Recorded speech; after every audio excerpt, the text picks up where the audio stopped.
し、もう売れるだろうからね。満足しています。以上。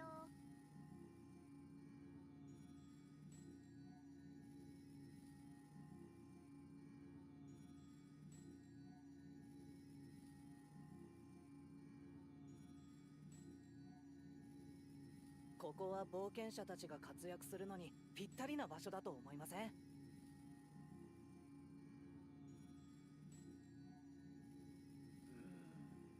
やっぱりモコモコ打銃にしよう。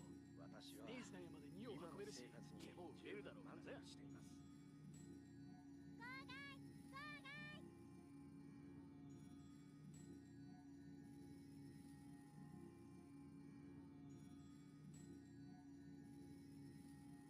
ここは冒険者たちが活躍するのにぴったりな場所だと思いません？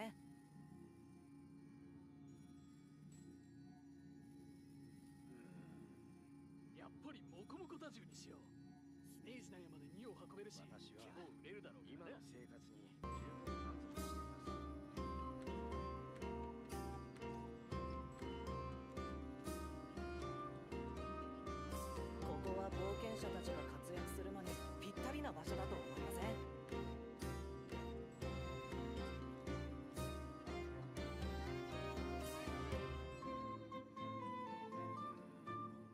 やっぱりモコモコ打銃にしよう。ステージ内まで2を運べるし、結構売れるだろうからね。満足しています。ここは冒険者たちが活躍するのにぴったりな場所だと思いません？やっぱりモコモコ打銃にしよう。ステージ内まで2を運べるし、結構売れるだろうからね。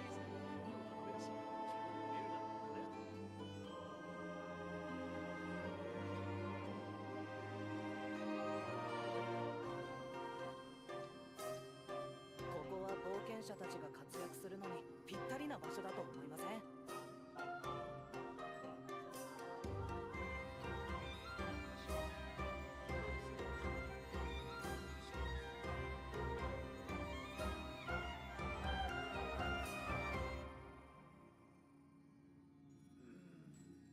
やっぱりモコモコ打銃にしよう。ステージ内まで2を運べるし、結構売れるだろうからね。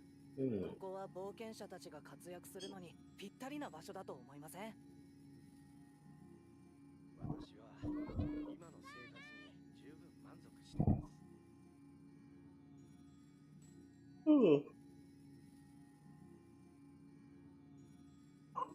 Alright. Kawa, good morning, guys.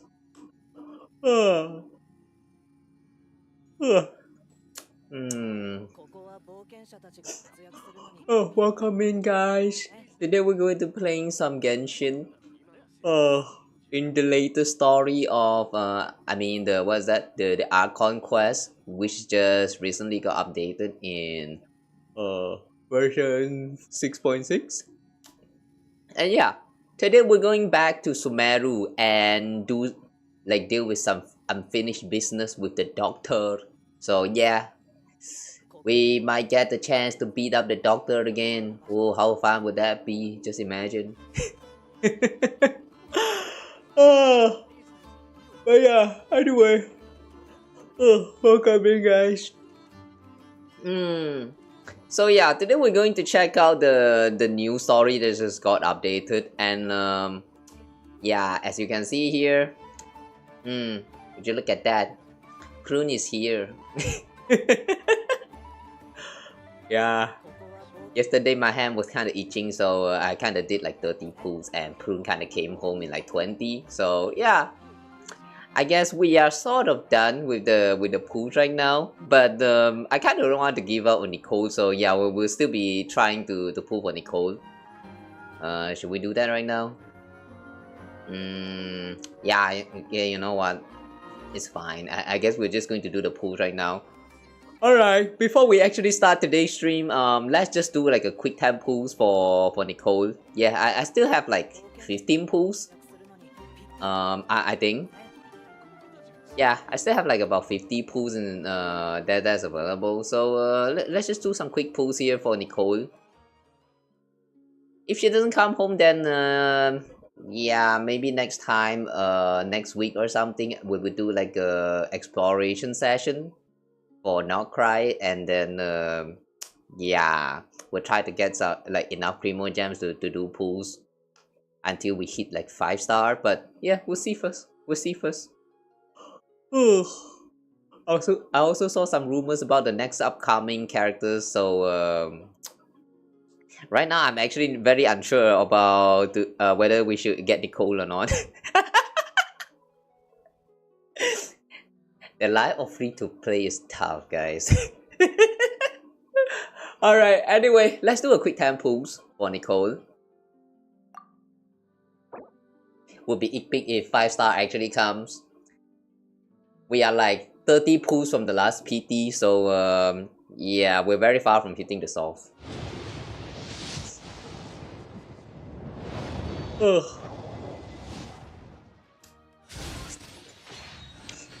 Yeah, this is kind of sad, man.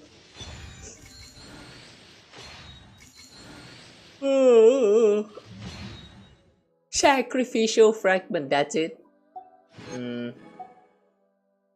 Okay, you know what, guys? Since this is only a quick time pull, we will come back to this again after we're done with the story. After we're done with the story. I'm pretty sure that if we want to do it right now, we can do another 10 pulls, but yeah, I would like to believe that Nicole is just shy. So after we're done with the story, let's do another 10 pulls again to see whether she wants to come home or not. Alright, anyway. Since we're done pulling, like we're done with these quick pulls, let's proceed with the Archon Quest for the day.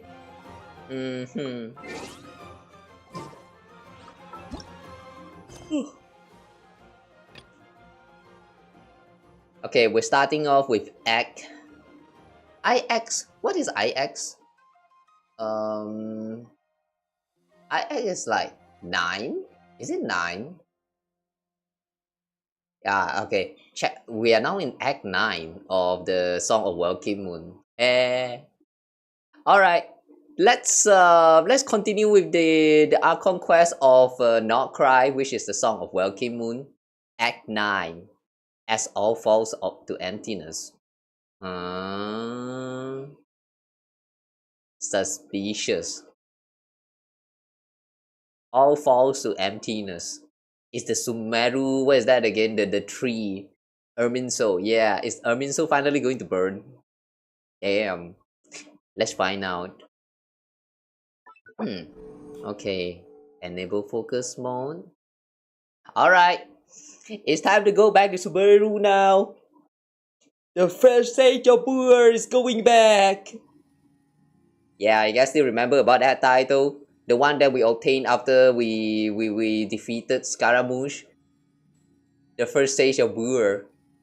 And then I'm pretty sure that this title is never brought up ever again. I wonder what's the deal about that. Alright, we need to talk to Catherine.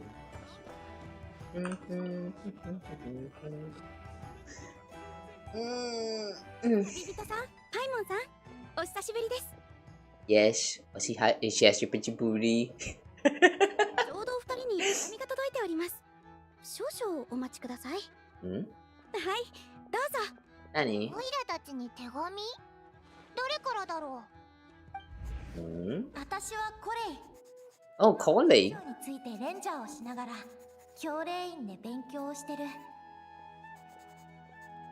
Hang on, we got a letter, and somehow, not in Japanese dub, but in the English sub, it says start with a. It actually starts with Dear Diary. What kind of letter start with that? The fuck?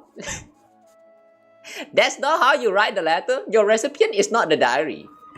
最近読み書きできる字がどんどん増えてきた。アルハイゼンさんが言ってたけど、文字は人が世界を探索し、自分自身を理解するための重要な媒体なんだって。私も日記を始めてみることにした。Does that mean she just sent like a part of the diary that he wrote, that she wrote in this as a letter? What for? とはいえ、いざ書こうとすると何を書けばいいんだろう。最近のスメールは穏やかで、私はこういう生活が好きだ。毎日本当に充実してて楽しい。Aww, that sounds like a flag. Whenever a story starts off by a flashback, things are very peaceful. It's a very happy life. You know shit's about to turn bad. But I see. Based from this this entry in the diary here, I can't tell whether this is written like, is this written after we are done with the stories in Sumeru, or is this before the story in Sumeru? Like, there was a part where Kole was you know, if you actually read the manga, like there was some shit happened with Kole, and then Kole is got taken to Sumeru and brought under the supervision of like Tinari or something. And I don't remember the exact details. It's been too long since I last read the manga. Not even in full details as well that time.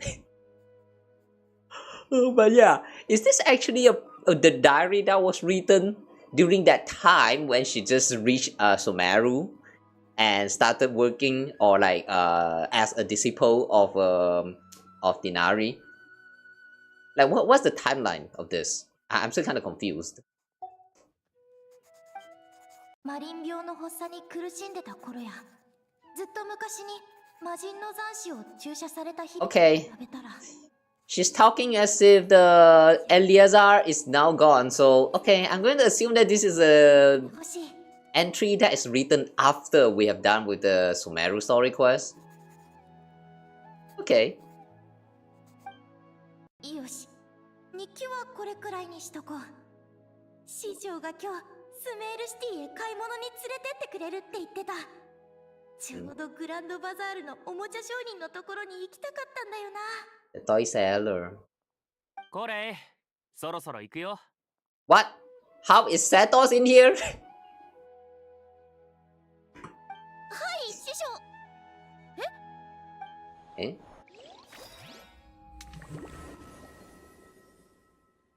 え Okay, from the look of it, I think we are doing a flashback session right now. But isn't this supposed to be a letter to us? Why are we reading a letter that literally says Dear Diary? And then there was a random Satos? And then what? This is a very weird way to connect the story.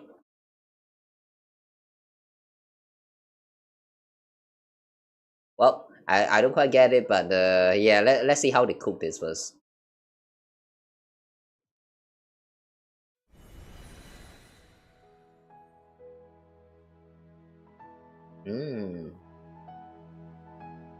Satos. どうしたんだこれ。そんなにじっと見て、この師匠の顔に何かついてるのかな。Satos is calling himself Sisho, so like he's also one of the, like, her master? I'm pretty sure that she's wait, hang on.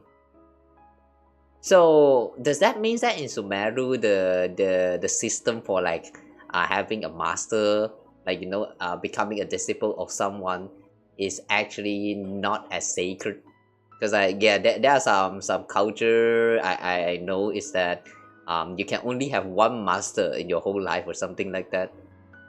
Maybe in Sumeru it's actually pretty lax when it comes to this. Well, It's nothing too important. いや、ティナリ師匠に言われて迎えに来たのか？ティナリ師匠？何言ってるんだ君は。ティナリ先輩は大マハマトラだろう。今頃犯人を追うのに忙しいんじゃないかな。もしかして興味があるの？それなら師匠として紹介してあげてもいいよ。Huh? Wait, huh? Dinari is the General Mahamatra? Huh? Wait, hang on, what? Why is that role like... Huh? What happened to this role changes? Wait, something is very wrong already since the beginning. 待って、ティナリ師匠が大マハマトラ？じゃあ、セノさんは？ Yeah, what about Seino? セノ？Hmm? ああ、この前入学したっていうあの陰論派の後輩か。Wait, hang on a second. 噂じゃ沈黙の伝の首領らしいけど、それが本当なら相当な大物だ。Forest Watcher? Hang on a second. Sethos Forest Watcher? Wait, what is going on? Why are we reading a letter? And then suddenly the letter starts with Dear Diary, and then suddenly Sethos is now her master instead of Tinari, and Tinari is actually the General Mahamatra, and Sino is like some random guy who just joined the Bahumana Darshan? Wait. What? Are we starting with college dream or something? And her instead of her dream, she had like very messed up memory, like misremembering people and stuff. Wait, but she's acting like she actually remembered them though. Wait, huh? Wow, right off the bat, I am very confused already. We are not even like 10 minutes into the story. We are not even 10 minutes into the story. I'm so confused already. 教令院に通い始めてからずいぶん知り合いが増えたみたいだね。いいことだけど、パトロールの仕事もおろそかにしちゃいけないよ。どういうことだ？セトスさんが私の師匠で、ティナリ師匠がセノさんの仕事をしてる？まさかこれって最新の寒いジョークか何かか？いや、いたずらにしては変すぎるし、それにセトスさんも冗談を言ってるようには見えない。一体何が起きてるんだ？ほら、ぼーっとしないで。僕はパトロールに使う道具を買い足してくるから、コレイは近くをブラブラしてきなよ。スメールシティに来るのは久しぶりだろ？待て！スメールシティ。確かにしばらく来てなかったけど、前に来た時こんな感じだったっけ？見覚えのある景色のはずなのに、どこか違うような。Hang on a second. Could it be that she's actually dreaming out another alternated version of Sumeru? Oh, the one where Traveler did not visit it? Or maybe that was like a... I'm pretty sure that was some people theorizing that the whole... this whole trip in Teyvat that is coming from the Traveler's perspective is actually like a whole big samsara, and this whole thing is just a loop, and it has been happening a lot of times before already, and we are in the current we are currently inside of the middle of like one of them, which is like having us the Traveler as a variable that is like altering the course of the loop. A little bit similar to how like what's happening with the Trailblazer entering the Emporius and then like, you know, leading them to like a new future, something like that. Are we actually looking at one of those future that did not happen? Oh wow, you know, speaking about that kind of reminds me about that one thing that was mentioned some time ago by, I think it was Alice. Yeah, I think it was a conversation with Alice. She mentioned about how the Abyss is actually like the hatred from the future that is unable to come into fruition or something like that. Like every time you choose a path, a lot of other possibilities of the future has been discarded, and then the hatred that come from those future is the abyss, something like that. Yeah, I feel like we are experiencing one of those futures. Okay, sure. I like how we literally just started and there's already a lot of things we can theorize about. This whole chapter started off so weird, but even though confusing, I am actually liking it already. Interesting. Okay, so we're playing as Collie here, of course. When the icon appears in the quest tracker, indicates that your progress has been saved, and exiting story mode will not set the progress back. Ah, they mentioned about this QOL feature or some sort. I'm not sure whether this is QOL. Basically, it's just a notification to tell you your progress is saved. Yeah, we don't need this. Alright, let's go explore Sumeru. Akram Farouk. おい見たかさっきすれ違ったのってあの名高い傭兵のああ間違いない。あの目立つ赤毛は資料の獅子だ。片手で屈強な大男十数人をなぎ倒せるらしいぞ。The red hair, the flame mane. Huh? Wait, huh? Red hair? No? Their hair is brown. The only red hair people in Sumeru is Nilu. Yeah, what the fuck? Seriously, what the fuck?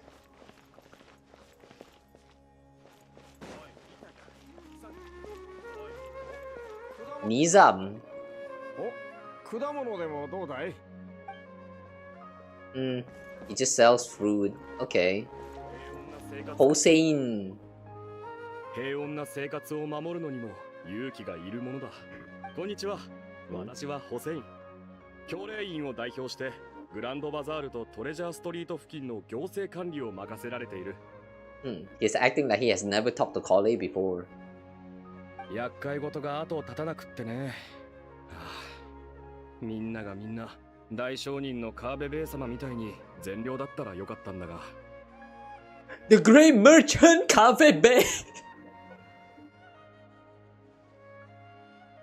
Hang on, is this about Dory? I'm pretty sure that Dory's nickname, second name is what was that again? Lord Sanjima Bay. I'm pretty sure that she's pretty well known for having like a bad reputation of some sort. Like an evil merchant. Huh. Hey wait, hang on a second. Kave Bay. I just realized that Kave Bay. This is not Dory, this is Kave. And somehow Kave is now a merchant and he's a good one at it as well. What the fuck? Everyone has their role swap. The fuck is going on? Tanamart. 花模様をあしらった斧を鍛冶屋で特注したいんだけど。Custom made axe with floral carving? What do you need that for? もちろん武器として使うためよ。ホセインの秘書官として彼の身を守らなきゃいけないからね。今はただの主婦に見えるかもしれないけど、これでも昔は30人なんで傭兵をやってたの。Corpse of 30. Who's Corpse of 30 again? Sounds familiar. This one I don't remember. Corpse of 30. Hmm. 平和は貴重なひとときよ。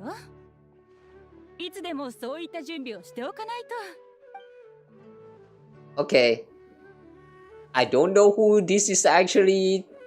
I mean, this Tanamart, but I'm pretty sure that she has her role like swapped with someone else that we know. But I don't know who. Oh, Hussein.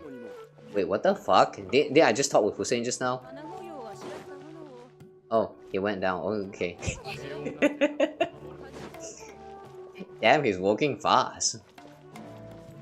Is there anyone else we can talk to? Holy, wait a second. I thought this is... Wait, I thought the owner of this shop is actually a child. What? Now weed. You got some weed? 僕もエルマイト旅団に入ってスメールシティの平和を守るんだ。 Join Eremites and protect Sumeru City? Wait, I thought that in Sumeru, Eremite is kinda considered as the mercenary that just do whatever. Like they don't really protect Sumeru City though. Even the roles of some of this organization has changed.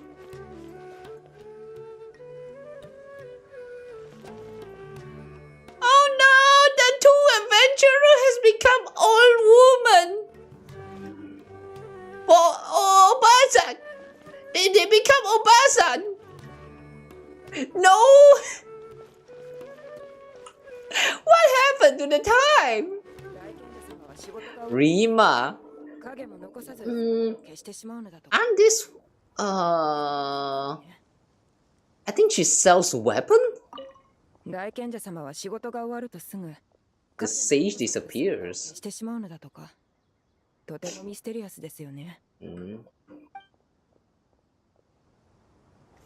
What? Who's the sage? Kabe.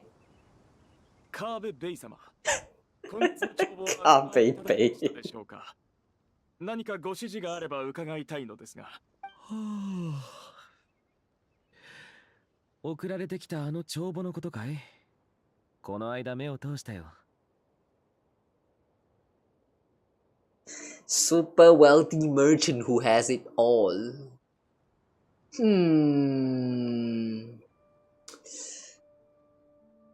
The way he talks feels like I'll hate him. What the fuck? ただ、利益率が少し高すぎるんじゃないか？先月、提携先をいくつか回ってみたんだが、どこも収入はスズメの涙ほどだった。つまり、こちらから利益の一部を譲歩すべきということでしょうか。ああ、お金なんて稼ぎすぎても味気ないだろ。この件についてはすでに考えがある。来月から実行に移そう。Wow. Wow. You know, right now I'm feeling very unsure, as in whether this is actually like a future that did not came to. I mean, I don't know. Yeah, I don't know. I can't tell. This is the exact opposite of Kave. The Kave that we knew is like kind of broke because I remember that he's always spending his money for something like getting scammed or whatever. But like, yeah, I don't know, man.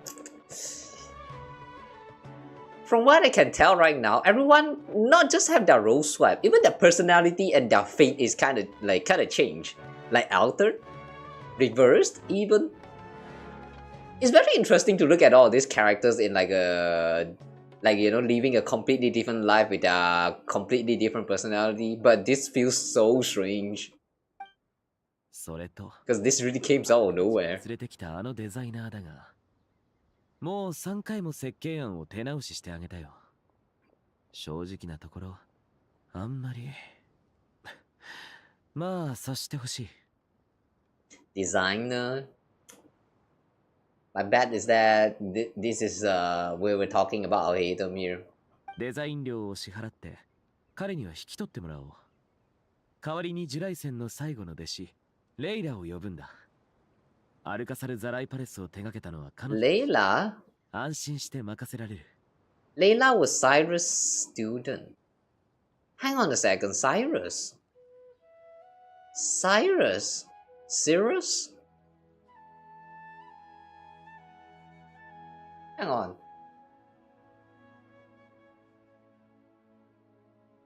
Wait, I feel like this part is actually true. Or was it? Cyrus. I remember Cyrus is that one old man, one of the scholars that like retired or something. We did talk to him some quests ago, but I forgot who is him the master of. Was it Layla or was it someone else? Wait, hang on. She designed the palace of Al-Khazazari. Wait, I thought that's designed by you? そこでコソコソしてるのは誰だ？川辺さん。川辺さんのお知り合いですか？ああ、大丈夫だ。会ったことがある。セトスの弟子のコレイだね。セトスと飲みに行った時、彼女もそばにいたから覚えているよ。コレイ、どうしてスメールシティへ？師匠も一緒かい？違う、何かおかしい。なんで川辺さんまでそんなこと言うんだ。ティナリ師匠こそが私の師匠だろう。絶対に変だ。他の人にも聞いてみなきゃ。そうだ、きっと誰か私と同じで正しいことを覚えてる人がいるはずだ。おい、待ってくれ。おかしいな。一体どうしたんだ？みんなまるで別人みたいだ。他の場所に行ってみよう。Okay. Kind of funny we can actually just come back and talk to them again. 聞いてくれよ。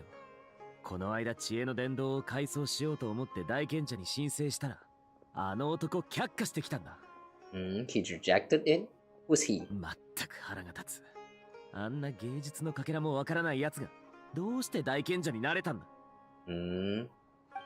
落ち着いてください、川辺様。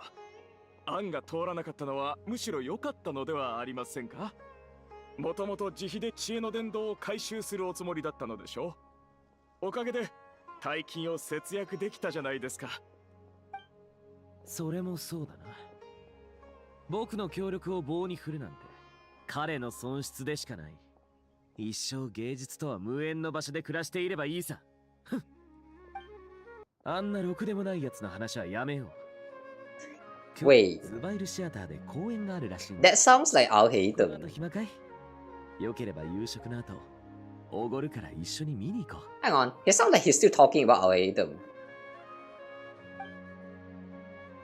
I don't know who is that sage that rejected his proposal, but I kind of hope that that person in charge is still Al-Haytham, because I don't know, I just like the shipping.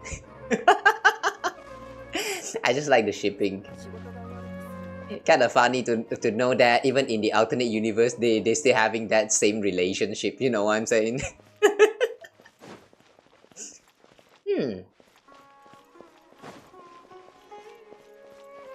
Arav.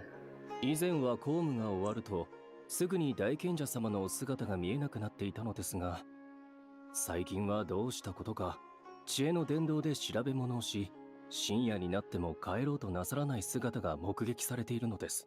何か問題でもあったのかと尋ねると、あの方は逆にこう問い返してきました。俺のような性格の人間が賢者の職を引き受けるなんて不思議だとは思わないかと。Okay.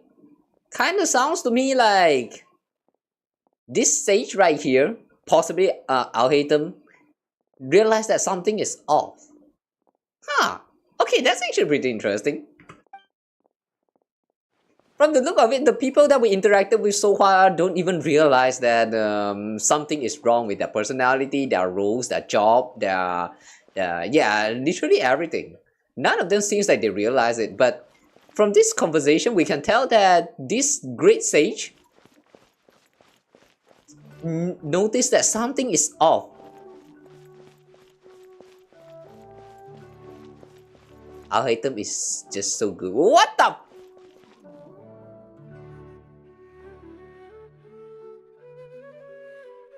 Please give me back my Ting Ting man.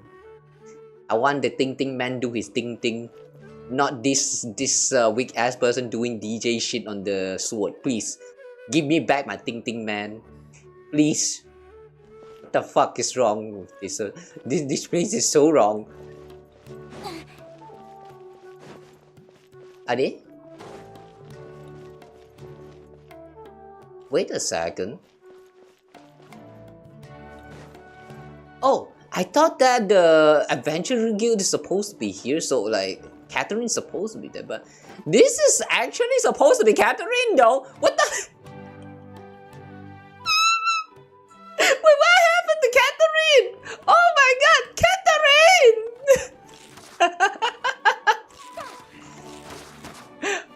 Oh wow. Damn. They killed the extra applesauce. This is not good. Sanat and Zore.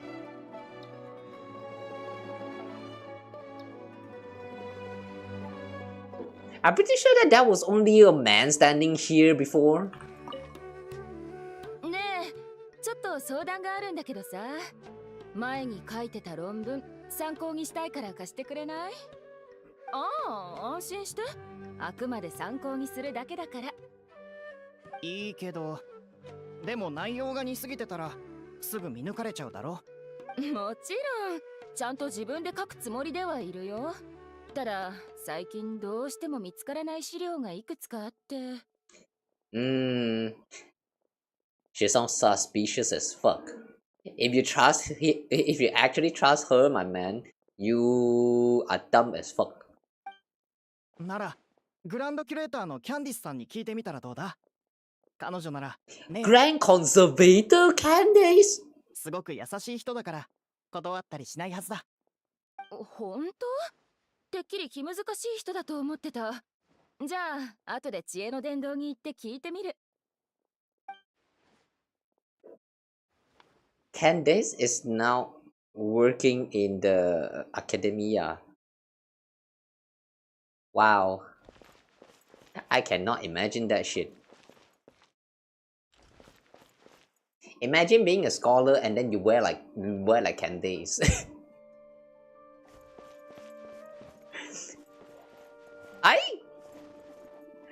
Who is this? I'm pretty sure that it was a man who stands here. Like the dad of a kid. And then this is the kid who stands here.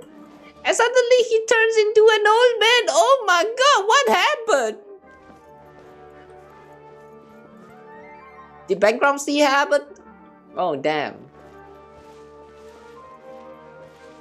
And who is this? Dunyarzad? Dunyarzad is selling coffee. 最近お店にたくさんお客さんが来るようになって、店番をしているアシュルに餌をあげる人が。アシュル？そのせいであの子、日に日に丸くなっちゃって。餌やり禁止の看板でも立てようかしら。Wait a second, Ashru? Wasn't Ashru the cat that was in the Curatorium of Secret? I mean, that cat that that was said to be possessed by the god. I forgot the name. Ashru.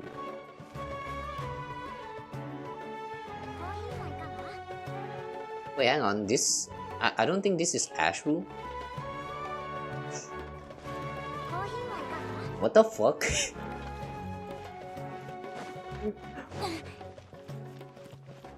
I have so many questions. Can we go into the bazaar?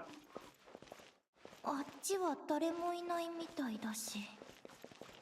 とりあえず他の場所を見て回ろう。Okay.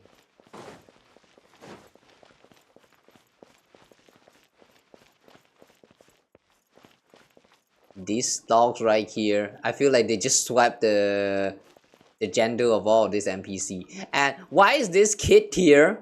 I'm pretty sure this is the kid that was in that store just now. I'm pretty sure that was the kid of this this store owner right here.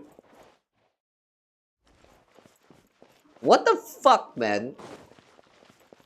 I'm not going to ask what is going on right now because it's very obvious that a lot of people is having their roles, their gender or whatever swap. But the thing is though, the swap that's happening so far is just So weird! They look so weird! And okay, we cannot enter the Grand Bazaar after all. Treasure Street. And this place looked the same except for this guy. I'm pretty sure that this is not an old man, the one who's supposed to be standing here. Who did they swap place with? This lady right here? I can't tell anymore. There's so many weird changes going on here.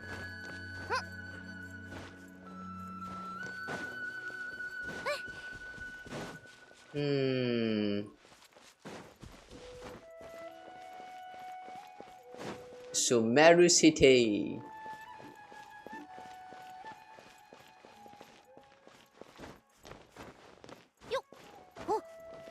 Anything up here?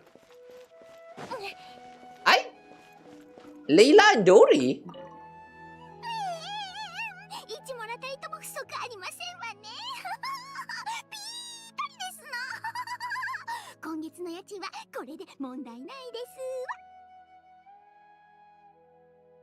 She's a landowner?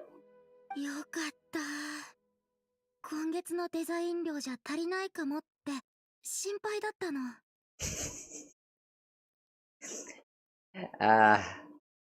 Okay, I see. So that was the reason why just now when we saw Kawa was kind of sleepy. He had even his personality swapped a little bit with Layla here. Does that mean there's a second Kawa? Like, you know, you guys know how Layla has like a different personality inside of her? I wonder what's the alternate personality of Kawa in this universe. そうご心配なさらずに、あなたと私の仲ですし、数日待つぐらい問題ありませんわ。ところで最近の住み心地はいかがかしら。Wow. なんだか頻繁に夜更かしされているようですけれど。Wow. Dory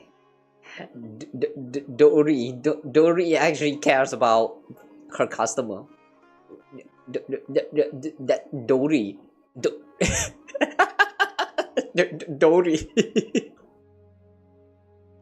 This feels so off, man. どういうわけか夜の方がアイデアが湧くの。気づいたらデザイン案を何枚も書き上げてるんだ。そういえば最近家でよくため息をついてるよね。何かあったの？ Renowned architect. それ Scribe. このうち少々手狭だとは思いません？ここにはずーっと住んでおりますし、慣れているはずなのですが、どういうわけか最近狭く感じてしまいますの。もっと広いところに引っ越したいと思っておりまして、いつかお金が貯まりましたら大きなお屋敷を買いますわ。そうですわね。最低でも It's kind of funny how Dory still maintain this way of speaking.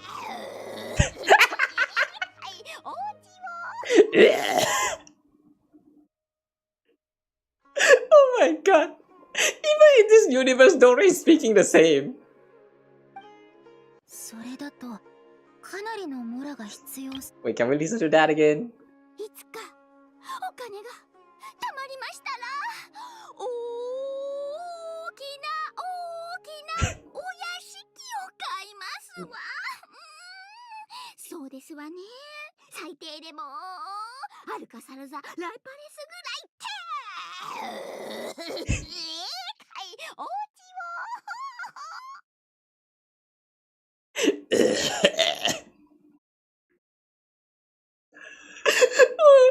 Oh my god, man. Oh my fucking god. Why is Dory still maintain this way of speeches? What? so stupid, man. This is so stupid. And I'm pretty sure that in the original, I mean the familiar story that we all know, Dori actually owned the palace. I'm pretty sure that Dori owned the palace, or more like she's the one who sponsored Kave to create that palace or something, right? I know she's involved in the project somehow, like being the big sponsor of something, and then Kave was able to create the palace for her or something like that. I remember Kave was kind of bragging about that at one point. I don't quite remember though, so I might be wrong.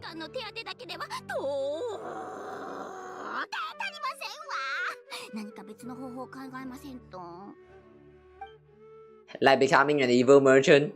I know you can do it, Dori. You just need to try your best.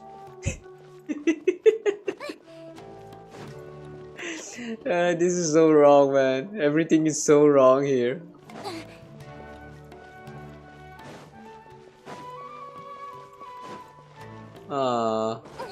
We'll proceed with the story in a bit.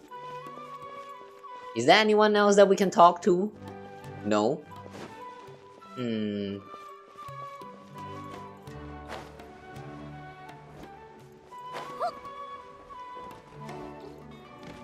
Hey, Sino? Isaac? Wait. Isaac? I'm pretty sure that this is a kid that lives outside of the Sumeru city. 瀬能兄ちゃん、何を考えてるの？召喚王のある話を思い出していた。 King of Invocation に憑依し、その人間に別人格が現れるというエピソードだ。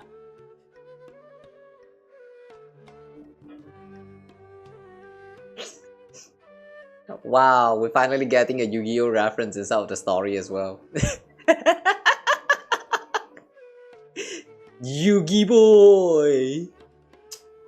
Want to play some King of Invocations? だがよく考えてみれば、周りの人にとっては恐怖でしかないだろう。目が覚めたら、親しい友人が突然まるで別人のようになっているのだからな。Yeah, I know, right? Especially if when that person like possess his body, he actually turns into an adult. Like what the fuck? Yeah, what another thing that made no sense at all when it comes to Yu-Gi-Oh is that when that other Yugi like possess the original Yugi, and then he just kind of grows into adult, like he grows taller and all that shit. How does that even work? Like literally, how does that even work? Why does getting possessed by a ghost suddenly turns you into a fully fledged like adult, like a developed body shape and all of that stuff? Like, yeah, how does that work? And then when the possession got what is that? The process get cancelled over and he revert back to his original body. Like, how does the shrinking and that growth like works on in that universe? Nobody ever questioned that. Like I'm pretty sure that even in Yu-Gi-Oh, at first yeah, the friends were kind of shocked because they feels very different, but there's a bigger question right there before that difference. Like they are literally different person. They only look the same because of the hairstyle. Like come on, man, what y'all doing? That is one thing we will never make sense of when it comes to Yu-Gi-Oh. どうして急にその話を思い出したの？わからない。ただ何かが引っかかっているんだ。すべては俺の認識通りだが、果たして人の認識は本当に当てになるものなのか。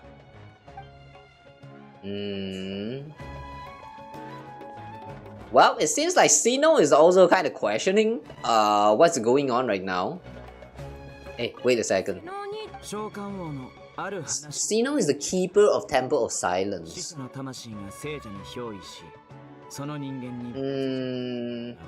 I'm pretty sure that the keeper of the Temple of Silence is Sato's role. Ah, strange. So, Sato's take on Tinari's role, and then Sino take on Sato's role, and Dinari take on Zeno's role? Ah, okay, so the three of them swap their places.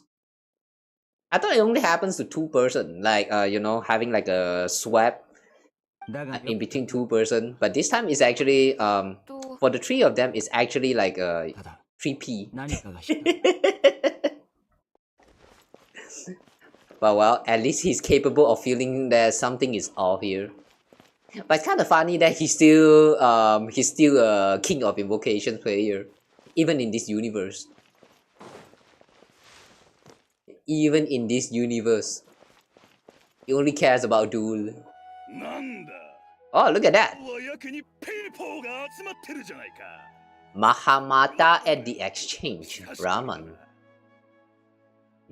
ラフマン、トレジャーストリートでフェイスパウダーを売ってたあの兄ちゃんを最近見かけねえんだけど、どこ行ったか知らないか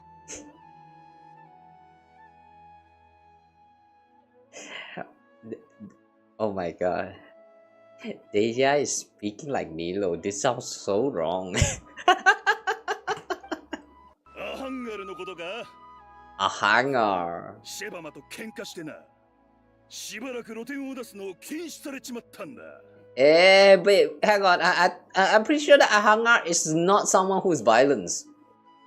Yeah, I'm pretty sure this Ahangar is just a researcher. I don't think he's someone who's into violence. そうだったのか。そいつは残念だ。せっかくニーローに合う化粧品を選んでやろうと思ったのに。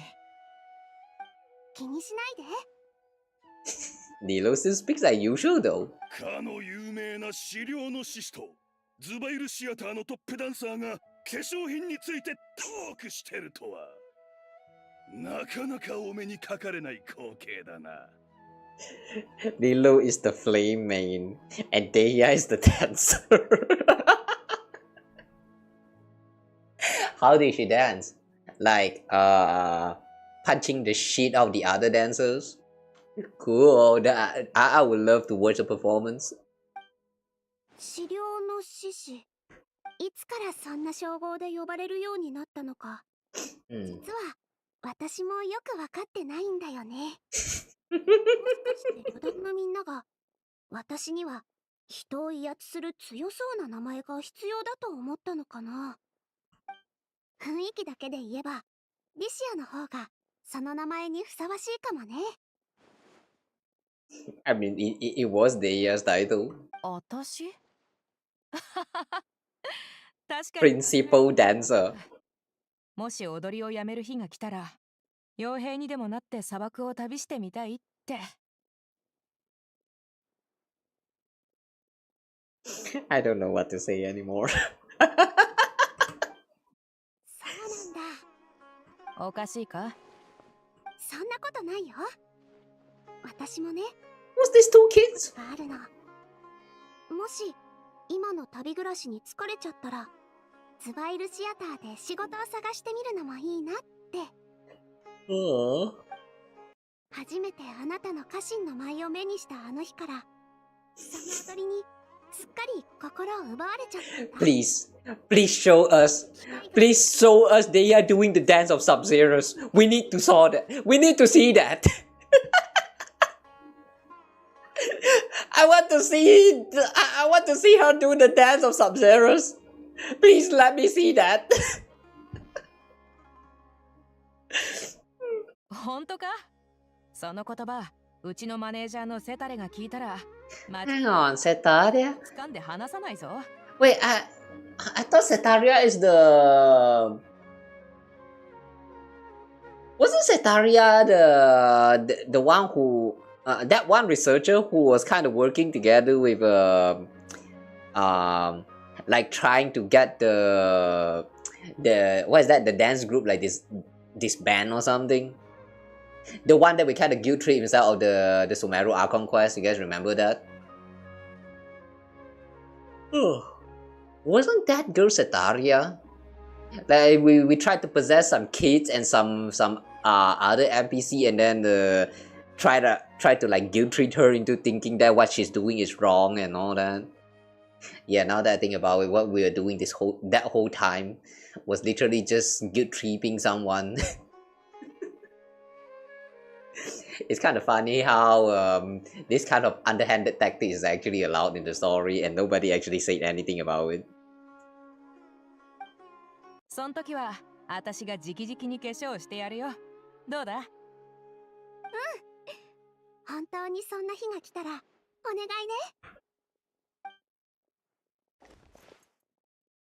You know, now I'm actually very curious to see the two of them swap. Like, it would be very funny. It would be very funny if at one point in this story, we suddenly have the two of them join the team, and then we got to do like a trial character with Deja and Nilo inside of the team.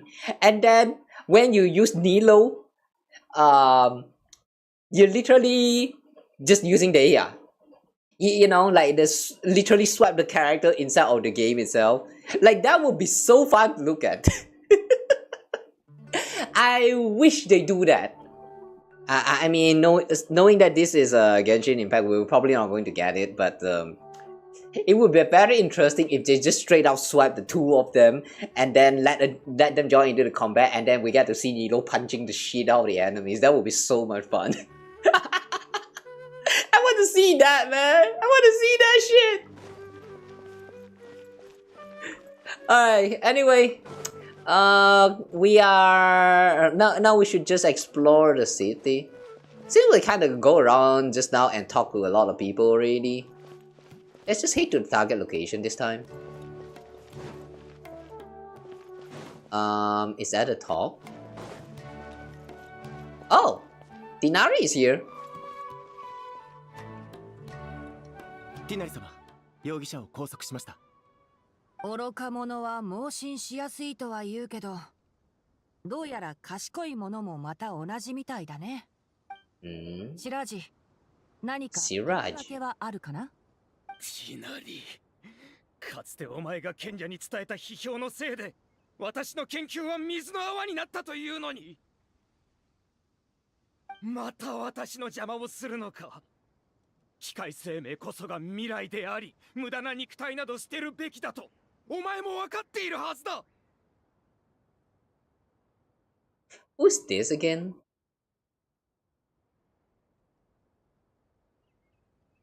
Wait, is this the guy that who died inside of the story? I mean, the owner of that little mechanical construct. I think that was Tinari's story. Like, you guys remember that one where the little robot is trying its best to fix its owner by giving it the core, some of those mechanical parts, but it is not able to fix it, and then like, you know, that whole thing was just kind of sad. I'm pretty sure that the guy who was lying on top of there is actually looking like this person right here. Oh, was that actually Siraj? I feel like we saw someone who looked about the same as well, like sometimes later. I don't remember anymore. Looking back, guys, the last time we even did anything in Sumeru, that was from like 2 or 3 years ago. Yeah, it's been that long, guys. Imagine. It's been a really long time since the release of Genshin. A lot of things I've already forgotten. はいはい。その手の詭弁には興味がないんだ。それに、たとえ僕じゃなくても、君の考えがいかに未熟かは、誰かが指摘していたはずだよ。カリーナ、イリアス、彼を叱るべき場所へ。はっ。カリーナ and Ilias。さて、次は。Next on the agenda. I'm pretty sure that this is actually one of his voice line. Like, in his either animation or something. 師匠？僕のこと？確かにザハハディ教授から弟子を取るよう勧められてはいたけど。ザハハディ？君、教授の紹介できたの？違うよ、師匠。私だよ、コレイだ。話を聞いてくれ。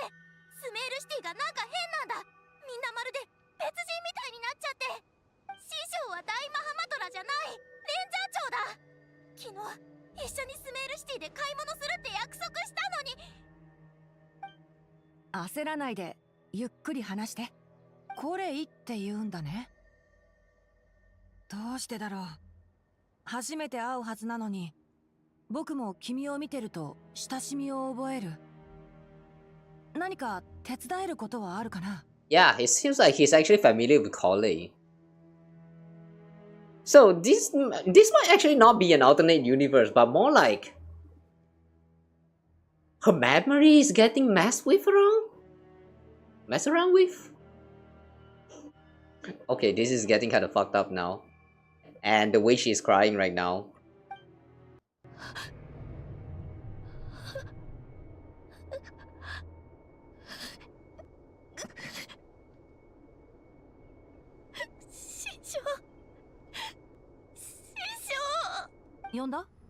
Hmm?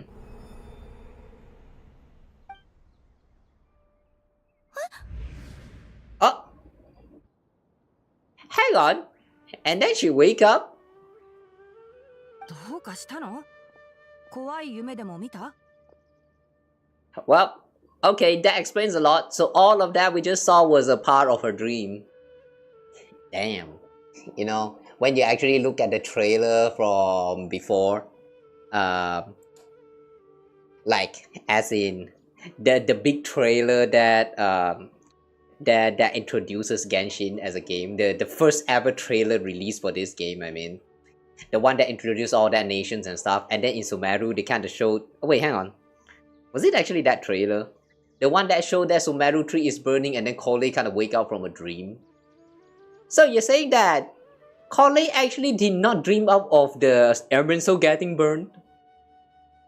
You know, all this time I thought for sure that she was dreaming of the Emerald getting burned and then affecting the whole world and all that stuff. But it seems like that's not the case. Wait, could it be that that's actually a direct, it's actually a direct impact of something's wrong with Ermin Soul right now? Causing her to actually dream out with whatever that was? Yeah, interesting. We spent like 1 hour watching all of that, that weird dreams right there, but... Now I'm really curious about what's going on. 言っただろ。眠い時はちゃんとベッドで横になった方がいいって。机に突っ伏して居眠りなんてするから、変な姿勢で呼吸が苦しくなっておかしな夢を見るんだ。Is it? I used to nap like that in the school though, but I don't remember having any dreams at all. That's weird. ほら、もう泣かない。今日はスメールシティに買い物に行くんでしょ？フーシャングの店に新しいおもちゃが入ったらしいから、一緒に見に行こうよ。顔を洗って気持ちを落ち着かせて、準備ができたら出発しよう。はい、師匠、ありがとう。はあ、夢だったのか。夢が時に危険の予兆となることもあるわ。Oh? The witch? Who's this witch? Nicole? 誰？その夢、妙に現実味があったと思わなかった？一つ。Wait, this is not Nicole. Who is this again? これからスメールシティへ行くのなら、夢の内容をすべてクラクサナリデビに伝えてみてはどう？それと念のため、かつて共にスメールを救い、今は他の国を旅しているあの二人にも手紙を書いておくといいわ。Ah, and that's how it connects to the letter that we receive at the start of this story. Oh, okay.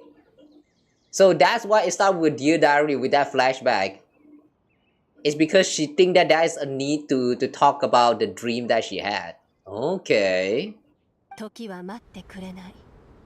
運命の外にある嵐がもうすぐやってくる。Storm is coming from beyond the bounds of fate. What storm? Abyssal storm? Ah, the title called... Oh. Dottore. Oh no, Dottore is coming back. Damn, it took us 1 hour to finally see this quest, this big quest start logo. That take too long. But I kind of like the start of it. 通りでコレイが急に手紙を送ってきたわけだ。But okay, I don't remember who is the witch that was talking to us just now, but I'm pretty sure there was a mention about her some times ago. Like, I think she was also the one who talked to us last time back in Sumeru about the dreams and stuff. But then they kind of did not expand about that further. Like they can't just brush it off with a little bit of like 1 or 2 sentences, and then that person never come back ever again. There was some callback to that, but I don't remember who it was. ある日目が覚めた時、突然周りの全てが変わってて、お前までオイラのことを知らないってなったら、考えただけでゾッとするぞ。Sound like something that might actually happen very soon. I think Paimon just spoiled one of the future plot line. And also that is a Fae, the Fae girl that appeared in the linear story quest. Is this actually the same Fae girl? And the reason why she's standing right there listening to us, I feel like that she's probably going to involve somehow. Or is she not? Oh. Oh wait, she did not. I thought she would interrupt the conversation. She did not. Okay, I guess she's not involved. Alright. Now let's enter Sumeru City to check on the situation.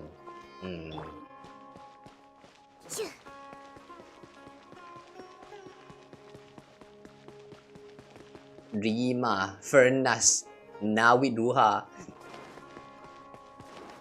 Oh, there they are. Is she talking to Tinari about that strange dream? 旅人、パイモン。よかった。来てくれたんだな。オイラたちが来たからにはもう大丈夫だぞ。ところで、スメールシティのあちこちで荷物を運んでるみたいだけど、何かあったのか？私もちょうどそのことを話そうと思ってたところだ。何？手紙を書き終えた後、師匠と一緒にスメールシティに来て、送信様に事情をありのまま話したんだ。What did Nahida say? 送信様はしばらく黙って、何か重要なことを考えてるみたいだった。それで次の日、全員すぐにスメールシティを離れ、キャラバン宿駅へ移動するよう命令を出したんだよ。Move to Caravan River. スメールシティが丸ごと引っ越すってことか？スメールシティだけじゃない。ローカパーラ密林、アビディア、ローカパーラジャングル、アシャバンレルム、アルカ国もだ。That's almost the entirety of Sumeru City. No, not just Sumeru City, the green part of Sumeru. Avidia Forest, Ashavan Realm, Ardravi Valley. There was some part that's also kind of close to the desert, I think. つまり、ウリンで暮らす人はみんな一時的にキャラバン宿駅へ避難する必要があるってことだよ。Something's going to happen to Rainforest, like a huge forest fire or something. そんな深刻な状況なのか？必要最低限の物資に絞ったとしても、計画全体の煩雑さは想像を超えるものだ。Wait, could it be that the big tree that we saw burning inside of the trailer, the one that's probably set in fire by the Tori? Could it be that it's actually not Urban Soul but the big Sumeru city? スメールの打銃はほとんど徴用されてしまったよ。ドリーが建てたあの打銃楽園も含めてね。Dory's Sumter Beast Park? Wait, she has a Sumter Beast Park? I never heard about that before. All on account of that dream Collie had? Did Nahida give any indication as to why? 送信様曰く、コレイが見たのは夢じゃなくて、ある種の警告らしい。Warning。そして、6人の賢者を招集して状況を分析し、対策を協議されていた。その結果、夢で見た光景が現実になる可能性は高く、未知の危険がすぐそこまで迫っている。という結論に至ったんだよ。Wait, but if that actually comes into reality, doesn't that mean that what Collie just had, the dream, is actually a premonition dream? How come Collie actually got a premonition dream? Is it because of the influence of Eleazar? Are they going to explain about that? Like, why is Collie the one? I mean. このことは他言しないでね。じゃないと大きなパニックを起こしかねないから。表向きはウリン生態系の大規模な調整ってことになってるんだ。みんな半信半疑だけど、今のところこれといった大事故は起きてないよ。宗神様、すごく心配そうだった。お前たちが来たらスラサタンナ聖書に来てほしいって言ってたぞ。Okay, Sanctuary of Surashtana.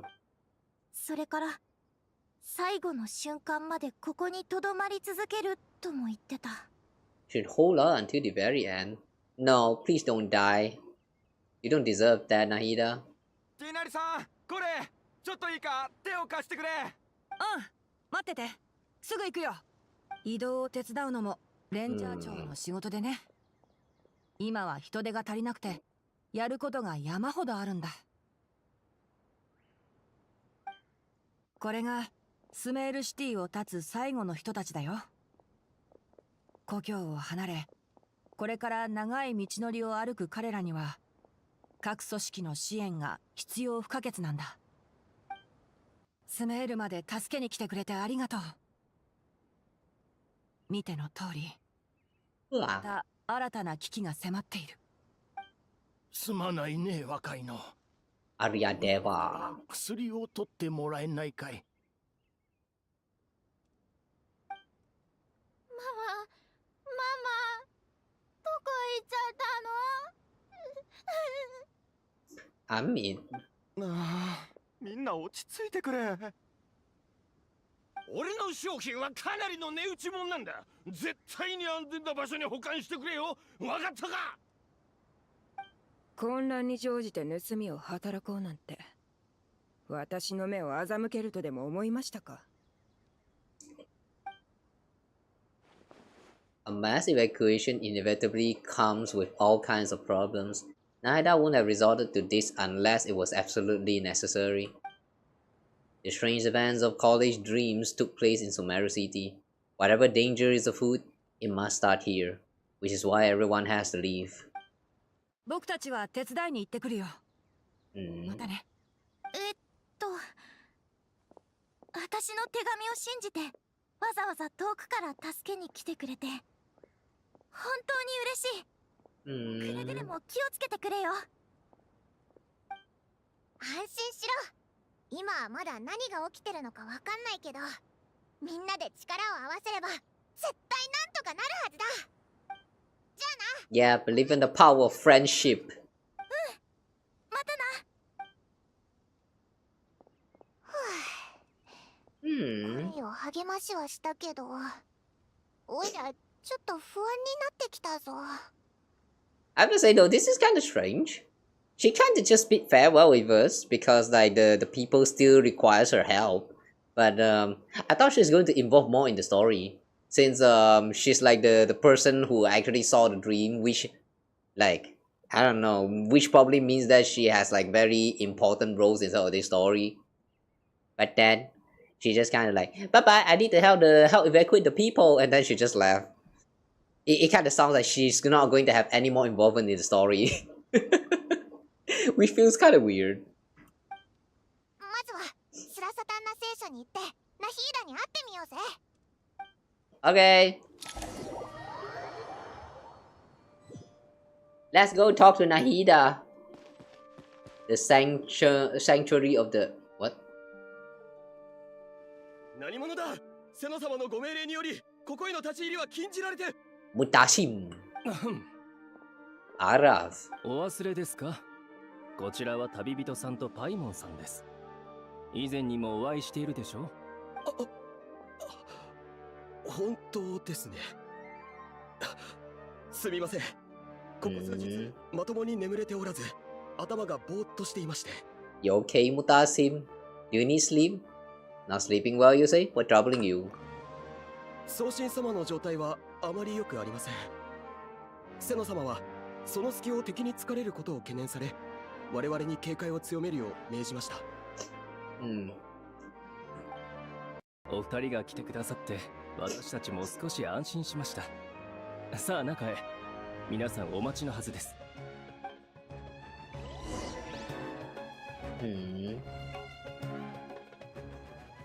I feel like this part where Arav is not having enough sleep is going to have something to do with the plotline later. Like he's going to doze off for a little bit in the middle of like a combat or something, and then accidentally let the enemy pass, and then shit happened. You know. Oh, look, we have Alhaitham and Sino. Oh, Wanderer is here too. 旅人、パイモン、よく来てくれた。Ah, this old man. Cyrus, I think. 実にいいところに来てくれたわい。Cyrus. が喉から手が出るほど欲しかったところじゃ。みんな久しぶりだな。コレイから大まかな事情は聞いたぞ。ただ具体的に何が起こってるのかはまだよく分かってないけど、スメールシティにどんな危機が迫ってて、なんでみんなをキャラバン宿駅に避難させてるんだ？ Yeah, why caravan rebut? To be specific. 現時点ではまだ確実な結論は出ておらん。わしらも調査を進めておるところじゃ。コレイが奇妙な夢を見たことはもう知っているんだな。ああ、夢の中でスメールシティの人たちがおかしくなってたんだろ？お前たちも含めてみんな別人みたいだったって。その通りだ。コレイとティナリが報告したところ、送信様はそれを単なる夢ではなく世界樹に関わるものだと判断された。I see. Ermin Soul. 妥当な推測じゃろう。短時間で大勢の記憶や認識を書き換えるなど、世界中を介さねば不可能じゃからな。Now that I think about it, since we kind of saw the Ermin Soul getting burned inside of the trailer, or more like we all assume that that tree is actually Ermin Soul, since it looked very much like the Ermin Soul tree. But like, now that I think about it, what's gonna happen if Ermin Soul is burned down? I mean, I'm pretty sure that Ermin Soul is said to be like a system that collects all of the data of the people that's living in Teyvat. Like it stores the fate of people or something. So like if this whole thing is burned down, what's gonna happen to the people that's living in this world? Are they just going to be like gone as well together with all that data, or are they just going to be like free of their fate?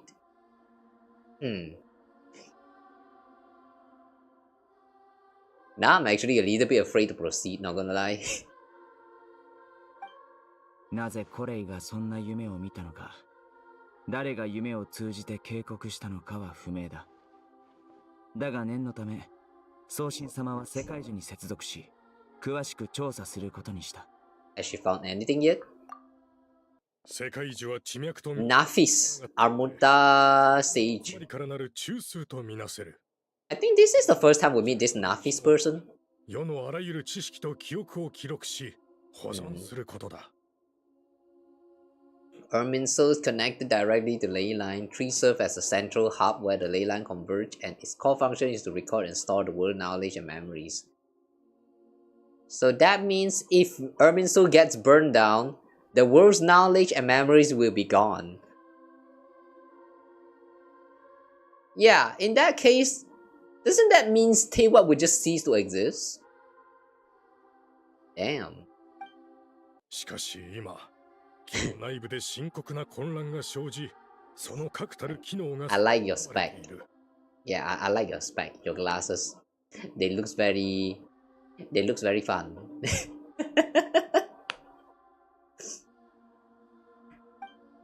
情報が過度に集中し、地脈の流れが滞っているようだ。このままでは、本来記録されるべき内容の多くが欠落し、既存の記録にも狂いが生じるだろう。Is it Dottore? 要するに、死者の魂は収容されなくなり、聖者の認知も歪められるということだ。このままでは、コレイが見た夢は現実となるかもしれない。いや、それ以上に凄惨な最悪へと発展する可能性さえある。Yeah, what other nightmare could end up? Yeah, what do you guys think the nightmare is going to be?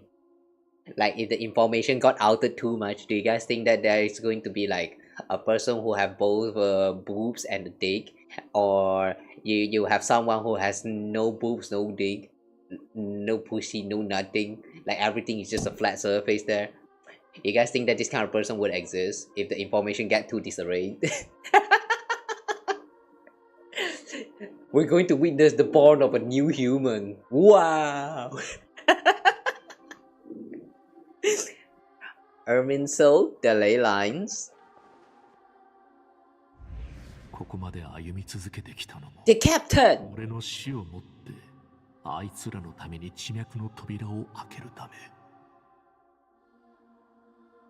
Use my death to open the gates of the ley lines to my people. Who is your people? Wait, hang on. Who is your people? The Fatui? The Tsaritsa? Or the Torii?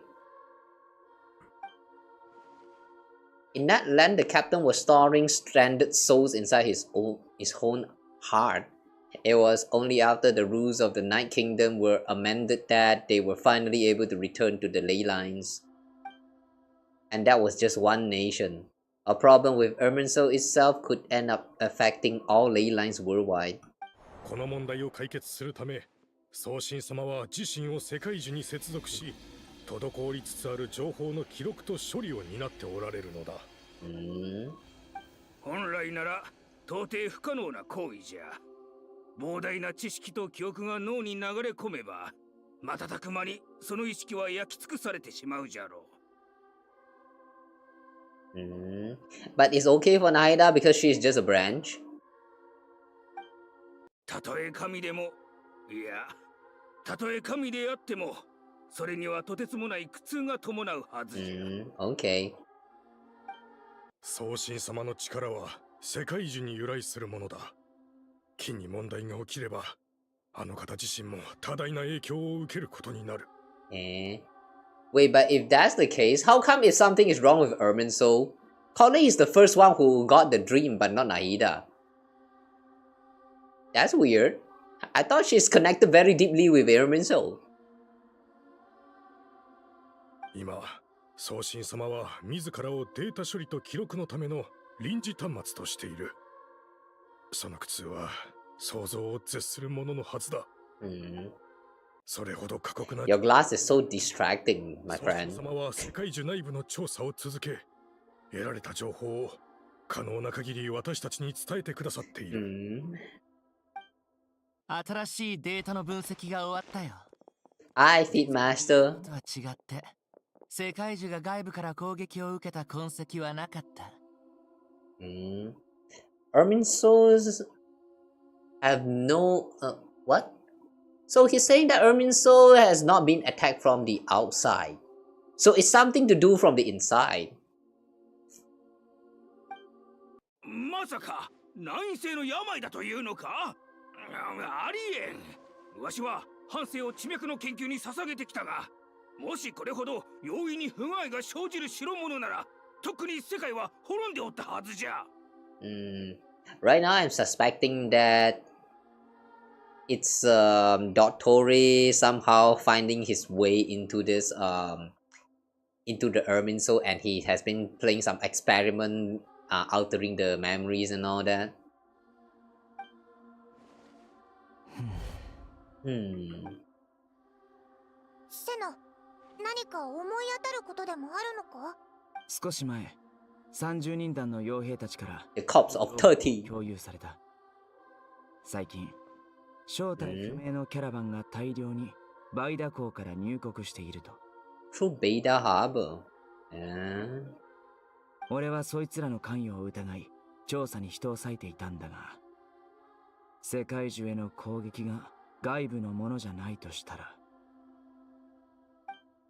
黒幕が誰かを考えるより、今はもっと優先すべきことがあるんじゃないかい？もう12時間以上、新しい情報が届いていない。世界中の管理者ですらこのありさまだ。中の惨状は想像に難くないだろう。あ、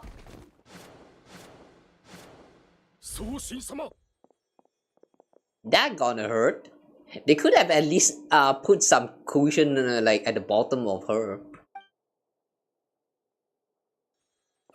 どうじゃ？意識がない。元素力が極めて危険なレベルにまで減衰している。どうやら緊急時の予備案を実行するしかないようだ。緊急時の予備案？送信様を連れてスメールシティを離れることだ。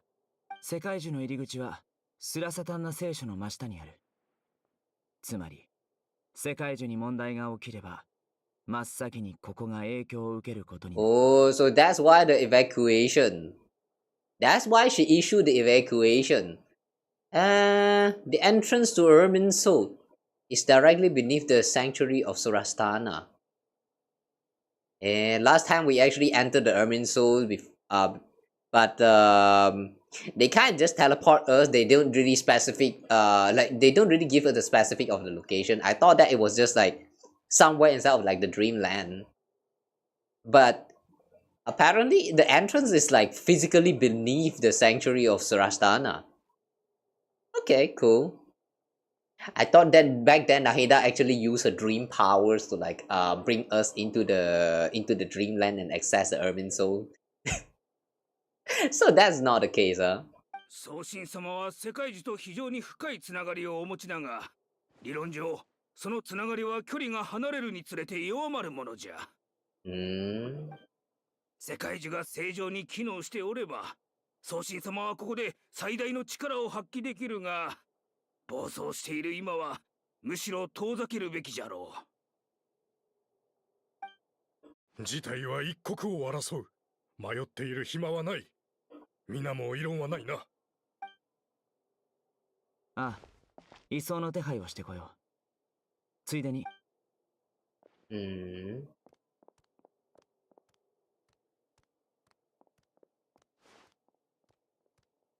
Oh. Wow, they actually animated us like giving a piggyback for Nahida. That's pretty interesting.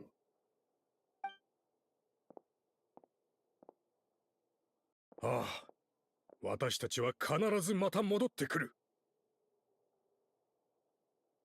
Wait, what if this is actually a trap?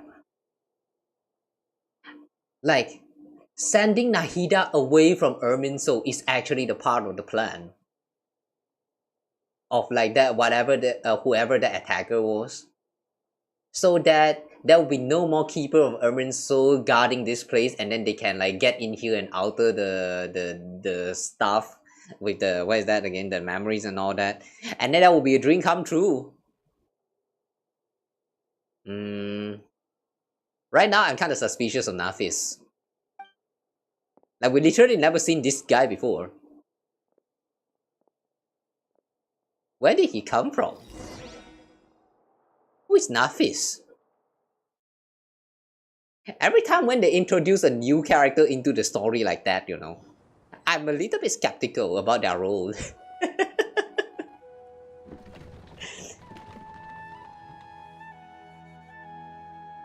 スメールシティの最後の住民たちも無事避難を始めたぞ。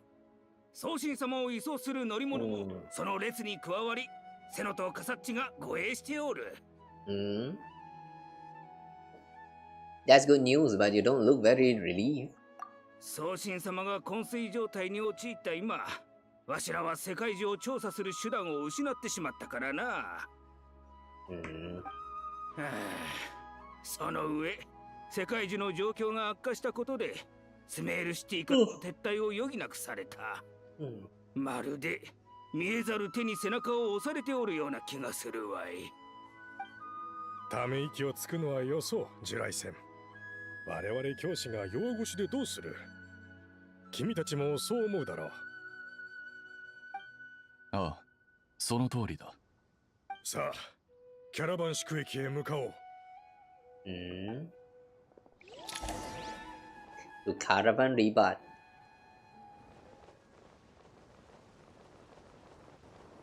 Wait, could I be wrong about Nafis? Was he actually innocent?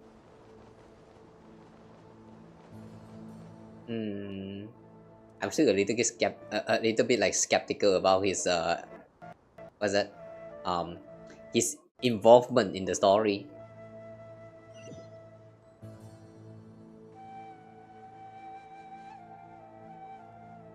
Mm-hmm.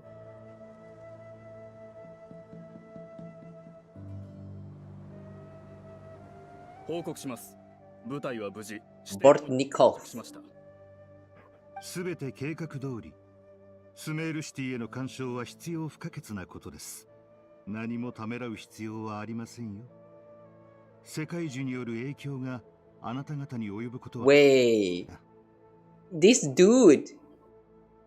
We saw him in the trailer as well. Like they only tease him a little bit. Like he's a very suspicious person, but that's all we know. Oh my god, look at those rings.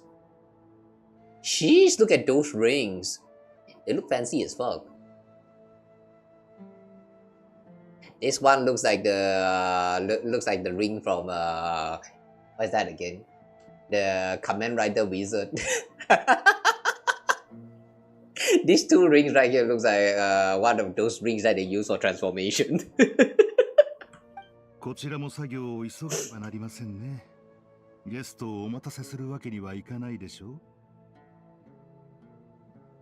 はい、必ずや任務を完遂します。Vereshchagina. He actually has a face inside. Okay, interesting. Will this guy ever unhood? 神に認められ、神の目を授かると言われています。Fervent ambition attracts the favor of the gods, and with it a vision. ですが、私たちは例外のようですね。それは願いが足りないからなのか、それともその願いがこの世界の本質を揺るがすものだからなのか。どちらでしょう。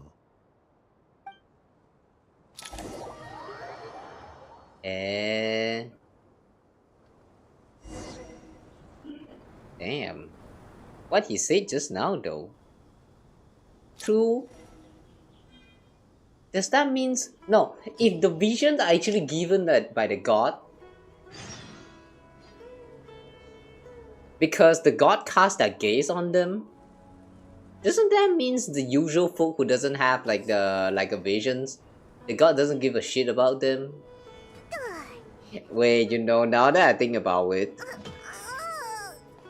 this whole premise with the god giving their gaze upon the citizens of Teyvat, doesn't that sound familiar?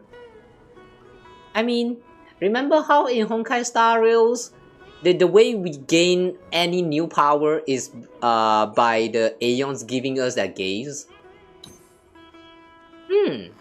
That's a very interesting parallel. Alright, anyway. Discuss countermeasure at the Caravan Rebirth. Speedmaster, hi there. Kasachi! どうかしいや、なんだかずっと考え込んでるみたいだったからさ。今回のこと、何か心当たりでもあるのか？僕の知る限り、世界中がそう簡単に異変を起こすことはないはずだ。誰の仕業かはわからないけど、頭に一人名前が浮かんだよ。そいつはもう死んでいるけどね。He's thinking about Dottore. But don't be hasty. We all know that he could always come back. That man... That man is scary. Carve I'll hate him. あのさ、家を離れている間は家賃がかからないよな。来月の支払いをその分差し引いてもらいたいんだが。The way Carve is actually worrying about the money. Is he really that broke? もちろんだ。いや待てよ。ずいぶんあっさりしているな。まさか何か裏があるんじゃないか？この件に関して俺は一貫して公平だ。君が買ってきた酒を家賃の代わりにしようとした時断ったのと同じようにな。あれは立派な提案だ。誰にだって金に困る時くらいあるだろ。それにあの酒はかなりの高級品だ。むしろ君は僕に感謝すべきだった。そういえばスメールシティの住人はみんな避難したんだろうか。家に誰もいないとなるとなんだか心配になってくるな。Then bring that wine together with you. 何を盗まれる心配をしている？ああ、あの新しく買った絵か。言われるまで忘れていた。あの絵、家の一番目立つ場所に飾ってあるんだ。もし泥棒にでも入られたら。Nah, do I give a shit about some random scrolls? あの絵は店に並んでいた時も誰一人見向きもしなかった。わざわざそれを目当てに忍び込む奴はいないだろう。何言ってるんだ。もし僕と同じ審美眼を持った泥棒がいたらどうする？その時はそいつに一杯おごってやればいい。例の高級な酒でな。君ってやつは。I like how they are still having this kind of conversation right now. Nahida. 目を光らせろ。今こそ我々が秩序を守る時だ。教令官からの命令を胸に全員細心の注意を払え。混乱に乗じてよからぬことを企む輩を断じて許すな。Wow. He looks very responsible. I like him.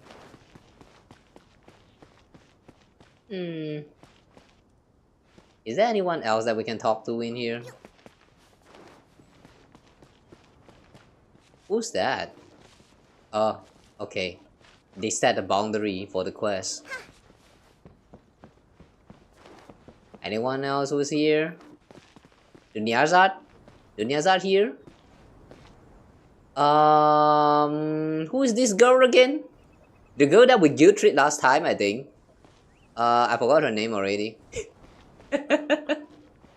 Oh! Oh, hey, little guy! Oh, so he's here too! Okay, I'm guessing that this part is the Dinari's belonging.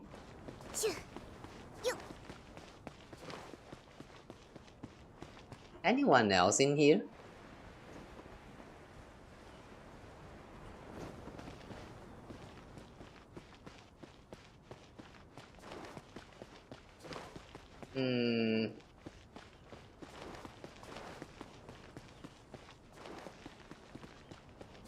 I don't see anyone else that we can talk to.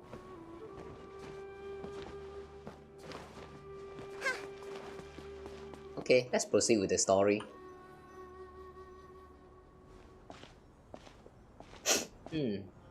宗神様の容体は？呼吸は安定している。治癒効果のあるお香を調合したけど効果は薄いみたいだ。生命反応も依然として微弱なままだよ。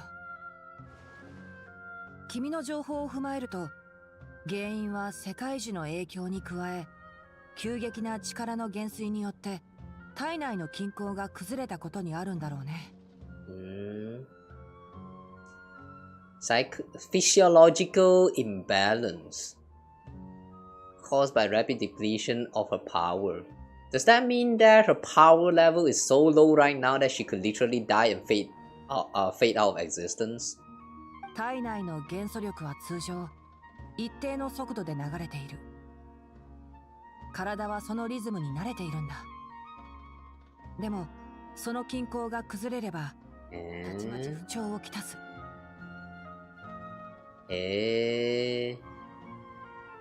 Elemental energy usually flows in through the body at a constant rate.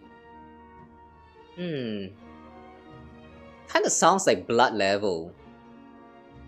When the blood level suddenly become not constant, like it got thrown out of like a little bit too high or too low, it's actually going to cause you to feel dizzy and all that symptoms.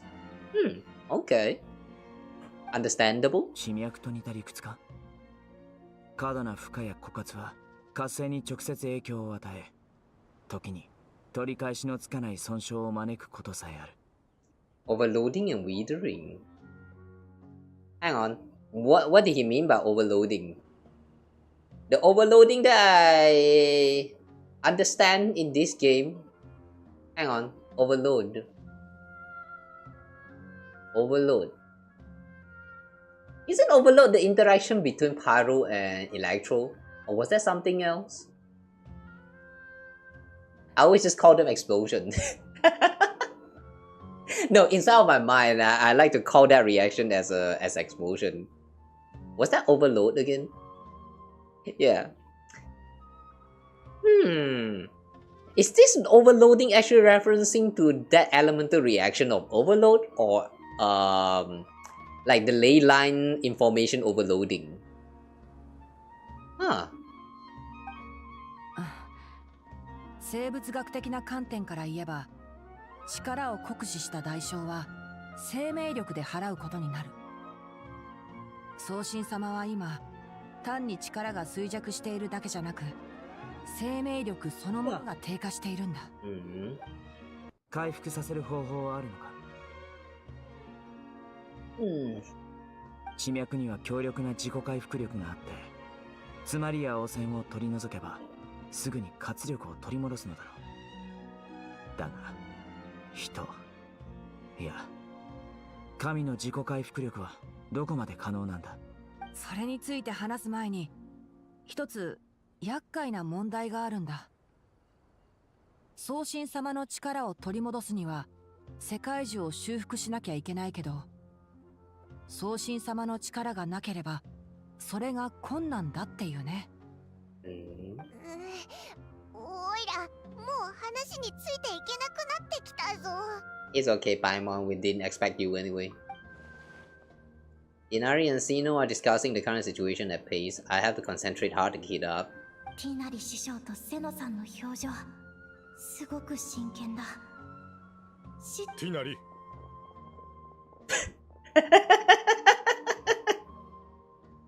I like the way the six of them came in with all these colors, and the first thing that came into my mind is freaking Super Sentai.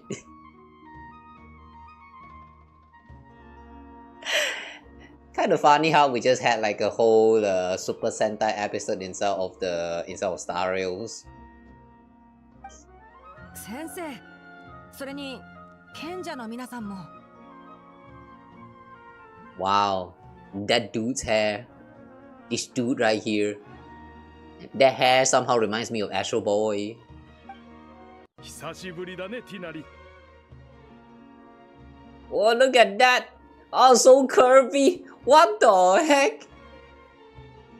If you actually give him a much more majestic vibe, I would actually call this guy Zeus. Baladuri. Bahumana Sage. 少し背が伸びたか、それとも耳が伸びたのか。Please don't joke about that. That reminds me of all those long ears Miyabi joke. 前者であってほしいよ、バラーズリー先生。セナ、あんたの先生は一緒じゃないのか。Yeah, his hairstyles reminding me so much of Astro Boy. Alkindi. Spantama Sage. 先生は世界樹の異常は近いうちに現実世界にも影響を及ぼすと言って野外調査に出かけた。いい年して相変わらずじっとしていられないのだな。どこへ向かったかわかるか？後で探してこよう。この人たちは。ちょうどいい。この機会に紹介しておこう。旅人とパイモン。この二人については語るまでもないだろう。以前スメールを助け、アザールの陰謀を阻止したこの国の英雄だ。Yeah, Azar, the asshole. I wonder what happened to Azar. I'm pretty sure that they kind of mentioned about how he will not be executed, but more of like getting punished, as in locked up in the prison or something, like getting interrogated or whatever. Like, yeah, I'm pretty sure that after the story quest, they did not kill him. Is he still alive? I just realized this guy actually has a robot mask. 私とバラーズリーはフル株だが、後の4人はアザール派が失脚した後に就任した。Baladuri and Nafis are part of the old guard. The other four took office after Azar and his clique fell from power. So basically, aside from him and Baladuri, the other four are kind of new. Is it? スパンタマット学院の賢者アルキンディ、シャレワ学院の賢者フィルナス。I like this guy. I like this guy. I bet he probably has a chuny personality. Sage Firnas of Kashrevar. What's the name? Alkindi. Hang on. Alkindi of the Spantamat Darshan. Sage Firnas of Kashrevar. Okay, that means this dude is Firnas. ルタワヒスト学院の賢者シャキール。そしてハルバタット学院の賢者 Shakir. Rushdo. By far, this Rushed looks the most normal out of this bunch. It's an honor. We'll be working together closely to resolve this crisis. お噂は金がね。ようやくお目にかかれましたね。想像していたよりも若いな。だが運命ですら揺るがすことのできない力を持っている。再びスメールに戻り、我々に力を与えてくれることを感謝するよ。Looks can be deceiving, you know. 事態が落ち着いたら一緒に写真を撮ってもらえないかな。娘の友達にイザークって子がいて、よく君たちの話をしているんだ。Ah, Isaac, I know that little kid. He showed up in the dream just now. もちろんいいぞ。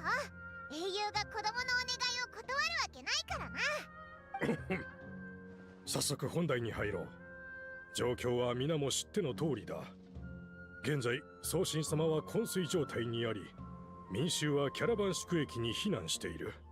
だが、いつまでもとどめてはおけない。早急に対策を考える必要がある。フィルナス、何か案はあるか？僕の意見は君たちと同じさ。データを見る限り世界中は外部から攻撃を受けたというより、演算処理の混乱によって煙を上げてる機械のような状態だ。I'm a little bit disappointed that this Furnace does not have his voice like altered a little bit. Because like, you know, with this kind of mask, usually the voice is going to sound a little bit more like mask, you know. Yeah, like this. It's going to sound like it's blocked by something, you know. But he actually sounds very normal. Yeah, not gonna lie, I'm feeling kind of disappointed. どうやって修復するかを考える前に、まずは中で一体何が起きてるのかを突き止めないと。しかも今回の調査では宗神様のお力を借りられない。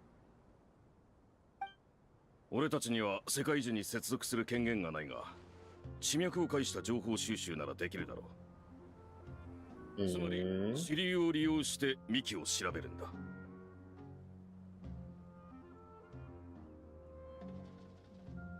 So, you have no direct access to Irminsul, but yet you still want to investigate the branches. How then? Might be able to gather information we need from the ley lines. How? But I thought the only way to access the ley line is from Emerso. Huh? That doesn't make sense. まった。もしや地雷戦のやつ、それに気づいて野外調査に出かけたのか。くそ、また先を越された。What? Why? Is it a pain in the ass? スラサタンな聖書では、宗神様が自らを情報の流れの中心に置かざるを得なかったと聞いています。世界樹内部の状況は我々の想像以上に深刻なのかもしれません。世界樹はスメールの平和だけでなく、テイワット全土にも影響を与えるものです。私たちはこの世界のためにも責任を持って動かなければなりません。万一に備え、いくつか別の案も考えておくべきでしょう。つまり世界樹が完全に修復不能となった場合も想定しろということか。あくまでそういう可能性も起こりうると。確かにその可能性はあるが、万策が尽きるまでは世界樹の問題の解決と回復させる方法を優先して考えるべきだろう。So there is a possibility of Erminso getting destroyed after all. Even they acknowledge that. コレイ、最初に今回の問題を察知したのはお前さんだって聞いたよ。少し話をさせてもらってもいいかい？ああ、でもなんであんな夢を見たのか自分でもよくわかんないんだ。外部から攻撃された痕跡がないのなら疲労によるものの可能性はないだろうか。金属も長く使うとそういう問題が起きるし、世界樹は何百年何千年も存在しているわけだから。True. その可能性はあるな。だがもしそうなら、世界樹は混乱ではなく完全にダウンしてるはずだ。賢者様、大マハマトラ様、話の途中にすまない。ちょっとトラブルが起きた。トラブル？移動の途中、スメールシティに問題が起きることを信じず、こっそり戻ろうとした連中がいたのが分かった。They slip away and hit during relocation. 人数は十数人だ。セクラが偵察中に見つけたんだが、精神状態がかなり不安定で、どういうわけか殺し合っていた。Psychosis? They're trying to kill each other? What the fuck? 俺たちが駆けつけた時にはもう生きてるのは2人だけでな。1人は重傷で意識不明、もう1人は襲いかかってきたんで拘束した。Not gonna lie, I kind of wish we are there to witness that happening. そいつらがいた場所は If they actually show us like we were actually on the scene when you know, the people going crazy and killing each other, like yeah, if we are actually there to witness it, we could totally up for some horror movie scenes right here. It's time for animation, guys. Someone draw that shit up. 安名遊興の近くだ。Yasna Monument? キャラバン宿駅からそう遠くないな。先生。分かっている。世界樹の混乱による影響が現れ始めたのだろう。もう安名遊興にまで及んでいるとは。まるで我々を執拗に追いかけているようだ。息つく暇さえ与えてくれないらしい。ジュライセンさんも同じことを言ってた。俺は報告に戻るよう言われて、あの人は残って調査を続けてる。俺が様子を見てこよう。We'll come with you. 俺も入れてくれ。こんなとしたが自分の身を守ることくらいはできる。What if the reason why it's starting to affect here is because Nahida is here? Like the whatever is happening inside, like the hazard inside of the Erminso is somehow able to track Nahida, and that is actually spreading outside, coming from Nahida as the source or something. What if? では別行動といこう。That would be kind of sad though. 引き続き対策について話し合っておく。なるべく早く戻ってきてください。気をつけてくれ。今外は安全とは言えないからね。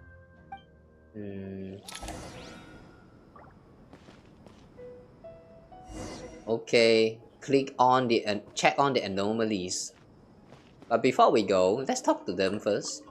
緊張しなくていいよ、これ。ただ話を聞かせてほしいだけだから。以前にも似たような夢を見たことはあるかい？似たような夢？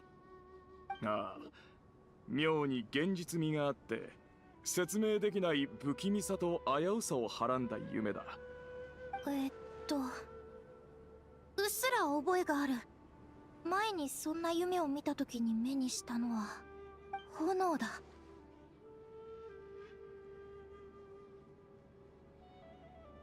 Wait.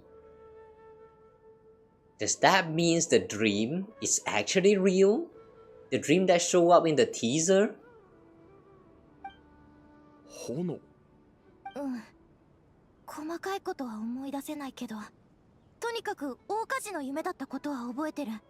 あちこち燃えてて、空も大地もすごく熱くて、灰が風に舞ってた。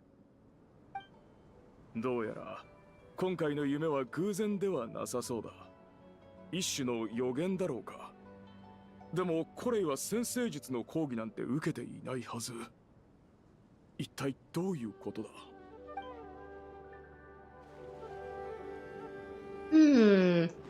？She doesn't remember much about that dream, but there's some possibilities that come to my mind. One is that she dreamed of the fire happening in Ermin's soul, but it was so hot that she could not remember about the tree. She just remembered about the fire. And then the other possibility is, you guys remember that one quest that we did last time? One of the world quests in, I think it was it Not Cry?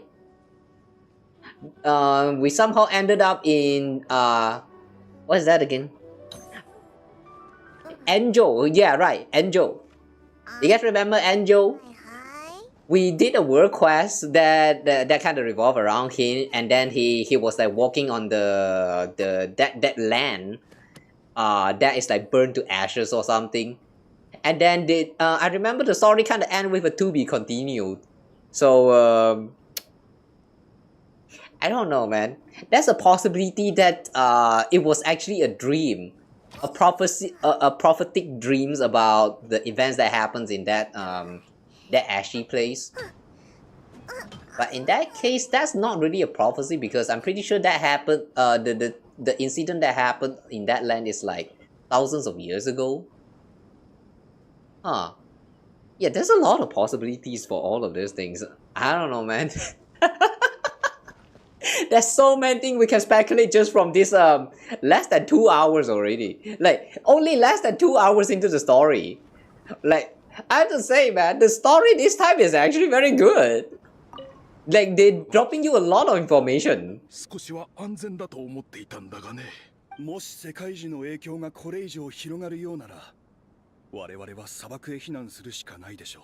候補は R 村になりますが、あそこがこれだけの人数を受け入れられるか確認する必要がありますね。物資の補給も問題だね。今回ウリンからすぐに移ってこれたのはキャラバン宿駅にもともと十分な備蓄があったからだ。砂漠へ移るなら水と食料をしっかり計算しなきゃならない。Okay. So the only backup plan they can think of right now is the move back to Aru village. Have they never considered about the other nations? Now it's time to work together, you know. ご苦労だったな、ティナリ。僕は大丈夫。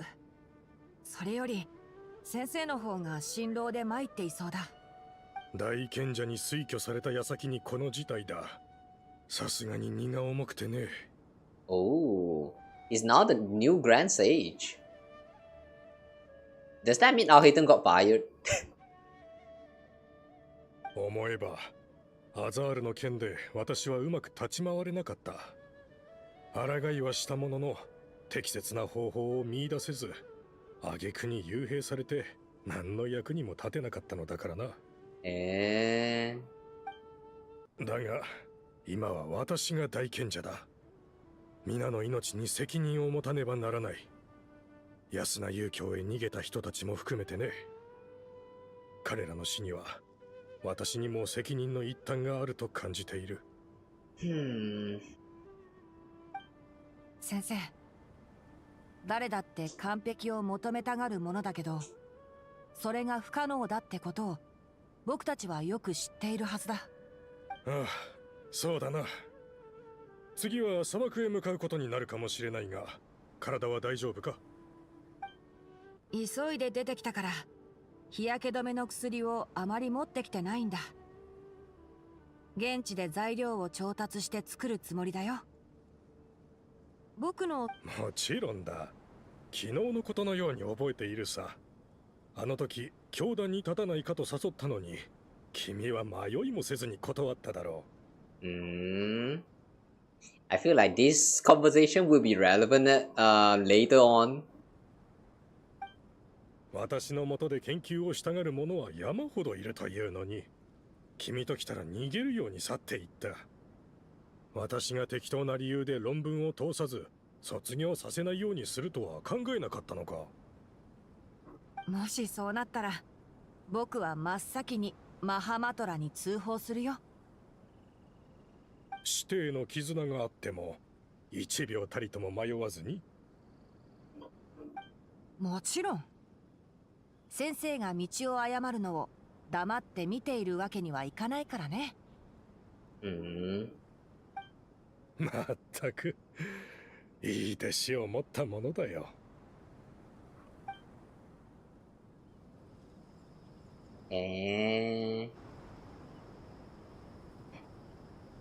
From the conversation, it kind of sounds like Nafis and Tinari actually had very good relationship. Like I mean, as the teacher and the student. But somehow I don't remember Tinari ever mentioned about Nafis at all.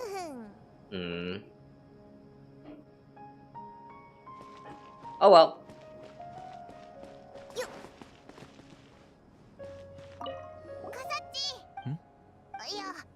僕の知る限り、世界中がそう簡単に異変を起こすことはないはずだ。誰の仕業かはわからない。Okay. The master is saying the same thing, so I guess it's not very important.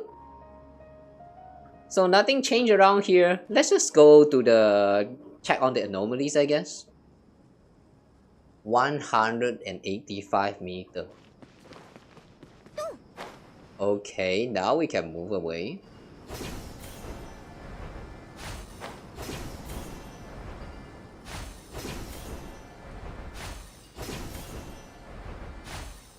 It's so empty that it actually feels kind of creepy.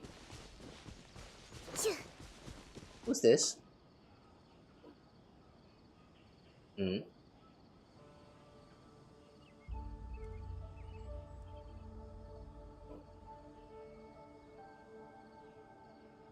これ以上先に進むのは危険よ。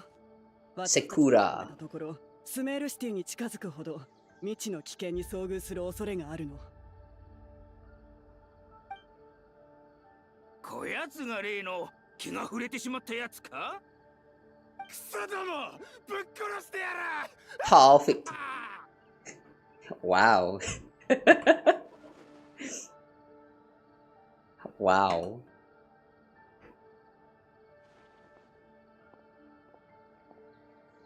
ジュライセン、まったく護衛も連れずに行動するとはよっぽど腕に自信があるようだな。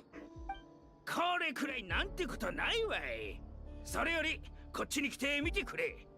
これって A leyline blossom? That looks very different. 地脈の湧き出し口に咲く花こそ地脈に異常が起きておる証拠じゃ。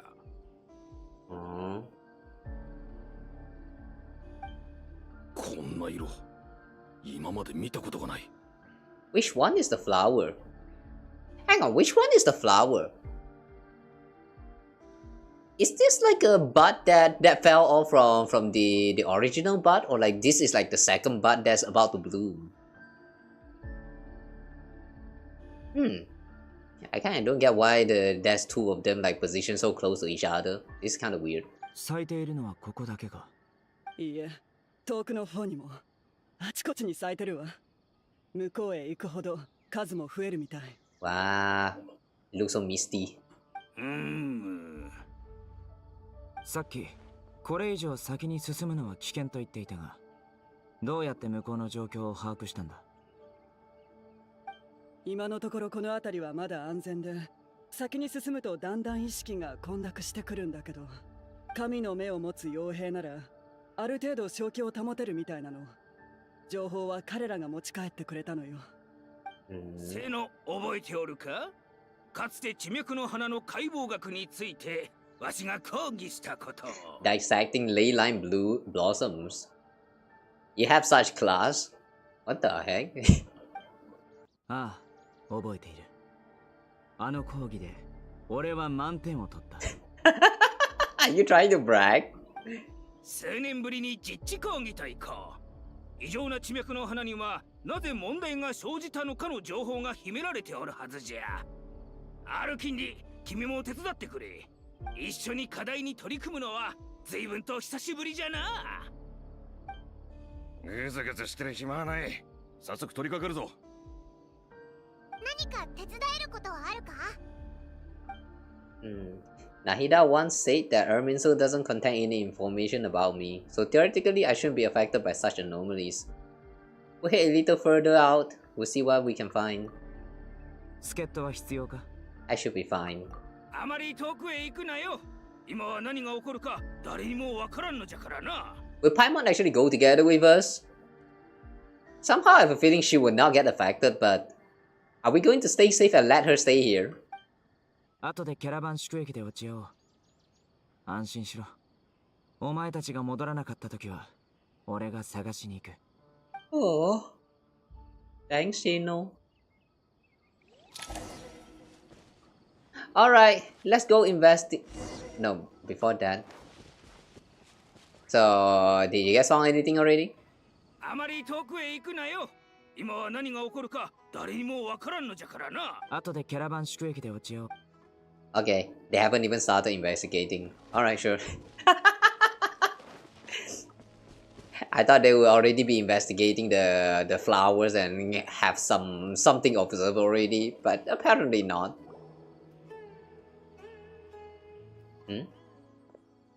Dark clouds gather in the sky, a sure sign that a storm is approaching. From outside of the border. Slowly but surely, the strange weather is spreading. The rainforest creatures must have sensed that something is wrong because they're beginning to flee too. Except they look like they are fleeing into the thick fog. So yeah, that's a little bit strange. We don't have much time left. Denari said that to help the Dendro Archon regain her power, we need to heal Erminsul. But healing Erminsul requires the Dendro Archon's power. Is there any way to solve this puzzle? これがオアシスの心のはずよ。火種を使って灯せば、アペプの元素力を補充できるわ。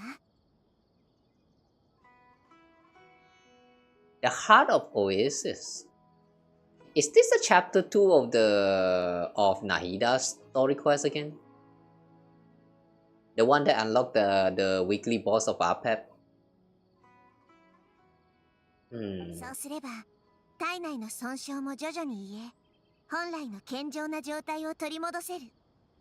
Why are we suddenly remembering about this though? That's it? What's it? If I use Apep's Heart of Oasis, I might be able to find Nahida help Nahida replenish her lost Dendro power without any need to rely on Erminsul. どうした？何か思いついたのか？ I know a way to save Nahida. 本当か？なら、急いで戻ってみんなに知らせようぜ。I thought we were going further in. What? We just go there, stand, observe, and then like, wait a minute, let's go back. What about the investigation? もう少し遅かったら。Oh, Deiya is here. 言ってたところだ。ひひ、人がどんどん増えてきたな。頼もしいぞ。 It's great to see you all. だから一度 Oh, Setos is also here. と思ってたんだ。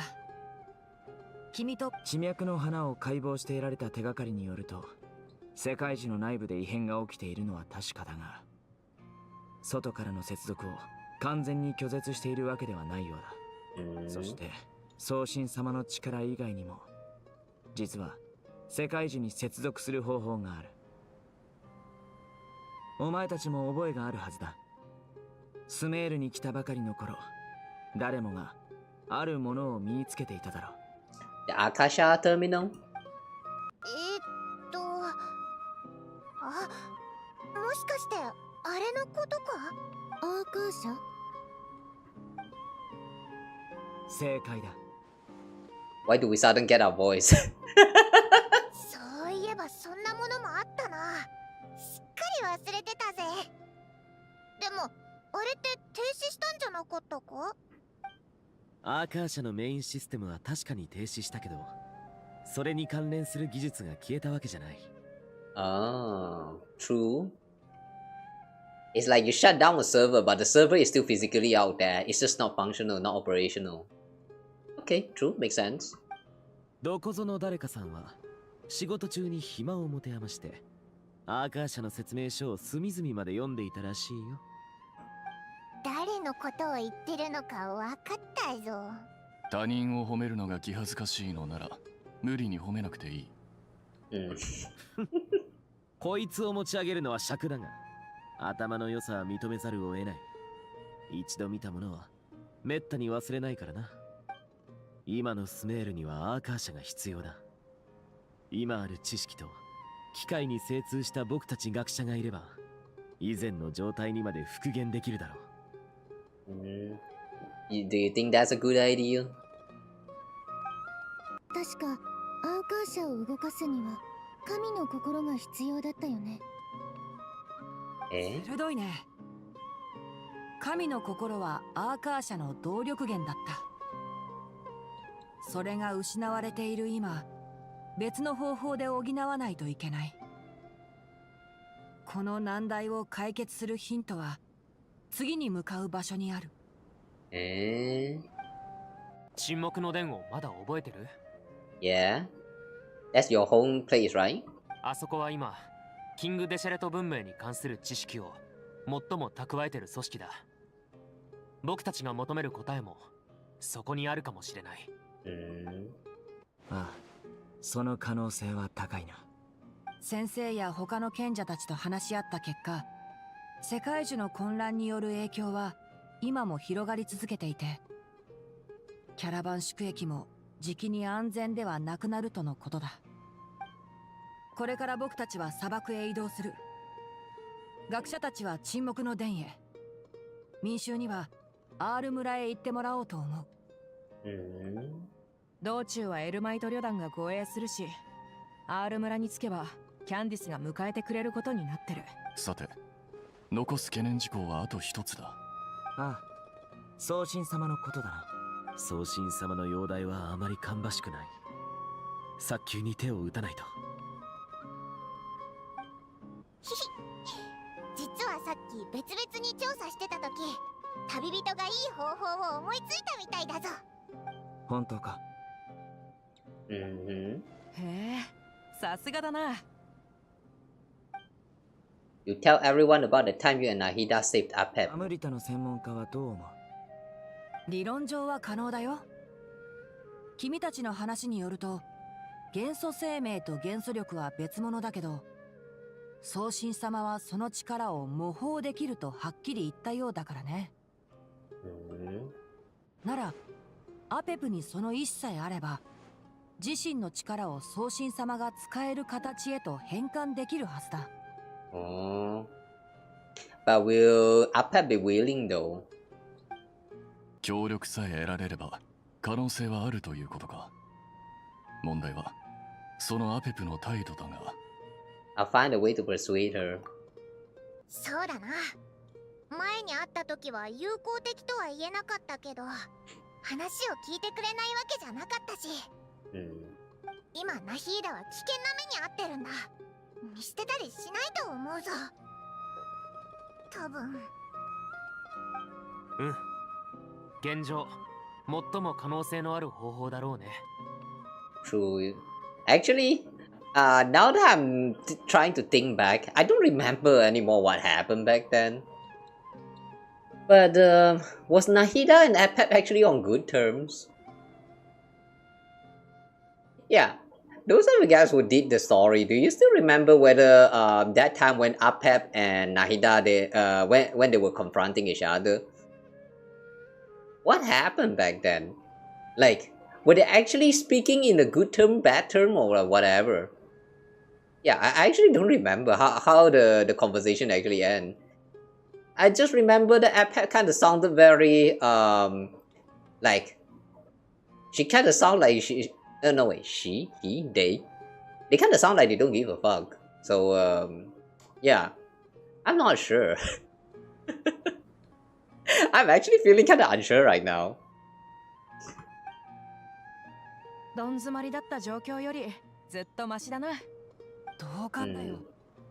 もし世界樹に頼らずに送信様の力を回復させられる者がスメールにいるとしたら、それは伝説の僧侶アペプくらいだろうね。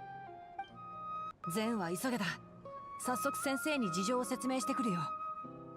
先生や他の賢者たちが同意してくれたら3つのチームに分かれて行動しよう。学者は沈黙の殿へ行ってアーカー社の問題を解決する方法を探す。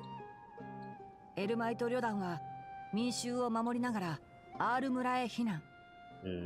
旅人とパイモンは送信様を連れてアペプのところへ。Okay, so we're responsible for Nahida and Apep. この先すべてが順調にいくとは言い切れないけど、少なくとも光は見えてきた。手探りだった頃よりはずっといいだろう。異論がなければ行動を開始しよう。だが出発前に俺から言っておきたいことがある。Yeah? どれほど離れていようと未来の俺たちを固く結びつけている。過去の絆は輝く明星となり、俺たちのために新たな道を切り開くだろう。Okay, is that a King of Invocations reference? それも召喚王のセリフ？これは続召喚王のだ。The sequel, okay. 何が違うんだ？よりかっこいい。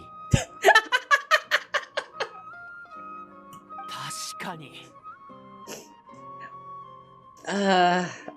Yeah, this too is brother. 実にタイミングのいい引用だね。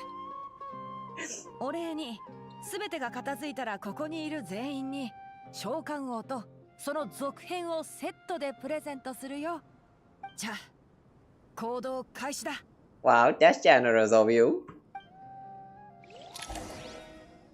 Would be funny if after we clear this whole quest, and then Tinari is just lurking around somewhere, and you can go talk to him, and then he's going to be like, "Oh yeah, remember about that promise? Here's your copy," and then he just hands us the King of Invocations and the sequel. That would be so funny. Alright, anyway, let's go to inform the Grand Sage of the plan. Where's the Grand Sage though? Oh, wait, I'm on the roof though. Oh, we just teleport in. 君たちが話し合った計画に私も賛成だ。だが、それらを同時に進めるのは難しい。民衆の移動には途中で休憩を挟む必要があるし、砂漠に行くのが初めてというものも多い。同行する人員も増やさねばならないだろう。二人は送信様を連れて先に向かってくれ。後ほど沈黙の殿で合流しよう。OK。おいらたちに任せとけ。感謝してもしきれないな。お互いうまくいくことを願っている。それでは。それでは。よし、それじゃあ出発しようぜ。確か前にアペプに会ったのは In the desert? 旅人パイもちょっと時間いいか？ Hi, Coley. 終わるから。何？コレイどうしたんだ？実はその何？師匠に昔言われたんだ。問題を提示した後はどう解決するか考えるようにって。でもあの夢を見てからずっと私、Wow. あんまり役に立ててないだろ。 Interesting. She's actually aware about her lack of involvement.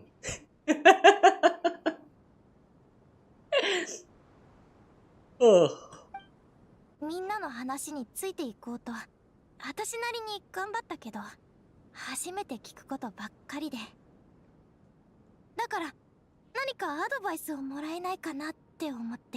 Wanna come with us? その気持ちおいらもわかるぜ。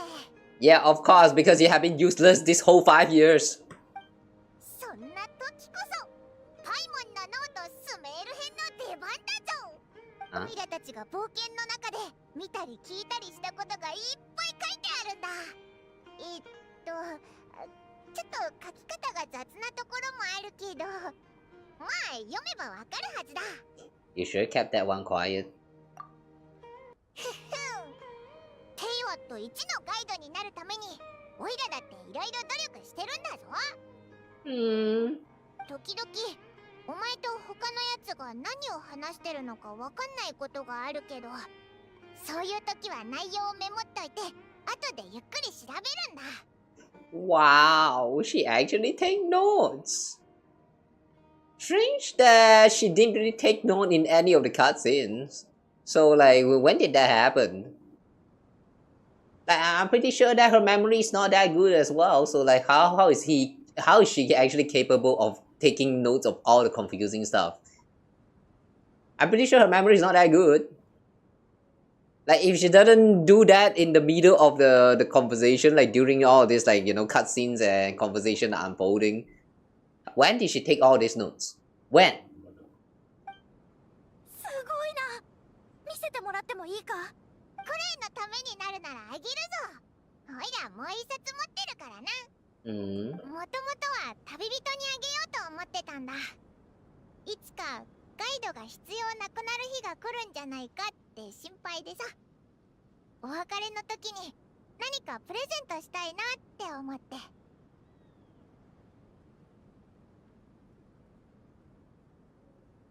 Instead of her, she said him. That's how you know that Aether is actually the canon protagonist in the story. Damn, I feel kinda sad for Lumin now. でもいらなかったみたいだ。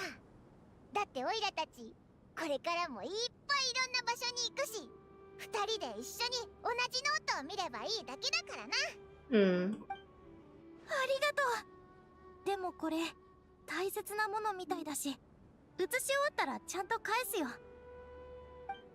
あ、これ以上引き止めたら悪いな。気をつけてくれよ。またな。あう、また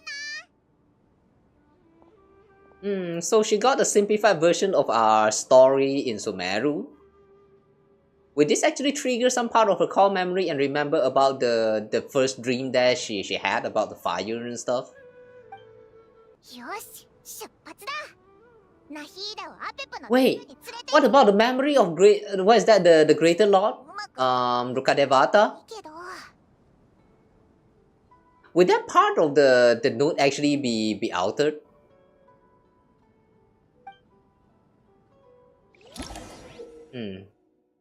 What's this? Guiding note?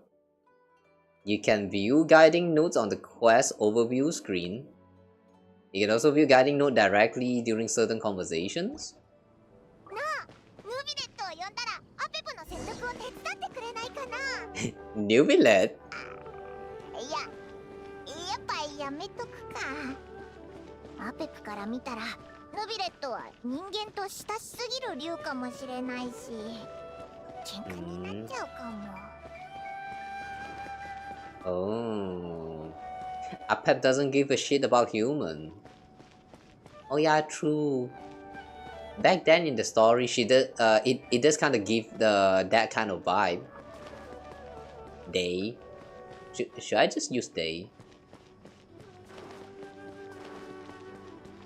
Take Nahida to search for Apep. Ooh. Hey, look, Dory! Dory, Candice, and Nilo is also there. There's a lot of people in there. Like heading to Aru village, I think. Ooh, the dragon! そのうち誰か来ると思っておったぞ。Hmm?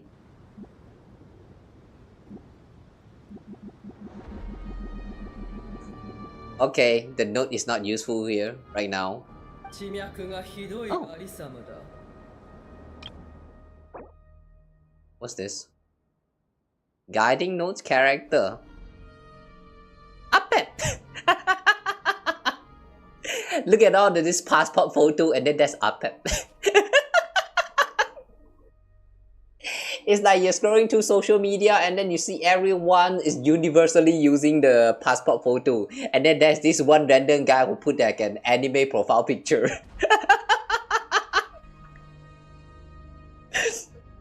Oh boy. Apep, the Dendo Dragon Sovereign, the ruler of elemental creatures who stands at the apex of Dendo itself. In many legends, she is the embodiment of vitality. As a Dragon Sovereign, she holds deep contempt for humans and gods, a sentient born not of arrogance. She is indeed a singular remnant of an era long since past. The Dendo Dragon Sovereign stands opposed to King Deshret, while the Dendro Archon Nahida once came to her aid in a moment of need. Incidentally, Apep is known by another set of titles in some corners of the world. One of King Deshret's 7 pillars, the Dragon King, the Supreme Spirit. The name was devised by King Deshret and the other 6 pillars, and Apep herself dismisses it with disdain. She is opposed of King Deshret.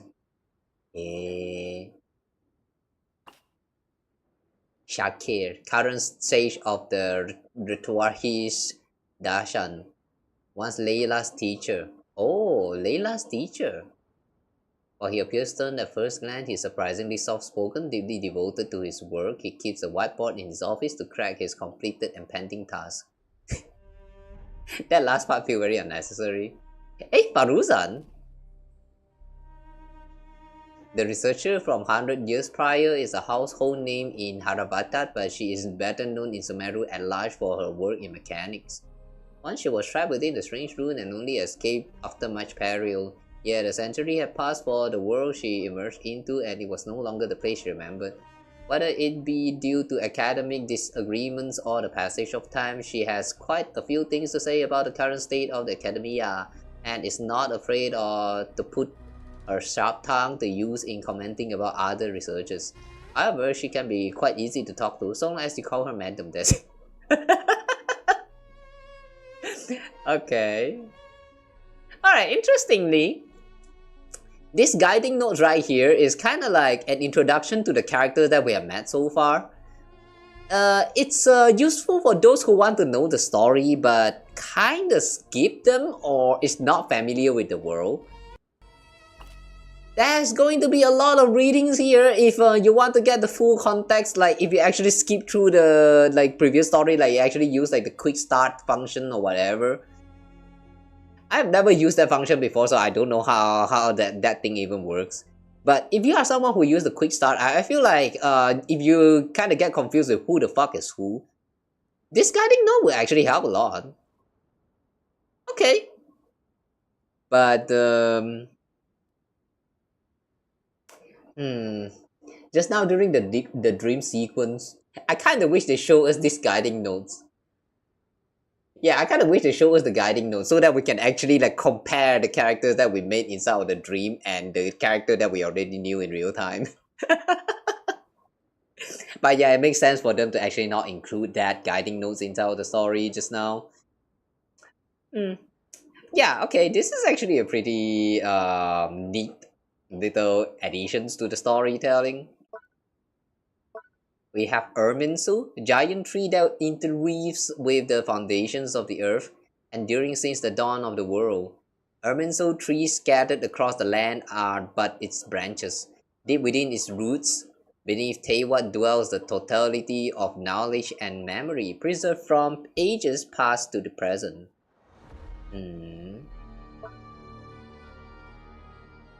Temple of Silence, organization founded by Hermanubis, one of the 7 pillars of King Dashret, along with his followers during the chaotic age of the Sea of Sand. His purpose is to protect and regulate the knowledge and technologies left behind by King Dashret civilization, shielding them from the grasp of those with ill intent. Even after centuries, they continue to uphold this ancient duty. Oh. Alright. Back to the story. I think that's enough context. The rest of the other characters, if you guys are curious about it, just play through the story and read them yourself. The ley lines are in disarray. Something has gone wrong with Irminsul, yes. Nothing gets past you. I guess we can skip the explanation then. たとえ遠く離れておってもスメールが破滅へ向かっておるのは感じ取れる。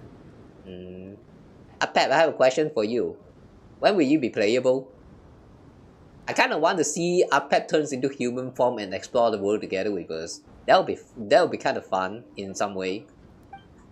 我らの故郷を奪った者たちが今や自分たちの世界が危機に陥るのを目の当たりにするとは。歴史とは実に皮肉な巡り合わせだ。She actually looks very happy. 笑ってる場合じゃないぞ。ナヒーダがピンチなんだ。助けてくれないか。ほう。では申してみよ。世がブエルを助ける理由がどこにあるのか。Safety of Sumeru depends on it. She probably doesn't give a shit, but let's see. 勘違いするな。スメールの存亡など、世の知ったことではない。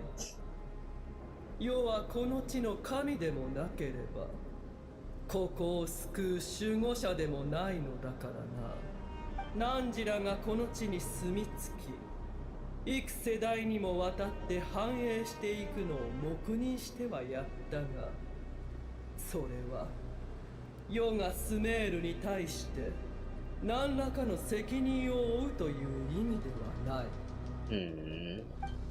小さなブエル、そして汝ら、世の目には終始天理に従ってやってきた侵略者に過ぎる。世に汝らを救う義務などないのだ。All of you are but intruders who follow in the wake of the heavenly principles. Okay, interesting. From the way she phrased that, it kind of sounds like the heavenly principle wake up one day and then she brought humans. They? Heavenly principles? They brought humans into this world? Okay. The very survival of the world could be at stake. 竜の時代はとうに終わり、天理が治める世界へと取って代わられた。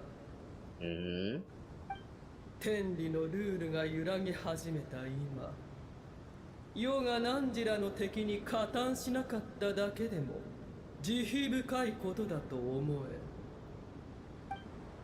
忘れるな。汝らが深く愛するこの世界に世は何の感情も抱いておらぬ。She's holding a really big grudge against the human. Because you owe a day of gratitude and this way you can repay it. アペプ、もし本当にそんなに神と人間を嫌ってるなら、かつて神に助けられた屈辱を注ぐのはあなたにとっても好都合なんじゃない？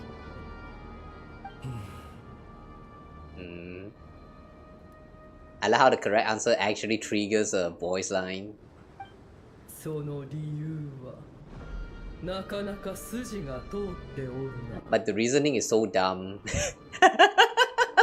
世がアフマルにはめられ、禁忌の知識に苛まれておったとき、苦痛から救ったのはブエルであった。 Oh. Okay, it's not that dumb after all. Hey, she actually does feel the gratitude toward Buer. Okay. 敵からの哀れみなど侮辱でしかないが、助けを受けながら報いぬのもまた、竜王の尊厳を損なうことになろう。小さなブエル、そして小さな人間たちよ、今回は特別だ。汝らに竜王の力を見せてやろう。 Oh, the true power of dragonkind. Show us. I know you all pissed really hard, but that's all I know. Show us something new.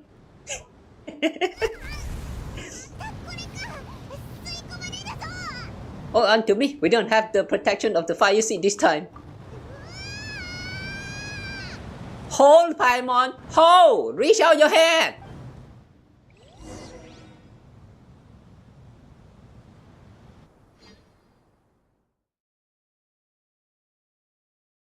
Paimon's stupid.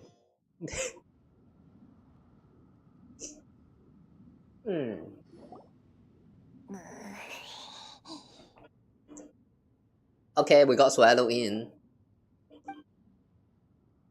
This is an awkward silence. Is silence a mandatory part of an audience with a dragon? これで良いだろう。オアシスの心が彼女に絶えず生命力を注いでおる。じきに元に戻るはずだ。だが、あらかじめ言っておこう。彼女の存在は世界樹と深く関わっておる。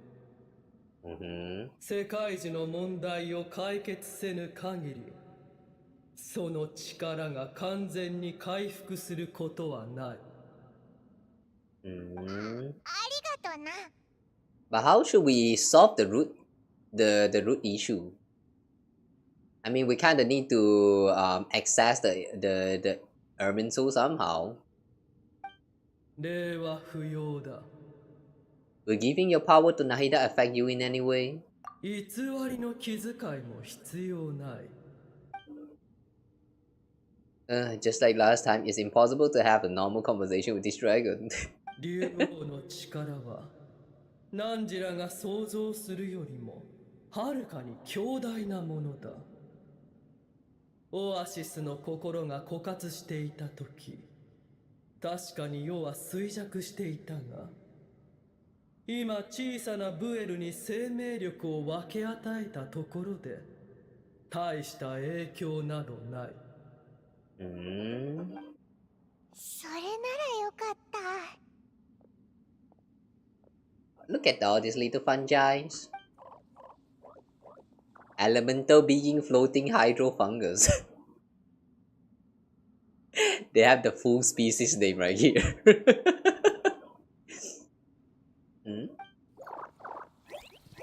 Just like Applet once said, elemental life forms who merged with her have now been reborn. The knowledge, memories, and emotion they once had are gone. They're brand new individuals now, and yet, for some reason, they seem drawn to Paimon and me. ずいぶん好かれておるようだな。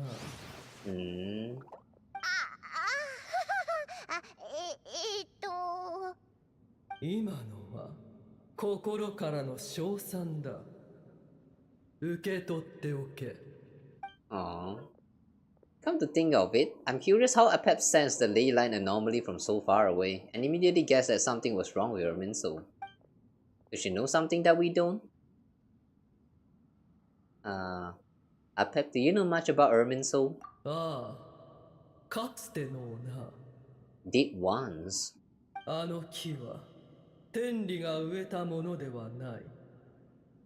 天理がテイワットに降臨する前からすでに存在していた。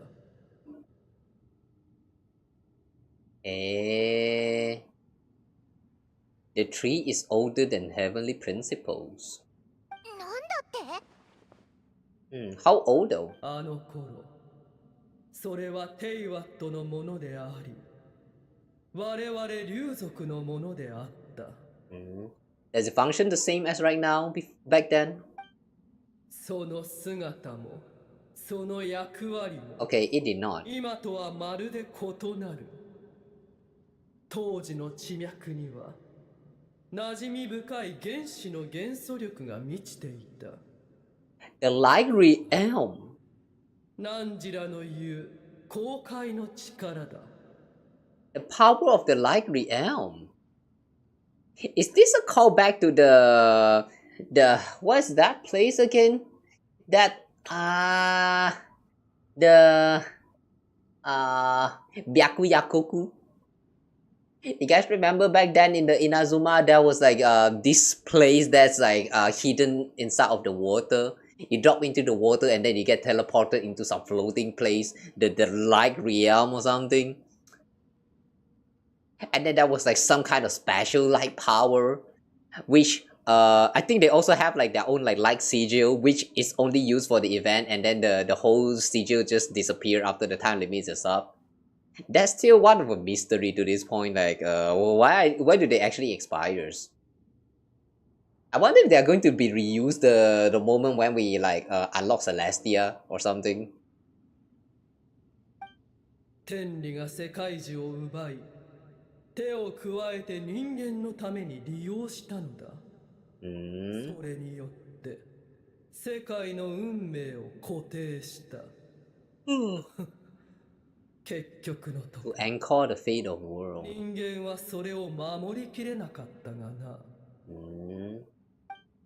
天理、神々の神、ヘドが出る。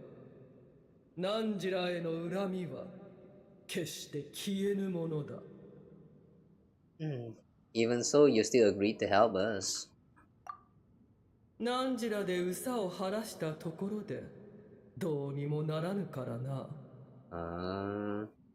だが、いつの日か木が熟した時、我々はこの世界を奪い返すだろう。She still wants to take back the world from the humankind. 世はすでに感じておる。陶器地の水の竜王はすでに簒奪者である神の手から力を取り戻したことを。Oh, yeah, he did. まだ顔を合わせたことはないが、我らが日夜復讐の準備を進めている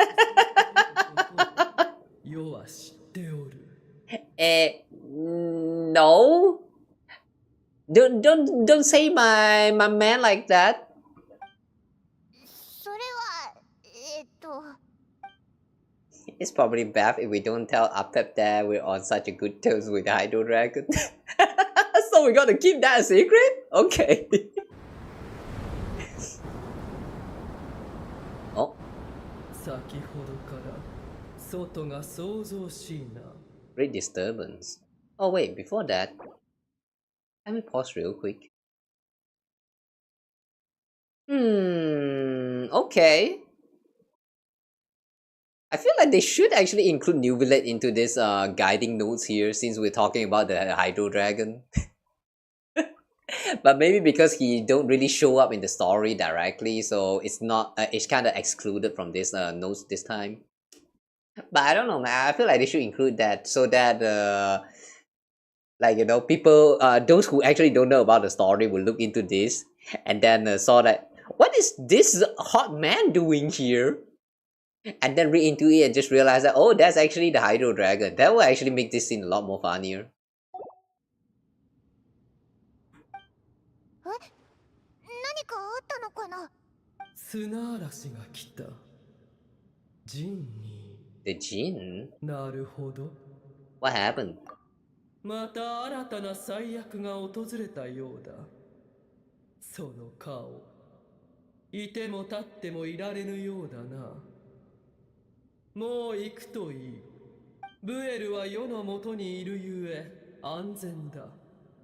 回復したら汝らのもとへ送り届けよう。頼んだぜ。でもお前も気をつけろよ。言ったはずだ。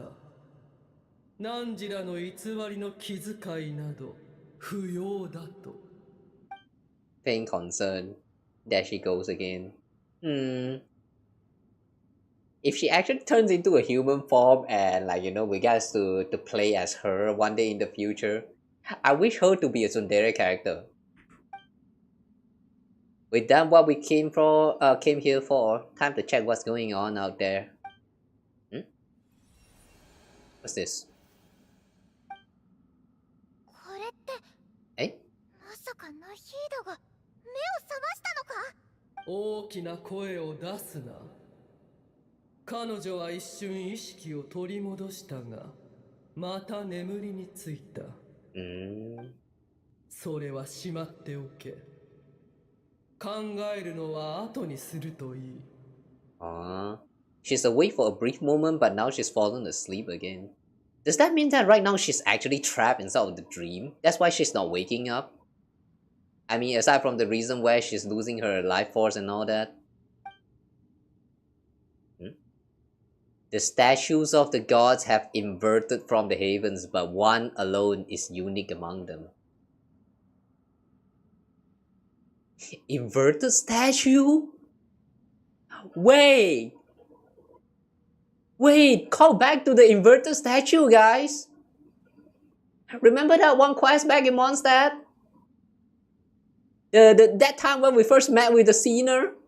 And then there's like the inverted statue and then people were worshipping that statue?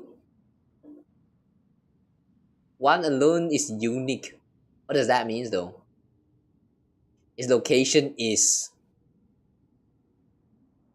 7 squares. Remember, tell no one. The moment I touched the key Nahida handed over, a mysterious piece of information appeared in my mind. I don't know what it means, nor how to decipher it, but I will firmly commit it to memory. This must be incredibly important information. I don't know why Nahida would keep it a secret from everyone, but it's probably best that I do the same for now. What if it contains the forbidden knowledge? Oh.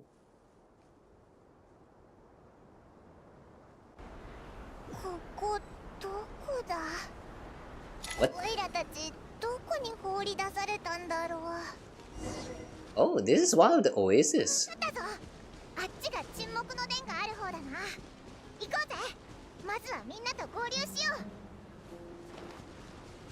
Wow, the tornado. Can we touch them, tornado?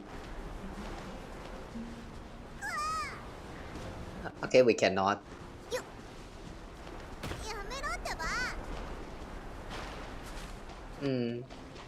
Okay. Finally, the tornado does not hurt you. They just kind of knock you back. Oh. The Temple of Silence. Oh, that's a lot of Jinn. Is that like they're like less restless or something? こんなに残る必要はない。賢者は俺が守ろう。他の者はアール村へ戻ってくれ。は、セノ様。What's going on? セノ、何かあったのか？戻ったか。送信様の容体は？ She's still with Apep, but she's recovering. Apep gave Nahida some of her own life force. そうか。よかった。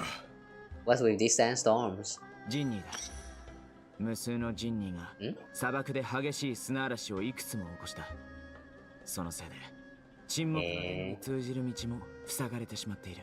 Why are they blocking? Why are they trying to prevent them from entering the Temple of Silence? Also, Jinn. They will actually tell you when they added a new knowledge into the guiding notes, huh? Okay, interesting. The familiars created by the goddess of flowers Nabu Malikata for herself. After her passing, they pledged their loyalty to King Dashred until his civilization too was swept away by the storms.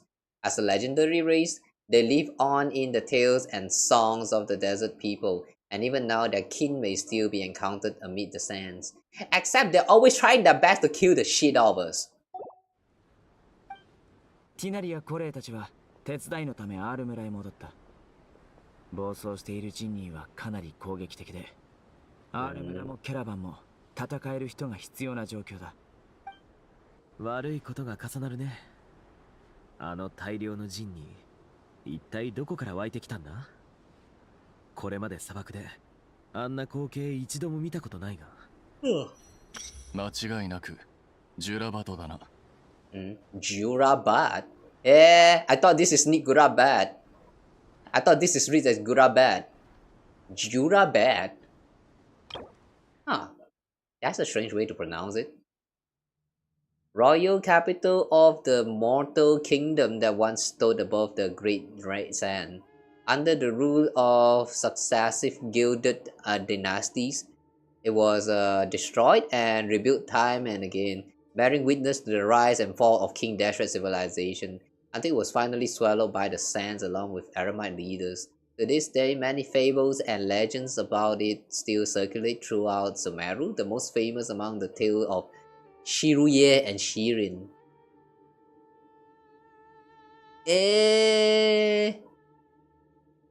Sounds familiar, but I don't think I have actually read that.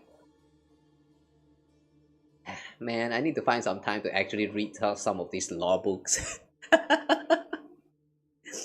The city of Gurabad. ジュラバド？もしバラーズリーがここにいたら、もっと具体的に説明してくれただろう。俺は以前砂漠を調査していた時に噂を聞いた程度だ。ジュラバドの地下には知性のないジンニーが大量に封印されていると。Jin from Gurabad, huh?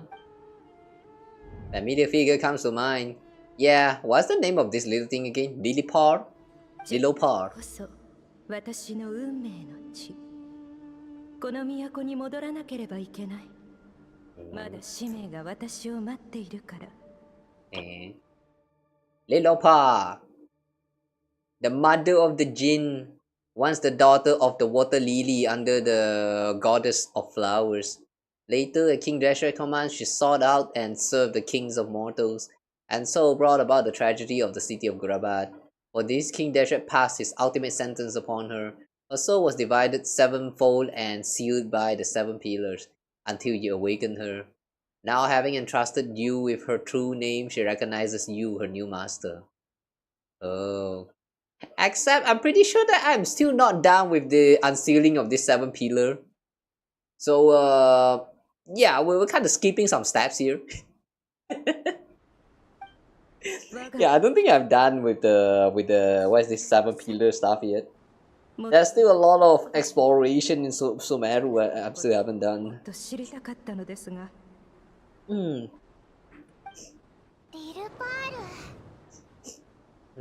Pam and I should take a trip to Gurabad. あそこでオイラたち友達って言っていいかわかんないけど、少なくとも旅の仲間の変な便を見送ったことがあったな。Wait, since when we say goodbye? Yeah, we are skipping some steps here. あいつを目覚めさせれば、ジュラバドの危機を解決できるかもしれないぞ。ジンニー以外の存在にも警戒しておいた方がいい。そこにいるのはジンニーだけじゃないと。そう考えるのが自然だろう。俺たちがキャラバン宿駅に着くなり、世界中の混乱の影響が近くまで広がった。そして今度は砂漠へ移動した途端、ジンニーと砂嵐が現れたのだからな。ただの偶然で片付けるには無理がある。True. 安心しろ。オイラたちずいぶん強くなったから。Monster Roar. うわ、こいつらいつの間にオイラたちの周りに。ジンニーの影響で砂漠にいた魔物たちも活発になっているようだ。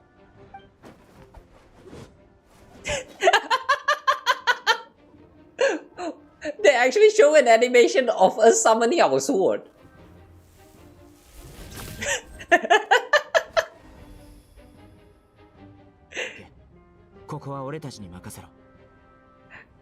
Okay, that was kind of funny for some reason. And we summoned that sword, but we're not going to fight.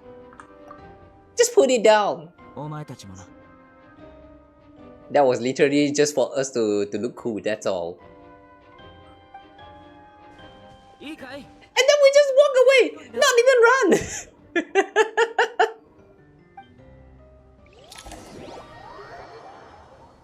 Oh wow, the body language that they choose in this scene is kind of funny. I wouldn't say that it's wrong, but like it just feels a little bit off, that's it. Party setup. Oh shit, we're about to enter some kind of fight.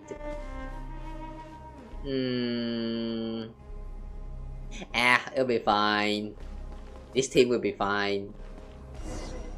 修羅場からジンニーが溢れ出てる。やっぱり原因はここにあるみたいだぞ。早く中に入ってみようぜ。Ow! What? What?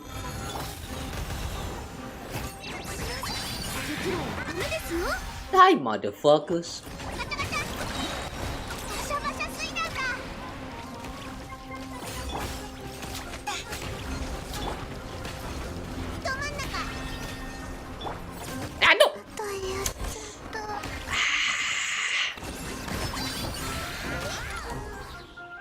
Son of a bitch! I'm sorry, Klee.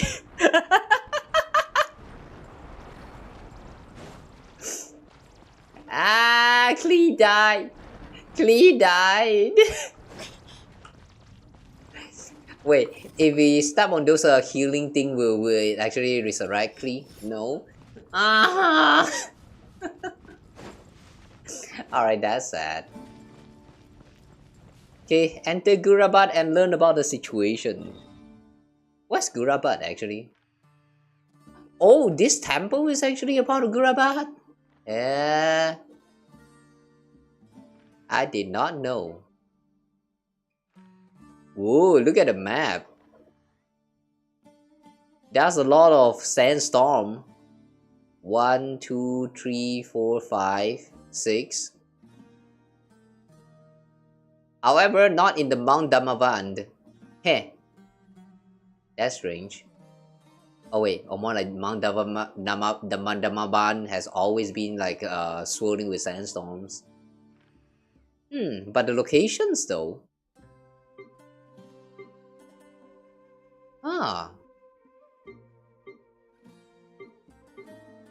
Why these locations?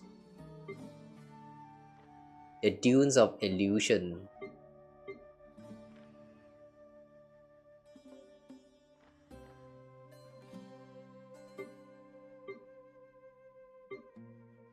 The Dunes of Karosi.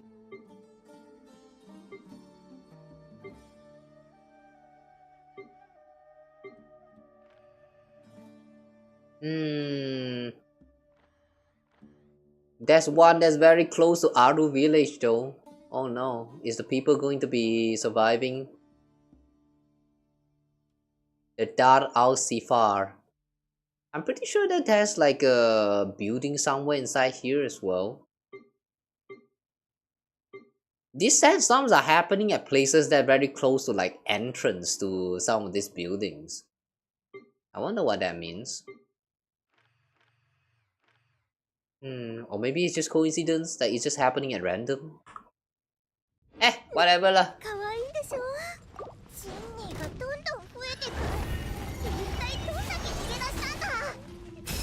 Well, let's just enter.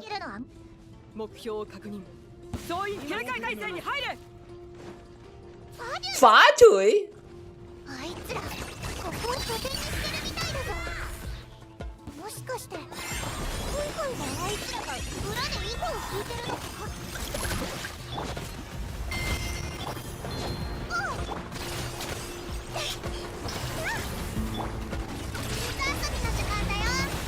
Yeah, stop sucking!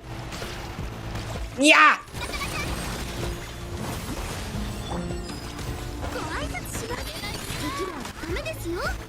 Motherfuckers! Stop sucking me! And you, fuck off! Yeah!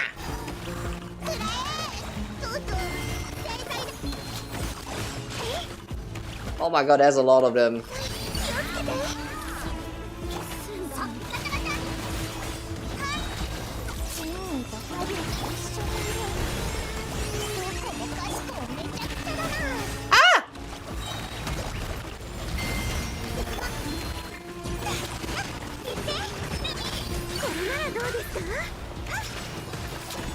Okay, hang on. Klee, come back, Klee. Ah! Fuck you! Stop sucking!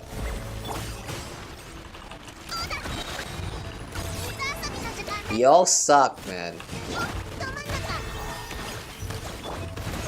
Yahoo! I hate them all.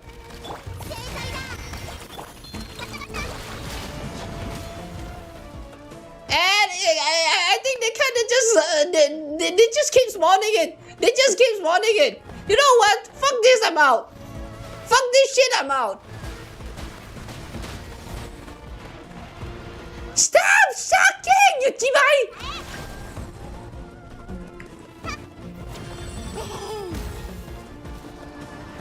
Why did I enter with this thing? Stop sucking! Fuck you! Fuck you!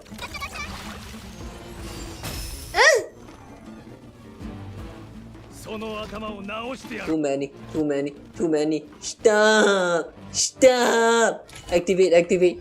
Okay. あの変な装置を見たか？オイラの勘だとあれ超奇怪。あの危険なジンニーたちを放ってる。So many of them. 目標がカワエリアに到達。This is reminding me of all of that trauma in Kingdom Hearts 3. Sheesh. Nesterova.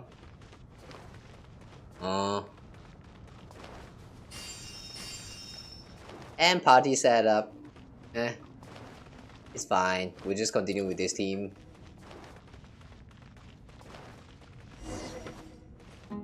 A divergence leading to oneself. Plumb the depths of Garabat ruins.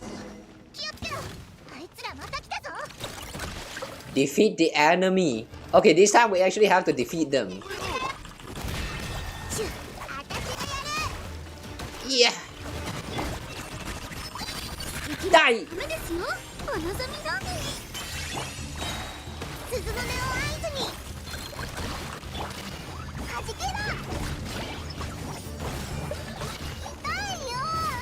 Itayo.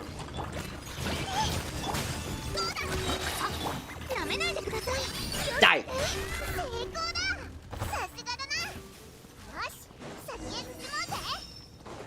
Okay, destroy the device affecting the Jinn. Affecting the Jinn. Okay, let's ignore them.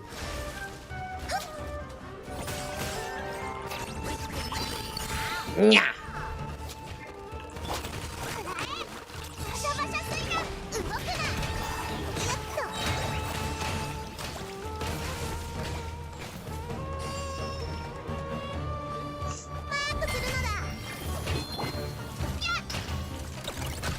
Ah.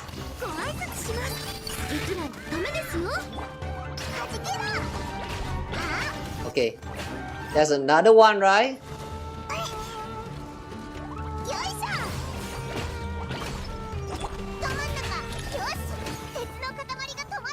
Okay, it's broken. Now what? どうやら私の部下ではあなた方を足You ようですね。You 申し訳ありません。バラショフ。謝ることはありません。よくやってくれましたよ。これほどの強敵を相手に今まで持ちこたえたのですから。So who are you? これがこいつらの長官か。ジュラバドの混乱、それに世界樹の問題も。裏で糸を引いてるのはお前たちなんだな。Hang on a second. A thought just occurred to me. What if this is actually Dottore but in different form? その質問にはお答えできませんね。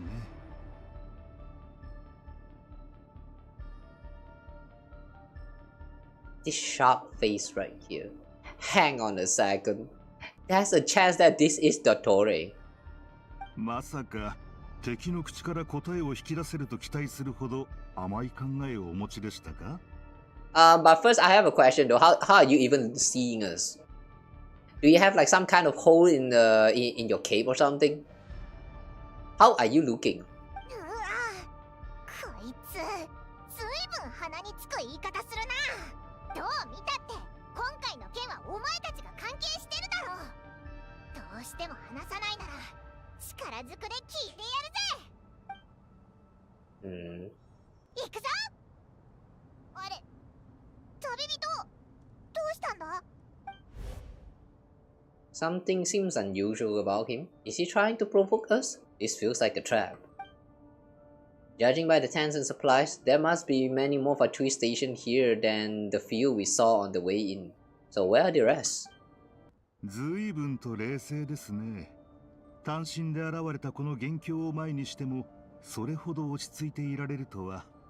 敵ではありますが、拍手を送りたくなります。So he is an enemy? それを言うためにわざわざ出てきたの？おや、会話の主導権を握りたいのですか？あいにくですが、私からあなた方に話すことは何もありません。ここに来たのはただの好奇心です。パディの間でお二人の名前は広く知れ渡っていますからね。せっかくの機会ですから近くで観察させてもらおうと思いまして。その言い方、まるでオイラたちが見せ物の珍しい生き物みたいだぞ。Yeah, he sounds like Dottore. まさか、それは誤解ですよ。そこに立っているのが名高い二人の英雄だということはよく存じています。いくつもの国の危機を救い、数多くの仲間と出会ってきたことも。あなた方の冒険には敬意を表します。唯一残念なのは、その旅路が私たちの目的と相反しているということです。How so? オイラたちに敬意？なんか変な感じだな。何もおかしなことはないでしょう。私とあなたは対立する立場にありますが、そこに根深い怨恨があるわけではありません。敵を尊重することは、すなわち自分を尊重することにもつながるのですから。I'm starting to feel like he's just trying to stall time. 観察って言ってたけど、何か分かった？全神経を注いで観察し、理解しようと努めましたが、それでもあなた方の実力は底が知れません。私は暴力が増えてでして、ですから、ほら、こうして言葉で語り合いたいと思っているのです。三つの月が空に昇っても、あなた方の輝きを遮ることはできなかったと聞いていますし、私としてもわざわざ痛い目を見るつもりはありません。三つの月？ He knew about the three moons. 執行官の博士と何か関係があるの？ Il Dottore. Second of Fatui Harbingers, the heretic scholar obsessed with mad experimentation. Due to series of improprieties, he was expelled from the academia during his student years. He later joined the Fatui and rose to the rank of Harbinger. That's all. We're not going to include the part where he got killed in the last story. I feel like that part is left out intentionally. Probably to tell us that, yeah, he's probably still not dead. Maybe this person who's standing in front of us is actually Il Dottore himself. 鋭いですね。我々の上官である執行官ドットーレは、くらいで命を落としました。ですが、彼が去ったからといって物事が全て止まるわけではありません。 Hang on. 我々は Commander. So this guy is Doctor's underling? おっと、危うく口を滑らすところでした。何をするつもりだ。ドットーレの敵討ちか、それとも別の企みでもあるのか。もう十分話しましたし、これ以上喋っても意味はなさそうですね。見たところ、あなた方は随分とこの地に詳しいようですが、以前にもジュラバドを訪れたことがあるのですか？どうやら当たりのようです。でしたら、ジュラバドの物語を耳にしたこともあるでしょう。ジンニーの母、リルパールと3代にわたって繰り広げられた復讐の悲劇を。まさにここでリルパールはかつて聡明なものを王位へと導きました。ですがその後、玉座についた者は例外なく権力に溺れ堕落していきました。Therefore the rise and fall of Grabad. 堕落した王は国を統べる力を失い、その座にとどまり続ける資格も失います。何が言いたいの？あなた方の冒険を称賛したのは紛れもない本心です。ですが私の目には、あなた方の旅は常にこの世界のルールを維持するためのもののように見えます。Is it? Our journey this whole time ultimately upholds the rule to this world. Is it? You know, I honestly thought that ultimately we are trying to break the rules. Yeah, I'm pretty sure that the whole time we are trying to break the rules, just without the world, the ruler of the world actually noticing about the cheesing that we're doing. Like, we have been using loopholes and all that stuff throughout a lot of the quests, including the time when who is that again? Fossalor deletes the seed of the hydro archons, something like that. Wait, hang on. Now that I think about it, true. We have been abiding the rule this whole time. We have been trying to abuse some of the loopholes, but we are still abiding to the rules. He has a point. ただ、そのルールは本当に正しいのでしょうか。皇天に座す天理は果たして聡明なのか、それとも暗愚なのか。七神が世界の全権を握っていますが、彼らが堕落しないと一体誰が保証できるのです？お前、まさかオイラたちを説得しようとしてるのか？説得？私の上官もきっと試みたことでしょう。今さら同じことをしても意味はありませんよ。もし他人の言葉一つで立場を翻すようなら、そこにはもともと確固たる意志などなかったということです。私はただ個人の立場を述べ、お互いの理解を深めようとしただけですよ。今の敵が必ずしも永遠の敵とは限りませんからね。もちろん、もしささやかな陰謀があるとするなら、それは少しでも時間を稼ぐことでしょうか。さて、私はこれで失礼させていただきます。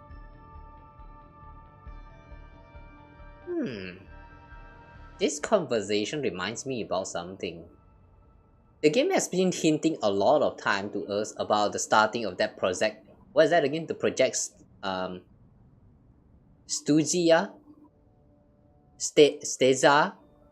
Stuzza? I forgot how the word is actually spelled, but like, yeah, that was this one project that the Fatu is about to start. And I have a feeling that this part where he's trying to just stall time is actually a part of the big plan of that project Stuzia, or whatever that was called. This will be the prologue, which will ultimately lead to the chapter, the acts in Nahida, isn't it?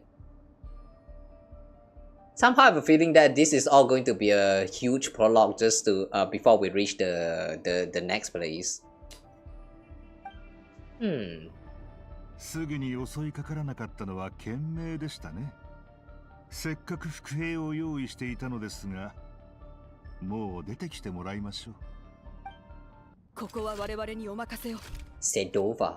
ええ、期待していますよ。彼女を足止めしてください。私は次の計画に移ります。スメールシティ、世界中。Yeah, they are aiming for the Irminsul after all. All of that was just to bait us into like bringing Nahida out of the place. So now the Irminsul has no more guardian guarding it. It's immune to any attack. Yabe.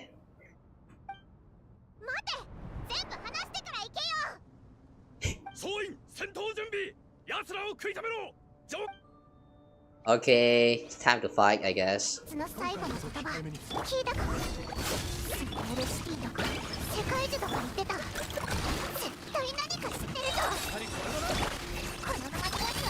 Die!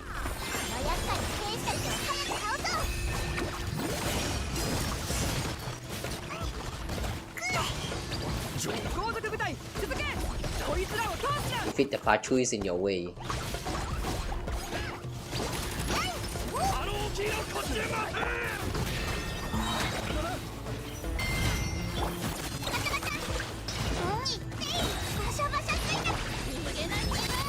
Die!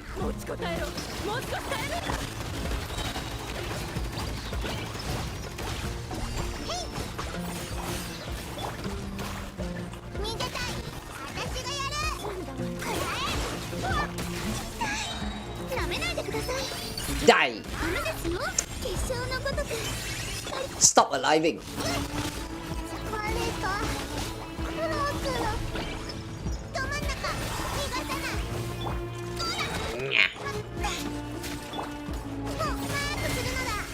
Okay, this is probably the last wave. Die! Okay.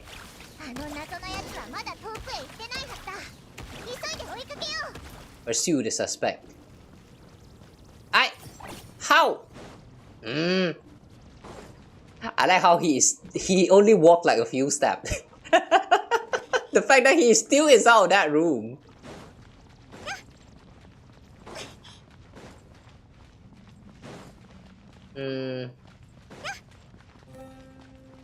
Okay, now that we're out of here. Wait, hang on, I have a feeling this is a decoy. Hey, it's not?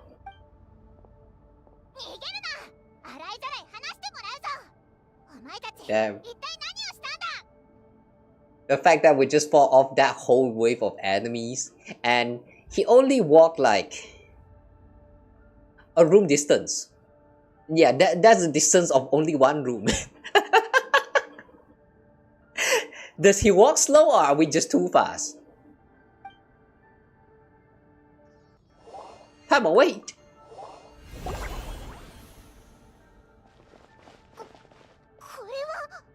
Huh? ご安心ください。これ式の罠であなた方を足止めできるとは思っていませんよ。ジュラバドに吹き荒れる砂嵐もじき収まるでしょう。次の計画を進めるのに十分な時間を稼げました。What is that device? There was more than one ambush. Shouldn't have let my guard down. そう落ち込まないでください。誰かがここに来ることは分かっていましたから、あらかじめ計画を練っておいたのですよ。どこであなた方と話し、どの扉から去り、どの仕掛けであなた方を待つか、すべて計算済みです。I don't know, man. This behavior feels kind of creepy. No, not creepy, disgusting. 対してあなた方は私のことを何も知りません。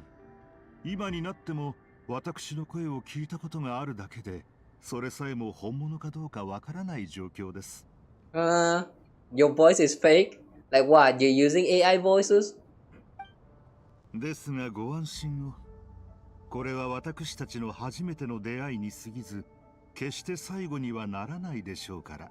最後にもう一つ答えて。どうして博士に従い続けてるの？あいつは残酷な実験を繰り返してきた。自分の部下に対しても同じように。従う。その言葉は適切ではありませんね。あなたから見れば悪党であっても友人くらいはいるものですよ。たとえお互いの間に真心などほとんどなかったとしても。So he is a friend of Dottore. ルールが生まれれば、そこには必ず利益を得るものとそうでないものが現れます。人々は手に入れた利益を正当化するため、あるいは抱えた苦痛を晴らすために躍起になるものです。私も彼も世界のルールには収まらない身、そして共に新たな秩序を探し求めているのです。描く未来図は必ずしも同じではありませんが、この道を行く同行者と言えるでしょう。さようなら旅人さん、パイモンさん。あなた方が早く脱出できることを祈っていますよ。もっともあまり早すぎても困りますが。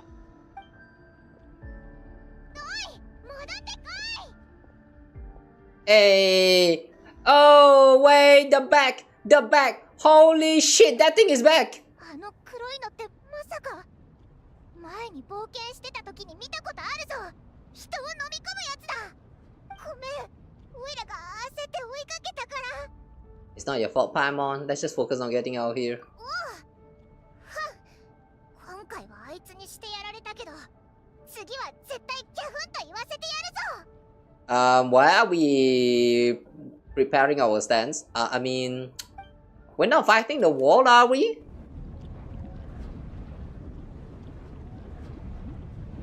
Eh?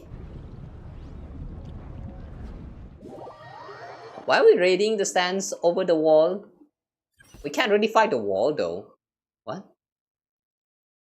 And we're switching to Tinari, Collei, and Dori's perspective. ゼノたちは北側を守ってる。ここは僕たちに任せて。Why is Dori here though? こんなにたくさんのジンニーが現れるなんて、絶対 R 村に入れるわけにはいかない。ご心配なさらずに、こういう事態も私の想定内ですわ。へえ、何か策があるの？あなたたちはご存じないかもしれませんけど、私のお仲間であるぷくぷくパープルちゃんも実はClumpy なんですの。この子に交渉してもらえばこんなピンチあっという間に解決ですわ。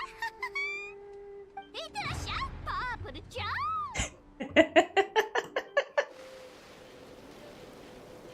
Where?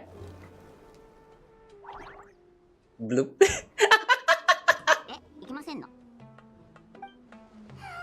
モラで。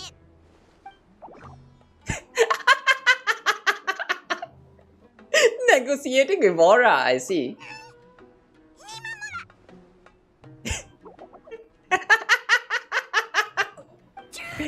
モラ、これ以上は出せませんわ。Okay. Okay, he agreed. なるほど。仲間といっても雇ってるだけなんだね。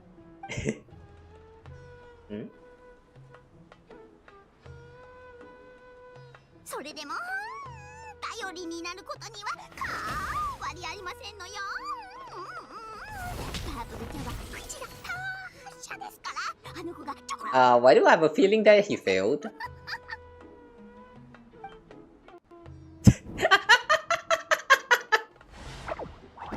He failed.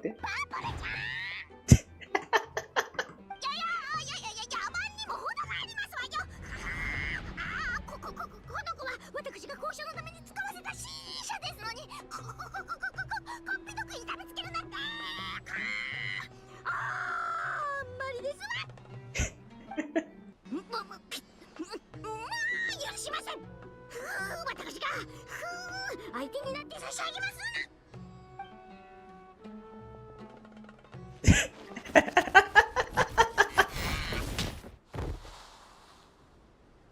Ah, Dory died!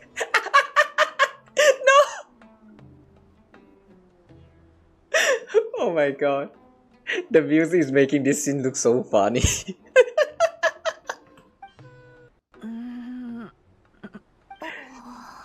どうやら僕たちでやるしかないみたいだね。気をつけて。これ。はい、師匠。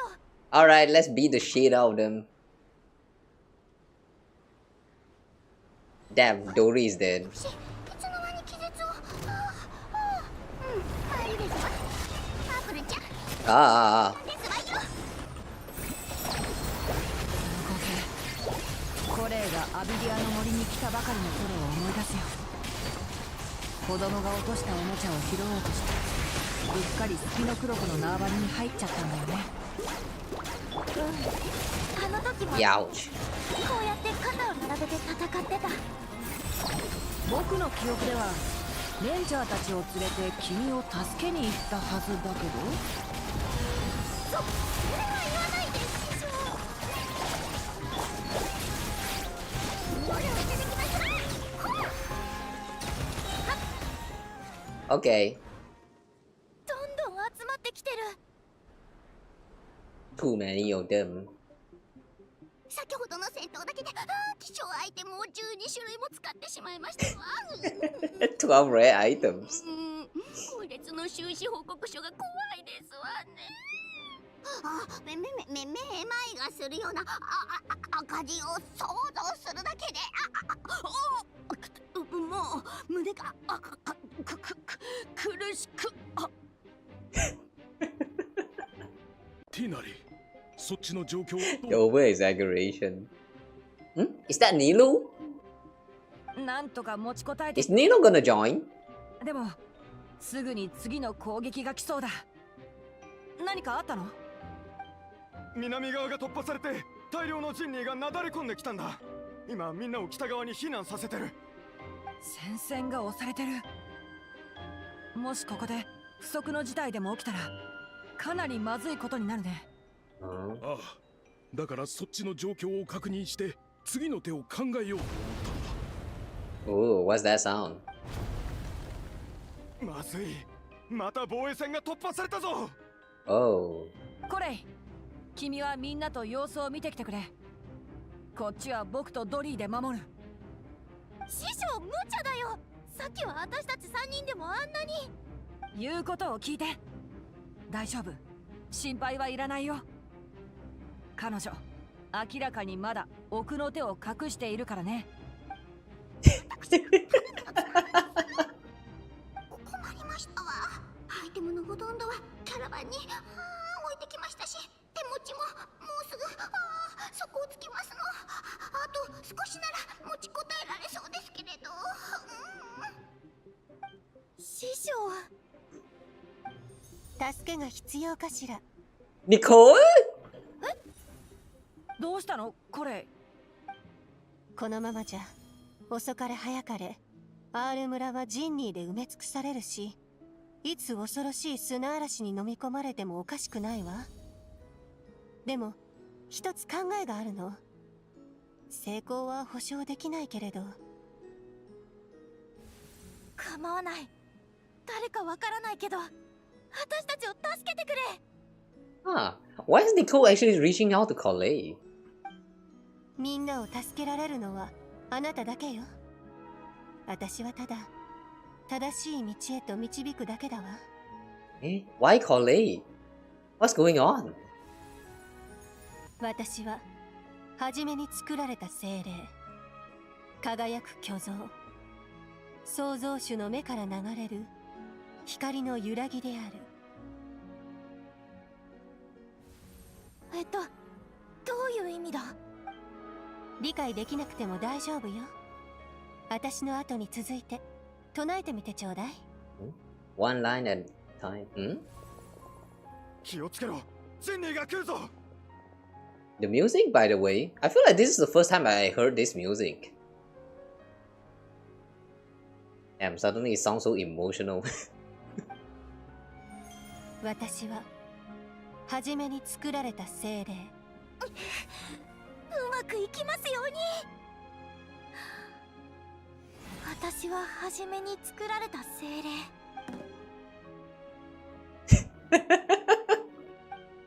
輝く巨像。輝く巨像。Oh. Ru?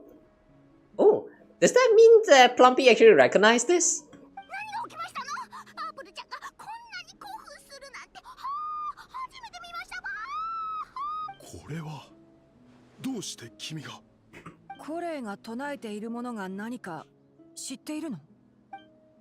創造主の目から流れる光の揺らぎである。Why did she move in front? 創造主の目から流れる光の揺らぎである。Oh. Hmm?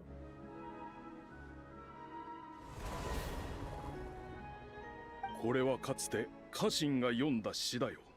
しかし歴史にもほとんど記録が残っていなくて、いくつかの文献にわずかに記されている程度なんだ。Oh, it's just a song? I thought that after she's done reciting all of that, Nicole is going to spawn in or something. コレイは歴史に詳しいのか？僕の知る限り詳しくはないよ。ジンニーが静かになった。いや、静かというより服従している。どうやら家臣が残した詩には鎮静効果があるようだ。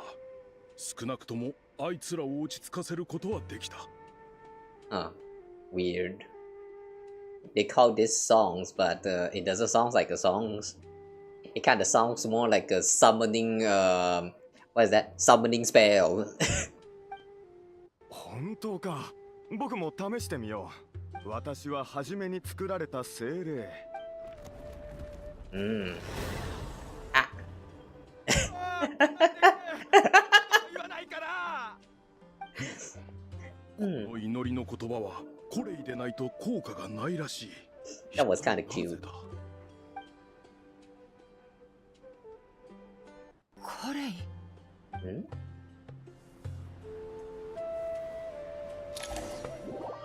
Somehow I'm feeling that right now Nicole is borrowing her body or something?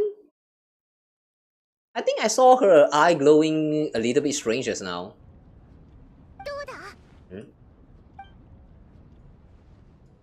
Can't break it. The only way out of here is by brute force, but too much force and the entire runes might collapse. Mechanism is right outside, maybe there's a way to. 遠くから大きな音が聞こえたから、リュウサがどこかの宝物庫の門でも破ったのかと思ったけど。なんだ、君たちだったんだ。あれ？この声。Is that Ben Ben? Ben Ben! ずいぶん久しぶりだね。Hi Jet. Ben Ben!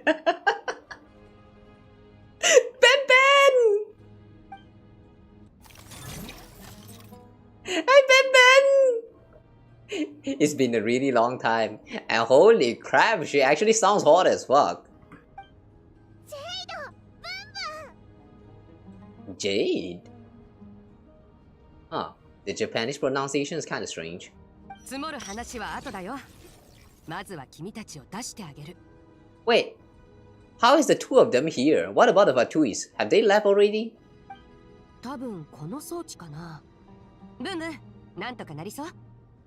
Boon Boon? Boon Boon? I thought Ben Ben. Isn't he supposed to be Ben Ben? よし、これで大丈夫。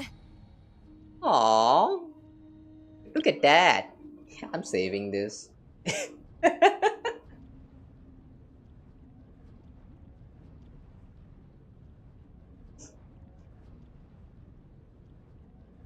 Look at that, the way she's holding us. The way she's touching our waist and stuff. Oh boy.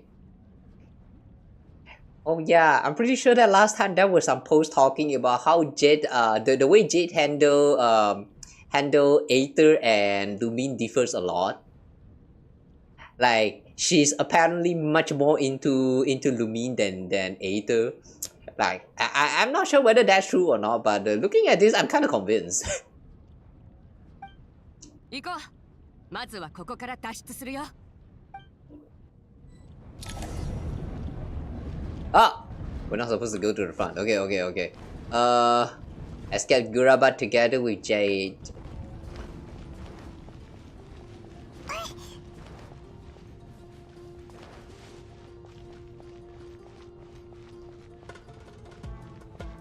Are they actually catching up with us?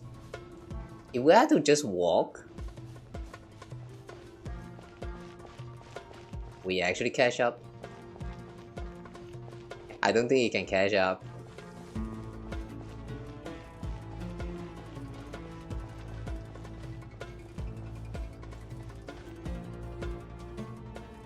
Oh. Strange, for a moment I think I saw the wall actually stop. Did it actually speed up? Holy. Alright, we're leaving. Whoa.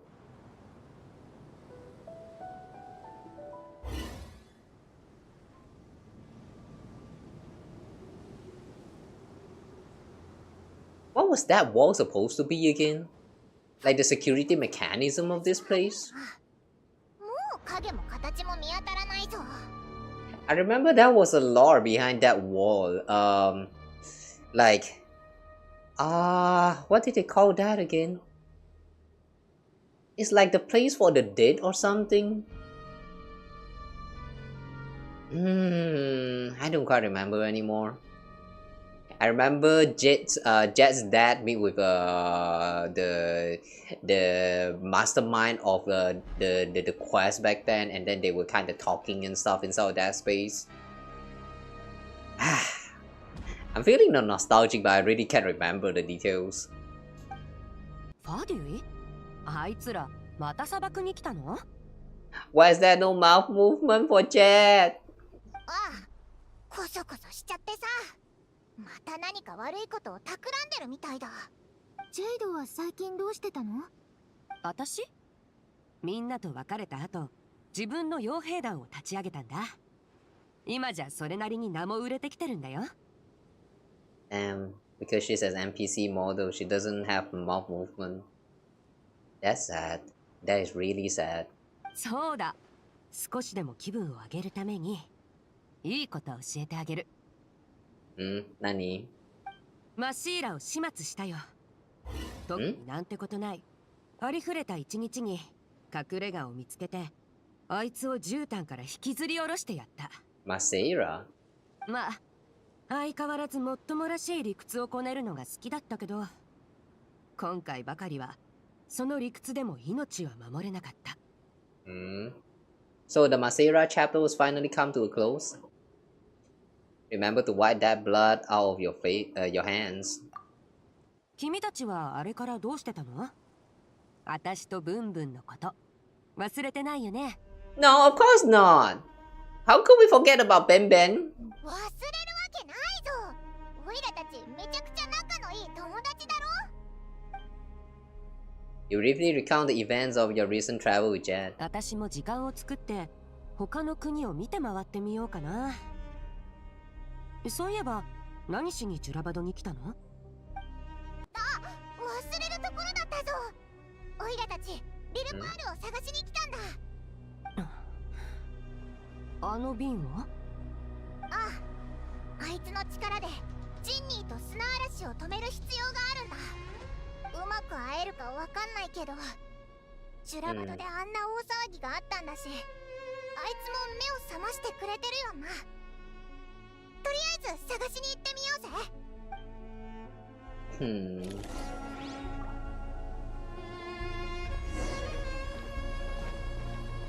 Operate Shafhishan Shatranj. Adie. This thing. Wait a second, this thing. I'm pretty sure that I have not found all of the puzzle pieces yet. Can we operate this? Trigger chest piece? No, but I don't have the chest piece. I don't have the chest piece. You. We're skipping a lot of steps here. この辺りのあそこだ。 Oh, little par. Oh. とても長い夢を見ていたようです。お久しぶりですわ、我が主よ。ああ、カラカラちゃんもいたの。なんとも懐かしい顔ぶれが揃っていますわね。How have you been? I hope this wasn't a rude awakening. 無粋な強盗どもに叩き起こされるのは不愉快でしたが、我が主と再会できたのですから、その愚行はしましょう。Those miscreants. Uh-oh, that means the Fatui was here. 我が主とお別れした後、私の体はジュラバドの地下へと溶け込み、うごめく漆黒の災いを抑え込んでおりました。The Dark Calamity. Oh, was that actually the wall? それは人類の中で復讐の炎を再び燃え上がらせ、ジュラバドから安寧を奪い去ろうとしていたのです。私はそれに長く抗い、幾度となく立ち向かいましたわ。Foreign land to the west. 西の戸国で何か変化があったようで、漆黒のアビスが静寂に包まれたのです。Oh, foreign land to the west. Could it be the Nordcry incidents? The pitch black abyss fell silent. Oh wait, is this actually the part about that time we're fighting with that Cena guy? Who is that again? What's his name again? You guys remember that Cena guy who what is that again? Like getting a drip market by Hoyo, and then it turns out that he's not playable after all.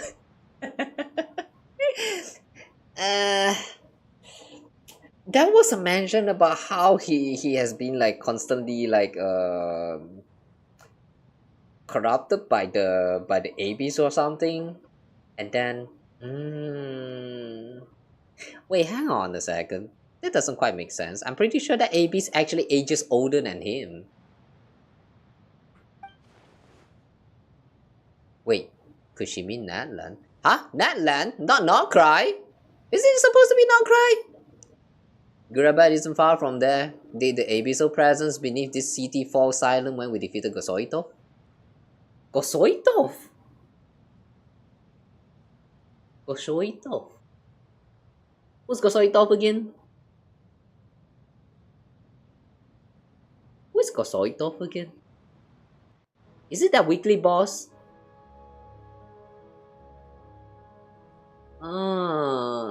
Gosoitov. Yeah, I don't remember who is Gosoitov. あの漆黒の力が人類を惑わす力を失ったのを確かめ、私もまた眠りにつきました。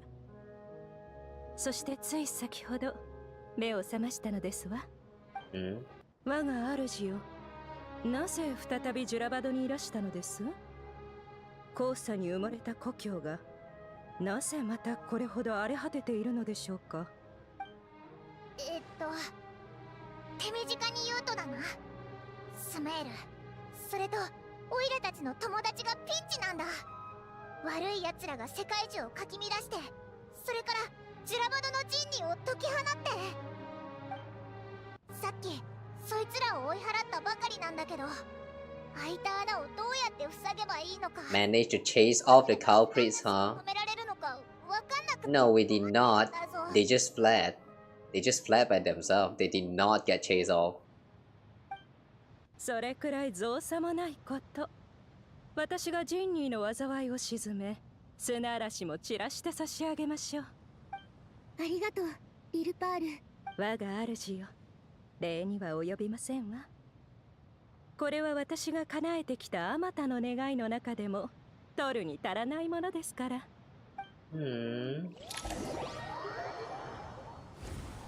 Okay, so the sandstorm is now quiet down.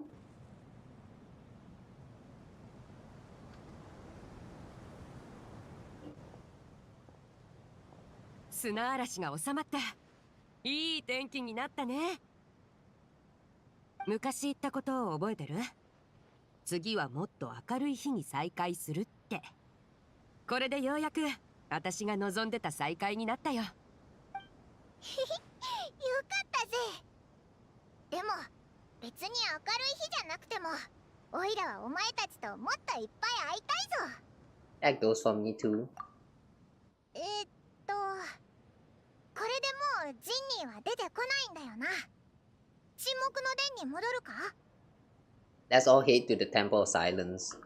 Are we not going to bring Rilupar with us? Oh, せっかくだし she's here. 君の友達を紹介してもらおうかな。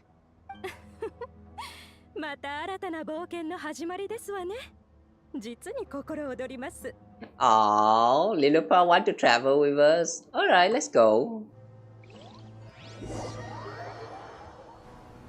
Though it's kind of funny though, our adventure haven't even like ended just yet last time.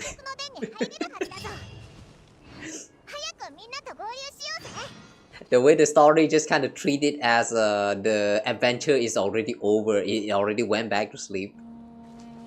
No, I don't think I don't think she went to sleep last time. So yeah, that felt very strange. Well, anyway, now we can enter the Temple of Silence.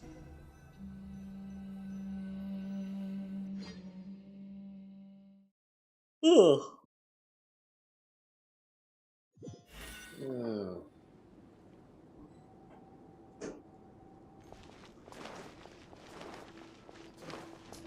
Meet out with everyone. So everyone is here? The college still have those glowing circles floating around her? 沈黙の殿。流れジュナ団の人から話には聞いてたけど、こんなに大きい建物だったとはね。沈黙の殿。あの方々はとうにウリンへ移ったのではないのですか？いつの間にまた砂漠に戻ってきたのでしょう。Is it? やや危険なのではないでしょうか。あれはキングデシェレトでさえ完成させられなかった技術だ。下手に起動すれば別の問題が起きかねない。アーカーシャ端末の代わりとなるものが見つからなければこの方法で行くしかないだろう。この案は理論的には実現可能な上、リスクも許容範囲内だ。でも実行するなら急いだ方がいい。これほど大規模なものとなると、たとえカーベやファルザンさんのようなファルザン通した学者を総動員しても、改造が完了するまでにかなりの時間がかかるだろうからね。So here's where she's going to be involved, huh? I was kind of wondering why she actually shows up in the guiding note just now. 戻ったんだね。怪我はないかい？ I like the way Kawa is so happy to see us. Aww. この人たちは？この二人は君たちの友達？ひひ、ここにいる奴らはほとんどオイラたちの友達だぞ。こいつはカーベで、その隣にいるのがアルハイゼンだ。よろしく。私はジェイド。こっちはリルパールだよ。ベンベン。歴史上の有名人か。はじめまして。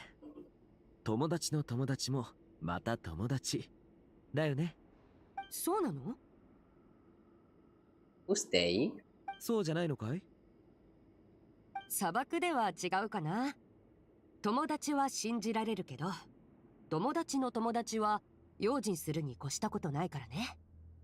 True. Different culture. でも、Hey, are we not going to introduce Ben Ben? 友達になるわけないか。砂嵐が止んだということは、Wait, we're not going to introduce Ben Ben? したようだな。No, how could you leave out Ben Ben? Jade, introduce Ben Ben to them. No, they just skip Ben Ben. No. って感じだぞ。あのムカつく喋り方のやつにはめられて閉じ込められたけど、ジェイドが How dare they? で、リルパールと一緒に They just went ahead and skip Ben Ben.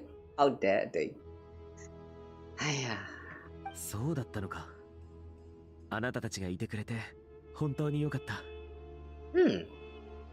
Oh yeah, That reminds me, Cafe also has that one little bag. What's the name again? Marak? I kind of want to see Marak talking to Ben. つまり、その人物は自分が執行官の手下でしかないと素直に認めたということか。おう、それがどうかしたのか？ He's probably lying. Now that he mentions it, it is a little strange. まさか敵の口から答えを引き出せると期待するほど甘い考えをお持ちでしたか？鋭いですね。我々の上官である執行官ドットーレはなどくらいで命を落としました。It was clearly unwilling to answer our questions when we first met, so why would he admit to being the Tourist subordinate later? そいつの正体が気になるのか？それとも何か陰謀が隠されてるとでも？ I'm still suspecting that he is the literally Doctorate himself. 陰謀とまでは言わないが、後々問題になった際、責任を他人に押し付けてしまえば、面倒を減らせると考えているのかもしれないな。今はまず、目の前の問題を片付けよう。隠蔽工作が適当だったのは、君たちに自分の素性を調べる余裕がないことを見越してのことだろう。Is it? なんだか難しい話ばっかりでついていけないよ。勝手に話してて。私とリルパールはぶらついてくるから。でや。ジェイド、思考の猟銃の人？まさかこんなところで会うなんてね。まあ傭兵だし、どこで会ったって不思議じゃないだろう。それよりその隣にいるのは？それで何か方法は見つかったのか？ああ、見つけたよ。ここには本当に何でもあるんだな。計画の実現性について Mausoleum of King Dashred 重ねた結果、新しいシステムをゼロから作るのは無理そうだ。だからキングデシェレトの霊廟にあるであろう資源を使って certain resources システムを改造することにした。Okay, before that, the Mausoleum of King Dashred. Shafhi Shatranj. Well constructed during King Dashred's rule over the Sea of Sand, modeled after the entirety of Sumeru, stands as a symbol of the God King's foresight and wisdom. Okay. The Mausoleum. Towering structure rising between the havens and the desert sands, said to be the resting place of King Dashred, Al-Lama, the God King who once ruled Sumeru. Within its myriad chambers, the king sequestered himself to plumb the depths of forbidden knowledge and truths. As the fruit of this pursuit, his unfinished grand design Aru remains preserved within this tower. Aru. The grand design Aru. I don't remember about this part about Aru. It was a design. I thought it was a person who started the village. That's why we have an Aru village. Oh, it's actually a design. Okay. Alright, what resource? 沈黙の殿にある資料によれば、霊廟内部には R という中枢装置が存在するらしい。学術界にこの装置に関する記録がほとんどないこと、よほど深部に隠されているんだろう。The core device is called as Aru. An ideal realm fashioned in imitation of the heavenly principles act of creation, using knowledge and technologies the goddess of flowers obtained from Celestia. Through it, King Dashred sought to forge a golden slumber that would unite countless forms of wisdom and dream. Though the vision ultimately failed, many souls of the desert's people are said to still wander within. Aru. Oh, wait, is it that still place? That place where the time doesn't flow? That place where there's like a tree seat at the center of it, and then you can walk on the water and all that stuff. That place is called Aru. Yeah, I don't remember that name. I don't even remember how to access that place anymore. There's a lot of places like that in Genshin. You visit the place once. Oh look, it's so beautiful. You find all the treasure, you find all the killers, and then you solve all the quests and all that shit. You leave the place, and then you forget about them. Sometimes I remember about these places, but like, I don't even remember how to access them anymore. There's too many places like this in this game. 記録が事実であれば、R とその内部に秘められたエネルギーは、感謝改造計画を支えうるものだ。ただし、この計画を実現するには、技術を掛け合わせる必要があって、賢者たちが今も議論している。議論は白熱してるけど、最終的には妥協点を見つけることになるだろうね。ウリンの民は砂漠の技術を避けたがるけど、危機が迫ってる今、他の選択肢なんてない。待った、一つ気になることがあるんだけど、R ってあの R か？だったら今は封鎖されてるんだよな。それに中は監獄みたいになってて、羊の王と時の王、それにワニの王が閉じ込められてるんじゃ。Hey, wait a second. Is Aru not that place? That place with the stilted time?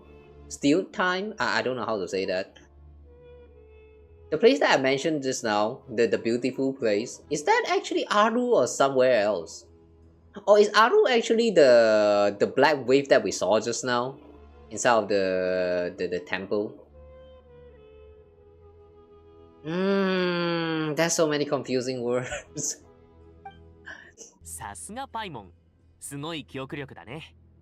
その沈黙の伝の記録によれば、R はキング・デシェレトの至高なる構想から生まれ、人間の職人と神の手によって作られた霊廟の採用に隠された奇跡だよ。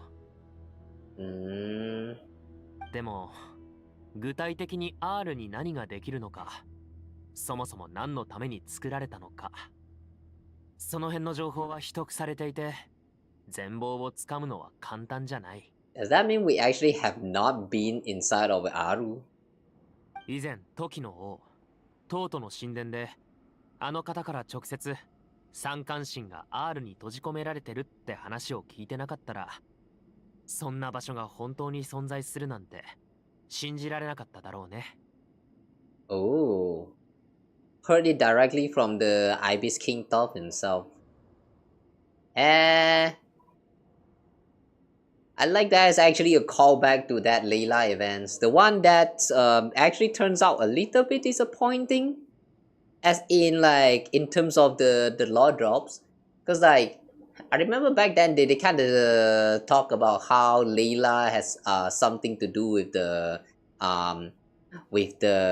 King Dashred civilization or something like that, and then it turns out that Layla is just a descendant of that race or something, and then that's really all. The event is just you just listen to the cat yapping and that's it. There's not much else. I mean, he's a funny guy. Top is a funny guy, but yeah. That event was kinda not very memorable in my opinion. And that's actually a callback to it. It's very minor little things, but I do appreciate that. At least they acknowledge that event existed.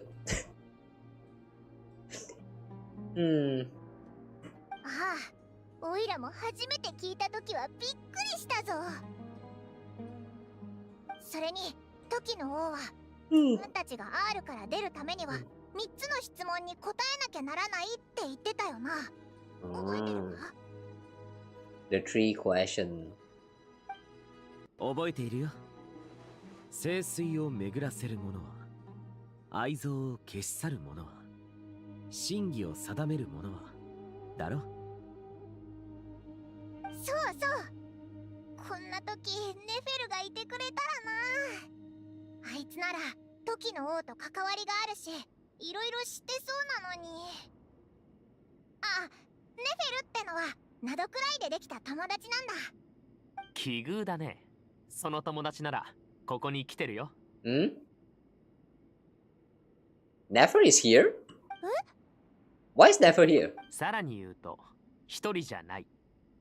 君たちの友達を名乗る二人の女性が賢者に連絡して、みんなの力になると言ったんだ。Eh? Who's the other? Lauma? I don't think it's Lauma. 本当？助けに来てくれたんだ。ああ、君たちが戻ってくる前のことさ。そのうちの一人はナドくらいに住んでいると言っていたね。もし彼女のことを言っているのなら。なら R を突破口にするのは正解だったな。ほら、二人はあそこにいるよ。Oh, it's Nicole!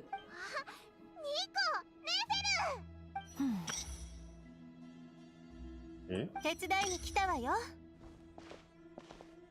Hang on, did she actually open her mouth to speak just now?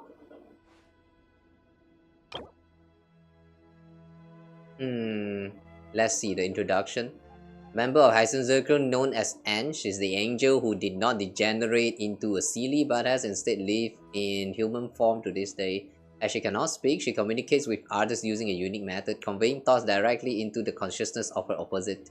Her knowledge is so profound that she can cite even long-lost histories effortlessly, speaking of them with intimate familiarity.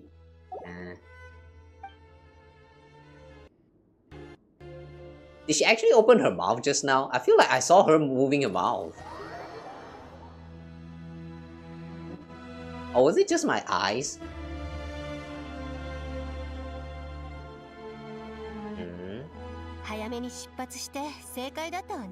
Oh, she did not move her mouth. Okay. I was just blind for a moment. 入れなくなるって？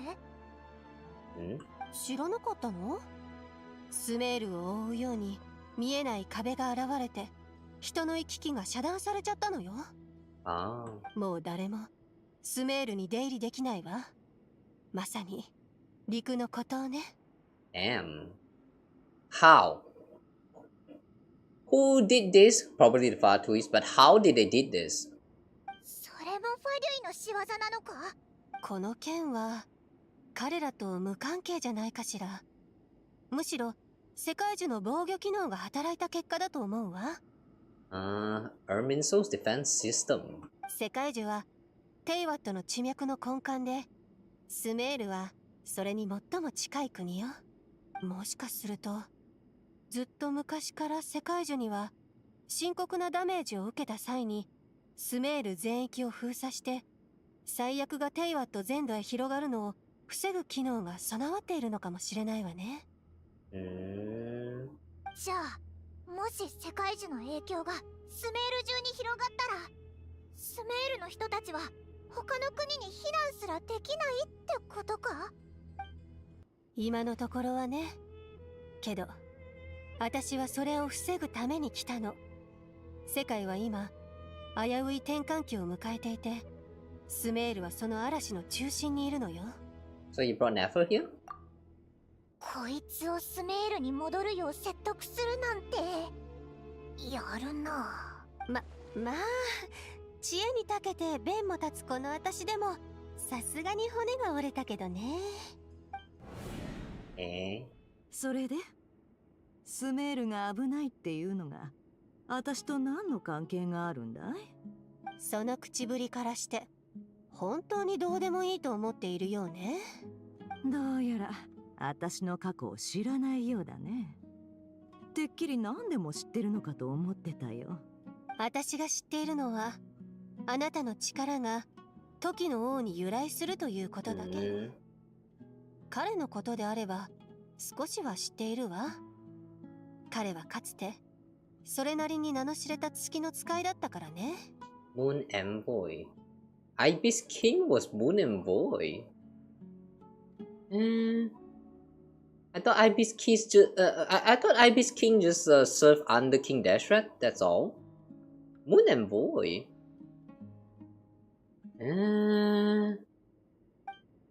あなたの過去はその気になればいくらでも調べられるけれど、誰にだって知られたくない秘密の一つや二つはあるものでしょ。その判断に感謝するよ、ニコさん。などくらいは私が暮らす場所だからね。これまで多少は力を尽くしたけど、スメールでまた世界を救うなんて役回りを演じるのはごめんだよ。あなたが言っていることも理解できるわ。人の感情は理由もなく芽生えたり消えたりしない。何かを救うにも壊すにも明確な理由があるものよ。でも人間の感情は複雑で矛盾に満ちている。だからこそ感情には変化が生まれるの。長い時の中で私はそれを学んだわ。そして私たち天の使いの責務は、人々が心の奥底に秘めた真の願いを叶えられるよう導くこと。だからあなたの過去に何があったのかを聞かせてほしいの。あなたを形作っているのは単なる憎しみだけじゃないと思っているから。たとえ最終的に意見が分かれたとしてもね。断る。ちょっと、せっかく感動的な雰囲気にしたのよ。ここは心を開いて話してくれる場面じゃないの？そうなのかい？あいにく空気を読むのが苦手でね。確かにあんたの言う通りだよ。私を形作ってるのは単なる憎しみだけじゃない。そうじゃなきゃ私は今を生きることもできず、過去にとらわれ続けていただろうさ。けどあんたの導きで考えが変わるとは思えないね。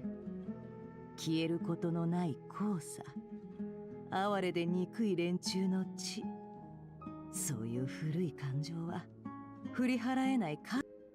それなら私の考えを聞いてみてくれない？ Oh. Something wrong with YouTube connection now.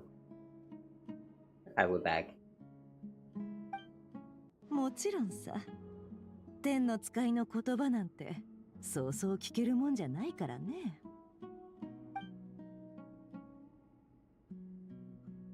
はるか昔、天の使いがまだ大地を自由に歩き回れた頃、私は日々の生活をつまらないものだと思っていたの。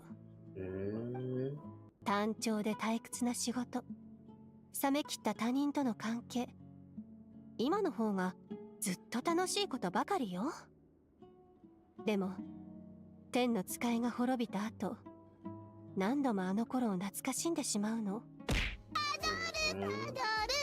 人の感情は得てして特定の誰かや光景、 Thanks for care package. ものと結びついて、 Welcome. それが失われた時、記憶は瞬く間に色あせ、感情も消え失せてしまう。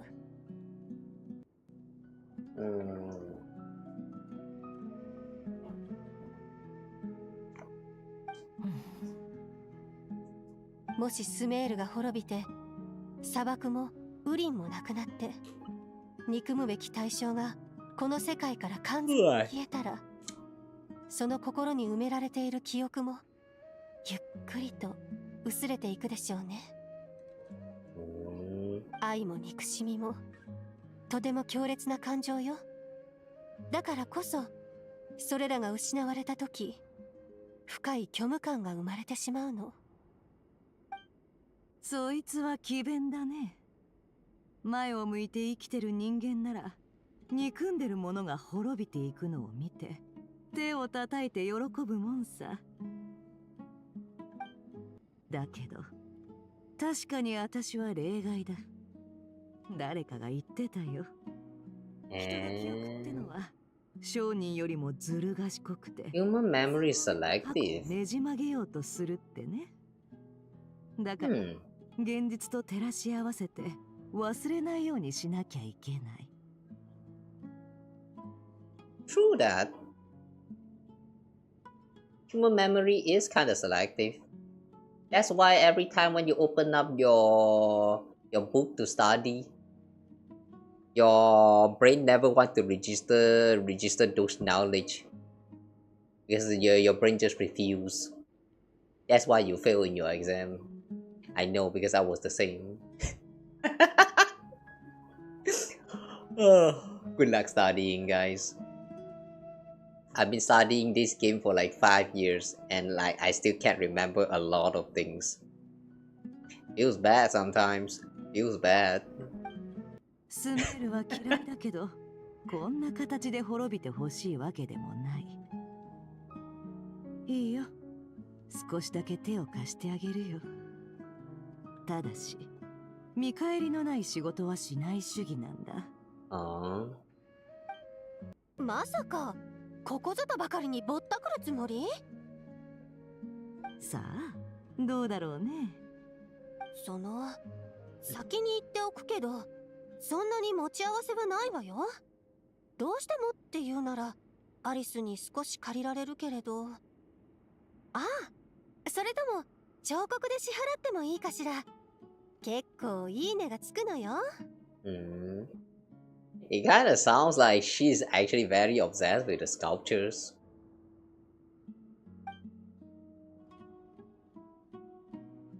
スメールまでの旅費はあんた持ちだ。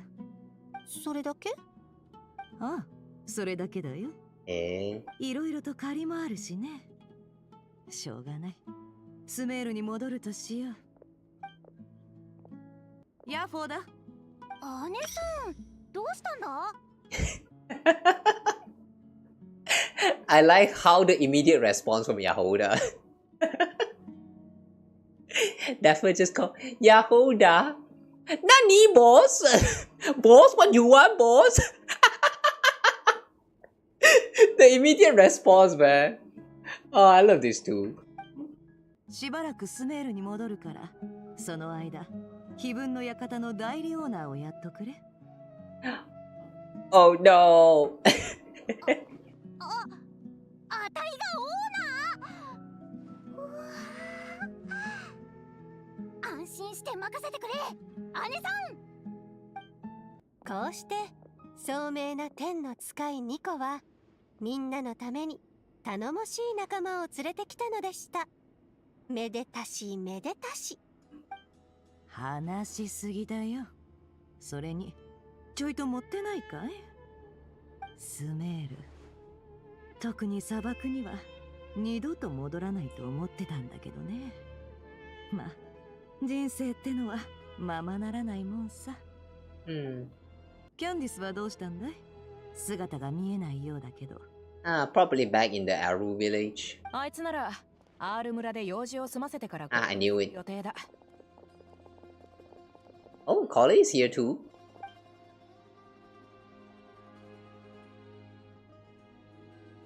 The number of cars though. に悪いな。今後の行動についてなんだが。僕たちはキングデシェレトの霊廟へ向かい、伝説の R を見つけ出すつもりだ。そしてそのエネルギーを利用して、アーカーシャシステムの再現と改造を試みようと思う。沈黙の殿の資料によれば、キングデシェレトの霊廟には R と接続できる R の影というものがあるらしい。R シャ。出発まではまだ時間があるから急ぐ必要はないよ。ところでお二人は何と呼べば？ネフェルって呼んどくれ。普段はナドくらいに住んでる。あんたたち今 R って言ったね。ああ。中に閉じ込められてる三冠神の一柱時の王とはちょっとした縁があってね。こうしてきたのも何か力になれると思ってのことさ。あんたたちさえ良ければ一緒に行っていいかい？ Never is here, but where's Ashru? Ashru did not came together? もちろん助かるよ。ネフェルは砂漠の人間なのか？どうしてそう思うんだい？あんたからどこか私と似た空気を感じる。キャンディスのことも知ってるようだし、すまん。詮索するつもりはないんだ。私はディシア。エルマイト旅団の傭兵で、いつも砂漠で活動してる。I wonder if Never actually know her dad. ああ、ドリーさんとは付き合いがあってね。前からあんたたちの話は聞いてたよ。今日ようやく顔を見れた。でも、隣にいる彼女はあんたたちのことをよく知らないし、お互い自己紹介するのはどうだい？ Imagine that self-introduction magic from Alice pops up again. 実は全く知らないというわけでもないのよ。Oh, Collie probably can recognize this voice, right? おかしいな。見間違いか？今口を動かしてなかったように見えたんだが。まさか伝説の腹話術の使い手か？ Ventriloquism. I'm pretty sure that this is a different thing. コレイ？どうかしたの？もしかして頭の中で話しかけてきた人か。夢の内容を送信様に報告するよう言ったり、不思議なことを教えてくれた。That was also Nicole? Ah, okay. The voices at the beginning sounded very much like a different person. I thought it's another mage that I just forgot about. Oh, okay, that was Nicole. ええ、そうよ。私の肩書きはたくさんあるけれど、今回はこの場に最もふさわしいものを名乗りましょう。私はニコリアン。とても長い時を生きているリアン。使いよ。天の使い？なんだかすごそうな響きだな。それって何なんだ？ Wow. The people of Teyvat don't even know what is angel anymore. そうね。とりあえず、とても長生きな種族ってところかしら。魔人ほどとは言えないけれど、この世界の昔話には詳しいわよ。そうそう。それにすごい彫刻家でもあるんだぞ。ある意味芸術家とも言えるかもね。旅人とパイモンがそう言うならきっとすごい人なんだろうな。そこまで持ち上げられちゃうとちょっと照れちゃうわね。どうかかしこまらずに普通に接してちょうだい。ニコさん、いくつか聞いてもいいか？もちろん。あなたの心には疑問が渦巻いていて、一刻も早く答えを知りたがっているのが見て取れるもの。何を聞きたいのかもわかるわよ。なぜあなたがおかしくなったスメールシティの夢を見たのか。なぜあなたの読んだ詩だけがジンニーを沈められ Is she actually going to explain all of that? 真実へ導いてあげることはできるけれど、それはあなたの秘密にも関わることよ。だからできれば二人きりで話させてちょうだい。Personal secret. Not even us is allowed to listen to that? Aww. Ask about Colley's secret. And we're just going to go to ask her. Okay. 二人きりで話すつもりだったのに、どうしてこんなに大勢ついてくるのかしら。いけないか。ダール・アルシファの医者も患者の家族の付き添いは認めている。コレイが秘密を知られてもいいなら私は構わないけれど。ニコさん、気遣ってくれてありがとう。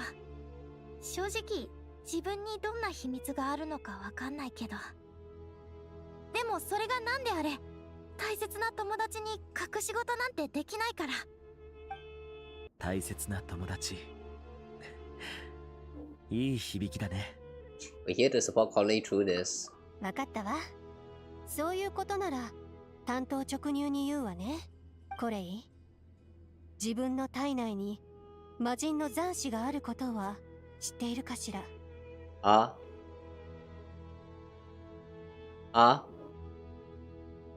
God remains in Coley. 知ってる。Oh. 小さい頃マリン病にかかって、それがどうしても治らなくって、ファデュイの言葉を信じたお父さんとお母さんが私を知らない場所へ連れて行ったんだ。 And then Doctor did some experiment, and the gods remain is inside of her. そこには私みたいな子供がたくさんいて、怖いやつに薬を注射された。聞いた話だと、その中に魔人の残滓が入ってたって。あの痛みは今でもはっきり思い出せる。でも友達がそばにいてくれたから、少しずつその苦しみも乗り越えられたんだ。まさかあの夢もジンニーの反応も魔人の残滓と関係があるのか？ええ、その残滓は家臣ナブマリカッタのものなのよ。Huh? That's Nabu Malikata, the goddess of flower?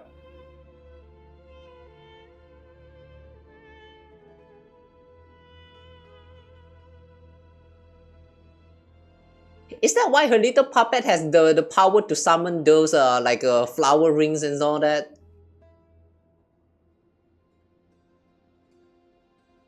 Somehow that just makes sense. Eh? See, even little part is shocked. なるほど。どうして驚かないんだ？コレイが家臣の詩を読んでジンニーをなだめた時に、もしかしたらって思ったんだ。Oh. びっくりしたぞ。リルパール、急に出てくるなよ。たまたま通りかかったのでな。家臣様のお名前を耳にすれば驚くのも当然のこと。帽子をかぶった女よ。それは確かか？彼女からは花の女主人の気配をまるで感じられない。ただのかけらだからでしょうね。特別な方法で力を引き出さない限り、どんなに近しいものであっても気づくのは難しいはずよ。Special methods such as poems and prayers. So if she is to recite the poem from just now, Little Par is going to feel the presence of the goddess again? 家臣の逝去後、その遺骸は砂漠の各地に散らばったわ。キング・デシェレトはそれを集められるだけ集めて永遠のオアシスに埋葬したの。ただ、一部のかけらは見つけられず、そのまま残されてしまったようでね。時は流れて、ファドゥイがその一部を回収したの。何かの実験のためにね。あの連中ならやりかねないことだわ。そんなに驚くなんて。でもこれも奇妙な縁というものよ。多くの人が望みながらも得られなかったその力を、あなたは知らず知らずのうちにずっと宿していたのだから。なんていうか、この力でみんなの役に立てるのは嬉しいけど、家臣のかけらが私の中にあるのはやっぱりなんだか不思議な感じがする。人は自身の意志を重んじるものだ。たとえそれが悪意のない侵入者であっても脅威と捉えてしまう。コレイ、その気持ちは俺にもわかる。だが慣れてしまえば気にすることはない。ああ、確かに君にはそれを言う資格があるね。Oh, is it because the way Xenophite literally like uses the power of the that what's that again, the other king?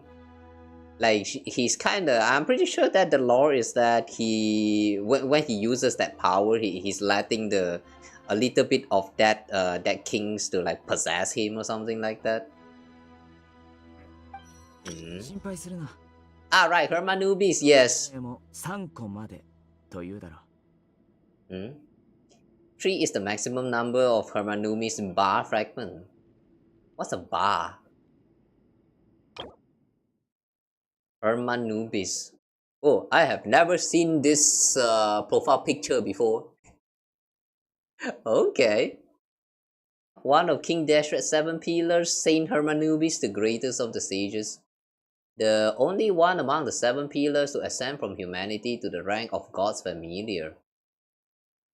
Oh. Used to be human and then becomes a god. Oh, okay. Born of the Tainar people, he was a sage and warrior known far wide. Sincere, steadfast, kind, and steady, he earned widespread respect. He was the guide of all priests, and within the academic world, he is honored as a foundational figure of desert civilization. Following the passing of King Dashret, Hermanubis led his people to the city of Talaytula, where he founded the Temple of Silence to preserve and steward all manner of knowledge. To safeguard this lofty and hidden order, he shattered himself so that his power might be inherited by those who came after. To this day, the members of the Temple of Silence raise their voices in praise of Hermanubis. May his name endure through the ages and his valor remain immortal across all time. As for his peers among the 7 pillars, whether they admit it or not, all held a deep-seated respect for Hermanubis. Even now, a millennium later, the mention of his name stirs memories of the days when they once gathered together in fellowship. Okay, interesting. I actually didn't know about this part of Hermanubis' lore. Bar. But what is a bar?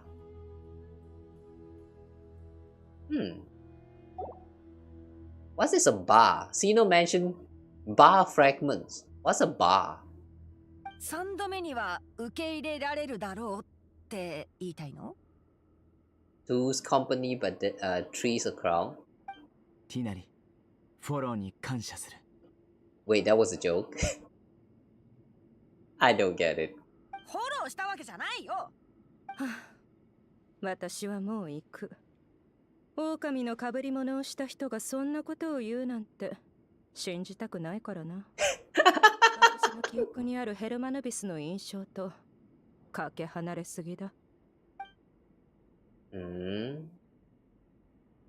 とにかく俺が言いたいのは、俺がいくら罰霊を宿そうと、俺をヘルマヌビスだとは思わない。Oh, she says she's leaving, but then she's still kind of like out there peeking inside. That's kind of cute.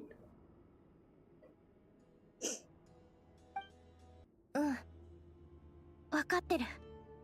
つまり私が見た夢は家臣様からの警告だったのか？ええ、そうよ。彼女の本質は私と同じで、原初の人が作った天の Primordial humans. 生まれながらにして生きとし生けるものを導く本能を持っているわ。たとえ体や魂が崩れ去ろうとも、Yeah, she's still listening in. 染みた本能が変わることはない。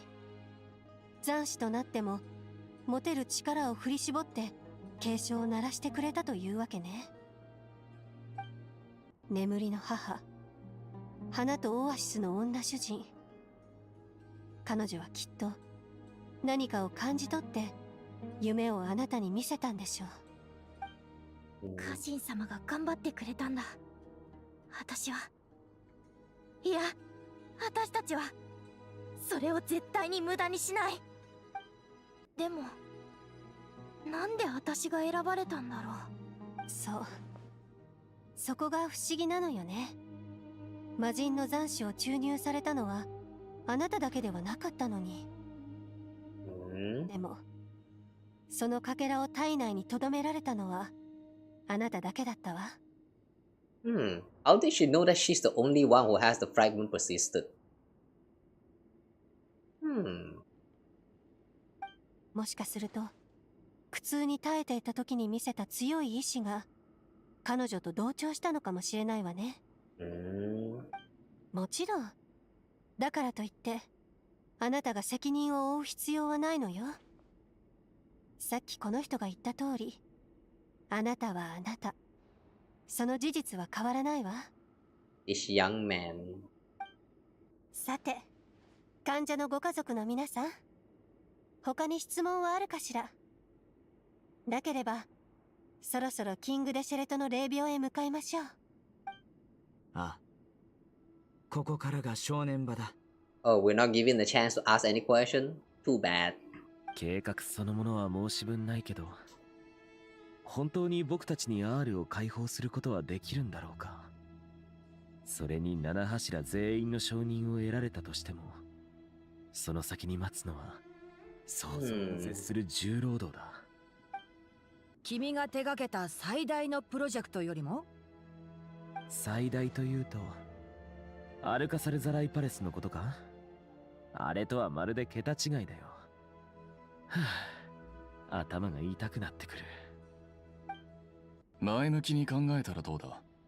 少なくとも今回はスメールが君を必要としている時に居合わせることができた。後になって何が起きたのか俺に聞きに来ずに済む。嫌味かだったらよく見ていろ。僕がいればあの時よりもずっと簡単に、そして円滑に問題が解決できるってことを証明してやる。I feel like Archon is saying that to intentionally provoke him, so that he's more motivated in like taking the job. Really, I like the synergy between these two. 川辺さん、あっという間に元気になった。Yeah, exactly. みんな自信に満ちていて何よりね。準備ができたらキングデシェレトの霊廟へ行きましょう。Okay. It is time to go to the Great Hall of Truth. Ancient shadows re-emerge. Ancient shadows. Whose shadow?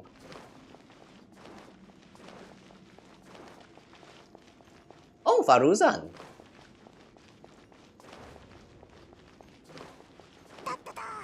あら。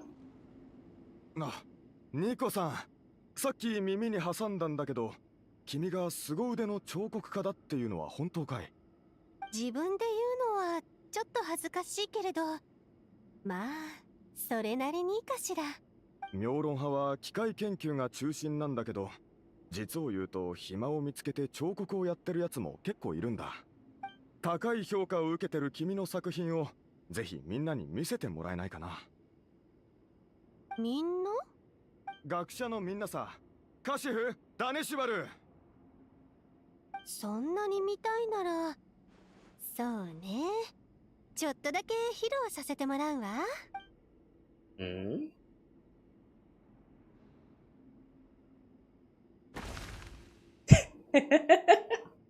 わ、どうやって出したんだ？それによく見るとまるで生きてるみたい。リスが英雄さながら天から舞い降り、大地がその衝撃で揺れる。どうかしら。なかなか躍動感があるでしょ。川辺、ちょっと来てくれ。そうだ、昔妙論派に在籍してたファルザン先輩もこちらへ。待ってくれ。今計画を確認中だから離れるわけにはいかないんだ。わしを呼んだか？何の用じゃ後輩。このリスの彫像、可愛いと思いませんか？ほう、リスか。可愛いというよりかなり写実的じゃな。英雄の像を彫りたいのか？ Young lady. そうかもしれないわね。実はあまり具体的なイメージがあったわけではないの。ただ思うままに手を動かしていたらこうなっただけよ。ふむ、普段から英雄を題材にした小説をよく読むのか？ええ、素敵な英雄の物語は誰だって好きでしょ。 I thought they are at least going to be listening to the conversation, but they just kind of ignored the two and like started like investigating this little statue. Huh. ならばこの像はお前が心の奥底で憧れておる英雄の物語を表しておるのかもしれんな。あと英雄といえばやはり空を指さすポーズの方がより勇ましくなるとは思わぬか？中にはベタだとか古臭いなんていうものもおるが、わしはそういった古典的な美しさこそが良いものだと思うぞ。カーベすみません先輩、今取り込み中でして。残念じゃのう。あやつはなかなかの審美眼を持っておるからちと意見を聞きたかったのじゃが。あなたの発想まさに天才的ね。どうして思いつかなかったのかしら。それに古典的な美しさにはまだまだ可能性が秘められていそうだわ。帰ったらすぐに運を指さす英雄のリスを掘ってみるわね。The obsession with Squirrel though. そしてこれは勝利の宣言でもあるぞ。お前ならわかるじゃろ。それからこやつらを向かい合わせに並べれば。そうそう、私もそうしようと思っていたの。よくわかっておるの。ところで名前を聞いておらんかったな。ニコと呼んでちょうだい。ファルザン先輩？いやいや、それは何か不都合でもあるのか？先輩とは一種の振る舞いであり雰囲気じゃからな。そう呼びたければ誰であろうとわしを先輩と呼べるのじゃぞ。ではなニコ、この難局を乗り越え次に会った時には新作を見せてくれ。Somehow I have a feeling someday in the future, we might actually get the mini event where we have Faruzan and Nico working on like a sculpture competition of some sort. I don't know how fun that will be, but I can somehow see that happens. この時代に古典的な美学を理解できる者はそうおらぬ。実に驚かされたぞ。実を言うと私もこういうスタイルの彫像を評価できる人と会うのは久しぶりなの。さすが先輩と呼ばれる人だけあるわね。それに人を見る目も正確ね。確かに私は英雄の物語が大好きだもの。だからこそ幾世代もの英雄たちを静かに見守り続けているのよ。英雄を見守るじゃと？お前は一体どんな仕事をしておるんじゃ？ Job? What's that? そんなに大したことじゃないわよ。ファルザン先輩にはニコさんが何者なのかまだ教えない方が良さそうだ。そうだね。二人の話題は美的センスの交流にとどめておこう。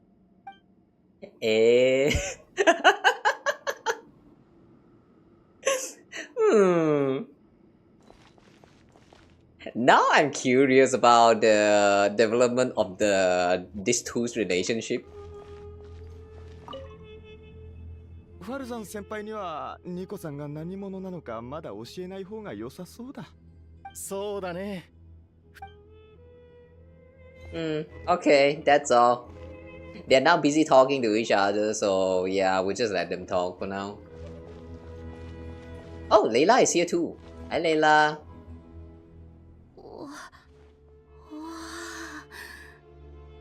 こんなにたくさんの本読み切れないよ。Then don't read. には載ってない知識をたくさん学べた。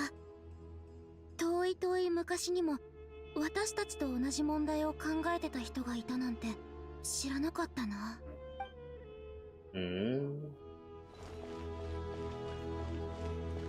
It's kind of funny that Layla is here just to read some books.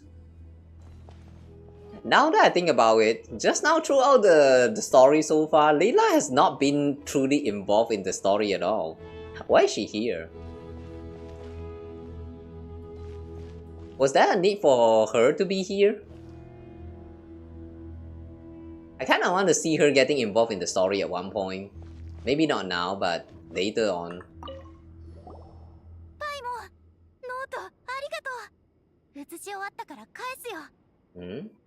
ひひ、どういたしまして。また必要になったらいつでも言ってくれよな。Hmm? Oh, so she just returned the book, but we did not get the book. So I guess Paimon's still going to hold on to that book for now. Kave? Okay, Kave's busy. Let's not kacau him. Sino and Tinari? どうしたの？浮かない顔してるけど。これには家臣のかけらが宿っている。俺の方はキングデシェレと配下の七柱の一つだけ。乾杯だ。It's not a competition. そんなことで張り合ってもしょうがないでしょ。まったく子供じゃないんだから。Ah, Sino is so silly at times. Okay, let's go to the Great Halls of Truths. Eh? Oh, so now we're leaving. Oh, Jet is coming with us. Okay. She was kind of out of the conversation this whole time, so like I thought she's just going to stay in the place and like loitering around something. 君たち準備はいいか？ Nafish. もうすぐ目的地に着くぞ。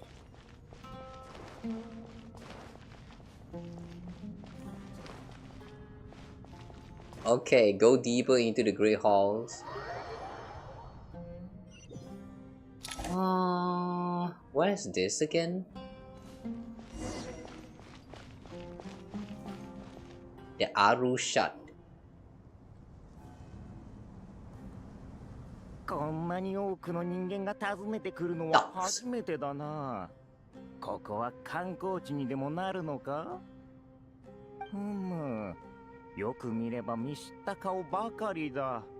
わざわざ連れ立ってきたのは年寄りの話し相手になるためではないのだろう。 I'm not sure why, but Top is sounding a little bit like a rapper just now. You know, a rapper, those who rap. Japanese rap sometimes sounds a little bit like that. I don't know why. You add in some rap music right there, I think it's going to fit very well. さすがだな。その通りだ。俺たちはある大掛かりな計画のためにここに来た。大掛かりな計画とはどれほどのものだ？我が輩たちの果てしなく続く空気を埋められるほどか？ Yeah, see? The tone that he's speaking right now sounds so much like a Japanese rapper. I wonder why. I'm pretty sure the first time we met with him, he did not sound like this. Is this like a change in the voice direction? 羊とワニも笑っているぞ。笑っているぞ。なんとも賑やかな日だ。いざ。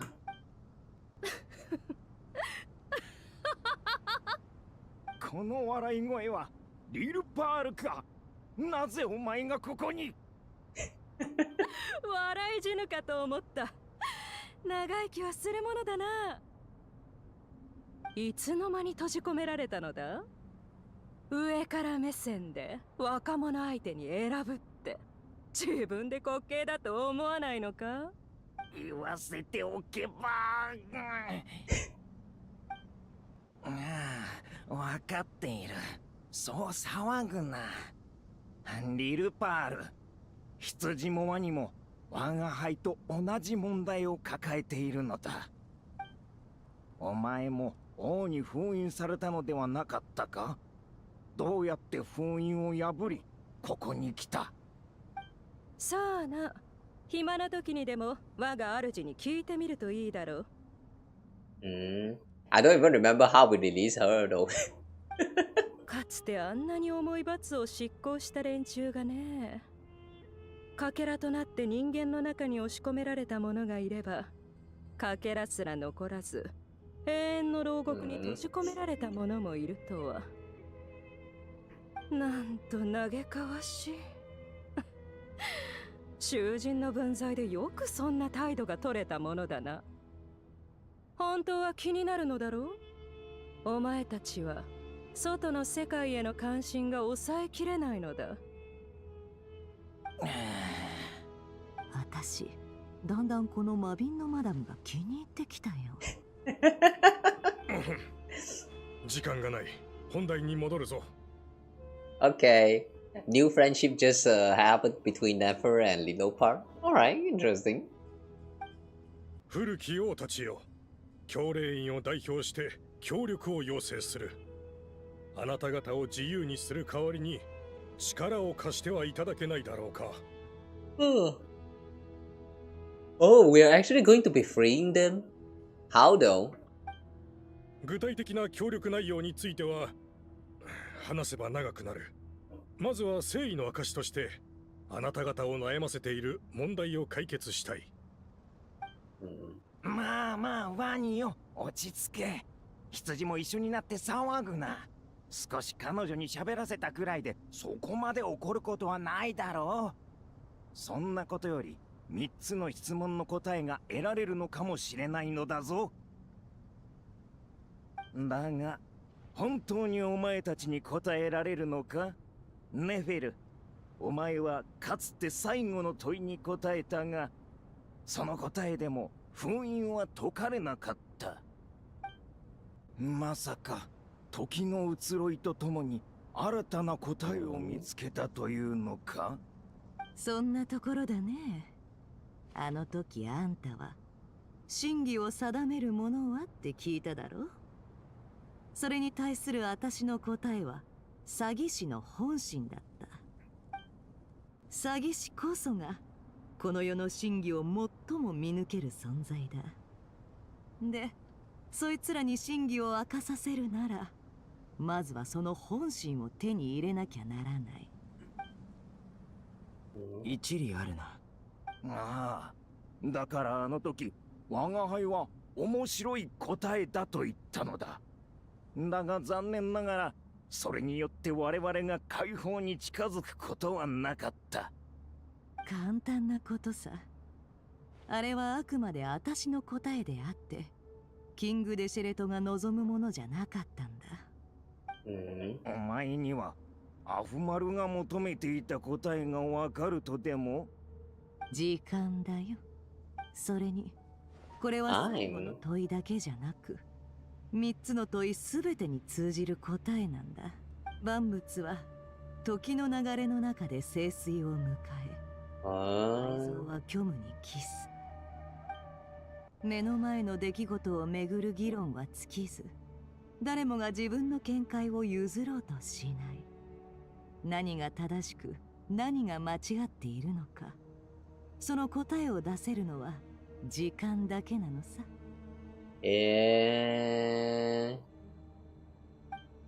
あんた、前にキング・デシェレトのことを孤高って言ってたね。孤高なやつほど自分を裁く資格があるのは時間だけだと考えるものだよ。That makes a lot of sense. 時間。なるほど、そうだったか。王が R を築いたのも時間を逆行させ、あらゆる聖水、愛憎、善悪のすべてを何もかもが始まる前の原点へと戻したかったからなのかもしれないな。And it solved the puzzle. Oh! It actually solved the puzzle! So that was the correct answer! Oh. I was about to say they came back as in human form, but wow. They actually have the animal head. Huh. And thus confirm the existence of Tyrann in this world. So back. これほど賑やかな光景を見るのは久しぶりだ。心より感謝する。Why do we only have Toph entering the entry but not Sobek and the other? The good king. Wow, the king dashes 7 pillars, the scribe of scribes, the Ibis King. Once a moon envoy, he could once have stood among the gods, only to be defeated by King Dashred and brought to into his service. Oh, he used to be moon envoy, and then he got beat the crap out by King Dashred, and then he changed job to serve under King Dashred. Oh, okay. Among the 7 pillars, the Ibis King embodies the wisdom of King Dashred. He is exceedingly cunning, possessed of formidable intellect and prowess for offering counsel to King Dashred. Within Sumeru's academic circles, some scholars believe that many of the desert's upheavals can be traced to this clever king. Certain texts record him as a flatterer and a god of deceit. After being imprisoned in Aru by King Dashred, Thoth bestowed 3 gifts: the power of deceit upon the Tulatula noble Godards, the power of being loved upon the Tulatula royal heiress Makaira, and the eyes of seeing through hearts upon the girl of the Shimti Nefer. The long ages of torment have softened Thoth considerably, and his constant stream of jokes and witticisms now make him seem notably more approachable. Time does change a lot in a person after all.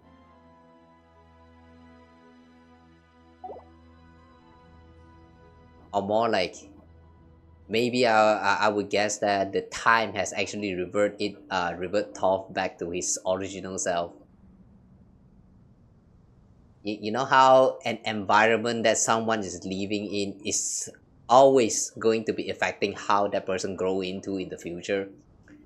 Yeah, I believe that it's like, how to say, like someone can be a very kind soul, but because they're living in like a shitty environment, they're going to grow up not believing in humans, or that, yeah, they're going to grow out to be a bad person.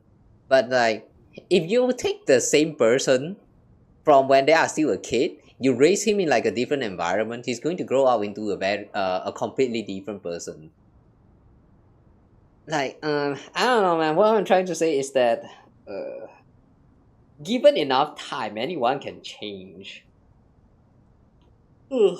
You know, looking back in my life, I have no idea whether I've changed or not. Ugh. Looking back, guys, do you think that you have changed from the past, or do you think that you actually stayed the same? It's just a questions that you guys can think about by yourself. But feel free to comment down if you want to. I personally don't think I've changed as much comparing to before. If I have changed in any way, I feel like I've become less and less socializable. Does that mean I have become a worse person now? This is kind of sad.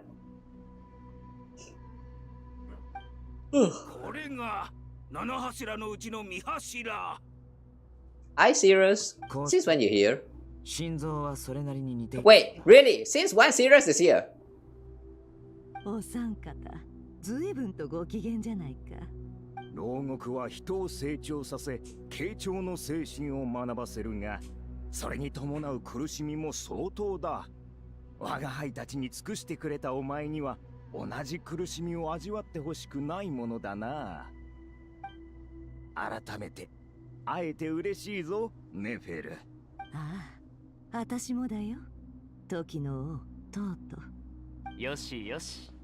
仲良くできてるようで何よりだ。No, they don't sound like they're getting along well. 自己紹介はせんでええのか? I don't know, man. The way they responded just now kind of sounds a little bit like there's some kind of rivalry in there. Like I can see the spark flying. Or is that just me? せっかくだししておこうか。僕は沈黙の殿の現首領、セトス。こっちは大マハマトラのセノ。で、ソロン派の元賢者、ジュライセンだ。でも、こんな紹介してもしょうがないだろう。ああ、どれも初めて聞く言葉ばかりだからな。この属性を離れていた時間は、お前たちが想像するよりもはるかに長い。He sounds kinda cool. Sobek. King Dashred 7 Pillars, the captain of captains, Sobek the Crocodile King. He could once have stood among the gods, only to be defeated by King Dashred and brought into his service.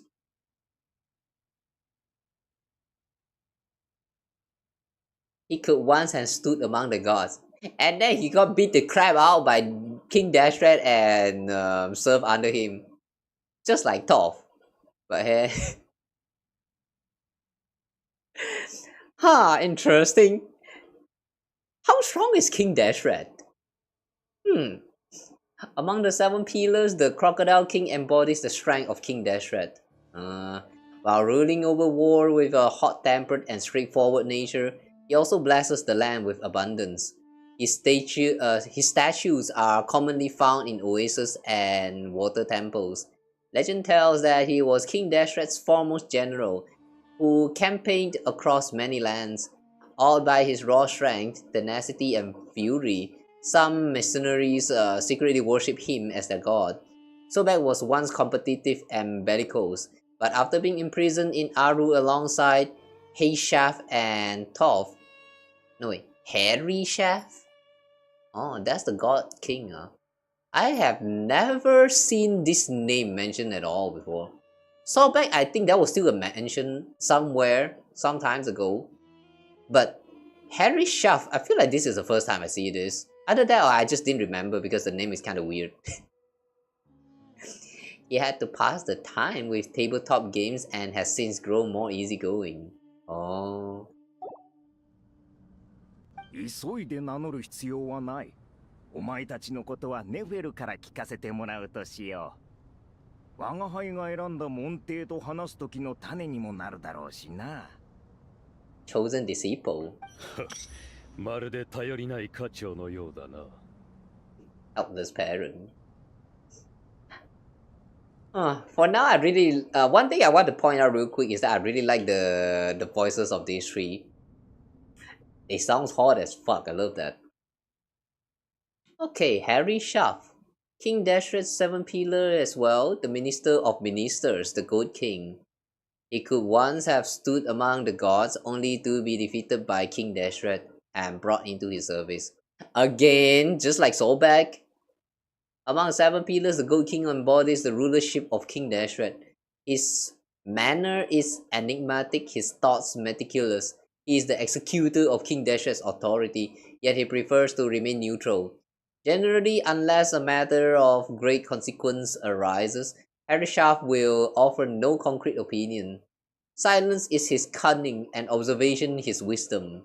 It is hard to say why he has come to be this way, yet such is the way he exists.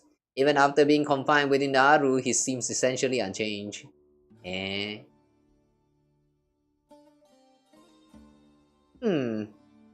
I wonder if this actually means that he's just an introverted person, that's all. I mean, I can kinda... yeah, I can kinda relate to him. I'm not sure whether that's a bad sign or a good sign, but yeah, I can kinda sympathize with him a little bit. That's just something about just listening and observing, you know. Like, when you are at in the middle of a conversation, listening and be the one who speak, these two roles is very how to say, if you are to compare which one is better, for me, I would choose to just be the observer, to just listen and not talk at all. Like, if I am given the choice, I would just listen in, I would take all of that in, and maybe respond every now and then, that's all. Less tiring. Speaking, like what I have been doing this whole past 5 hours, is tiring as fuck. It's not my preferred way, but whenever I started streaming, it just kind of happened, so yeah. If I tell you guys that when I'm all by myself, I am quiet and I don't really talk at all. Would you guys actually believe me? Like there is no narration to self, there is no like talking to self, there's nothing of that sort. Like it's literally just me like doing whatever the fuck I'm doing, like just minding my own business. I never talk to myself. It's kind of strange to see that after I started streaming, I actually have this like this tendency to like yap so much. Like I never knew about this part of me myself to be honest. Yeah, that's why sometimes I tell you guys that if you are interested in like streaming, yeah, just give it a try. Even though I would not recommend streaming as a job, but I still think that streaming is actually quite fun. But anyway, 古の神と人間が今の世界で歓迎されるとは限らない。私が身の程を知るという素晴らしい心構えを君たちにも見習ってほしいものだ。そうか、我が輩はむしろこの時代でも自分の居場所を作れると思っているがな。あの3つの質問だって我が輩の粘り強さが功を奏したのだ。お前たちはそれに便乗したに過ぎない。あんたの粘り強さには感心せざるを得ないね。お前たちの知恵もまた称賛に値するぞ。さあ、願いを言ってみろ、若者たちよ。願い？これほどの功だ。我が輩たちもまた報いるべきだろう。だってさ、大マハマトラ。担当直入人を。今、スメールは未曾有の最悪に見舞われている。三柱の協力を仰ぎたい。See, no, and Nafis recount the very incident いつの時 from Sumeru. 最悪は我らと深い関わりがあるな。決まって我らが最悪を生むか、最悪が我らを生むかのどちらかだ。Sad life, isn't it? 世界中に未知の問題が発生し、その影響を受けた宗神様が昏睡状態に陥ってしまった。今、草の竜王の下で治療を受けている。草の竜王？あの草の竜王が宗神様を治療しているというのか。Ah, it's kind of interesting to see that Toph actually probably not Toph, but like the three of them, the three of these 7 pillars, they sound like they actually know the Dendro dragons and they have very bad impression about her. Yeah, this part is kind of funny. それは本当にアペプなのか？残虐で凶悪。See the doubting. 以外をかなぐり捨てた奴が宗神を治療だと信じられん。Possesses no virtues aside from her basic instincts. 魔人を剣をしていたはずの草の竜王が手を貸すとはな。どうやら暗草なリデビ様とあの竜の間に何かあったようだ。それにしても暗草なリデビ様にそのような災難が降りかかるとは。君たちもこの歴史的瞬間に立ち会ってみるのはどうかな？いいだろう。人を乗せるのがうまいな。現状、世界中への訪問や接続は不可能だ。だから、俺たちは R を解放、改造し、そこを突破口にしたい。残念だが、親王が消えた時、R はまだ理想の完成形に至っていなかった。それを使って世界中を同行するのは相当に骨が折れるぞ。それにそのような理由だけで我々に R を差し出せというのか。考古記録によれば R の建造には長い年月を要したものの、決して人の力の及ばないものではなかった。最新の技術をもってすれば効率は大幅に改善できる。今はただ全力を尽くすのみだ。脅すつもりはないが、俺たちが手段を選ばずにお前たちを R から出したのは対等に交渉するための手札が必要だったからだ。お前は俺たちに願いを尋ねた。ここにいる全員、スメールの何千何万という人がお前たちを R を必要としている。Thousands of people living in Sumeru. Is that really thousands of people? I know hundreds maybe, but thousands. That's a lot. I don't think Sumeru even have that many houses in the first place. だそうだぞ。老いぼれたち、どうするのだ？そこまで言われては無論。無論なんだ。はっきりしろ。無論は無論だ。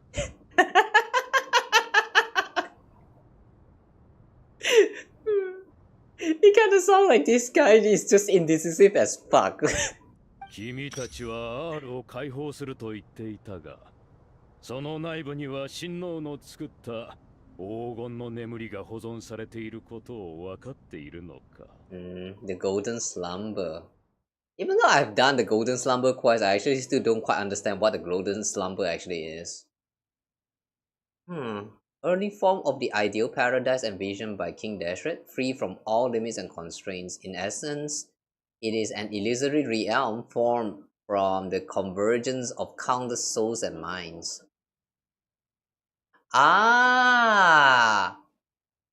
Okay, that kind of triggered some of my memories about the Golden Slumber quest. In the story, it was said that the wall that has been chasing after us just now when we were inside of the temple, that wall is said to be the Golden Slumber. And there was some who was worshipping that and waiting to enter the Golden Slumber as well. But then it turns out, after entering the place, after that guy from the world quest last time, after he entered the place, we found out that that space is actually not Golden Slumber at all, but something else completely different. So like they failed or something. But now I'm actually even more confused now. Where's that place then? The dark shadowy stuff? What that's supposed to be? The lores, man, the lores.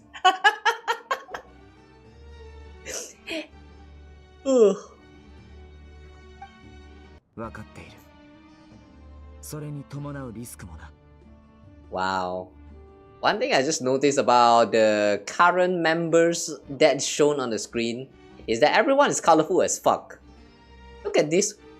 We have red, we have green, we have blue, we have some darker blue, we have white, we have yellow. We have all the colors right here. So colorful. 二度と親王の領域に達する者は現れないだろう。そして二度とあのような理想郷を実現する機会もないだろうが、本当にいいのだな。ああ。人は夢を見る前に、まず生きる必要がある。決意は固いようだな。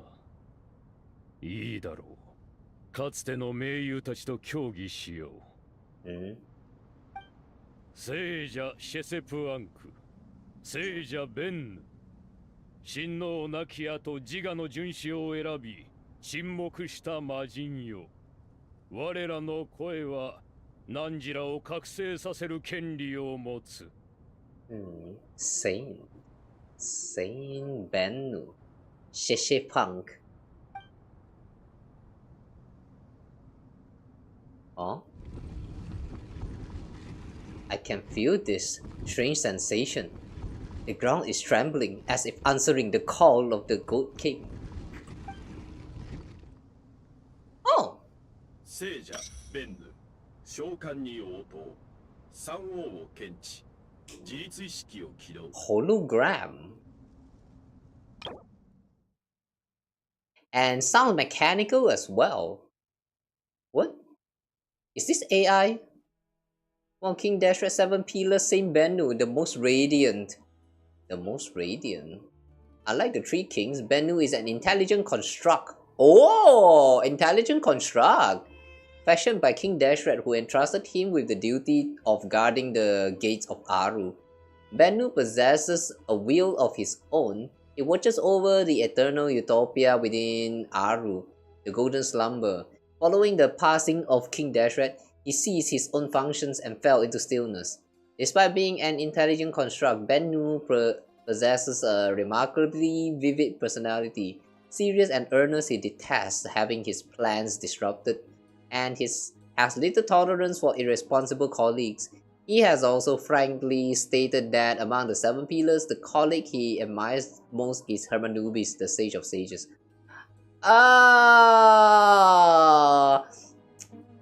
I can already see later on that Sino is going to play some kind of stupid jokes, and then Bennu is going to be so fed up with that. By the way though, Bennu, intelligent construct, and then there's Ben. I wonder if they're connected somehow. Sesep-Ankh. Oh, Sesep-Ankh, it's not Sesep-Punk. Another AI as well. One of the King Dashret 7 pillars since Sesep-Ankh, the most holy. Unlike the 3 kings, Sesep-Ankh is an intelligent construct fashioned by King Dashret al-Ama, who entrusted him with the duty of overseeing all the jinn in the world. Sesep-Ankh possesses a will of his own. Following the passing of King Dashret al-Ama, he ceases his own functions and fell into stillness. Though Sesep-Ankh and Bennu are both intelligent constructs, their personality are worlds apart. Oh. Where Bennu is severe, Sesep-Ankh is leisurely. In times past, he would often wander the desert in his spare time, asking travelers all manner of questions. Driven by a profound curiosity, he will tirelessly pursue any matter that piques his interest to its very heart. Looking back, this was perhaps because he oversaw the jinn, whose mother was Nabu Malikata, the goddess of flowers, an angel of wisdom who delighted in puzzling questions. Through what the jinn relayed to him, Sesep-Ankh too developed a fondness for inquiry. In short, Sesep-Ankh's belief that maintaining a leisurely air is a good thing, a piece of worldly wisdom for navigating life, a sentiment much to Bennu's annoyance. He also often thinks fondly of his old colleague Hermanubis. Sesep-Ankh, from what I can see here, I think this is based off a sphinx, right? Interesting. From my knowledge about sphinx as a creature inside of the Egyptian Egyptian lore, story, history, I don't know what you call that actually. But yeah, from what I know about them is that they have like the body of a lion. Wait, hang on. Don't they actually has a human face? Okay, never mind. Maybe this is not based off a sphinx. But they has a very similar settings though, like the part where they ask questions and they like asking questions and like expecting travelers to like answer them or something like that.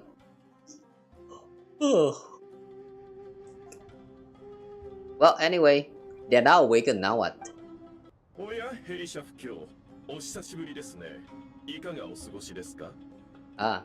The tone has shifted.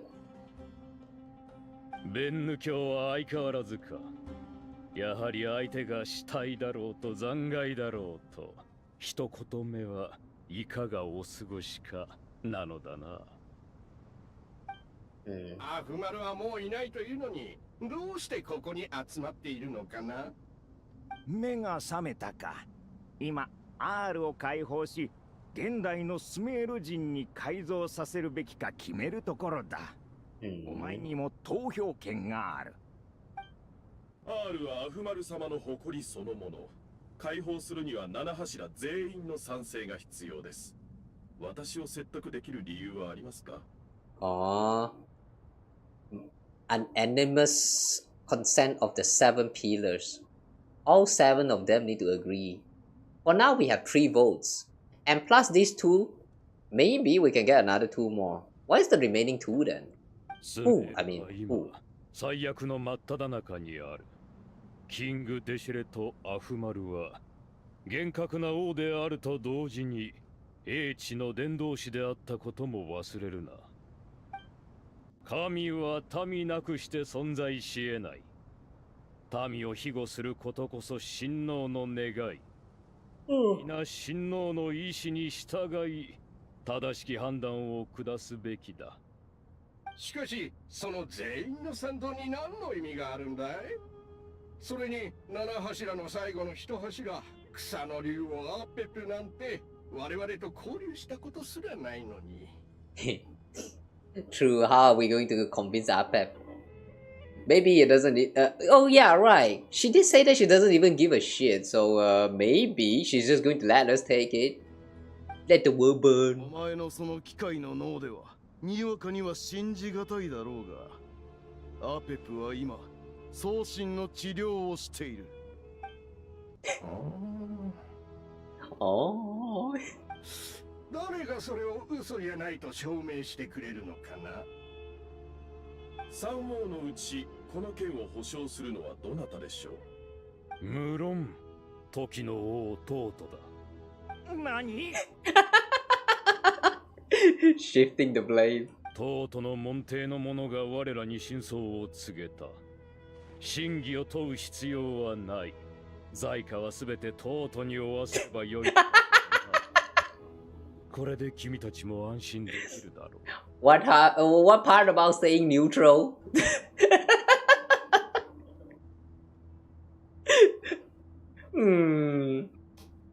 I'm pretty sure that the note says that Harry Chef is a very neutral person. Like, no matter what happens, he's not going to take side at all. He's going to stay neutral. But when it comes to shifting blame, he would not hesitate. Oh, okay, that's interesting. ヘリシャフ、なんと卑劣な。私は君のためにかつての盟友を呼び覚まし、君の意見を支持し、君の決断を尊重した。恨まれる筋合いはない。ヘルマヌビスがいた頃が懐かしいね。彼ならこういう時にその役を買って出てくれただろうに。どういう意味だ？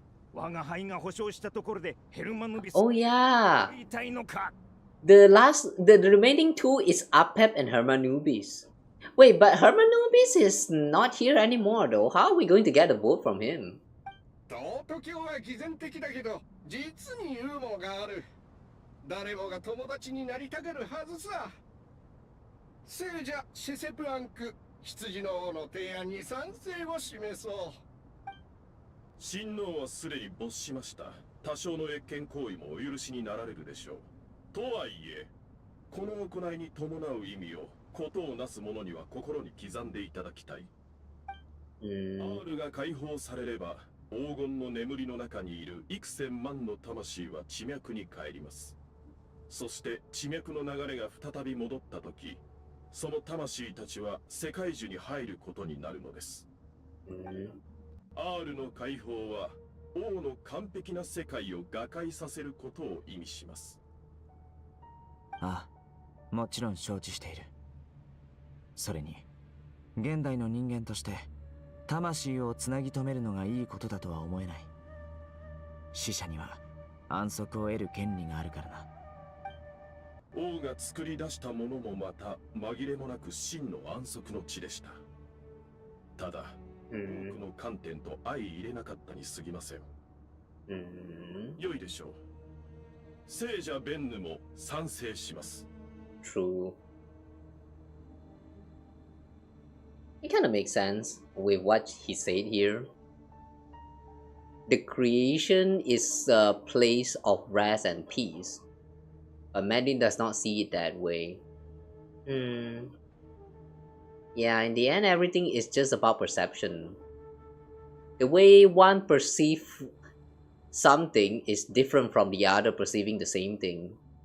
In the end, you just cannot have everyone perceiving the same thing, like, you know, from the same perspective. It's just that's just how life works after all. ヘルマヌビスの大公 I don't know why I'm thinking about that. 草の王アペプは我らに先んじて決断を下した。羊の王、時の王、ワニの王もまたここに R の解放を許可する。王の恩恵を賜り、英知と意志を集約し、R の門扉を再び開かん。Oh. So they're just going to skip Apep and her Manubis then. And Ibis King going to take the blame if something bad ever happens.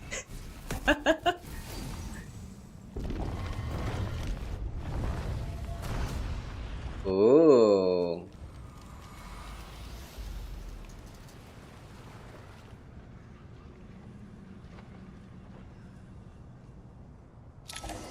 Oh, the souls are coming out of that place. And this place is now wet. これは敵襲？いや、違う。Oh, wait. Is Jet going to meet her dad? This looks like souls. Silhouettes approach us from within the light, then pass through our bodies like wind through a veil. ここにいたのか。幾重もの交差と幾層。Oh, it is Jet's dad. 父さん。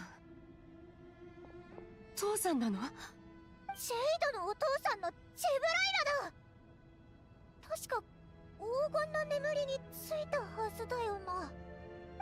お前から血と砂の匂いがする。大きく。How do you smell as a spirit? そして涙を見せない強い人間になったんだな。もう行っちゃうの？だったらせめて教えて。父さんのために何かできることはある？ Leave, my child. Leave. この再会は神の恩寵なのだろう。サミエルと共に囚われていた俺の魂はようやく解放された。またお前の顔を見れて心から嬉しい。たとえ一瞬であっても聖者と死者の再会が許された。それだけで十分だ。安心して眠れる。ジェイド、俺のために悲しむな。お前なら俺よりもずっと遠く高い場所にたどり着ける。俺なんか霞むほどの偉業をなせるはずだ。だから自分を大切にしろ。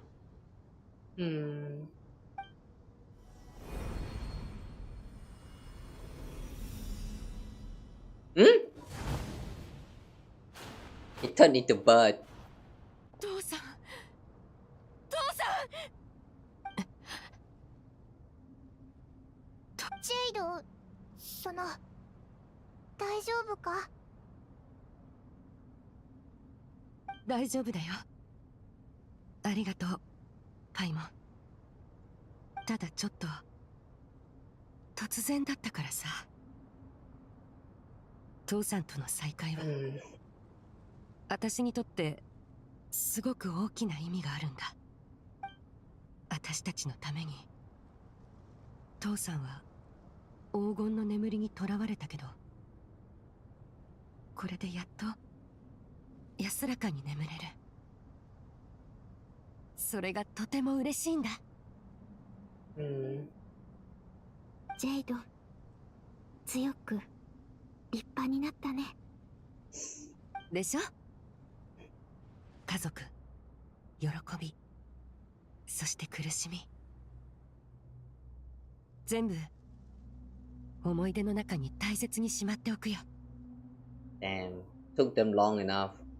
This is the true ending of the world quest for Golden Slumber. さよなら、父さん。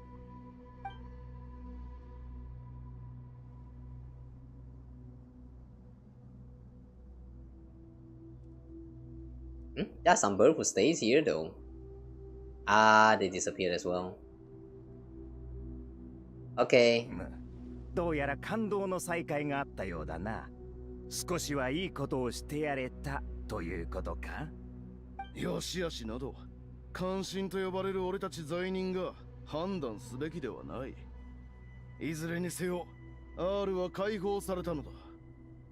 今お前たちは機会を得るとともに困難にも巻き込まれた。 You know, I just remembered about something. Remember the time when we were fighting with Dottore? He summoned quite a lot of those like pyramid-looking structures. Does that mean that he actually has already analyzed and is able to recreate at least a part of that power from this Aru?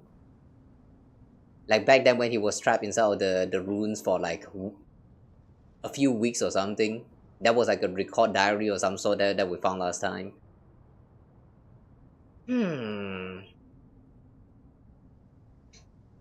What are the odds? これは神の意向だが、現世とつながる門として形にしたのは人間の手だ。魔人と人間の関係も案外そのようなものなのかもしれんな。どのような改造を施すかはお前たちに任せる。だが最も信頼できる学者にやらせるのだ。さもなくばベンヌがいい顔をしないだろう。構わん。何せ問題が起きても責任を負うのは時の王だからな。門弟を受け入れた以上、人間との関わりで生まれる問題は無論君に背負ってもらうぞ。こんなことならお前たちを R に閉じ込めたままにしておくべきだったな。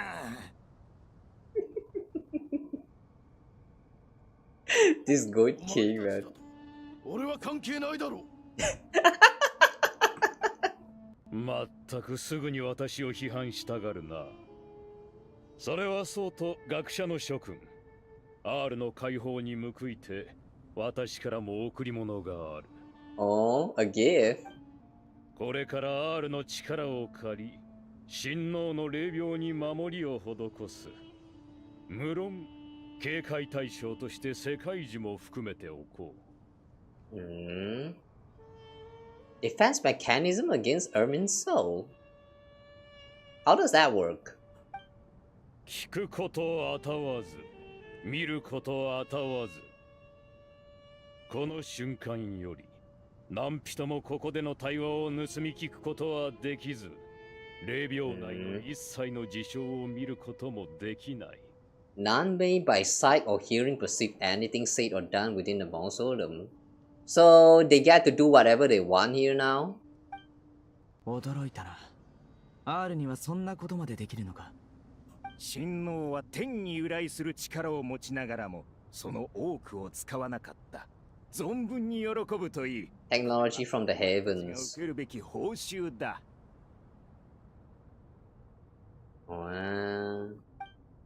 さて、これで情報が漏れる心配はなさそうだ。あとは技術面をどう解決するかだね。敵に。ああ、すでに連絡してある。もうすぐ来るはずだ。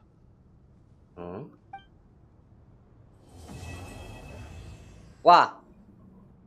Here's the end of the act? Really? Wow. Act 9 actually took like about 5 hours of reading. Okay. Combat session is not too much this time. In this act alone, I mean. But that's a lot of reading to do.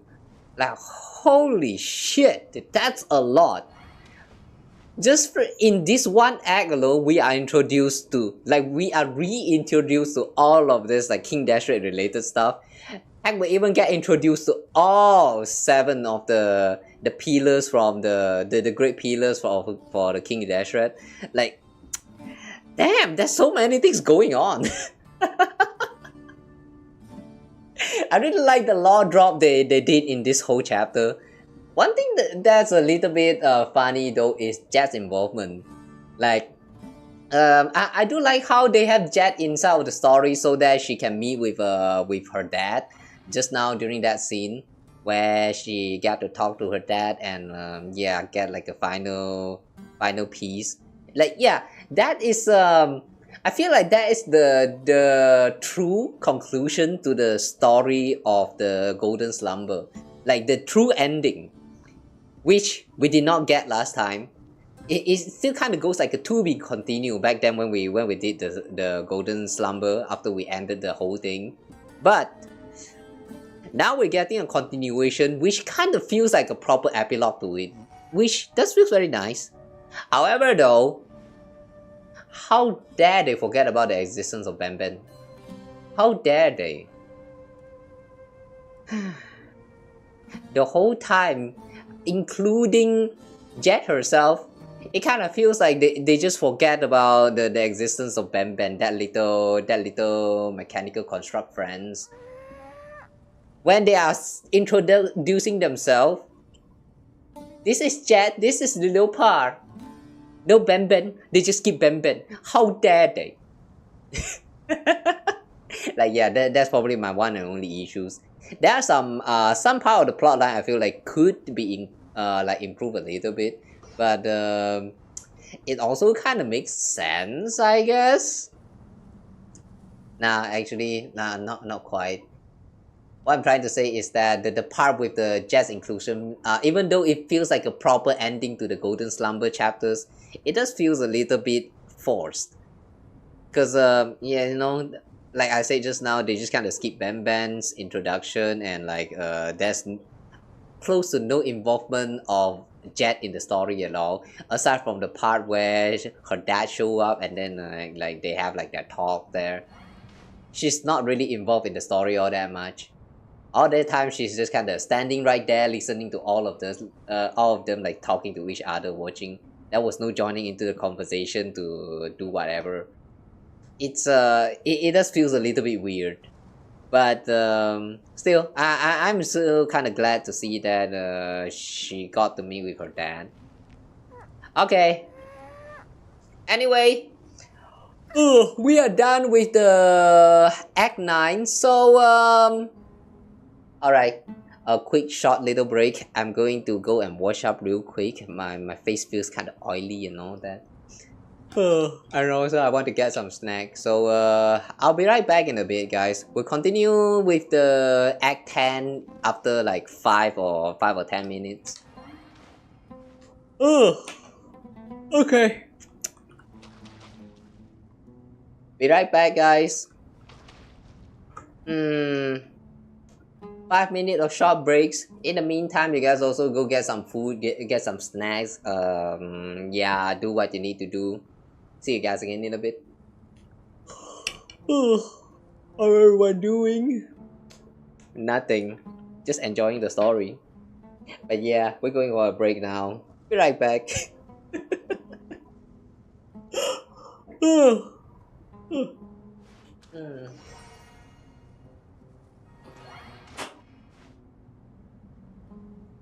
wait, maybe I should put that up.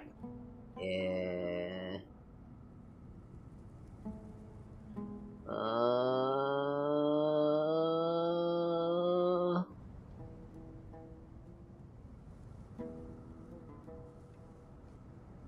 Okay, I think I'll be back somewhere around like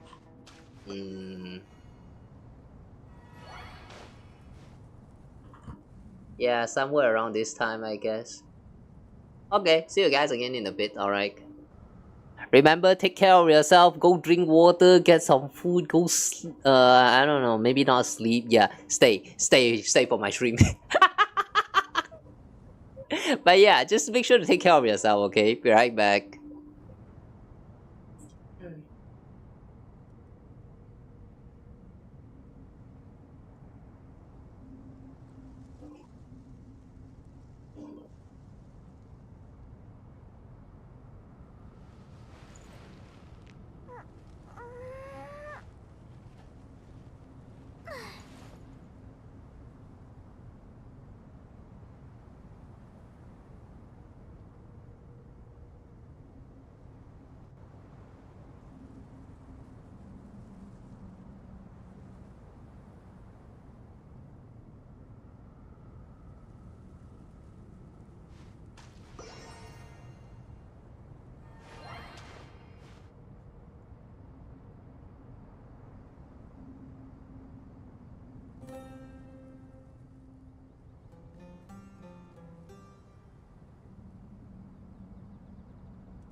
Mm.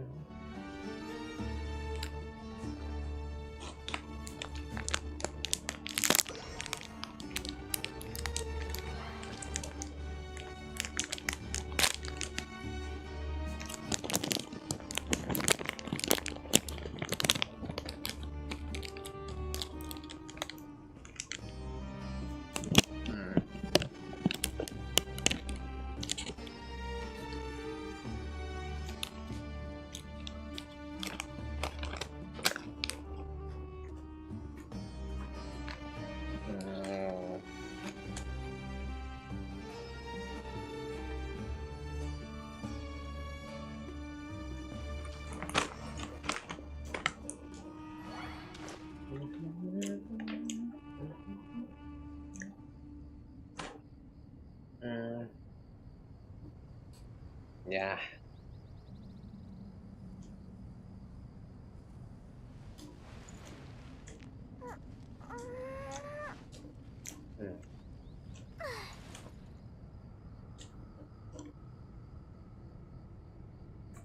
Okay.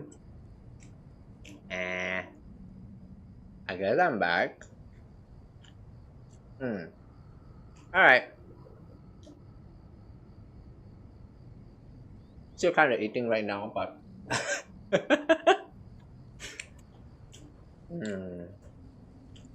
what do you call this in English? Cake lapis, layer cake. Yeah, I think you just call this layer cake. It's good.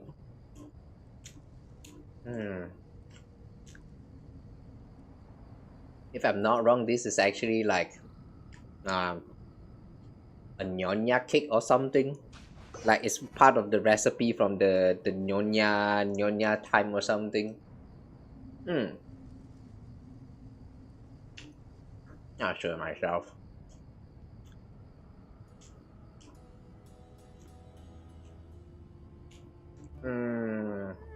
Give me a while, guys.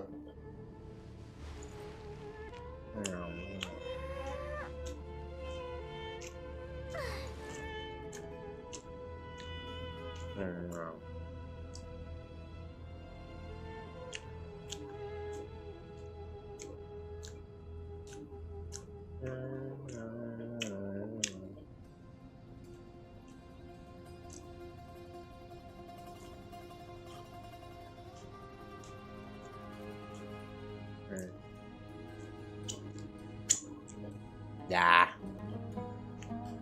Oily. I'm gonna go wash hand real quick, be right back.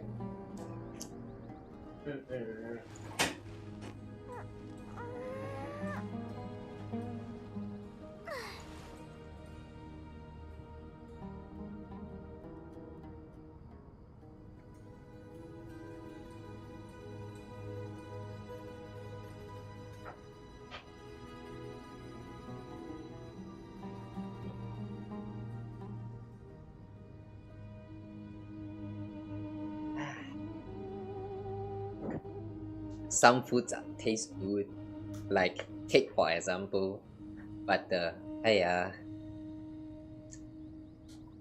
you eat by holding them using your hand, they are kind of oily, you know. Cleaning up can get annoying sometimes. Oh, alright. Anyway,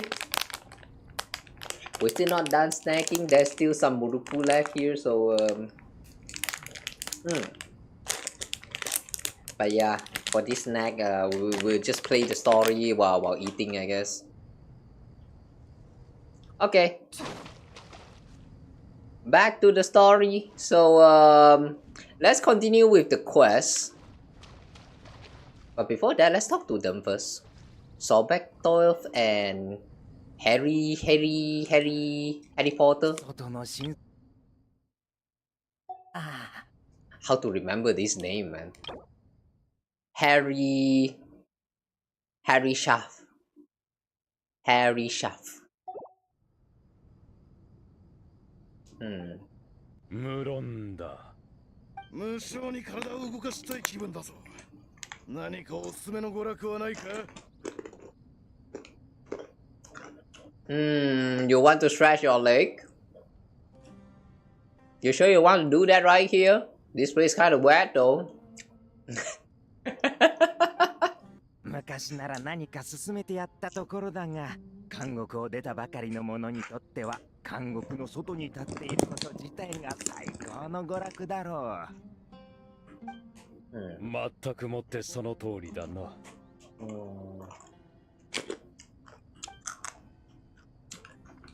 So you three is just going to stand here, not going to play anything at all? Not gonna stretch leg anymore? Sad. I kinda want to see Sobek stretch his leg.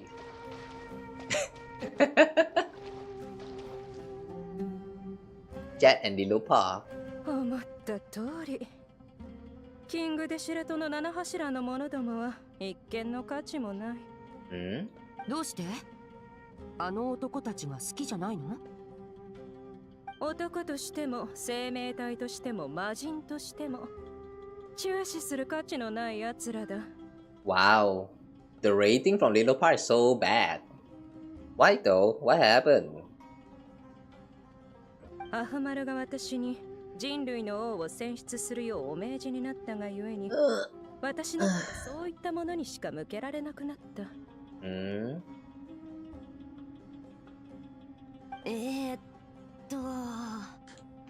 難しい話はやめてよ。私、そんなにたくさん物語は読んだことないし。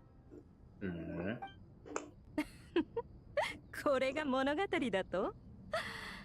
ならば多くの者にとって、あなたとお父さんの旅もまた一つの物語に過ぎない。私の人生もあなたの人生もただそれだけのこと。Well, I mean, it is. This statement kind of feels like it's breaking the fourth wall, but I'll take it. 娘よ、確かに少しは成長したようだな。昔なら激怒していただろうに。別に。ただ、君の言う通りだなって思っただけ。本当のことを言ってる人に怒っても意味がないでしょ。自分の器が小さく見えるだけだもん。Oh, she grew up a lot. やはり成長したな。良きことだ。愛しき娘よ、あなたはますます強くなっている。自分が大切に思う人や物を守れるほどに。Maybe that's why Little Part doesn't care about the boys. Because she's now into Yuri, I guess. そうかな。そうだといいけど。Oh well, you two have fun. Where's the rest of my friends?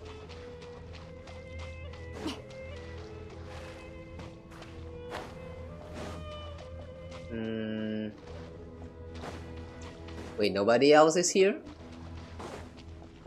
Oh, there they are. Setos and Nefer. あんたが沈黙の伝を受け継いだセトスだね。よろしく。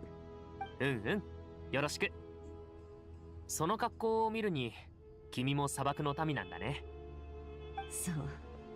私は砂漠からウリンへ行き、ウリンを離れてナドくらいに渡った情報屋さ。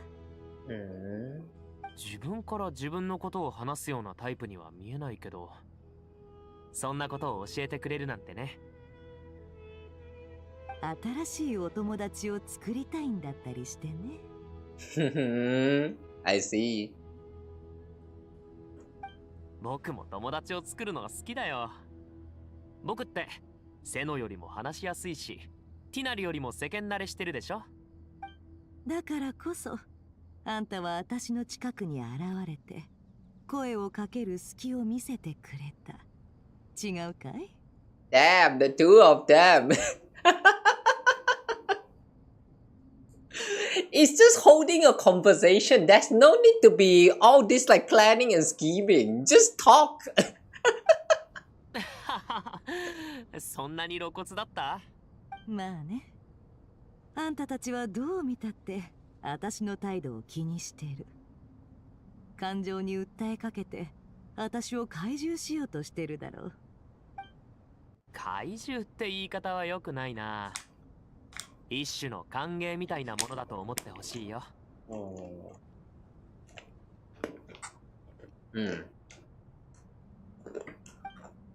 何に対する歓迎だい？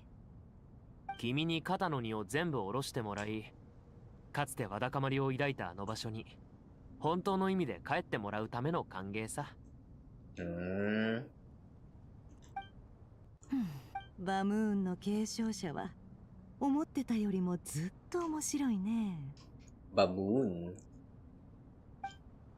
ちいちゃんのことを知ってるなら僕たちのことも知ってるよね。喜んで君と友達になるよ。僕たちにとってもいいことばかりだ。それに僕たち二人が持っている力はもともと同じ仲間たちのものだしね。そうだね。いいところをつくじゃないか。So I feel like we should not be here witnessing this moment. The two scam, the two not scam, the most scheming person in this game are now teaming up. Should we be scared?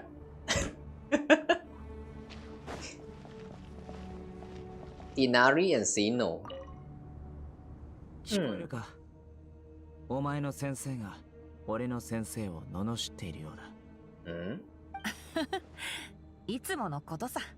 ところで、お前も彼女を見ただろう。陰論派を中退して教練院を離れた後などくらいで情報屋になったらしい。なかなかのやり手だ。どうして？マハマトラから情報でも入った？多少はな。だがどれも大した情報じゃない。俺がやり手だと言ったのは随分と嘘がうまそうだからだ。彼女は言葉で多くの人を騙せるだろう。Yeah, like a lot of stuff that she said just now. 嘘を見破るのが得意な人の直感ってやつ？ああ。お前は彼女についてどう思った？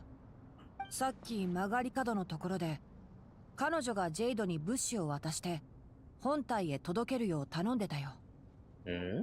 気配りができて観察眼もある。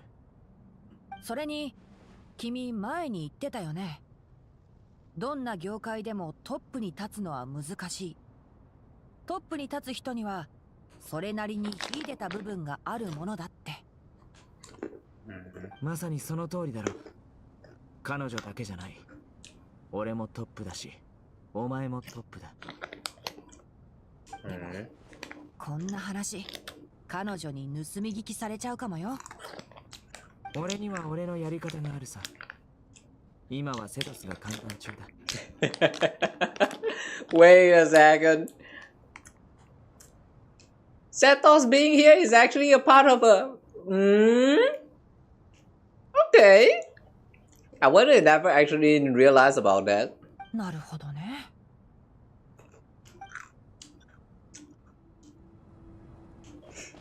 Why is everyone plotting? It's just holding a conversation. If you want to hold a conversation, just go out there and talk to her. What? Let's talk about her without her noticing it. Don't worry, we have someone to distract her. Why? Just talk to her directly into the face, man. Hiya.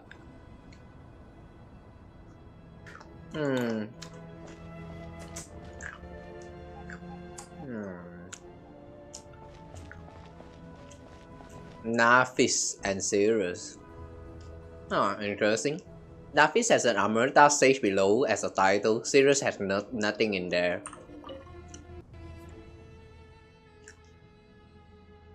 And they don't have voice. Or is it? Yeah, there's no voice. What's your prize student doing? What else would he be doing? Whatever yours is, eh? And call this with them, I suppose. Heh, these kids are already apart, are they? Our elders always say that your school days stay with you forever. This go downly for for Sumeru. But school days can be long indeed, wouldn't they say? Well, does it look like I'm a bit unsettled as I am with you and Zaha Hadid? Oh, was this tired of us already? And speaking of Zaha Hadid, she mentioned out of the blue how you doodle on your books while studying. That's hardly all I used to do while hitting the books.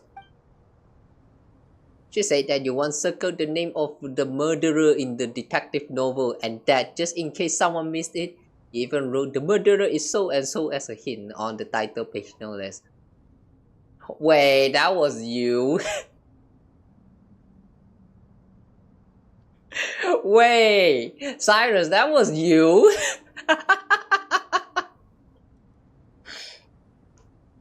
Okay, sure. I don't remember whether it was revealed during that part of the story, but I still remember about what they're talking about. Like, that was like a whole, I think it was anecdote or some sort. What was that again? I think it was a detective novel, and then Kave and Alhaitham has been like doing some kind of exchange there, like trying to circle around more of the detective names and like pointing out like spoilers and all that stuff. But I'm pretty sure that in the end they did manage to find out who was the first person who circled the name. So it turns out that it was just Cyrus. Really? Of all people, with Cyrus. You don't know. Haha, I suppose I always was a creative type. Oh, Nahida, would you? Haha, young Cyrus really was a budding genius, wasn't he? Full of wild ideas, more like. And you're still very much that kid, you know. A living example of how your school days stick with you. As they have with you, you straight-laced prig. You know what, let's leave it at that. Might as well bear with one another rather than expect us to turn our lives around or something. Truth be told, you should probably keep an eye on Sino and his friends. We'll all need to tread more carefully than we used to. I will. Take care of yourself as well, alright? Don't let that pressure get to you. Just a bunch of casual talks. But hey, kind of funny how they actually like calling out like some of those little events.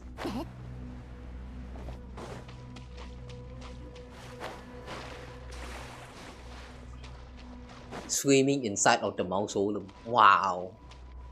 Alright, we're done conversing with everyone. It was just a kind of like a mini little side episode, it feels like. But yeah, I appreciate the addition of some of those callbacks. Alright, wait for a while. Let's proceed with the story now and wait. What got for snack? Like I said, it's Muruku. Popo! It's always Muruku. My family love Muruku, so...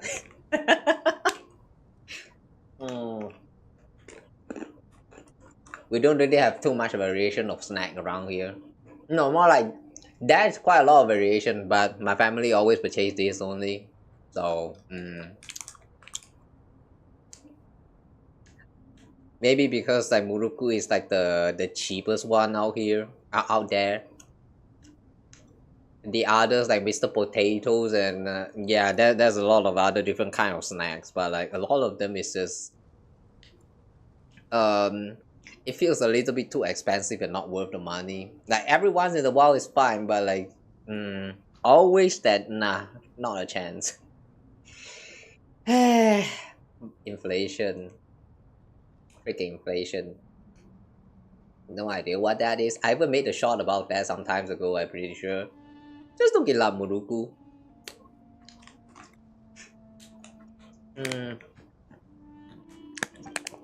Hi. Oh, Kabe and Alhaitham is here. 僕はカーベ。こちらはテルメジとナイサブーリーです。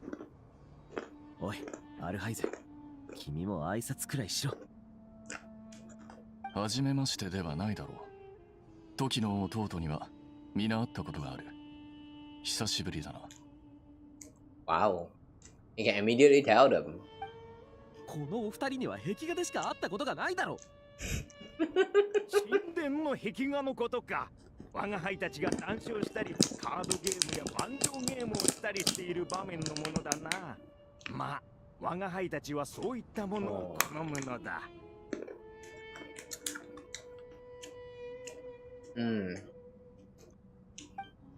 盤上ゲームが好きなのはお前だけだろう。俺たちは付き合わされてただけだぞ。そうとも言えないぞ。Ooh, Harry Sharp actually enjoy chess.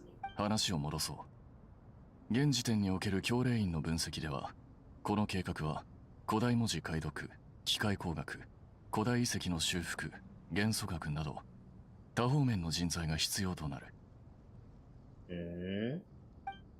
そしてこの場にいるのはそれぞれの分野で最も腕の立つ者たちだ。異論がなければこのまま作業に取り掛からせてもらう。これはかつて親王アフマルのために R を築いた職人たちが自らの部下と共に心血と命を注ぎ込んだ傑作です。あなたたちも彼らと同等の敬意と献身を示さなければなりません。I wonder if they are going to be creating like the complete, like they're going to modify it to the point that it become like a complete R. そうなのか。俺たちは当然最善を尽くすが、命まで差し出す気はない。なんと無礼な。親王への敬意が時を経てこれほど薄れているとは。違います。彼はそういうつもりで言ったのでは。敬意と献身を示します。ただ表現の仕方が異なるだけで。他人からの期待値のコントロールは重要だ。失礼な発言の数々お詫びします。ですが確かに僕たちは伝説のように計画の完了とともに命を差し出すわけにはいきません。これが計画書の初版です。ご確認いただけますか。普段であればもっと美しい見た目に仕上げられるのですが、今回は緊急事態ということもあり、多少の不備はご容赦いただければと。無論だ。皆がこの軽薄な敬意を受け入れるというのでしたら、私も法案への同意を検討しましょう。今さらアフマルを立てて何になる。こやつらの好きにさせてもいいだろう。いずれこの若者たちの世話になるかもしれないのだぞ。確かにそうだ。これが R の捜査機構です。改めて警告しますが、くれぐれも慎重に扱うように。ありがとうございます。必ず細心の注意を払います。Isn't this just a hologram? Can it actually be touched? 中罰を下したいなら好きにすればいいが、お互い R の一部は人間にしか操作できないことは知っているだろう。Really? Certain components of Aru can only be operated by humans. Why is that the case? 親王は確かに人間に希望を抱いています。R がそのように設計されているのは、人間に対する信頼というより、あなたたち3人に対する警戒でしょう。そうだったのか。それなら R を建設する職人がいたのもうなずける。偉業を成し遂げるにはやはり人間の助けが必要だったんだな。その通り。なあ、あの羊の王、ずっと同僚を適当にあしらってないか。彼は言葉を巧みに操れるからこそ最小の中の最小になれたんだろう。つまりアフマルの人を見る目がなかったという噂は事実ではなかったようだ。おい、それは僕がひどい目に遭うのは話術に劣るせいで、君がうまくやれてるのは話術に長けてるからって言いたいのか。気のせいだ。何でも自分に当てはめて考えようとするのは良い癖とは言えないな。君ってやつは君と一緒に作業するとこうなるだろうとは思っていたさ。どいてくれ。操作盤を見るから。それの起動は君の仕事だ。始めてくれ。おのおの計画書の手順に従い、外部検証と準備を進めてほしい。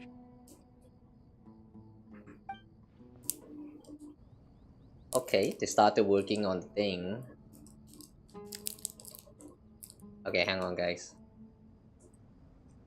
I'm done with my snack, but there's one last thing. Lollipop.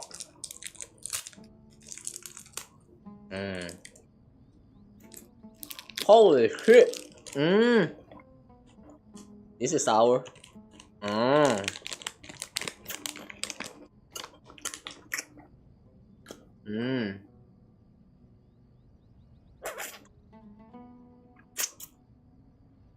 Holy shit. This sour as fuck.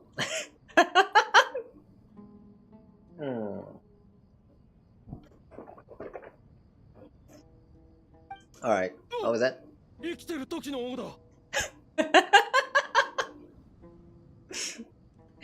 king that came to life. 失礼な。生きてるとはどういうことだ。我が輩はもともと生きているぞ。研究を始めてもいいとおっしゃいましたよね。まさかまだ何かご懸念が？法案には目を通した。この偉大な端末にあれこれ手を加えるようだが、随分と自信があるのだな。自信があるというわけでもないのですが、一国を争う今、ただ死を待つよりかは、僕たちにできることをやるべきだと思うのです。お前たちは優れた学者だと聞いたが、R とアーカー社に深い関係があることは知っているか？ R とアーカー社の関係ですか？アーカー社は教令員が有する最高峰の技術の結晶ではないのですか？人々が知識を得るのを助けるために、はるか昔に送信様が作られたものですよね。お前たちも知らないのか？君が説明してくれ。あの説明書読んだんだ。説明書？アーカー社に説明書があるのか？送信様は随分と親切で気が利くのだな。何？知恵の殿堂の一番隅にある本棚に並べてあったな。あまり読まれた形跡はなかったが、あれに書かれていたことが事実なら、アーカー社システムは R から着想を得たらしい。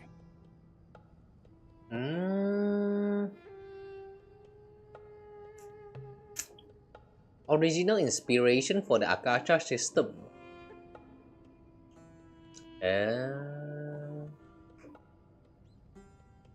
I cannot see the connection though. Aru is the...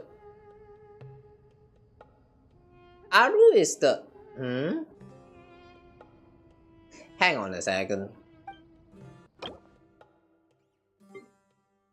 What did they say about Aru again?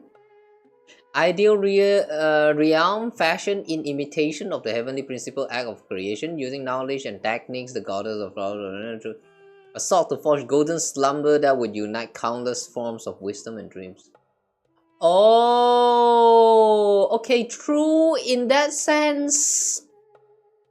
Yeah, I can see how Aru is actually inspiration for Akasha Terminal.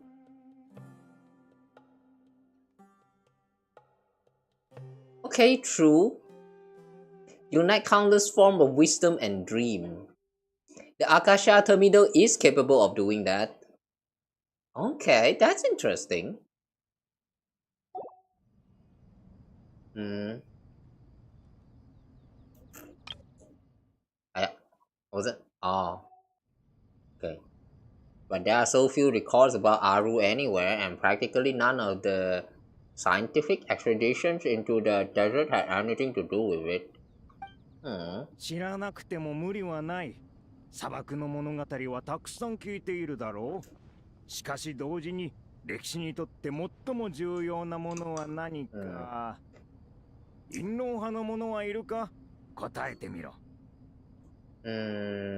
Most important aspect of history.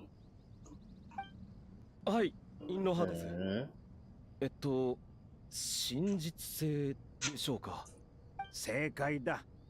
そして真実性の大部分は事象が発生した順序によって決まる。まあこれくらいなら教えてやろう。太古の昔、家臣ナブマリカッタがスメールに降臨した。彼女は天空の栄光をまとってこの地に活気とオアシス、そして知識をもたらしたのだ。それだけでなく、偉大なる女主人は人人を創造し、啓示を与え、自らに服従させた。そして同様にこの知恵に満ちた地を歩んでいた二柱の魔人と大樹の下で出会う。What's the two other gods again? I think one of them is King Dashred, but then the other one is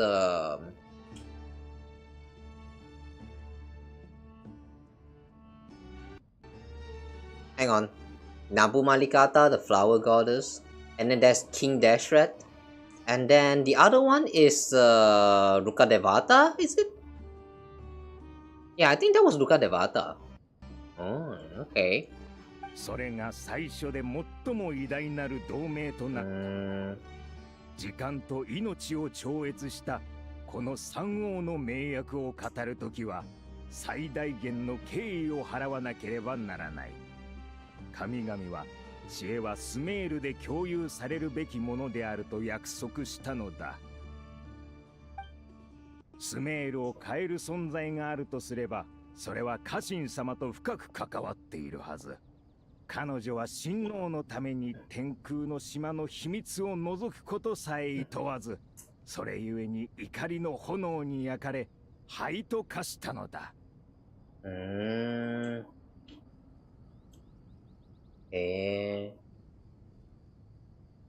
kind of like how they are actually revisiting the lores of some of these things. Like, I'm pretty sure that if you are to read all of the materials of like the books or some record pages that you can find scattered throughout Teyvat, if you ever collected all of that and actually read through them from the archive, you should be able to learn about some of these lores that they are saying right now in the story.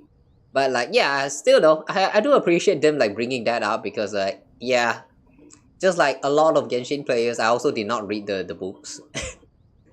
I might enjoy the lore, but I don't really have the time to read those books. So appreciate how they are actually bringing up those important lores into the story. Last time we had the lores about the Nazian crews, and then there's also like I don't know, some others. I don't remember which one are they, but yeah, this time we're focusing mainly on the Golden Slumbers one, the King Dashred civilizations and all that. Really like that. 家臣様の死を嘆き悲しんだ親王は政務も手につかなくなり、彼女が持ち帰った知識に没頭した。天上の浮島からもたらされた技術が親王による R の構想を支えたのだ。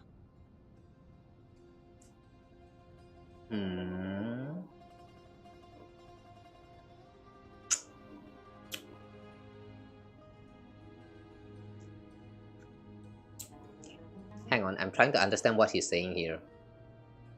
So after the Nabu Malikata got punished, King Dashred is sad, and he lost interest in state affairs, devoted himself instead to the knowledge that she had brought back. It was after learning of the technology from that floating island in the sky that he first conceived of Aru. Oh. Okay. So basically Nabu Malikata back then stole some knowledge from the Celestia, and then because of that she got punished and got burned and stuff. And then King Dashred said that Nabu Malikata is dead. He kind of focused solely on the like realizing like utilizing the knowledge that was brought back by the Nabu Marigata, and that knowledge is actually is used as a base to create Aru, something like that. つまりアーカーシャは R から生まれ、その R の根源は天空の島の技術にある。ならアーカーシャと R の技術には本質的に共通点があり、それぞれを接続する構想は確実に実現可能。まったく、お前は天空の技術に対する敬意をこれっぽっちも持ち合わせておらぬのか？敬意がないわけじゃないんです。余裕がないだけなんです。僕たちに残された時間はあとわずかなんですよ。不満なら君がやればいい。一日に5つもプランをひねり出さないといけない日々経験したことありませんよね。経験しない方がいいですよ。そうですよ。そもそも時の王ご自身が参加するつもりなんてありませんよね。ただ解説というか経験談を語りに来ただけでしょうか。もちろん我が輩はそんな面倒ごとなぞまっぴらごめんだ。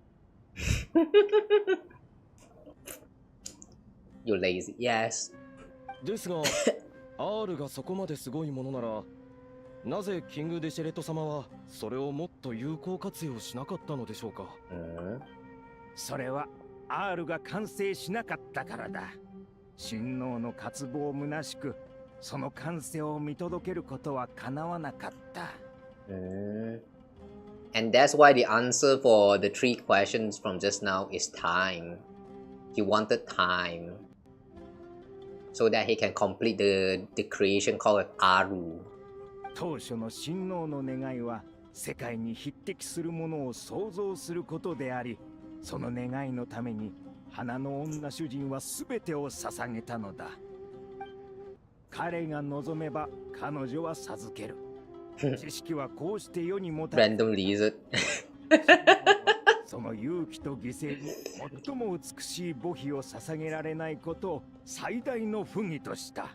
Who is this random lizard? Where did this lizard come from? 知識と技術によって築かれ、犠牲と勇敢なる愛が刻まれた石踏みであれば、たとえ未完成であっても、それは大事に残されるべきであるのだ。親王は草の王にこう告げた。我らは永遠の盟約を交わしている。故に我が汝の敵となることは決してない。つまり汝はこの天上より賜りし知恵の果実を飲み込むまでもない。The fruit of wisdom from the heavens is not to be devoured. Devoured by what? By who? 我の力は知恵の敵となり得るほど強大だ。しかし、汝と彼女は我に多くを教え、良き心を与えた。その恩に報いるため、我も汝らを丁重に扱おう。Enemy of wisdom? What does he mean by that? Enemy of wisdom? 結局、R は魂の一部を蓄えるために使われただけであった。それは王の心に秘められた理想の雛形でしかない。王が R に抱いた究極の望みは、全て落としてでも彼女が生きていた過去へと戻ることだったのだ。Damn. That's ambitious, but what does Aru has anything to do with this? I mean, the current state of Aru. Okay, I can see what. No wonder he's saying that this is actually an incomplete product. Because all this time, what he's trying to achieve is actually to create a time machine.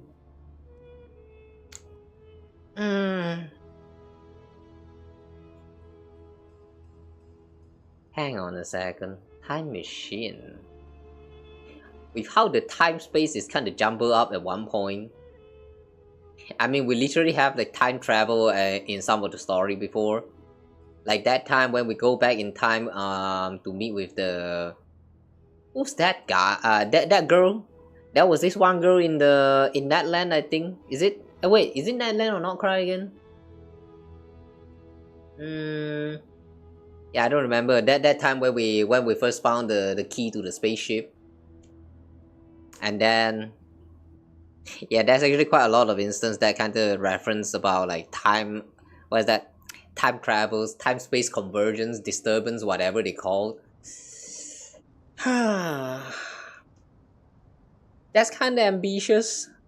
I'm gonna say that's kind of ambitious, but I don't know how from time travel, like wanting to create a time machine, they somehow ended up creating telephone. No, not telephone. This is like a huge server to store wisdom. Like, how? Why? Kind of weird. つまりアフマルは強大な力と先見の明を持っていたが、家臣と送信への情ゆえに多くの横暴な行いをやめたと言いたいのか。彼が踏みとどまったのは優しさとも言えるが、魔人の情による束縛とも言える。そもそも三王の名役の根幹が情にあるわけだが。だからこそ R は牢獄でもあり記念碑でもあるんだね。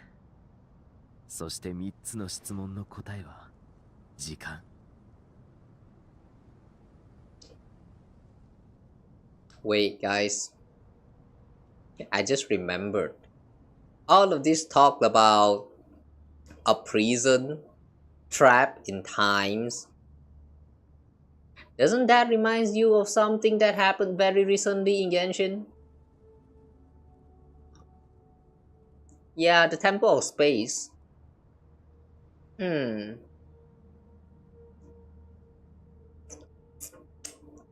not sure if this too has any connection and all. I mean, the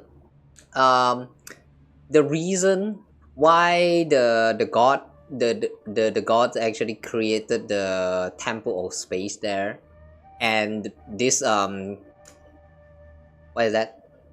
The creation of Aru right here. Like, I'm not sure whether there's any connection in the inspiration for any of this, but I don't know, man. It just sounds too similar. Just saying. 人と人の出会いとは厄運の始まり。それは神にとっても同じことなのだろうな。愛もまたしかり、牢獄であり、石踏みでもあるのだ。True. さて、話はこれくらいにしておこう。お前たちの必死さに免じて少しは協力してやろう。これを主に担当するのは誰だ？お前たち2人だったか？ええ、僕たちです。では、目を閉じるのだ。知恵とは、有形無形の間に隠れ潜むもの。知恵とは、最も単純な媒体を通じて、交流し得ぬ情報を伝えるもの。親王の力により、汝らに有無の狭間に隠されし秘密を垣間見せよう。Unseen secret? Oh, what is this? これは仕掛けが現れた。どちらかといえば情報の外在化に近い。君が可視化処理をしたのか？アーカー社がお前たちにより多くの知識を覗かせていたように、親王の力もまた本来この世に属さない精巧な物事を人に見せていたのだ。これはただの仕掛けではない。R の内部構造に対応している。減らすか減らすか、去るかとどまるか。さあ、それらを頼りにお前たちの望む結果を導き出すといい。見たところ何かの装置のようだけど、念のため僕が行こう。ところでどこから上に行くんだ？あっちだ。ああ、あそこか。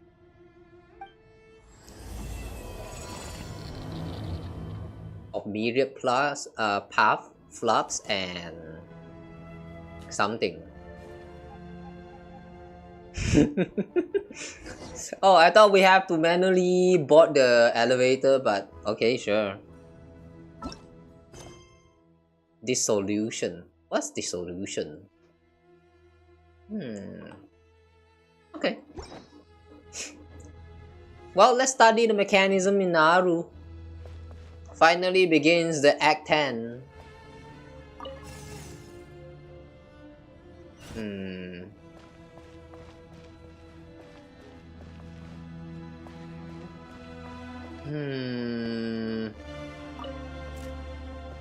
Rotate cell.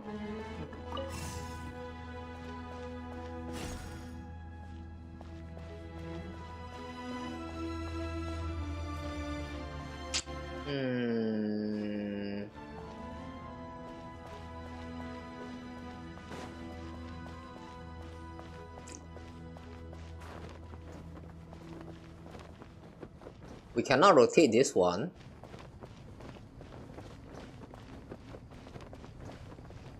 Okay, we'll probably start somewhere else.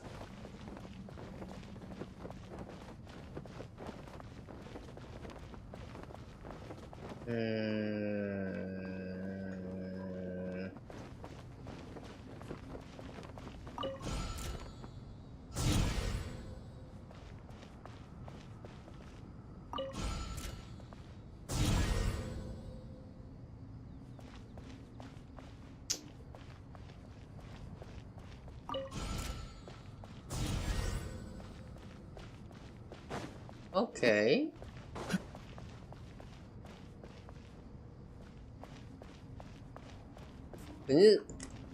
We need to shoot the beam into this thing.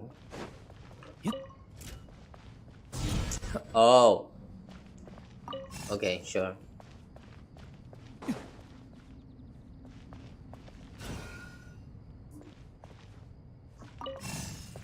And then we release this. Huh? Oh, big PP.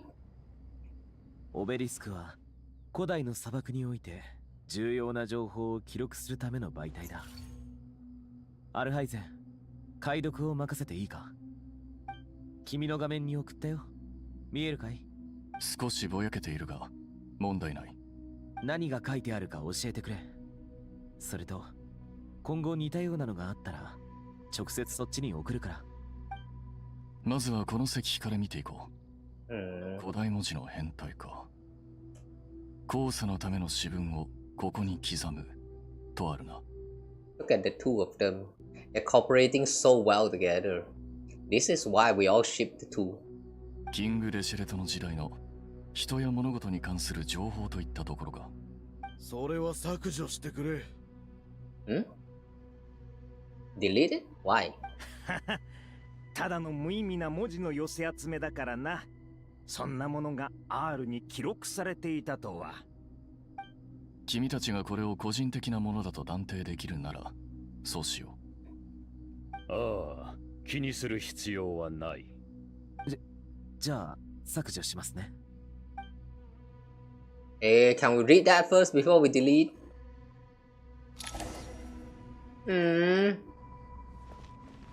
Okay, they don't even give us the choice to read them. That's sad.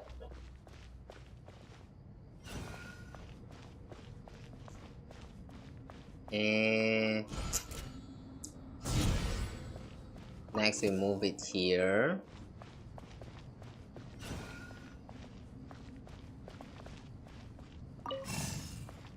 And then I go here. Okay.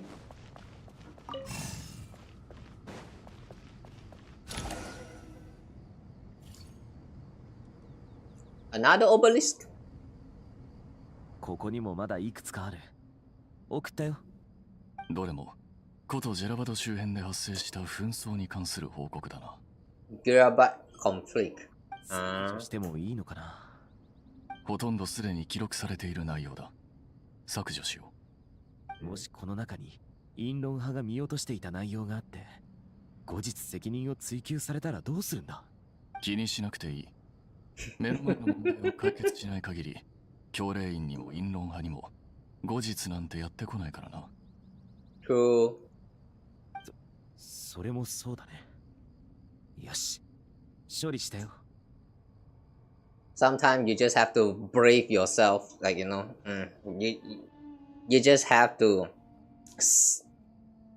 like harden your heart, like steal your heart.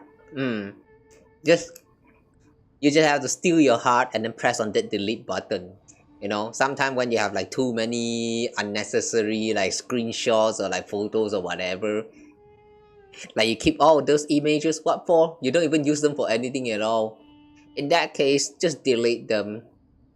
Sometimes you really have to steal your heart and just press on that delete button. Just because that it's kind of a memorable, but like it really doesn't mean anything at all. Just delete them. It's very hard, I know, but sometimes you just have to do it. Sometimes. 近くにまだ似たような形の石碑があるから見てくれ。Okay.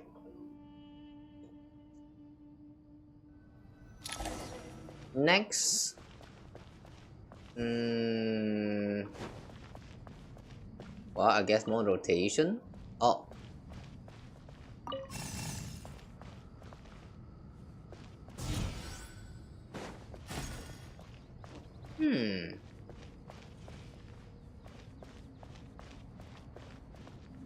Rotate cell.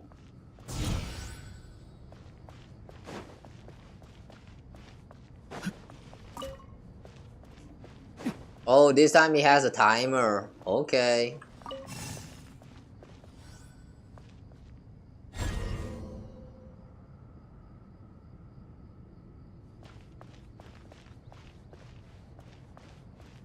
Let's see what this summons.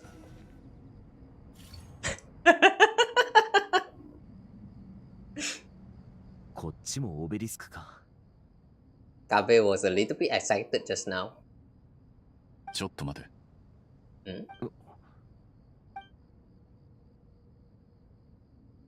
そんなに長い文なのかい？オアシス文明の発展と管理の過程について書かれている。大半はジンニーに関するものだな。それから R を作った職人が残した記録もある。重要な記録なんだろうか。勘を頼りに重要そうな部分だけを一旦選別した。一度に読み切れる量じゃない。職人たちの記録にはなんて？彼らの推測が記されていた。具体的には、もしキング・デシェレトが R の完成後に口封じをするとしたら、どうやって身を守るかについてだ。Okay. いかにも神話らしい話だな。実際にそういうことがあったのか。確かに記録にはこれは多くの神話を元にした推測に過ぎないとある。しかし脱出方法と脱出トンネルの設計図も残されているようだ。Oh, that might be useful. そんなことまで。じゃあひとまず書き写してから削除しよう。その必要はない。お前の役に立つものではないだろうからな。いえ、重要な設計図ですから記念に残しておきたいんです。As a memento. Nah, I have a feeling that we are going to be using that in a bit.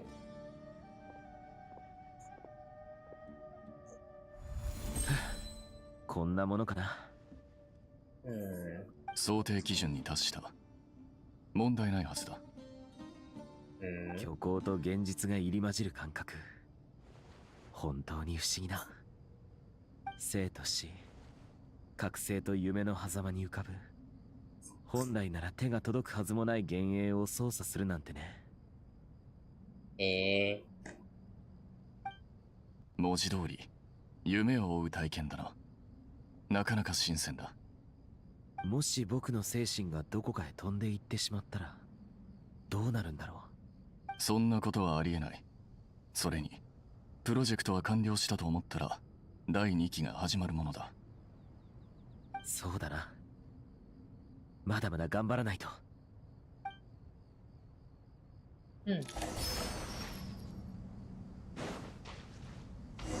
Okay.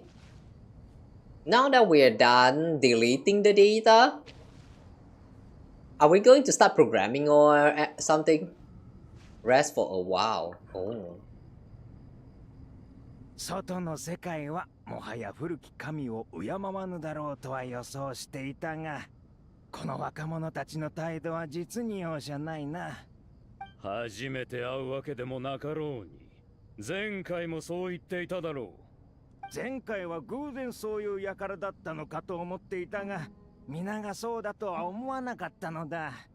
あの若者の当然だと言わんばかりの口ぶり、聞きなじみがないか。羊とよく似ている。へえ。ほう。つまりあやつは間違いなく聡明な人物であるということだな。I just got Harry Shaft's approval. 他の連中の方がよほどマシだ。見ろ、あの金髪の小僧。やはり素直な子の方が良い。そうか。ならお前の門弟のネフェルはどう説明するんだ？あいつはお世辞にも素直とは言えないだろう。確信をついたな。素直な子の方が良い？真っ赤な嘘だ。トートがネフェルを気に入っているのはあやつの性格が自分に似ているからだろう。つまりトートは自分自身を評価しているということだ。それ以外のことは建前に過ぎない。Okay. どの口が言う。二人とも救いようがないな。ゲームで負けてばかりのやつは黙っている。貴様ら、この俺に黙れだと。よくもまあそんな無駄話をする余裕があるものです。R が開かれ、宝石のきらめきと栄光が溢れ出す水のごとく大地へ帰ろうとしているというのに、なおもくだらない話を続けるつもりですか？本当に救いようがありませんね。あなたたちに解放の機会をお与えになるとは、親王陛下はなんと慈悲深いのか。一生閉じ込めておくべきでしょうに。良い方向に考えようじゃないか、ベンヌ教。彼らが解放されなければ我々も目覚めることはなかったんだから。おや、いたのですね。あなたも何とか言ってやってください。ヘルマヌビスが恋しいね。彼がいなければ本当の意味で揃ったとは言えない。まったくまた独り言ですか。責任感のかけらもない。なぜ親王はあなたの性格をそのように定めたのでしょうね。それこそ親王が我の自由なあり方を支持している証だろう。機械どもを見ていたらお前たちがマシに見えてきたぞ。数千年もの時を共に乗り越えてきたのだからな。我が輩たちの間には少なくとも情がある。その通り。Oh boy. These are the respected kings from back in those times. That conversation is so silly. I mean, it makes sense in this current context for them to actually not you know, like literally get into argument and like killing the shit out of each other. Like I believe that in like the older civilization, maybe they would just go straight into that method of resolving a problems, but yeah, it's just kind of funny to look at these kings, you know, these big pillar guys like talking to each other like they are just some goofy friends like messing around. Feels so strange, but somehow it makes sense. Okay, this reminds me, where are the others? Where even is the entrance? I just realized that the entrance is kinda gone. Yeah, the entrance is gone. What? Or was this like the opposite side? No, wait, the entrance really is gone. What the heck?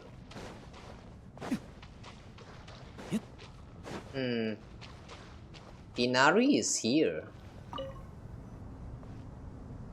Okay. 順調？まあまあかな。君も知っているだろう。アルハイゼンと組むときは、あいつの性格に適応しなきゃいけないって。But you two looks like you're working very well together though. アルハイゼンも似たような心境かもね。でも、てっきり君たちはもう仲良くやれてるんだと思ってたけど。仲良くなんかやれるわけないだろ。あいつの問題点は、協力ってなった時に一番ひどく現れるんだ。僕とあいつが仲良く協力するなんて絶対に不可能だ。そうだな。現に君は俺に対する不満を一切隠そうともしない。いつものことでしょ？僕は君のためを思って言ってるんだ。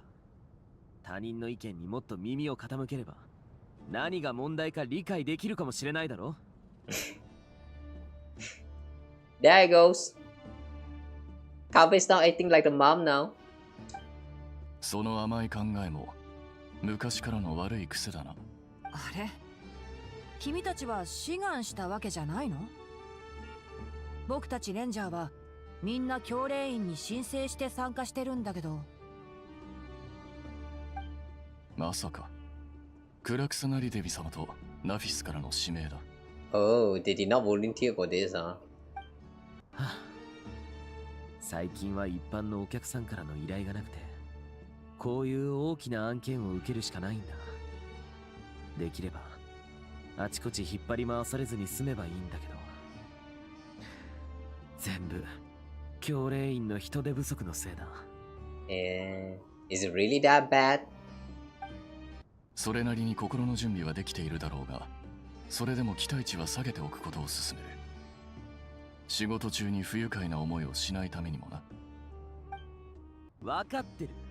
君だって僕の性格を把握してるなら余計なことは言わないように努力してくれ。だったらいっそ僕のパトロールを手伝ってよ。それなら大きく意見が食い違うこともないでしょ。いいアイディアだ。だが残念ながら意見の食い違いは仕事の内容が変わったからといって解消されることはない。ああ、それだけには同意するよ。僕とこいつの考え方の違いや対立は永遠に未来永劫なくなりはしないだろうからね。それでも仕事は続けなくちゃならないんだ。コーヒーでも飲むかい？ Look at this. They've been like complaining to each other like a wife and husband in a very huge argument, and then eventually they just like, whatever. Wanna have some coffee? Yeah, that relationship is just something, alright. 一歩前進したようで何よりだ。何を得意げになっているんだ。君も少しは人に歩み寄れ。僕も一歩前進したみたい。君たちにこんな話題を触れるなんてね。謝ると自分の非を認めるみたいだけど、ごめん。冗談だよ。実は手が空いたから時間を潰しに来ただけなんだ。コレイはどうしてる？ニコさんからいろいろ教わってるよ。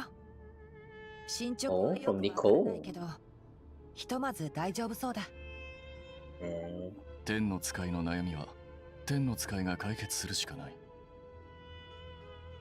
I wonder if that means that Kawa is going to get an upgrade in like a future what's that? Future version someday. I heard that there's actually going to be like some new mechanics introduced when we enter Snezhnaya. Not sure what the reaction is going to be, but I'm going to imagine that it's going to work similar to the lunar reactions that we get in the Not Cry so far. I wonder if when that time happens, will Collie actually gets her own like a new upgrade to that specific new buffs? Ugh. It would be very nice if that they actually included the lore of this goddess of flower into the Collie's new kit as well. That would be very nice. とはいえ、心配だけどね。セノは傭兵の訓練が終わり次第、コレイのそばにいるって言ってたし、僕も後で行こうと思ってる。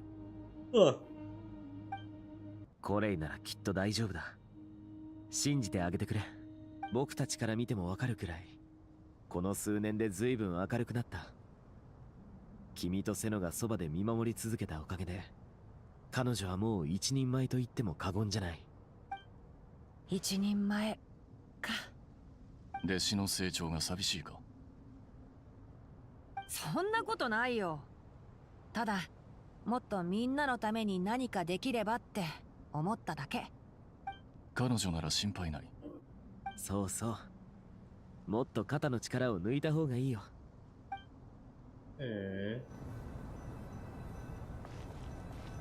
Okay, let's rest for a while.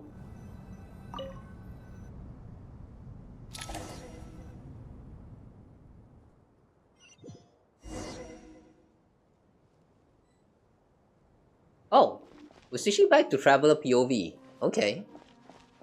Head to entrance.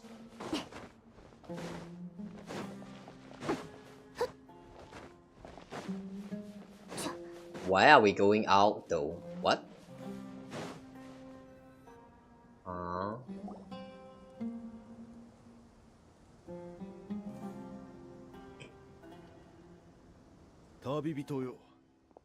So big. 今のスメールを案じているのか。ん？うわ、ワニの王ソベク。こんにちは。かしこまる必要はない。俺はただ送信について話したいだけだ。ずいぶん彼女を心配してるんだね。心配だけではない。好奇心もある。ナヒーダは大丈夫なのか？少し待て。どうだ？アペプに呼びかけてみたが反応はなかった。Oh? Did something happen to Apep? どうやら本当に送信の世話に集中しているようだな。お前たちはみんなアペプがナヒーダに手を貸したことに驚いてるみたいだな。あいつは一体どんなやつなんだ？キングデシェルトのアフマルと草の竜王アペプの因縁を知っているか？ Yeah, I'm aware. 実に博識だな。スメールがお前たちのようなものに支えられているのはいいことだ。If I say I'm not, will you actually explain? アフマルはその命が尽きるとき、アペプを欺いて自らを人のみにさせた。そして忌まわしい罪のすべてはアペプが背負うこととなった。アペプはアフマルを蔑んでいたが、彼に出し抜かれたのだ。一体に最悪をもたらすより、アペプを欺き、自身の消滅を完遂することを選んだ。民を愛していたことの少佐だろう。旧時代の残将であるアペプは、アフマルと彼を筆頭とする全ての魔人の力を憎んでいた。そんな彼女が送信の窮地を救うとは心底驚かされたぞ。送信がそれに値する何かをしたのか。おお、ナヒーダのおかげであいつは救われたんだ。You tell Sobek about how Nahida helped to free Apep from her suffering. そうだったのか。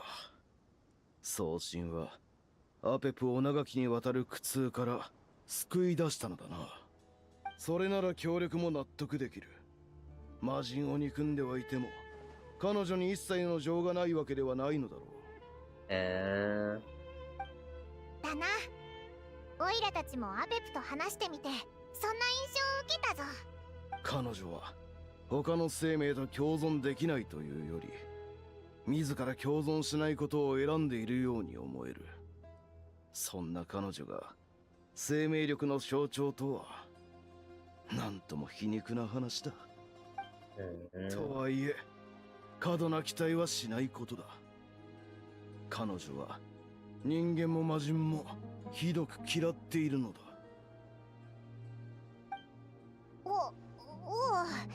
一応注意するぞ。あ、ところでナヒーダはあとどれくらい治療を受けなきゃいけないんだ？ Maybe we should go and pick her up? ファデュイがまだ砂漠をうろついてるかもしれないからな。念のために手が空いてるやつを誘って一緒に行こうぜ。 Like Layla? Ordinary? 私なら大丈夫よ、タイモン。 Oh, Nahida! She's awake! この声、ナヒーダか？治療はうまくいったようだな。Oh. ナンジラはいつから世の言動を評価できる身分になったのだ。Wow, she personally visited the temple. Okay. No, not temple, the ruins? ここまでで大丈夫よ。もともとそのつもりだ。分不相応の厚遇を求めるあなたの優しさはまるで砂嵐の中のオアシスね。砂の障壁をくぐり抜けた人にしかその美しさや希望は伝わらない。世を評価するつもりか？いいえ、これは感謝よ。貴重な生命力を私に分けてくれてありがとう。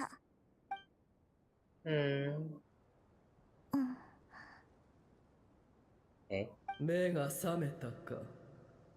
思っていたよりは丈夫なのだな。オペプ、もうだいぶ良くなったわ。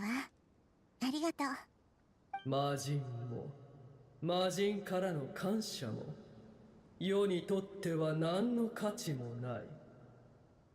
汝にできることがあるとすれば、世界樹とスメールの地脈を入念に管理することだけだ。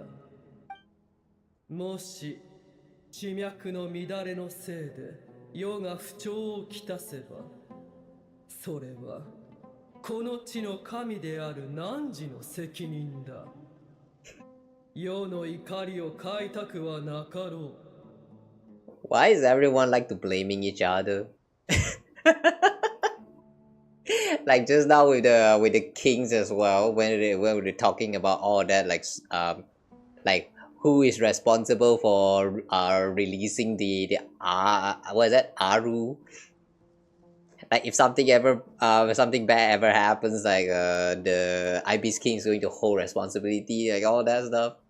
Why do they all like to like shift their blames and responsibilities like this? Hiya. ええ、助けてもらったのだもの。当然よ。言われなくても分かっているわ。スメールを守るのは私の責任。早く戻らないと。汝の神としての力は大して強くないだろう。そうね。それが私の特性でもあるわ。知恵の神は力で他者を屈服させる存在じゃないもの。行くぞ。振り落とされるな。なんということだ。アペプなのか？草の竜王が現れるとは、我が輩の目がおかしくなったわけではないだろうな。どれほど時が経とうと、やはりアフマルの手下の虫けらは所詮虫けらに過ぎぬのだな。草の竜王よ、あえて光栄だ。もう少し早く来ていれば七柱の会議に間に合ったものを。ヘドが出る。ここに来るまでの道中でも世の尻尾に絡みついてくる得体の知れぬ奴らがいたな。なぜ幾清掃を経ようとも、 Hang on. この世の生物はこうも下劣なのだ。 Swarm of them tug on my tail. Eh? Is that Fatui?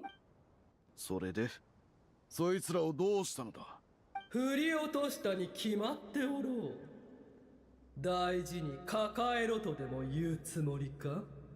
さて、ブエル、汝と相まみえるのはこれが最後だ。必要がない限り今後一切汝らの顔を見せるな。あなたがあなたのお家で安らかに過ごせますように。 Thank you for helping Nahida. そんなことはどうでもいい。二度と世を煩わせるな。なんて横暴なやつだ。彼女がこの事態に無関心で本当に良かった。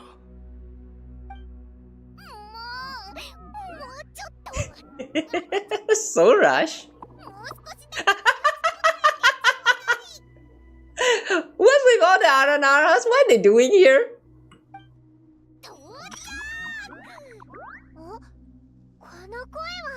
So rush. Oh, the bloom guard of the party. Okay. We went through the whole quest for this bloom guard. It was yeah, just as usual. I really wish that the world quest can has like you know, all this like voice acting.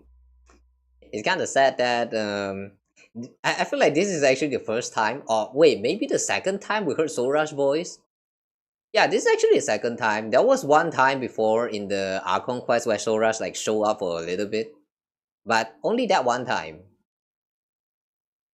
I feel like that was actually the first time we ever heard one of the NPCs that appears in the world quest to have their own voice. It was kind of a surprising moment. Oh, well. Let's see. Manifested from the Kvarina of the divine bird Sumeru, dwell deep within the desert in order to protect the land and suppress the abyssal calamity. As a younger Pari, Sorash was always fascinated by the deeds of ancient heroes.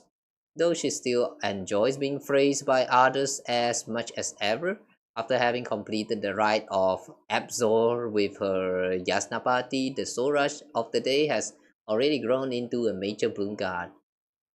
True. That was what happened throughout the whole world quest.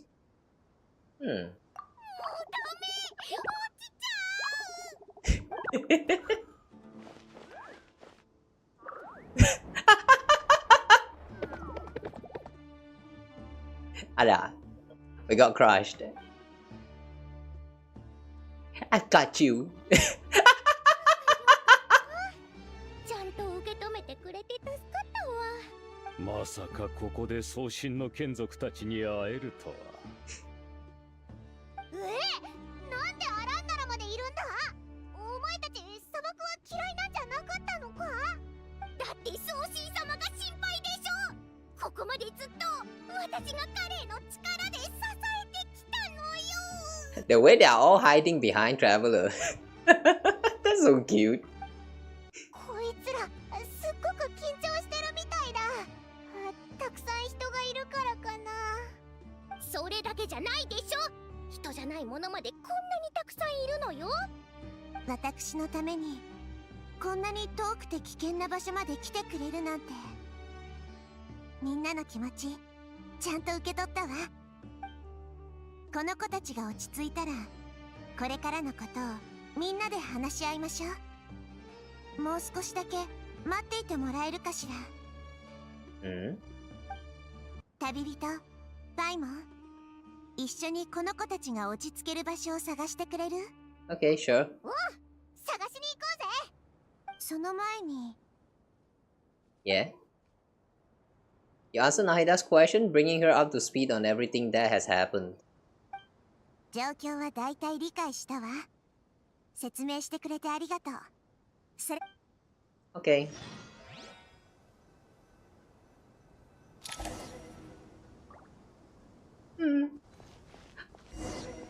the Aranaras. It's been a very long time. Wait, are they actually following us? Arasaha, Arapas, Aradashan, Arasata, Arabalika, Arayuta, Ararishia, Ararikan. From what I can remember, these are all of the Aranaras that shows up in the World Quest last time. There are a lot more other Aranaras, but these are the specific one that shows up in the stories, right? I remember Ararikan. Aradashan, I think I remember this one was the one that's working on like the food or something. Arabalika is the one that has the most powerful stick in his hand. Yeah, he's still holding his stick. Okay. Well, where do we go? Inside the mausoleum? Oh, look at them, they're following us. The way they move though. They look so confused.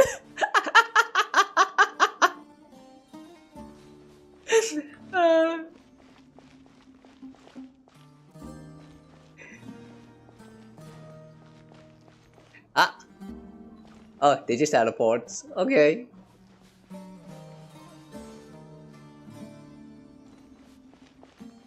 Oh, look at those little guys.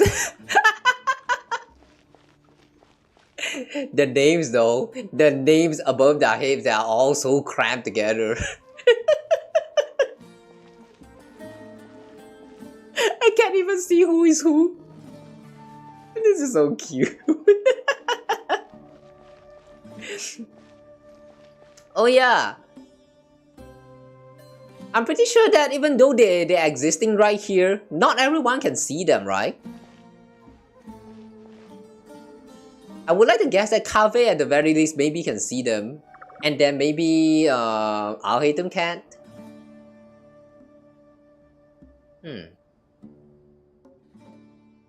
Oh, the Aranara don't have voice.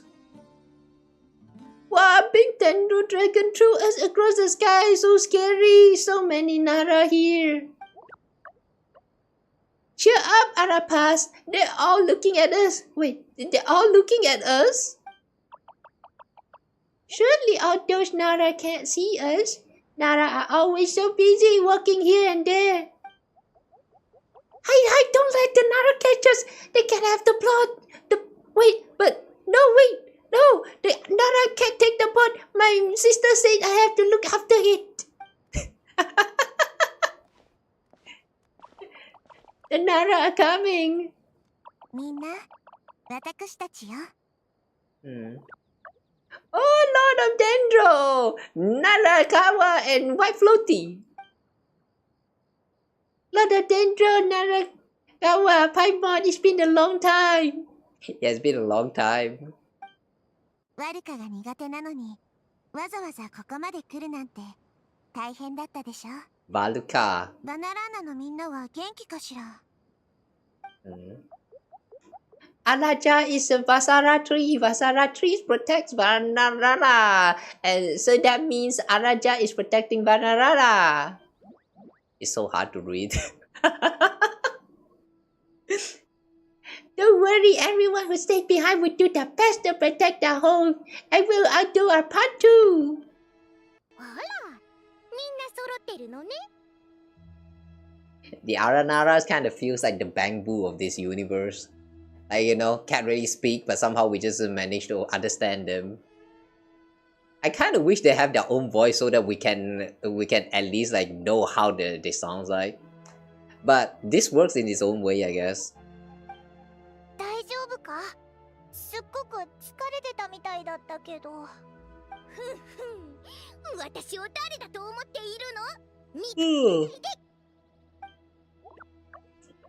Show us the mighty Ray Floaty! それじゃあ、私がパイモンと同じになっちゃうじゃないの。 Well, Alani can't think it suits you. みんな、私のために来てくれてありがとう。見ての通り、大変な状況でみんな頑張っているの。だから Need help? Alapas can help. We can all help. Alapas bought the pot to make soup very delicious. All of us are here to help. Alabalika, Alalincoln, Alapas, Aladashan, Alayuta, Alasata, and Alasha will all help. So many Ara. R の回収を進めて余分な情報を処理してみんなの自信を取り戻す。あなた、私も手伝うわ。人手が足りなければ呼んでちょうだい。 Together! Lord Dendro Alabalika has something important to tell you. On our way out of Varanara, we saw some Nara talking in secret. Well, Nara up to no good. 企んでる？ Ah, it's probably that guy. Yes, two Nara sneaking around at Kalavanlibat. そう。それはただごとじゃなさそうね。旅人、パイモン。私にはやらないといけないことがあるから、この件はあなたたちに任せてもいいかしら。もちろんだ。オイラたちに任せてくれ。ありがとう。それじゃ頼んだわね。Is Sora's going to follow us too? それと、スメールの人たちを手伝うには、彼らにあなたたちの姿を見えるようにしないといけないけれど、みんな、それでも大丈夫？ Well, if we really have to, I guess we have no choice. Don't be afraid, Arapash. You make the most delicious soup. Everyone will like you. 怖がらないで。あなたたちの傷つけるような人はいないわ。どうしても不安なら。The way all of the footsteps sounded at the same time. You guys hear that shit? Oh my god. The footstep is so cute. Okay. それじゃあ、あなたたちにはささやかな祝福を送るわ。人々は美しい夢を見るようにあなたたちを見て、あなたたちと視線を交わし、言葉を交わすようになるのよ。Nahida gently raises her hand. You don't know what she did, but you feel a wonderful presence, like something out of a lovely dream indeed. Sunlight trickling through the branches, glistening like gold leaf. The trees chanting softly in the breeze as the flowing water plays a symphony. Your heart swells up like a balloon as it fills with happiness. There are many terrible things yet to be resolved, but in this moment all you feel is peace, friendship, and love as you stand side by side with dozens of other creatures together in the forest. The people around you turn their heads and scan their surroundings. They hear it too. Ancient voices speak from the forest, soothing everyone's hearts. Do not fear, do not be afraid, do not be overcome by the storm. そう。恐れないで。私たちはみんなここにいるわ。すべて。Who's the you from just now? Was that us or was that actually the Aranaras? Let's try talk to them. What? The Nara is looking this way. Uh-oh. It's okay, it's okay. Allah balik kamu batayo.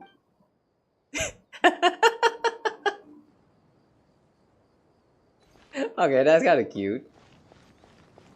What about this tree? They're just trembling here.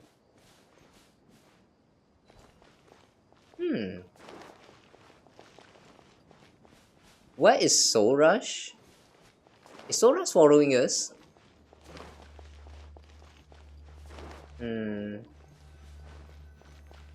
It's to the Aru shots.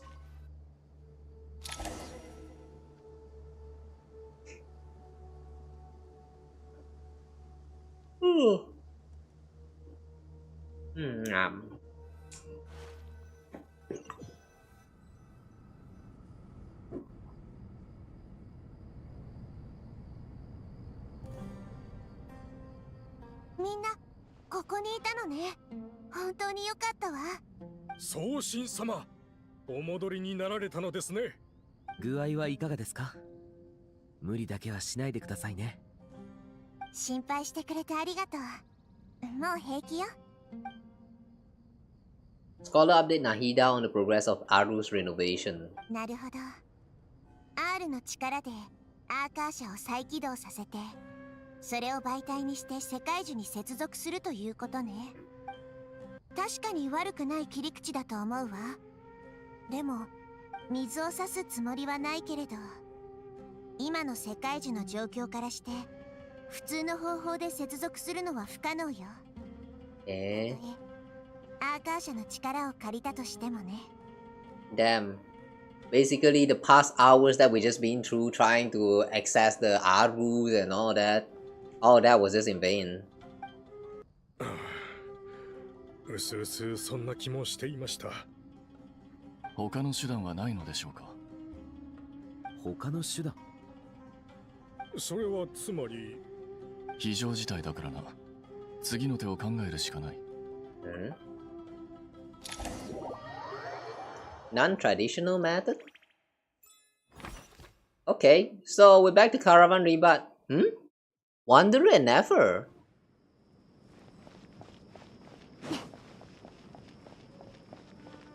Wow, the Caravan Rebut is so empty.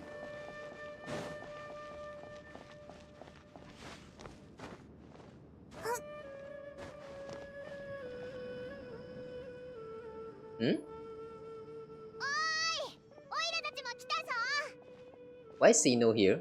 お前たちか。状況はどうだ？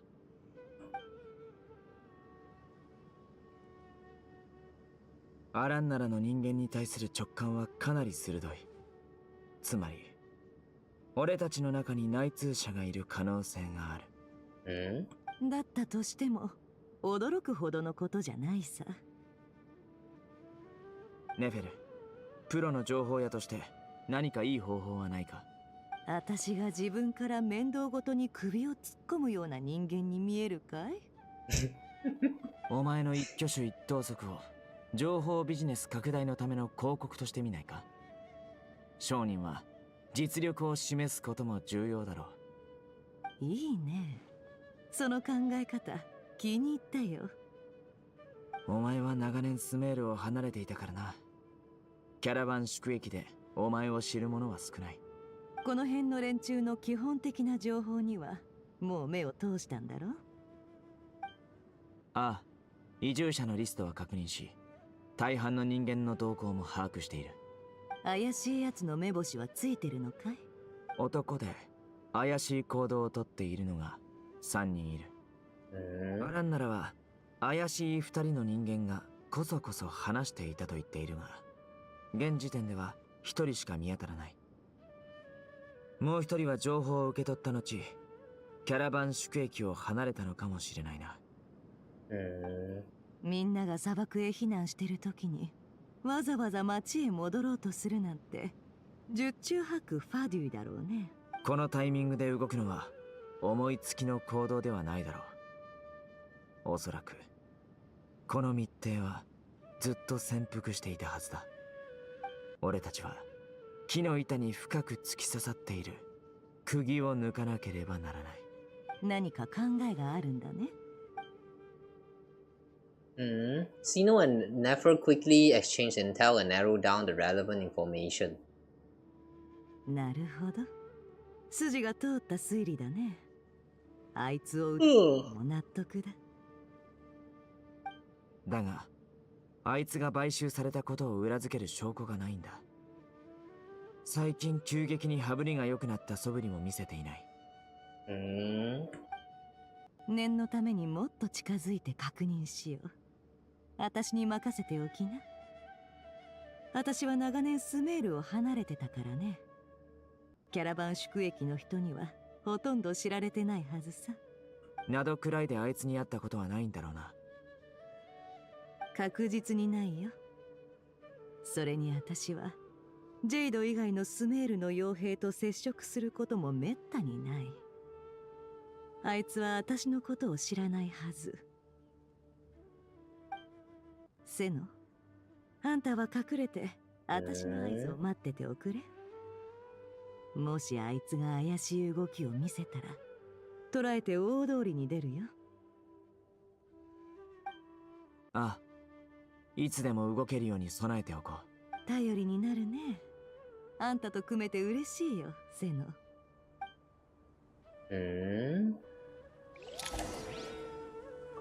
Eh? We switched to Never. Okay. Investigate suspicious person.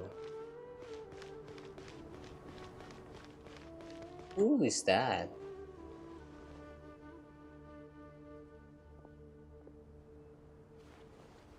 日に焼けた肌、それなりの傷。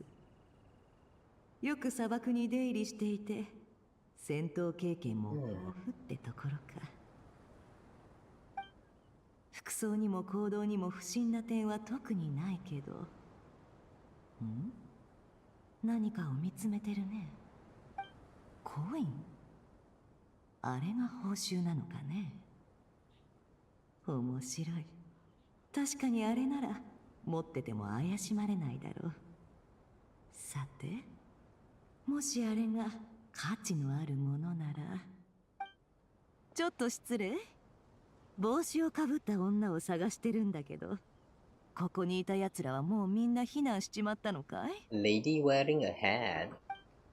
おいおい、なんでまだ一人でこんなところにいるんだ？ほとんどはとっくに避難したぞ。ここに来るまでに会わなかったか？友人と一緒だったんだけど、途中で商品をいくつかなくしちまってね。商売に差し障るといけないから、彼女にはお客さんのとこへ向かってもらって、私は戻って荷物を探してた。だいぶ時間がかかっちまったよ。はあ、まさかはぐれちまうとは。ひどい砂嵐だったから気づかず遠回りしたのかもね。念のため聞いとくが、その友人はどんな見た目なんだ？金髪で帽子をかぶってて、上から下まで真っ白い服を着てる。印象に残る見た目だから。For a moment I thought that she's using Navia as a base, but the white dress, huh? Okay, that's not Navia. 確かにそんなやつを見かけた気が。Wait, is that actually us? うちの30人団から非常事態だから知らないやつとは慎重に接触しろと命令されててな。Is she actually referring to us? Just put on a hat. そうかい。あんたも大変だね。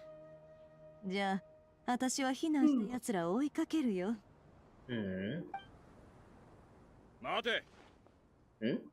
カナフィア。あいつらが行っちまってからかなり経つぞ。一人でどう追いかけるつもりだ？もともと最後の何人かを乗せるつもりだったから、お前も乗せていってやる。一人ぐらい増えても問題ない。本当かい？助かるよ。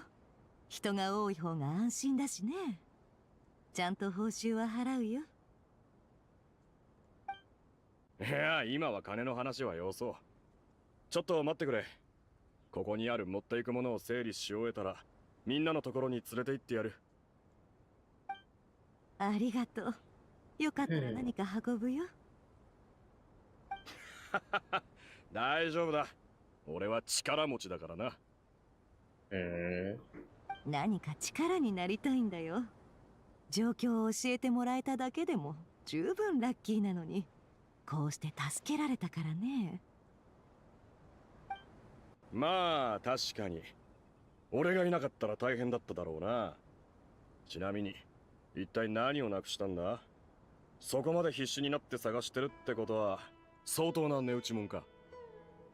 それは、あんたには恩があるから教えるけど、他の人には黙っといておくれよ。面倒なことになる。そんなにもったいぶられると。The way she's throwing the bait. 実はね、私たちは骨董商なんだ。わかるだろ？違法な手段で手に入った大っぴらに取引できない物もある。そんなものをなくしちまったらこっそり探すほかない。なるほどな。なら一つ頼みたいことがある。いいけどうちの手数料は安くないからね。覚悟して話しとくれよ。出発前から嫌な気分にはなりたくないだろ。なあ、構わない。俺の物も大っぴらに取引できないものだからこそ頼みたいんだ。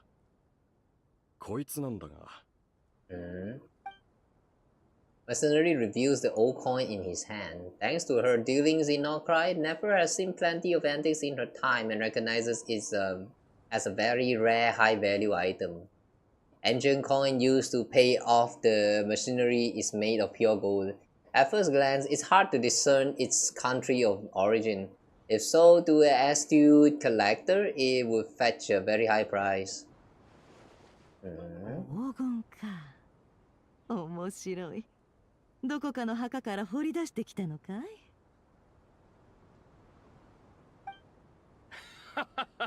キングデシェレトの霊廟にはお宝がわんさかあるからな。スネージナヤの紋章がないからってキングデシェレトの霊廟から出てきたものだとごまかす気だね。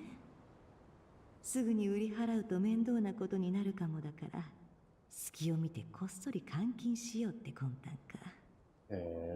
今までの販売ルートは使わないのかい？私が買い取ることで目をつけられたら厄介だ。ああ、そこは今首が回らなくなって大変らしいんだ。そんなところに持ち込んでみろ。確かに資金繰りが苦しくなったところに黄金なんか流しちまったら持ち逃げされるのがオチだね。ちょうど俺の荷物も準備できたから行こう。ああ、おしゃべりでもしながらね。今回は大掛かりな避難だから。She's lying like she's grieving. だったんだ。俺もその一人さ。合流できて運が良かったな。そうだね。はあ、そんなことが起こってることすら知らなかったよ。お客さんが怯えて取引がなしにならないといいけど。そうだな。何にせよ生活はしなきゃならんし、金も稼がないと。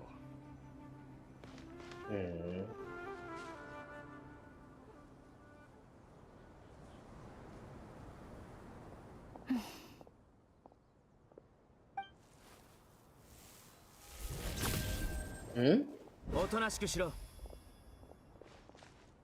大マハマドラ。くそ、何をするんだ。くそ。Okay, immediately we can already tell that he's guilty. このコインだな。よし、お前がこれを使う日は一生やってこない。I thought he's actually up to actually up to 5, but I'm so disappointed in you, my boy. 思った通り早かったね。スメールのマハマトラもずいぶん頼もしくなったもんだ。紋章のないコイン。これは見分けるのが難しいぞ。お前のおかげで証拠がつかめた。さてと。Sino nods to the group and then turns and leaves with the suspect. Before long, he returns with the intel he got out of the suspect. ここから南東に少し行ったところにある丘の風下。そこで取引相手と打ち合う予定だったらしい。やるね。キャンディスがあんたの尋問の技術はなかなかのものだって言ってたよ。彼女も大したものだがな。むしろこの数年でますます腕を上げている。さあ、次はお前の出番だな。僕の足の速さに頼ろうっていうのかい？ワンデラー。お前は隠密行動が得意だ。それに奴らを監視するのは空中からの方が都合がいい。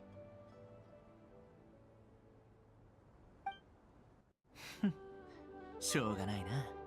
それとさっき旅人から送信様からの伝言を預かった。これなあ、わかった。お前一人で大丈夫か？無理だと言ったら君がついてきてくれるのかい？Yeah, we will. よし、おいらもついてってやるぜ。本気か？君に隠密行動ができるとは思えないけどね。You have to be quiet. パイモン、本当に行くの？おいら試してみたいんだ。ほら、何事も最初の一歩からって言うだろ。それになんたっておいらはテイワット最高のガイドだからな。これくらいのことできて当然だぜ。わかった。ついてきなよ。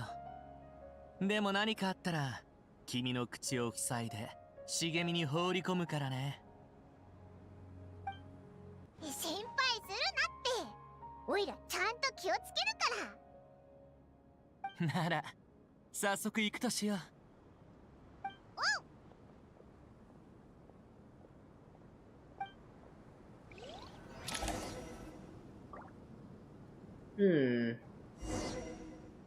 Sorry guys. I think you might have noticed that I've not been like speaking as much. My eyes is slowly falling.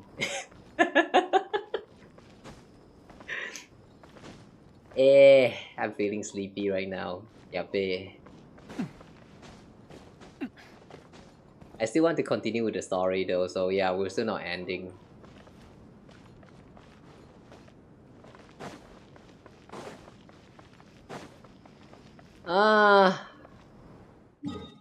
We are trying to go here. Okay, we actually need to leave the caravan rebut first.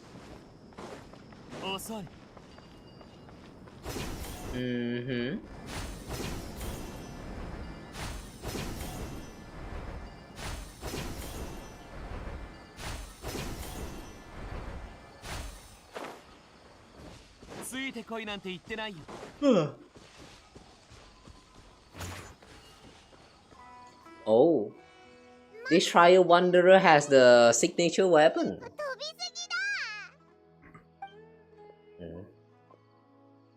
ここだね。さあ、待ち伏せよ。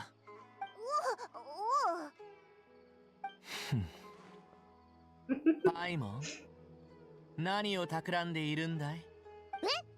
おいら別に何も。君はガイド以外には神職にしか興味がなかったはず。急に危険な任務の手伝いを買って出るなんてあからさまに不自然だ。なんだよその言い草。おいらだって危険な場所には何度も行ってるんだぞ。それも旅人と一緒にだろ。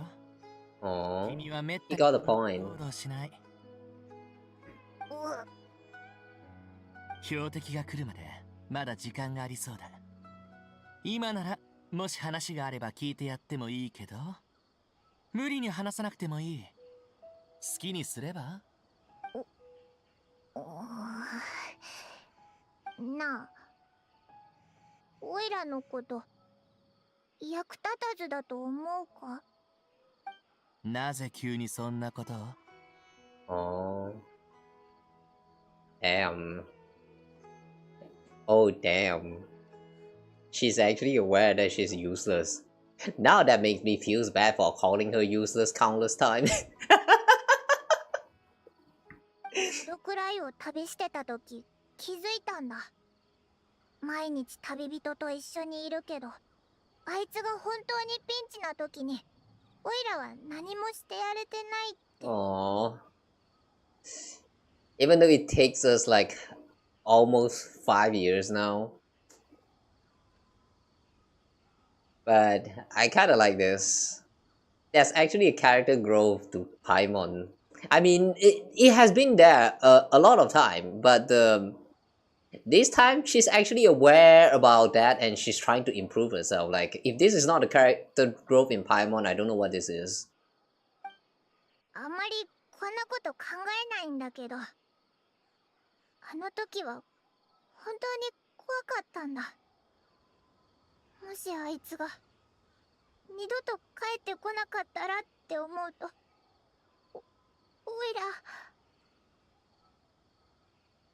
Get kidnapped? Hang on, kidnap? Which one? Are we talking about that time in the world quest in the Temple of Space, or what other time have we gotten kidnapped before? I don't remember the other occasions, to be honest. 考えれば考えるほど、オイラって全然役に立ってない気がしてきて。でも足手まといになりたくないんだ。あいつにとってもっと頼れる友達になりたいんだ。わかるか？なんていうか、自分が友達の何の役にも立ててない感覚みたいな。おいら何言ってるんだろうな。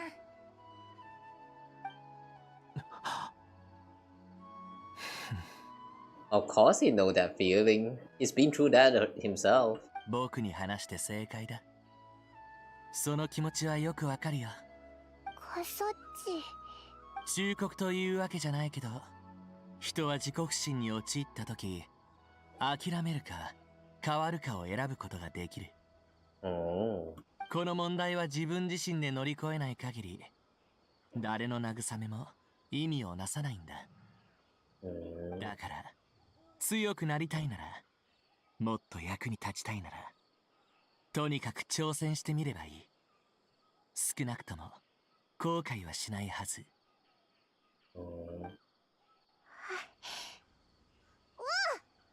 それにしても妙だ。もう指定の時間のはず。パイモン、あたりに人影は見えないか？どれどれ？あと1時間だけ待ってみよう。それでも動きがなければ撤退する。わかった。Time ticks by, but still nothing happens. おかしいな。こんなに待っても誰も来ないぞ。Who's that? 取引をすっぽかすなんてありえるのか？どうかしたのか？何かが引っかかる。セノが捕らえた裏切り者は確かに自身の任務を全うした。けどあいつと落ち合うはずの相手は待ち合わせに現れなかった。これは指示役が捕まったというより、裏切り者が切り捨てられたと考える方が自然だね。でもあいつが切り捨てられたって知る方法がないだろ？偵察くらい来そうなもんだけどな。問題はそこなんだ。奴らは僕たちがここにいることを知るはずがない。けど妙に馴染みのある手口だ。とにかく一旦戻ろう。That was a spy among us?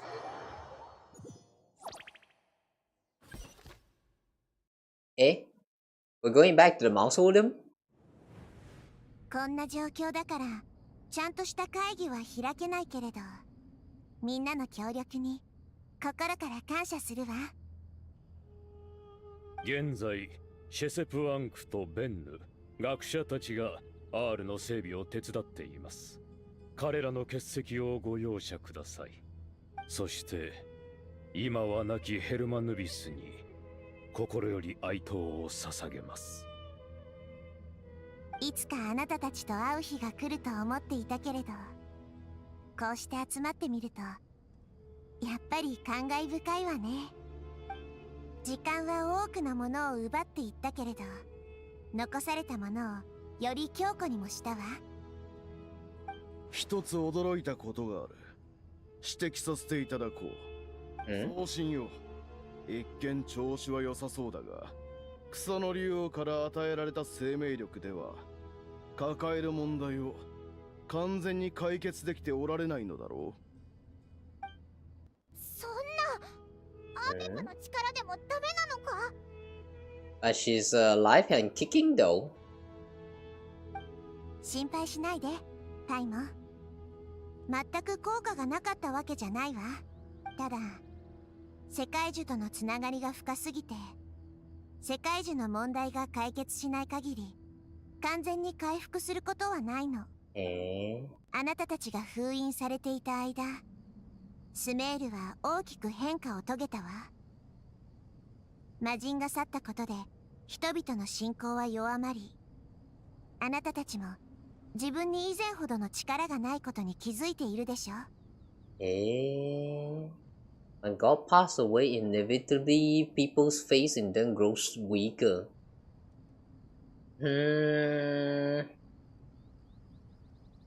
Okay. So the more people worshipping them, the stronger they can become. That's actually a thing here in Taiwan. Okay. 誠に嘆かわしいことです。私も世界樹の影響で弱ってしまっているわ。今の私たちはみんなボロボロの状態ね。それはつまり今私たちにはもっと助けが必要よ。スメールは私たちみんなの故郷だもの。私とあなたたちが、神と人が今こそ全ての力を一つにすべき時よ。親王アフマルがいようといまいと三王の盟約は変わらず有効です。そして我らもキング・デシェレトの進化としてスメールを支え、最悪を乗り越えられるよう尽力する責任があります。それに我らをアールという牢獄から解放したのは他ならぬスメールの民です。時代が移ろう中で人間は確かな知恵を身につけたようですね。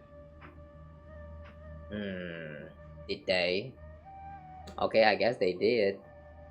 Just look at Malvika, literally the one and only bike in this world. おやおや、相変わらず羊は口が達しちゃった。さて、我らはあなたたちの計画についてさらに深く理解しておくべきでしょう。人間の中でも傑出した存在である教霊院の学者たちが R を解放し改造しています。彼らはそれも世界中のためだと言っていますが。Sorry, my hand.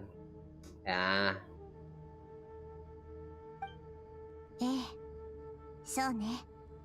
世界樹は最初からテイワットに存在していたわ。けれど竜が統治していた時代は今ほど重要な役割を担ってはいなかったの。天理は降臨した後、公開の力を元素力に変えたわ。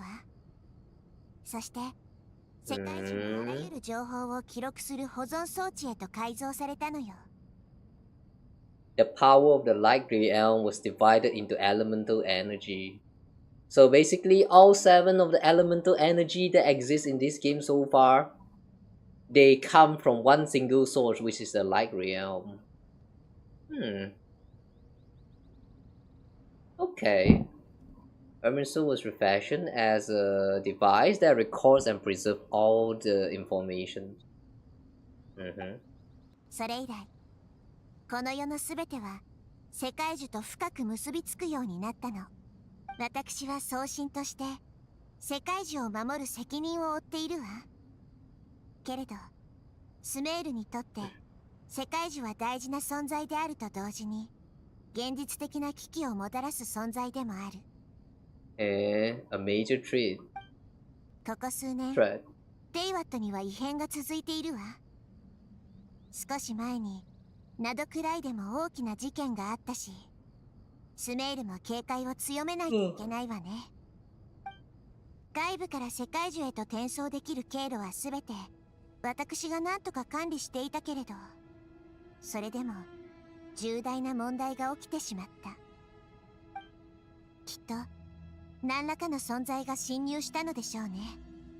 それはこの世界で最もありふれていて誰にも止めることができない手段。死を通じて世界樹に侵入したのよ。Shit. Okay, it's Dottore, alright. Now it's confirmed. Alright, it's now confirmed. It's Dottore all wrong. だとしたら確かに防ぐ手立てはありません。いつ起きるかもわからない侵入のために魂が地脈へ帰るのを際限なく阻むわけにはいきませんから。ええ、外敵を防ぐことは重要だけれど、それと同じくらい亡くなった人たちの魂の安らぎも重要だと思うわ。宗神様の苦悩を理解してくれ。守護とは常にままならぬものだな。世界樹が侵入されたほぼ直後に私の権限は制限されてしまったわ。それとほぼ同時に世界樹はあらゆる接続を拒絶したの。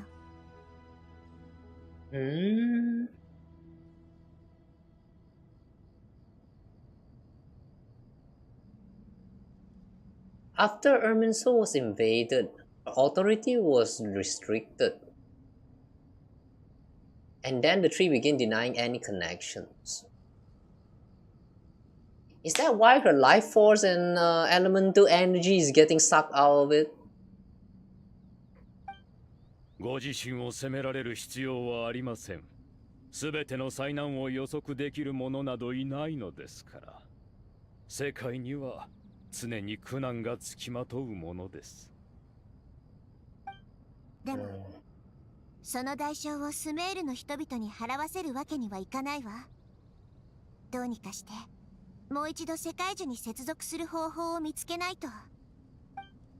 故に R が必要なのですね。ええ、スメール中を探しても総合的な性能で世界樹に匹敵しうる存在はアフマルが残した R だけよ。私が意識を失う直前、わずかに世界樹に干渉することしかできなかったわ。R の解放はみんなにとって苦渋の決断だったでしょうし、同時にとても危険な賭けでもあったのよ。学者たちは当初 R の力を借りてアーカー社を再起動し、それを通じて世界樹に接続して調査することを考えていたわ。けれど世界樹が想像以上に悪化してしまった今となっては、それも無意味になってしまったわね。問題を解決するには計画をより過酷で犠牲をいとわない方向へと進めるしかない。そうして予備案が生まれたのよ。What's the contingency plans? 今世界樹奪還のために最も優れた学者たちが R を改造して複数の目的を同時に果たそうと試みているわ。彼らの要請に応えてくれて本当にありがとう。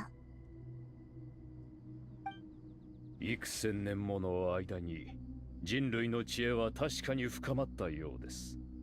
それに我らだけでなくジンにアランナラ、そして彼へも協力を申し出てくれました。全力を尽くして世界樹を救いましょう。ところで先ほど話していた侵入者についてのあなたの口ぶりはまるでその人物を知っていてそうすることを知っていたかのようでしたが。Yeah, of course, it's the story. それについては。Uh-oh. It's stirring up something now.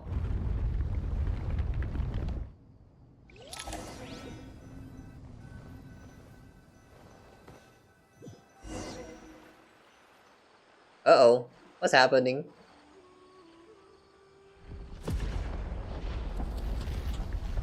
Ooh.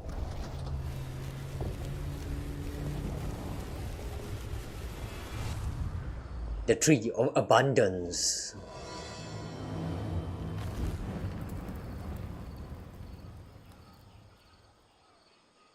What? The title of Act 10 just changed to the truth among the pages of Purana. Whoa! Whoa! シ少、あれは何？ Wow, that transition right there. I feel lied to. Yeah, that was very cool though, I have to say. Oh no, Kola is about to witness her dream come true. あれは世界樹なの？ Nah, from what I can recall, Erminsul is supposed to be pink trees. どうしてこんなことに。まさか中はもう。全員無事に避難できてよかったな。なんなんだあれ、怖すぎるぞ。 Nahida, so this is the catastrophe she's been fighting against all this time? ほう、これで送信様の意志が明確に伝わったな。数千年の間、世界中にこれほどの異常が現れたことは一度もなかったぞ。続けてください。世界樹の根茎、すなわち地脈ね。本来世界樹は秘匿されていて、人々がそう簡単に見ることはできなかったの。けれど今、悪意ある侵入によってその姿があらわになってしまったのよ。もはや貪欲な木へとなり下がってしまったわ。狂気的な実験が次の段階へ進んだということね。冒涜ですか。冒涜という名の実験なんてまともだとは思えません。ですがドットーレの意志を貫徹するため、我々はこうするしかないのです。この木の誕生は事件が彼と関係しているという証明になったわ。それについて説明するにはある人物について話さないといけないわね。Who's that? In the most concise and precise language possible, Nahida explained that she knows about the second of Fatui Harbinger, the Doctor. His true name is Zandik, and his crimes are beyond all reckoning. ザンディク、やつだったのか。以前砂漠で会ったことがあります。The hand was kind of clipping into the beak just now. まさかそのような人間になり果てていたとは。トットーレはナドくらいで死んだんじゃなかったのか？なんでまだこんなことができるんだ？ファデュイにはまだ彼の残党がいるのでしょうね。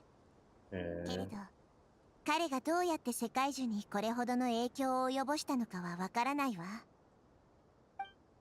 あなたの言う通り、ファデュイの部隊はすでにスメールシティに到着しているわ。My guess is that he stole the energy from Nahida. I mean, the life force and the elemental energy. That's why Nahida kind of went into coma for like... How long was that? According to the story just now, that was like almost half a day. Or was it longer than that? Okay, they didn't really specify the time, but anyway, I'm pretty sure that the reason why Nahida went into coma is because all that energy, all that life forces was sucked in by Dottore from inside of the Irminsul when she connected to the tree. And then Nahida went into a coma, and all the while Dottore became stronger inside of the Irminsul, and that's how he got control over it and started the experiments, and now the tree grew into its current state. Let's see if I'm correct. それ、世界中そのものにも異変が起きているようね。邪悪な成長を始めて、この世界に属さないものが外へ向かって権限しようとしているわ。ごめんなさい。他にどう表現すればいいかわからなくて。とにかく、あれは世界樹から生まれて、徐々に実体を得ようとしているの。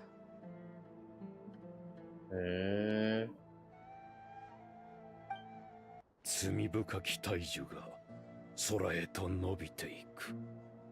ドットーレといえば、僕もいくつか情報を得た。Wanderer recounts how he and Paimon went to the meeting spot only to find no one waiting for them. 盗み聞きされる可能性があったから、外では言わなかったけど、内通者は捕まったから切り捨てられたわけじゃなくて、最初から捨て駒だったんだろう。つまりファデュイは初めから彼には期待していなかったということか。だとしたら何のために内通者を送り込んだんだ。 A distraction. 確かに普通はこんなことしない。背後にある目的はとても複雑なものだろうね。ただ一人こういう手口を好むやつを僕は知っている。そいつの目的は単純だ。意図を悟らせずに人々を混乱に陥れること。ただそれだけさ。そいつは以前からずっとドットーレの協力者だった。Oh. それだけでこの件がドットーレと関わっていると断言できる。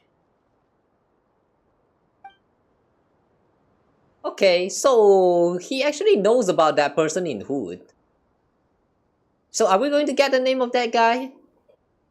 Some people gasp upon hearing this name while others fall silent. Clearly there is more going on here than anyone realized. Nahida proceeds to summon all relevant parties for a lengthy and in-depth meeting. Nahida gives a detailed explanation of the enemy and the potential scale of the crisis. After further intel provided by Nicole and Nefer, a plan is formulated and everyone prepares to get to work. So what's the name? Hang on, wait, what's the name? Why keep it a secret? Just lay it out.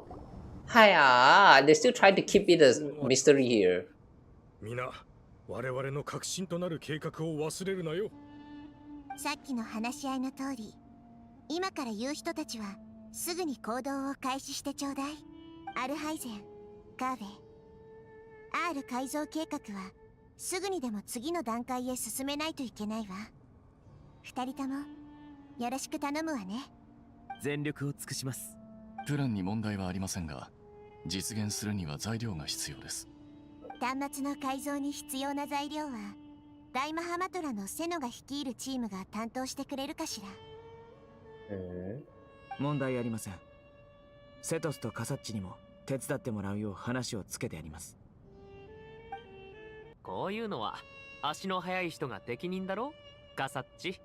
効率を考えれば僕たち以外に選択肢はないだろうね。先ほど話に出た元素力増幅装置に関してだが、ドリーさん、君は送信様以外でこの計画の進捗を最もよく知る人物の一人のはずだ。そこは私、サンヌマハベイ様にお任せあれ。ドリーさんの他に Just sounds so unserious. ニコさんが協力してくれる。任せるのじゃ。わかった。コレイは私がしっかりと見ておくから安心してね。ディシアさん、キャンディスさん、ネフェルさん、3人には各勢力との交渉を任せたい。我々の目標は覚えているな。私らに任せときな。Oh, Candice is here now. I just noticed that. Look at her. So far, I think she's the only person in Teiwa that we have met that has the same eyes as me. よし。Does that mean we're related? ティナリは各部門の機動支援に当たってくれ。問題ないな。かわいそうに。毎日こき使われてナフィスの教え子というのも大変じゃ。おいボレめ、仲間割れを煽るつもりか。大丈夫だよ。これは先生がみんなの能力を信頼してることの証明だから。僕はみんなのバックアップってことだけど、緊急で対応しなきゃいけない場面はそうそうないだろうし。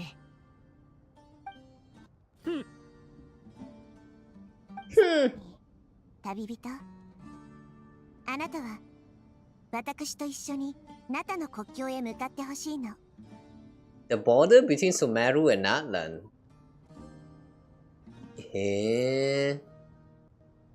Wait, that reminds me. The border between Sumeru and Natlan. I remember the first time we went to that place. we were kind of just walking and walking and walking, and then suddenly we just got teleported, and then we met with the little guy, the little one. Like we got teleported into some kind of weird space. Is that event actually related? そしてそれが終わったら何人かと一緒に永遠のオアシスへ行きましょう。 Eternal Oasis, huh? Oasis where time stands forever, still at the moment of a grand feast, built upon a divine nail that fell in ancient times.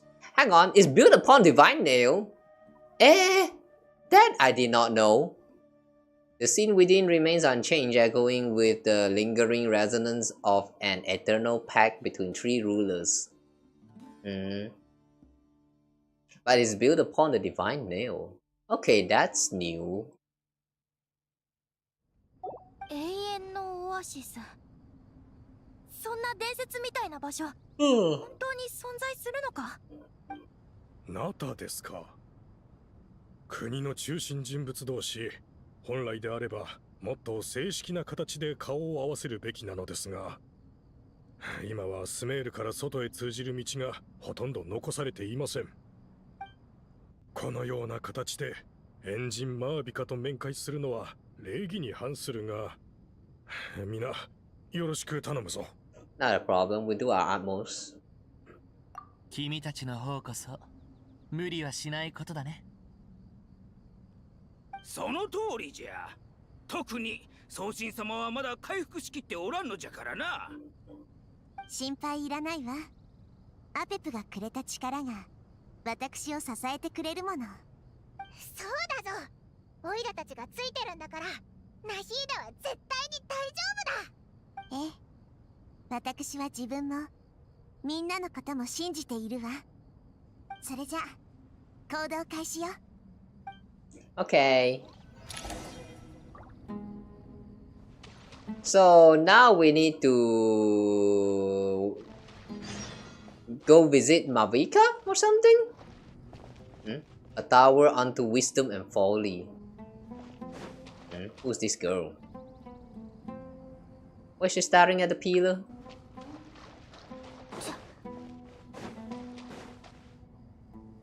These scholars do be just staring at all this construct. Alright, we need to talk to Alhaitham and Kave.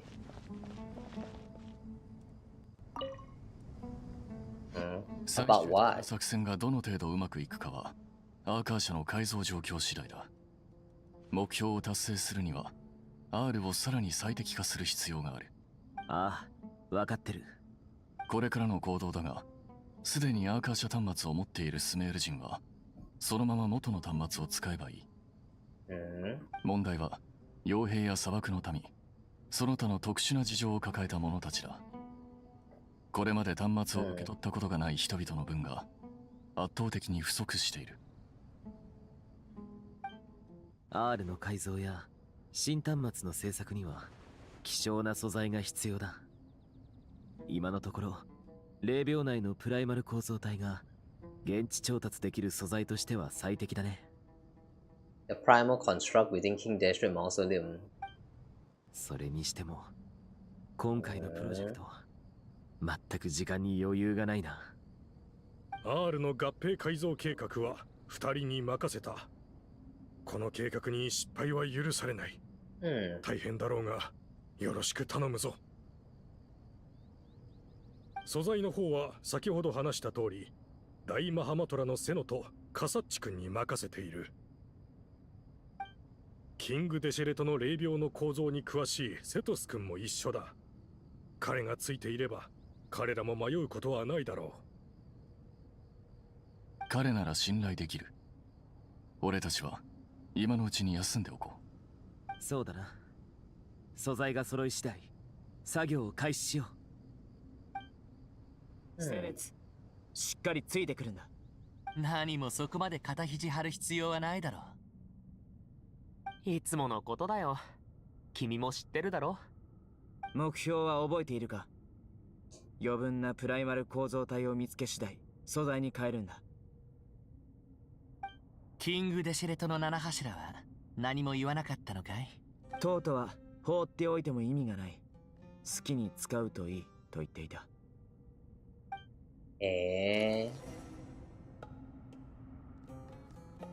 So we're going to go ahead and dissect some of those old constructs.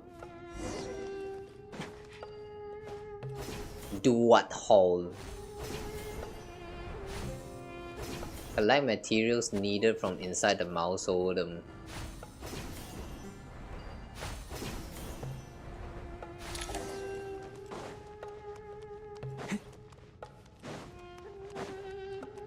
You know what? I just realized that this team is consisting of three attacker.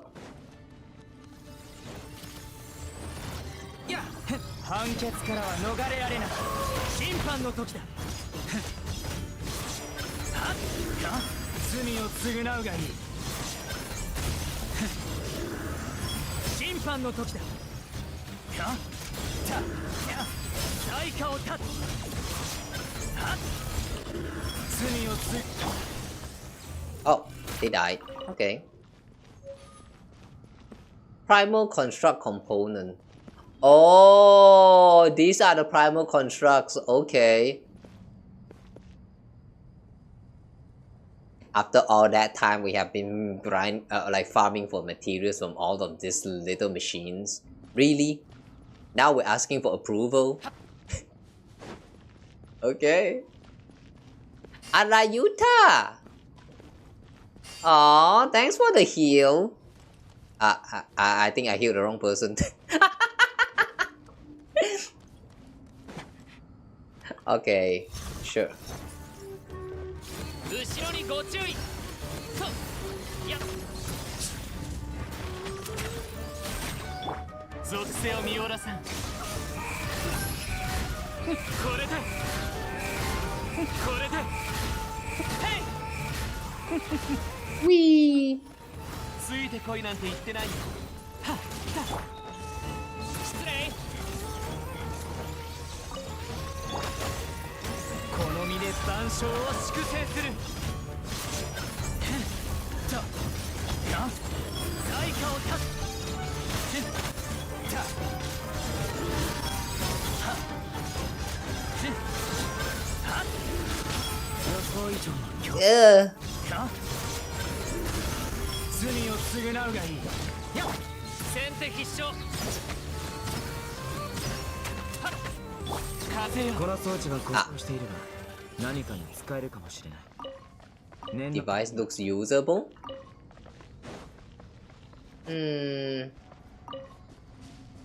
Primal construct components. Okay. I think we have like 7 now or 8 of the primal construct component. How many do we even need? Oh, Arapash! Thanks for the heal. More. Ayaradashan Aradikan.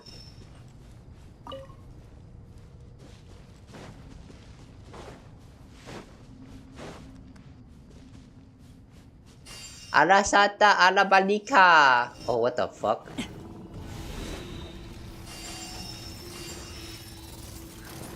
Why do we have to fight this thing?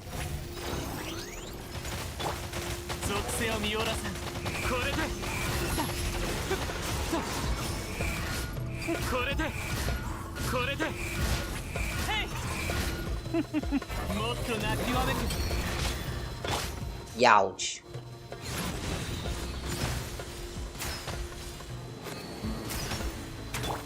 無意味な抵抗。よっ、や、それ。風よ。へい、や。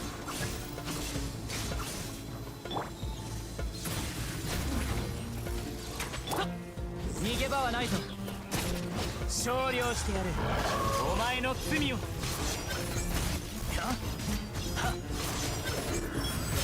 や、せい。Okay. It's not really too hard lah. アーカー社端末を持っていない者全員に一つずつ配る必要がある。アーカー社端末は非常に強力で、君自身も影響を受けたことがあるって言ってなかったっけ？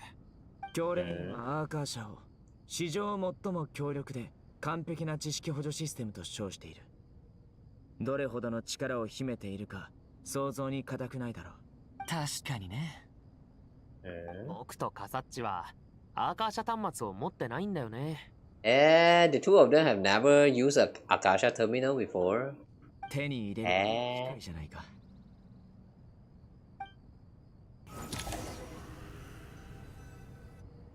Okay.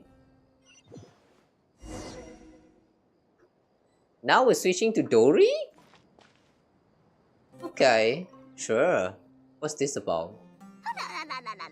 遠くまで運んでくださってありがとうございます。本当に大変だったでしょ。デコボコで歩きづらく危険だらけの道中だったはずです。わあ、ご一緒できればよかったのですが、計画をよく知る者としてここを離れるわけにはいきませんものね。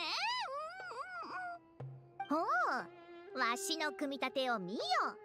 どうじゃ、まさに完璧じゃろう。 This thing looks very familiar. Somehow I feel like we have seen this thing before. What's this again? じゃが、本当にこんなにいるのか？計画ではそのようですわ。あらゆる面で素晴らしい装置ですけれど、いかんせんコストが少々高くつくのか。資金の大半は君が出してるって聞いたけど。そんなことはありませんわ。教練員も相当出資してくださりましたから、それに比べれば私の協力なんてほんのちょっとのものですわ。もちろん普段に比べれば利益なんてないも当然ですけれどもこんな状況では稼ぎにくいですわね。The over-exaggeration. デザインには美学を感じるの。こんなに小さな装置で公開の力を復元できるとは面白い。 The power of the light realm. 先輩は公開の力の講義には行ったの？あの日見かけなかった気がするけど。おお、行ったぞ。ただほんの少し遅刻してしまっての。裏口の外で縮こまって聞く羽目になったのじゃが、とにかく公開の力、元素力、そしてアビスの力、三者の関係はちゃんと理解できておるぞ。ならよかった。先生がこっそり教えてくれたんだけど、公開の力と元素力の転換に関する知識はむやみに広めるべきじゃないらしいんだ。それでも学者たちはお構いなしに情報を共有したわけだけど。あら、人の口に戸は立てられぬとは、まさにこのことですわね。最初は宗神様もみんなの身を案じて詳細を言いたがらなかったんだけど、その後考え直したみたいで、存亡の危機に共に立ち向かうよう先生たちに話したんだ。誰かを危険から遠ざけて守るには、その人に理由を知られないようにする必要があるよね。けど誰かに知識を理解して実践してもらいたいなら、その知識の本質を伝えなくちゃならない。Somehow feel like this question also applies to the forbidden knowledge. 伝えれば僕たちも危険にさらされることになる。問題解決の可能性を餌に、様々な手段で人々を追求の道に誘い込む。葛藤があったと思うよ。でも今日この大きな問題は小さな問題になった。小さな問題ですの？わしにはわかるぞ。例えるならお前とわしは秘密の知識を共有しておるが、わしと彼女は生死と運命を共に背負っておるといったところか。なんですって。それが小さなことです。 I like the way her sounds kind of feels a little bit cracking right there. なんですって。それが小さなことです。 That vibration in that tone. インロン派はよく、一人の身に降りかかる一つの出来事は巨大なものじゃが、歴史の中では極めて些細なものであるという。個人の運命など全体から見れば小さなものじゃ。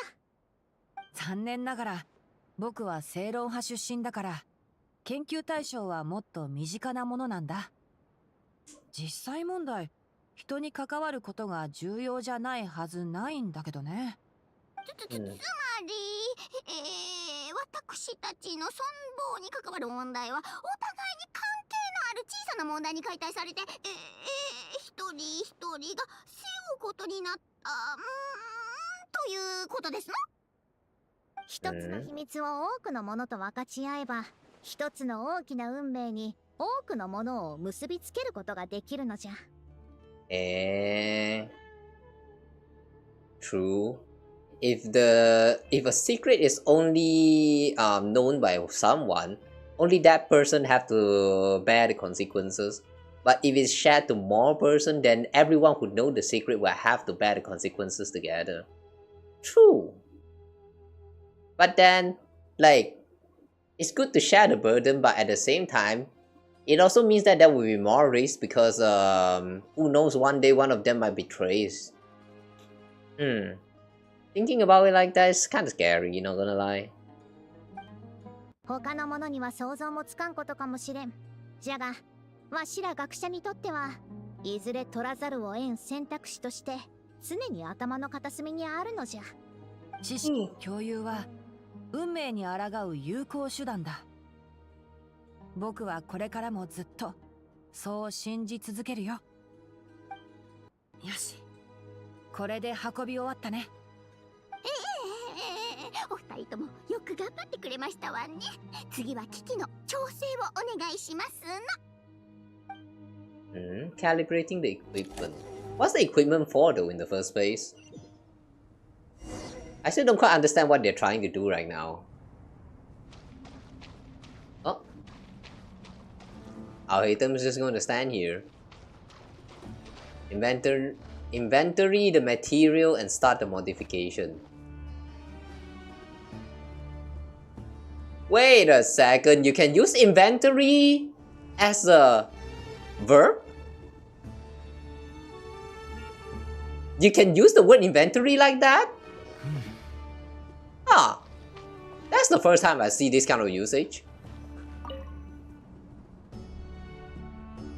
Okay. 材料は全部揃った。これで次の段階に進めるな。Somehow I have a feeling that this one is Ben.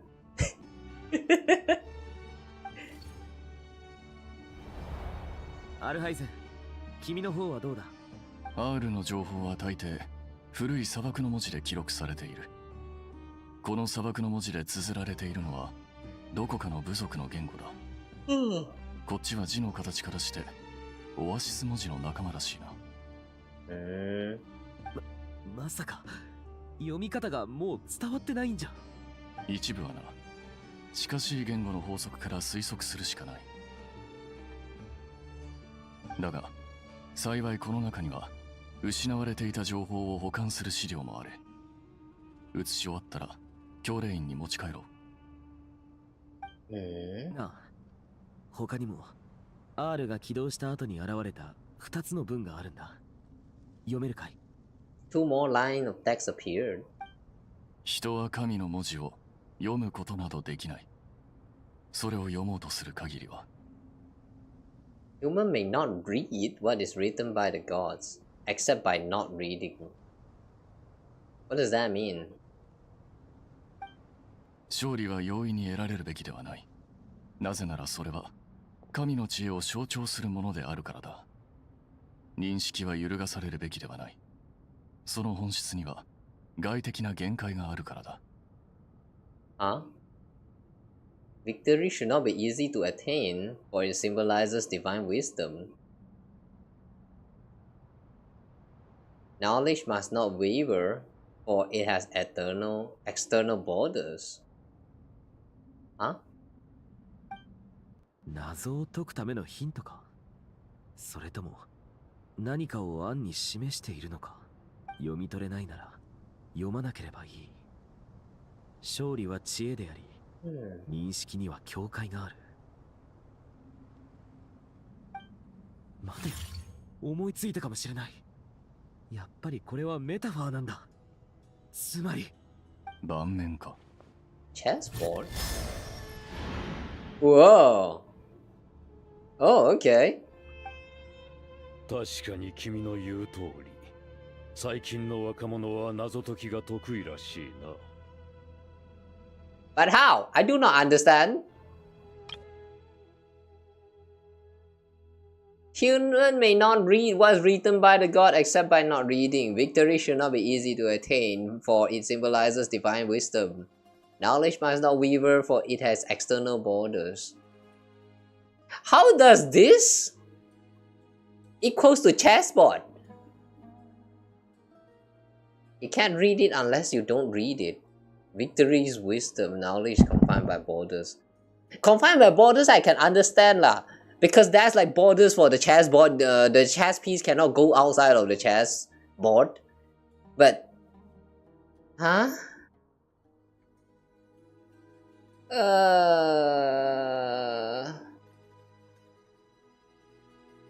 Okay, maybe I'm dumb. Whatever. 後者の中のあまたの秘密も少しずつ解き明かされてきただろう。R が知恵の届く場所である以上、遅かれ早かれこの日はやってくると思っていた。俺は昔から文を複雑にしすぎるのには反対だ。書くのも読むのも疲れないか。ちょうどいいところに R について研究していたら、この盤面が起動してしまったんです。お三方は毎日食後の暇つぶしにこれをやっていると聞いた。さぞか。確かに親王が残したあまたの奇跡の中でも彼の5番はとりわけ評判が良い。もし君たちが神の5番を訪れたことがあるなら、このコマに見覚えがあるはずだ。Yeah, I am familiar with it. I mean, it does look very much like the one that we've seen. But... somehow I feel like we are actually not going to be playing chess here. This looks like a starting point and an end point, and we are supposed to be walk through all of these tiles and then eventually reach the end point. Something like that. もしかしてこれは R の内部が顕在化したもの？その通り。来訪者への準備は万全だ。法則通りに盤面の試練を達成して初めて R の上書きが許可される。待ってください。それは危険なのでは？ああ、当然危険だ。なら僕が行く。君はここで待っていてくれ。Oh, the moment he learned that it's going to be dangerous, he immediately suggested himself to go instead. 周りから少しずつ自信を借りてきたか？あのな、僕は先輩だぞ。先輩が後輩を守ろうとするのは当たり前だろ。気持ちは受け取っておくが、盤上ゲームというのは2人でやるものだ。それにこの手のゲームなら安全性は制御できるはずだ。局面が安定するのはあなたたちにとっても好都合だろう。確かに対局の難易度を調整してくださるのならお手柔らかにお願いできますか？はあ、ベンヌは脅かしたがっていたのだがな。まあいい、わかった。ありがとうございます。もちろん僕たちも気をつけます。見たところ普通の盤面じゃなさそうだね。相手を倒せばいいのかな。いいな。我らの試練を乗り越えるのだ。準備はできたか？行こ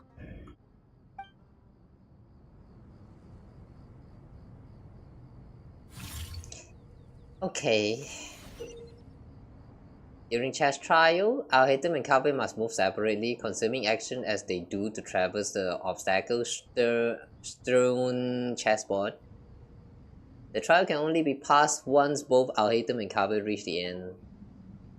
The area that Alhaitham and Kawa pass through will be marked. Alhaitham is unable to enter an area that Kawa has marked, and vice versa. Returning to an area that has already been marked will remove the mark and return the actions previously consumed.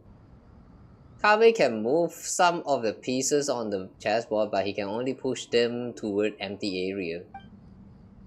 Alhaitham can activate some pieces on the chessboard to unlock certain areas. These areas then become passable.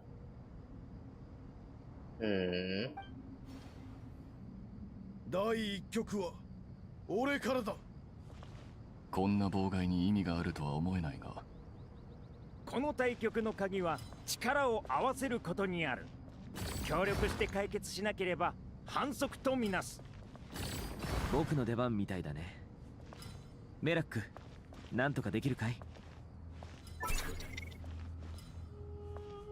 親王の一番のお気に入りだったプライマル構造体。そのチップが工具箱の中で生きているとは面白い。Oh, we have to swap. Okay. ほう、なかなかやるではないか。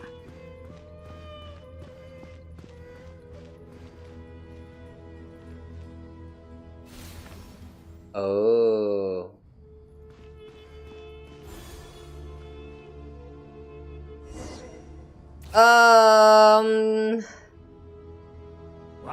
This is not chess. 心配するな、手加減してやろう。Oh. ございます。Oh. Okay, we need to use Kawa first.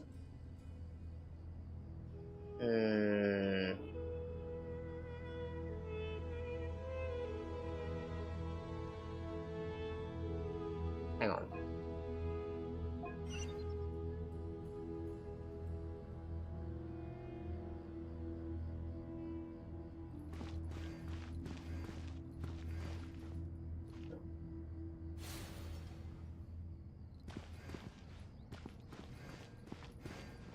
Okay.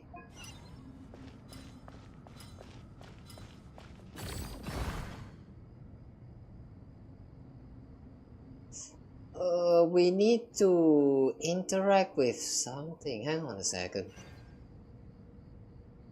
Alhaitham needs to go to the top right.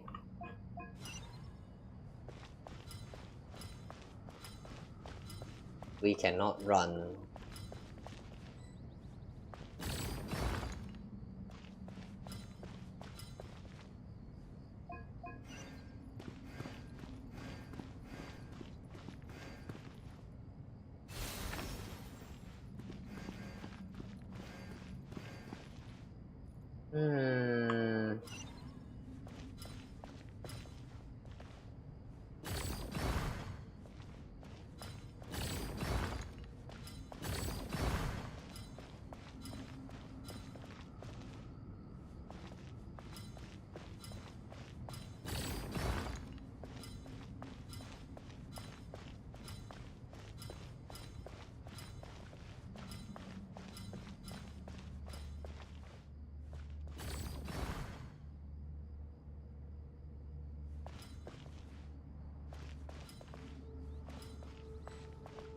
Half block.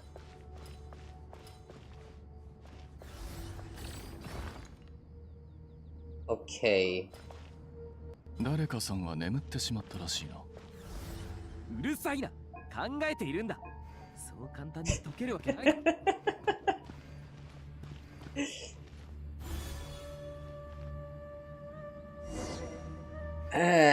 Just because you are not moving doesn't mean that we are not doing anything. Hiya, I'll hit him. 感心せんな。私はそうはいかんぞ。Okay, so let's interact with all of the available switches first.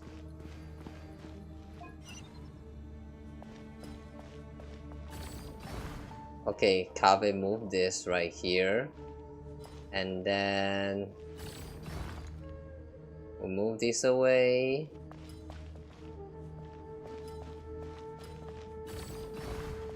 Move this away. Move this away.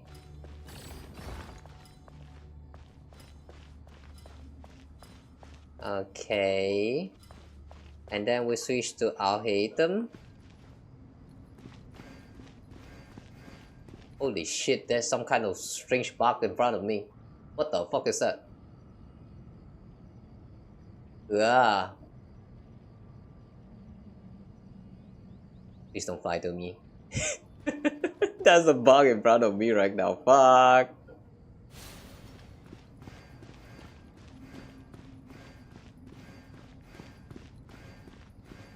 Ah. アルハイゼン、何を考えているんだ？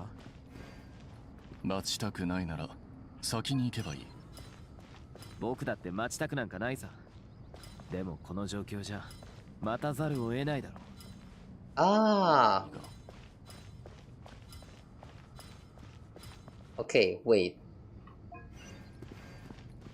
I'll hit and come back. Kawa, come here. And... Ah.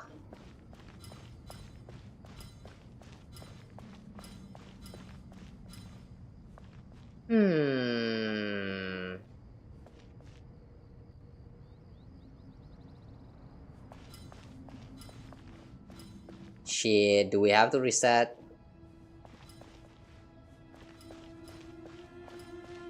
Okay, I think we need to reset. Ah.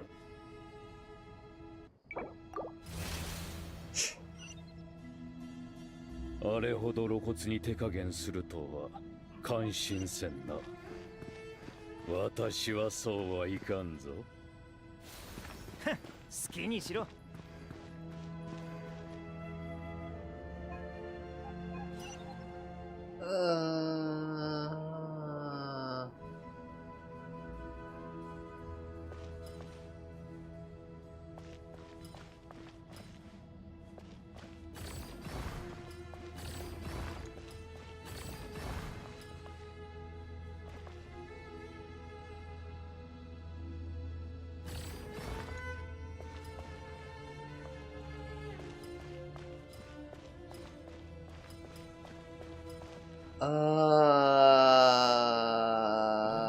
眠ってしまったらしいな。うるさいな。考えているんだ。そう簡単に解けるわけないだろ。Okay. What we did just now was actually correct. It's just a matter of steps, I think. The fucking bug just dropped in front of me. Holy shit.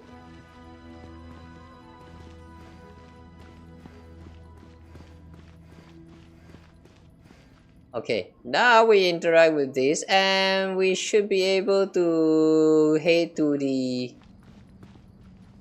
end. Uh-oh.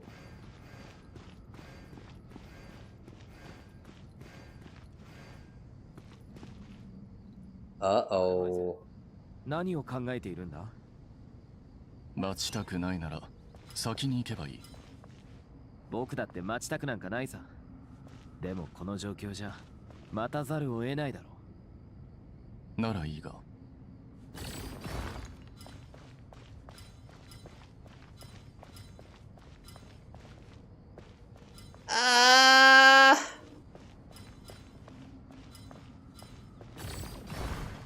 We can push this in.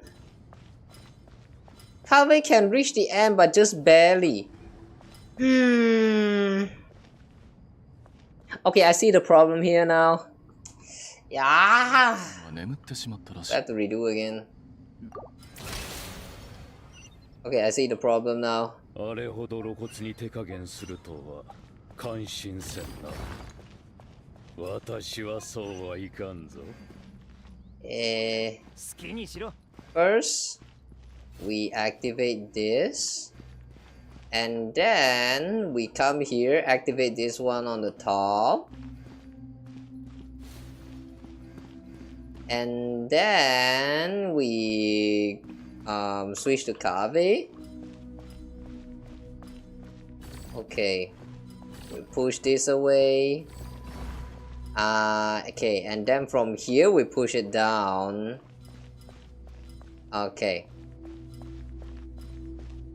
Now we can switch to our item.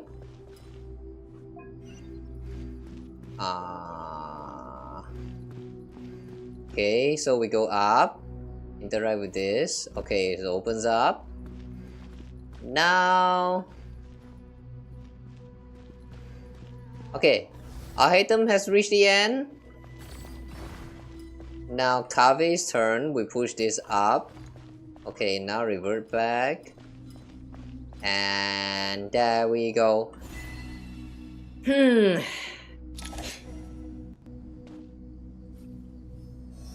I like how it actually works like a puzzle. It is a puzzle, I mean, after all.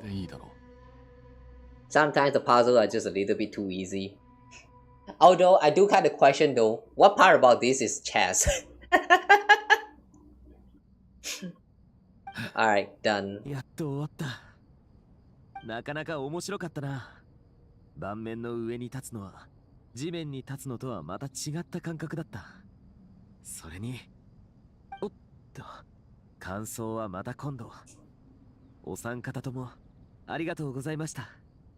先ほどはあなた方が導いてくれたのでしょ。微力ながらな。思った通りだったな。お前たちならうまくやってくれると信じていた。手助けした甲斐があったというものだ。R の機能についてあなた方に聞きたいことがある。R の障壁がキング・デシェレトの霊廟全体を覆えるなら、もっと遠くまで拡散させることもできるはずだ。あなたたちならご存知ではないのか。つまり今ある機能に加えて。なるほど。この機能と装置が組み合わさって最大限に効果を発揮したらどうなるか想像してみてほしい。The ideal outcome. 確かにこれ以上ない解決策だ。皆さん、どうかお願いします。ほう、そこまで誠心誠意頼まれたら断るわけにはいかないな。羊、ワニ、良いか？無論だ。そ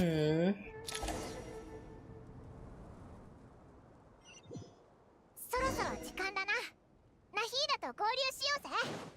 Okay, now back to us. What's our task again? To head to Natlan, the border? ニコさんはさすが天の使いね。みんなを導く知恵に満ちているわ。ナタに伝言を届けてくれたの。それに魔女界のみんなには重要な任務があるけれど、自分は暇だからスメールの民にずっと付き添ってくれるとも言ってくれたわ。おう、ニコはこれまでもみんなのことを助けてくれたんだ。ひひ、おいらもいいやつだと思うぞ。ねえ、善良で親切ね。次は私たちが動く番だわ。行きましょう。Okay. I guess it's time to go to the border to Natlan. Hang on, where's this? Oh. Only at the border. Okay.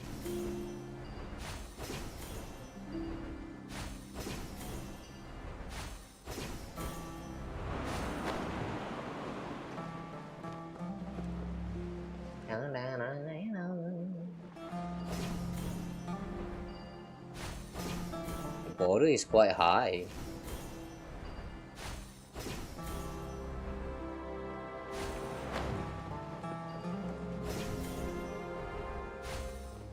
Ooh, look at the sun.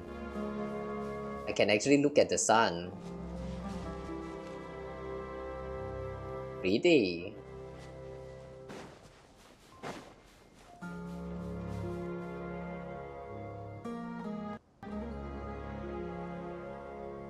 What's the graffiti?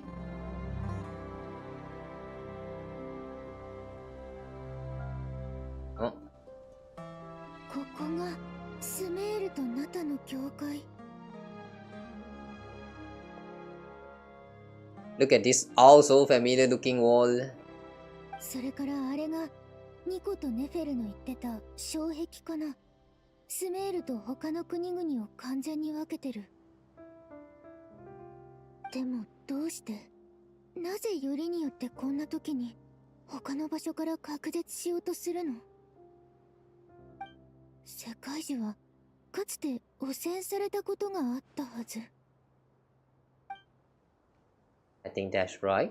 Forbidden knowledge was eliminated, but the fact that Erminso was polluted should remain unchanged. Oh!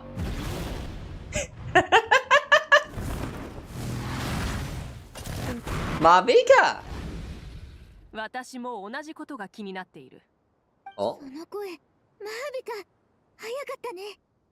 旅人、久しぶりだな。Added to the chronicle, we have Mavika now. Pyro Archon! The day Mavika remains steadfast in her belief, guiding Natlan toward the new dawn. Okay, we're not reading this one. We all know who Mavika is. こんにちは。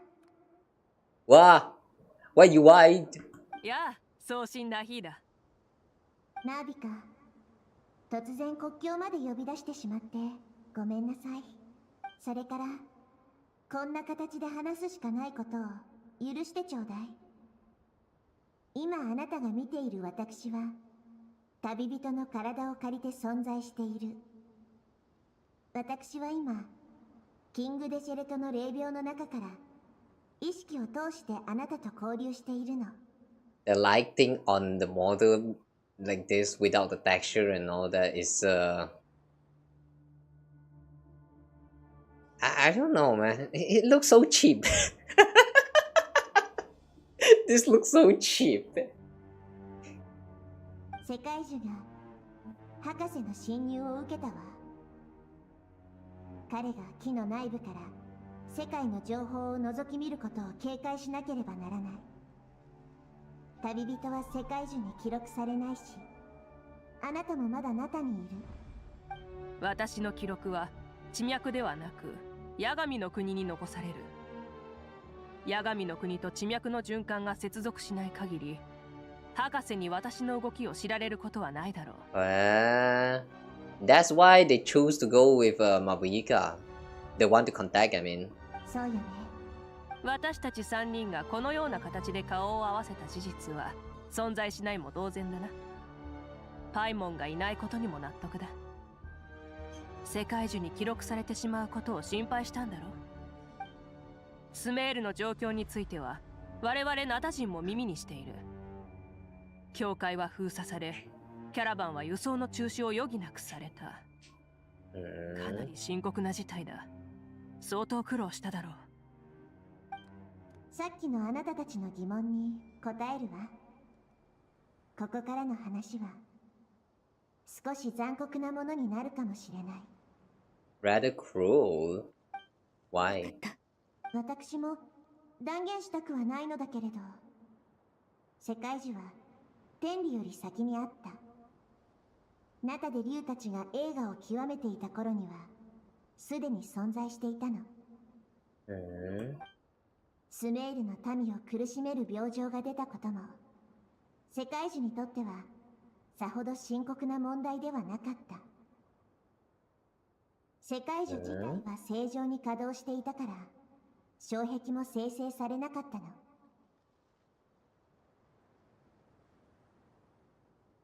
Oh. Even when Sumeru was ill from the pollution, from the, what is that again, the forbidden knowledge? Even during that time, Erminso did not trigger the barrier because it does not consider that as a trait. It can still somehow functions properly. Is that what she's trying to say? Right now, the issue actually starts with Erminso itself. That's why the defense mechanism is triggered. Okay. That's kind of strange then. So that means the forbidden knowledge is actually not that dangerous. I mean, to the point that it actually need to be wiped out of existence and all that. Like, or is it really now? だけど今、博士の侵入が世界樹そのものに影響を及ぼした。だから障壁が展開したのよ。これは天理が定めたルール。世界樹が深刻な危機に陥った時、力の一部を確保してスメールを隔絶するようになっているの。そうすれば、たとえスメールが滅びてしまっても、外の世界が準備する時間を稼げるから。その苦難については私たちもよくわかる。天理は今のテイワットにあるほとんどのものを想像したわ。天理にとってその大部分の存続を維持することの優先順位はスメールを守ることよりも高いの。だから自分のやり方でスメールを守るつもりなのか？ええ。あなたに比べれば私の個体としての力は少し劣るわ。でもだからといって座して死を待つ道しか残されていないわけではない。いざとなったらあらゆる手段を使うつもりよ。魔女界のニコさんは明言しなかったが、来訪の意図は分かった。ナヒーダと真剣に話し合った結果なの。重すぎるお願いだとは分かってるけど。必要なのは炎の神の心だろ。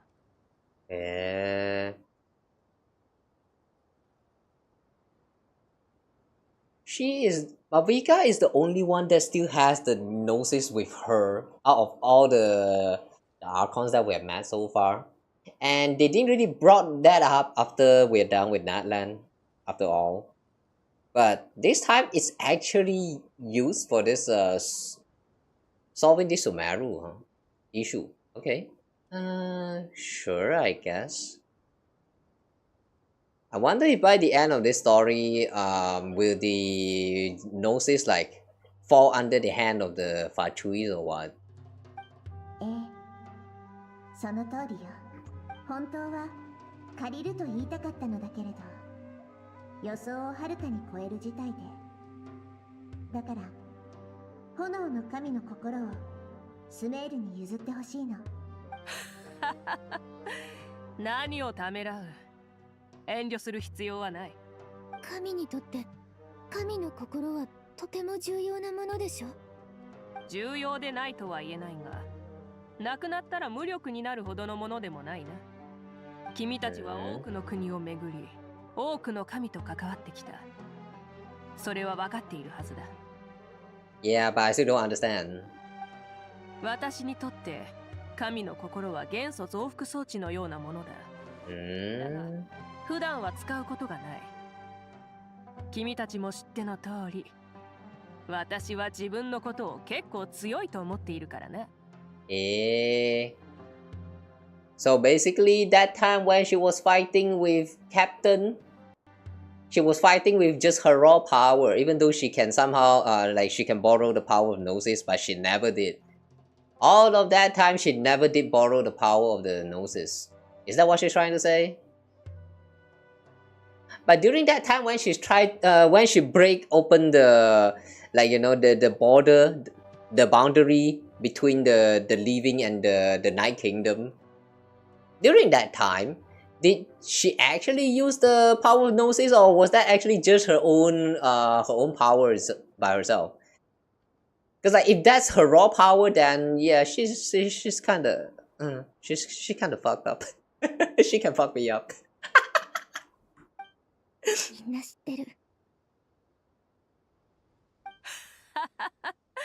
だから言っただろう。もっと肩の力を抜けと。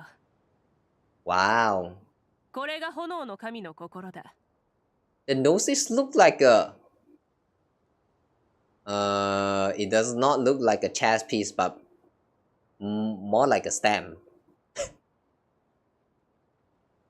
Ah, okay. こんなにあっさり But how do you bring the noses in? 取り出すのはそう難しいことじゃない。それに、もともと必要とするものに渡そうと思っていたんだ。ナヒーダが君と来たのは成功率を上げるためだろ。実際、君が来たことも私を説得する理由の一つになった。本当にいいの？とても大事な神の心に関わることなのに。信じてくれ。君が成し遂げてきたことを測るような真似はしない。だが、私にとってトゥマイニに神の心を渡すのはそう突飛なことではないんだ。That's not the craziest idea. What's your craziest idea then? たとえ旅人が一緒でなくとも、ナヒーダ、私は君の願いを受け入れただろう。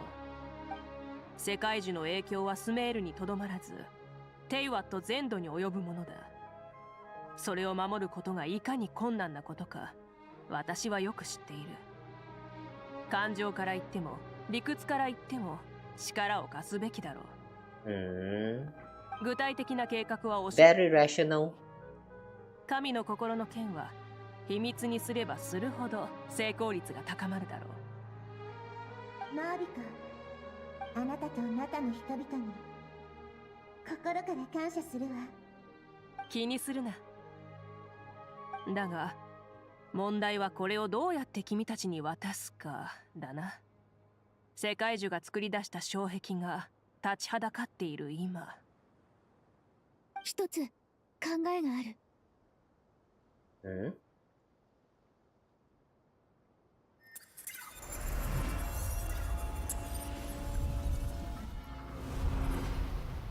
Oh, because we are not affected by Urban Soul.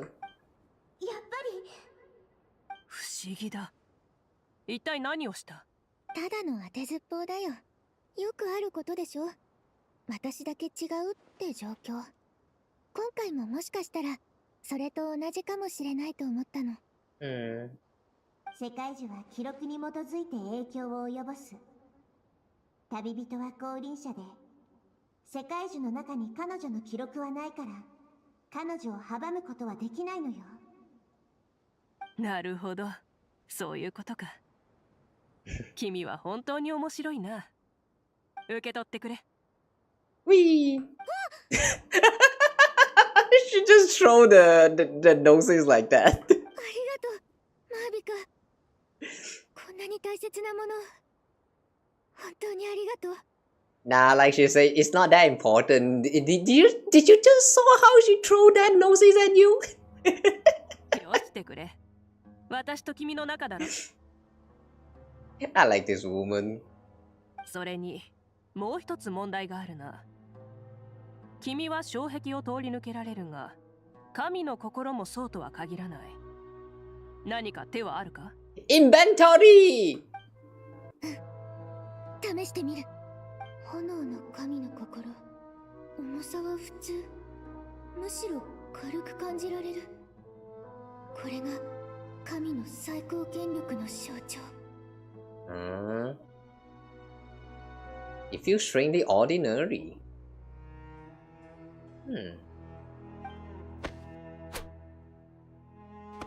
思い返してみよう。炎の思い出、ナタでの旅の記憶。Eh? どれも Well, we having a flashback? 大切な経験になった。Little guy. 神の心が消えてしまったわ。大丈夫？大丈夫。炎の神の心が年素みたいに私の体の中に消えちゃった。もしかすると君が年素を掌握したから共鳴したのかもしれないな。地脈に記録されずともやはり君は我々のトゥマイニだ。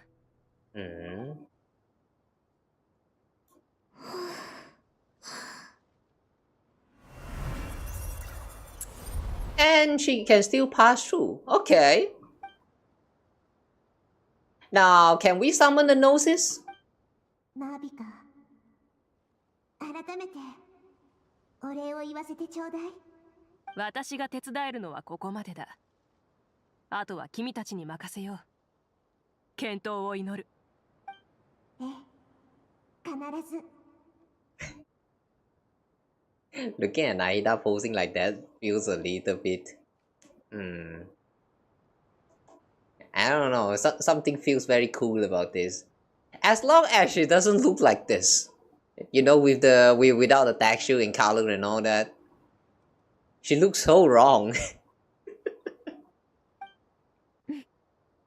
私たちは絶対に負けない。All these characters without that textures, just a blank white state, they look so creepy, man. Alright, talk to Nahida. Now what do we do? What's this place actually? 旅人。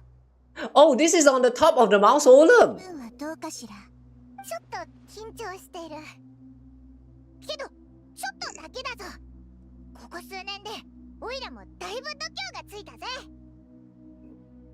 パイモンはずっと旅人と一緒に冒険しながらたくさんの経験を積んできたんだもの。成長して当然だわ。私も平気。あなたはナヒーダ、体調は大丈夫？世界樹がもたらした悪影響は果物が虫に食われて腐ってしまったようなもの。そうね、大丈夫とは言えないわ。でも心配しないで。覚悟も準備もできているわ。私はみんなを、あなたを、そして私自身を信じている。一人で心を燃やすのも一つの生き方だけど、必要な時に仲間に頼るのもまた偉大な知恵よ。打順の抜け毛をこっそり集め、 As long as you have friends. 私もみんなからそういうことをこっそりと学んでいるわ。私もだよ。旅をしながら絶えず学び成長していく。人生とは本来そういうものでしょ。どうやら同じ考えの人がもう一人いるみたいね。Wanderer. 通り過 Pit Master, I mean. 僕の意見なんて気にする必要はない。何言ってるんだ。ここは屋上だぞ。誰が屋上を偶然通りかかるって言うんだ。ありえないことはないだろ。君だって僕と同じように空を飛べるじゃないか。君ならわかるはずだろ。なぜかちょっと緊張がほぐれてきた。あなたの肩の荷を下ろしてあげられたのね。それってスメールがあなたにとって背中を預けるに値する信頼に足る場所だってことよ。You know, I just realized that when Nahida actually twists her neck like this, like looking to the side, this ball right here actually got deformed. Okay. それはまさに私たちがあなたに対して感じていることでもあるわ。だから友達って大切なのよ。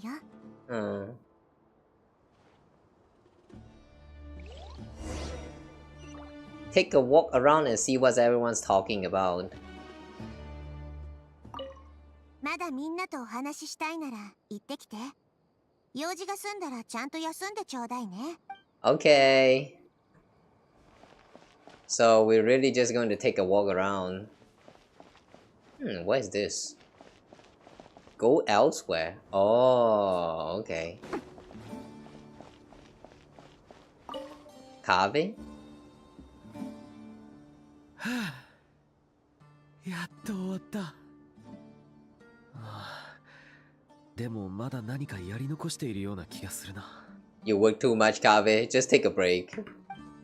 お、ここにいたのか。仕事は全部済んだかい？ This silence. いや、今のは忘れてくれ。一緒に作業していたんだったな。かなりお疲れのようだな。いろいろあったから。君もだろ。仕事が終わったら潔く帰るべきだ。True。確かに、そろそろ休憩するべきだな。もうこんな時間だし、水でいいか。ほら、君も飲め。Wife. Wife, guys. Wife. ありがとう。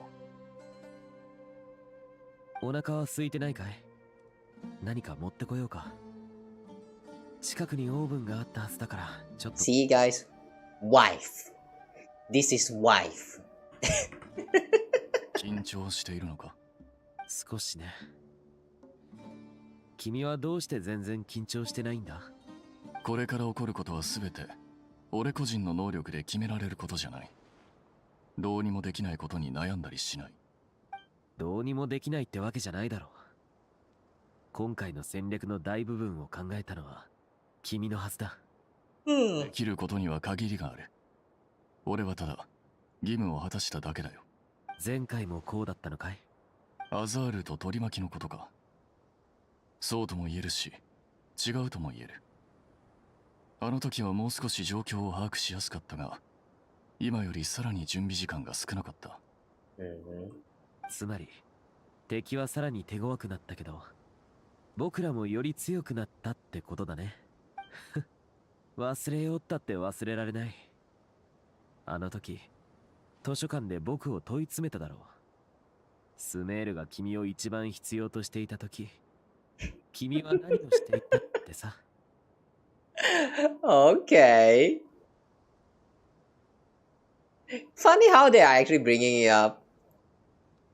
Guys, y'all know that when it comes to gacha game story, one of the downside of the storytelling in the gacha game is that whenever they release like a main story, for example, like Archon Quests, usually the important part in a certain region usually only happens in like 2 or 3 versions, and then after that it's just interludes or like I don't know, some extra episodes, like yeah, basically things like that. The main stuff has already been done with the nation, and then there are quite a lot of important characters that are still not yet released in those versions, like they are slowly introduced in the future versions.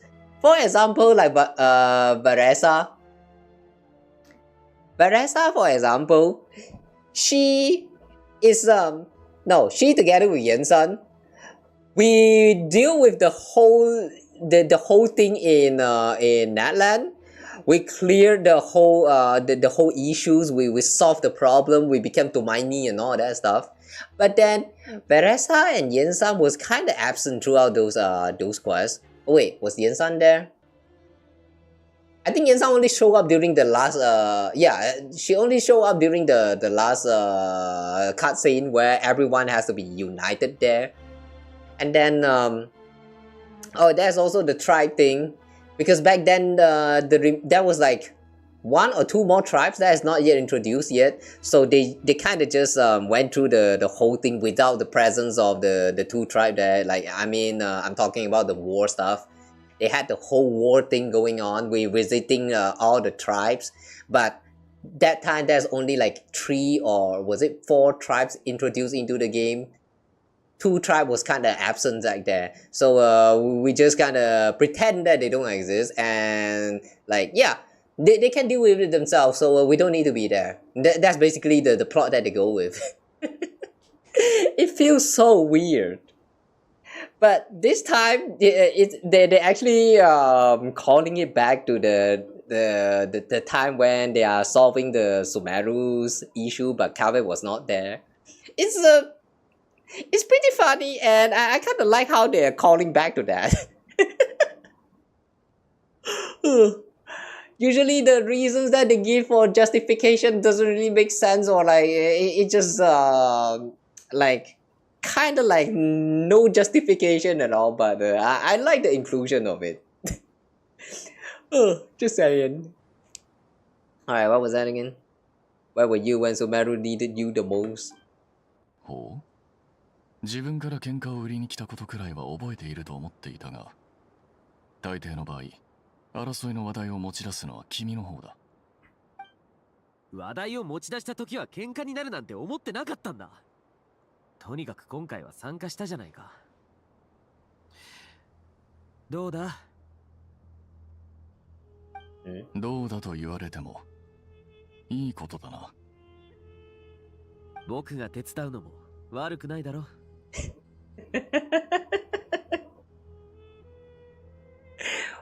Wife want to get acknowledged by husband. Oh. 確かに君はスメール人として災難の目の前にこの上ない責任感を発揮してくれた。ああ。万が一事態の収拾がつかなくなったら世界がどんな姿になってしまうか僕には想像もつかないからね。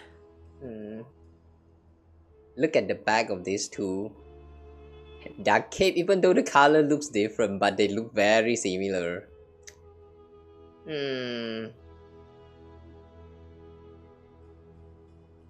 Man, yeah, you have to tell me, like, you cannot tell me that the similarity in some of this design is not intentional.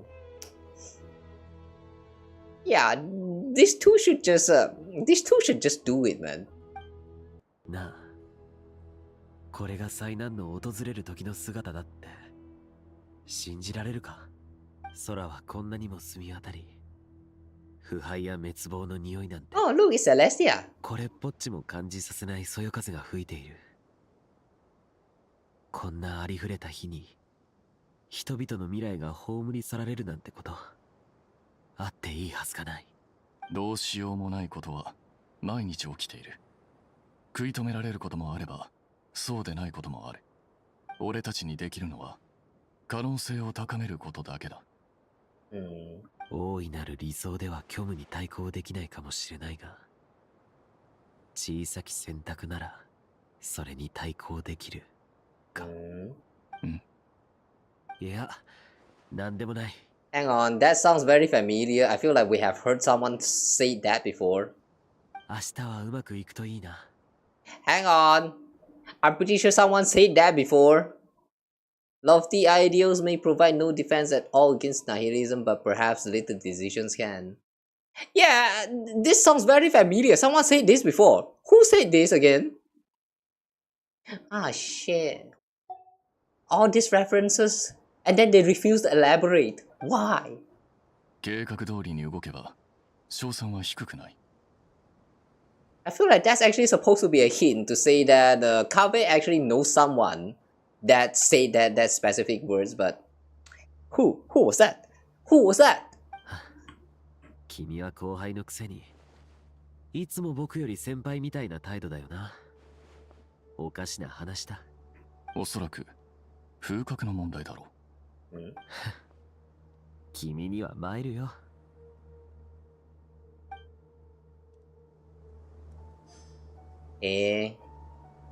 Okay, interesting. I thought that we're going to join into the conversation, but we're not. Where to next? Oh. The upper level? Oh, this is the upper level. Can we still talk to them? Oh, now they're standing together. Like, just hold hand already. 君は後輩のくせに。おそらく。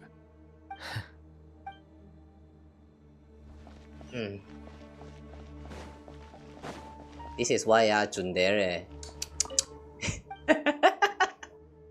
Okay, let's check out the middle level.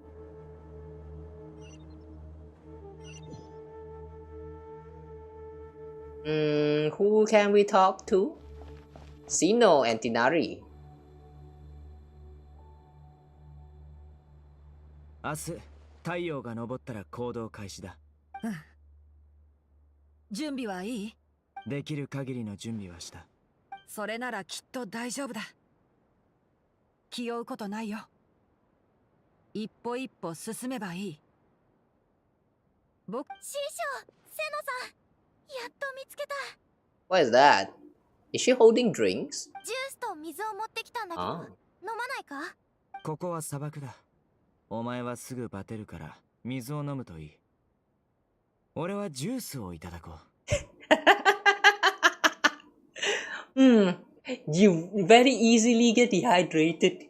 You drink some water. I'm gonna have the juice. まさかこんな時にジュースが飲めるなんてね。ファルザン先輩が緊張するって言うから、友達が発明したジューサーのことを教えてあげたんだ。 Automatic juicer. 次から次へとジュースを絞りまくっちゃってさ。ジューサー、スクロースが送ってきたやつか？Oh, sucrose. Okay. ないままこんなことになっちゃって、ガンダルバー村に置いてくるのはもったいないと思ったんだ。すごく甘いジュースだね。私も思った。これ具合はどうだ？体に大きな問題はないよ。でもなんか変な気持ちなんだ。こんなに偉大な力がどうして私の身に宿ったんだろう。気持ちはよくわかる。俺も子供の頃は毎日そう思っていた。今の私も同じ気持ちかな。だからお前はソロン派に進むべきだと言ったのに、ティナリがどうしても許さなかったから。それは関係ないだろ。何の話しておるんじゃ。ジュースでも飲むか？おっと、もう飲んでおったか。私もさっきもらったから、余った分は他の人にあげて。ではわしは行くぞ。巨大な力とちっぽけな自分。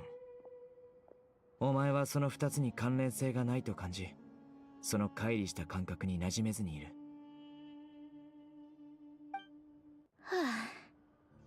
今さらこんなことで悩まされるなんて幼稚だよな。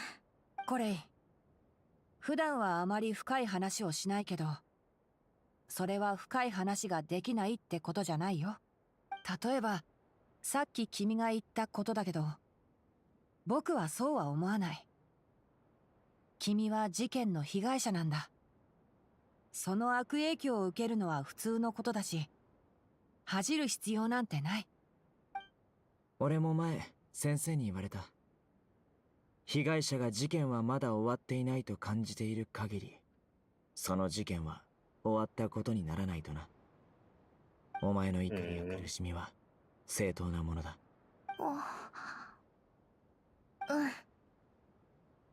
ニコさんが言ってたんだ。この斬新、かつて私をあんなに苦しめたものが今はみんなを守る武器になったんだって。これは私だけの進化だ。罪のない被害者が自分が悪いわけじゃないって理解するのには時間がかかるものだ。でもこういうことももうすぐ終わる。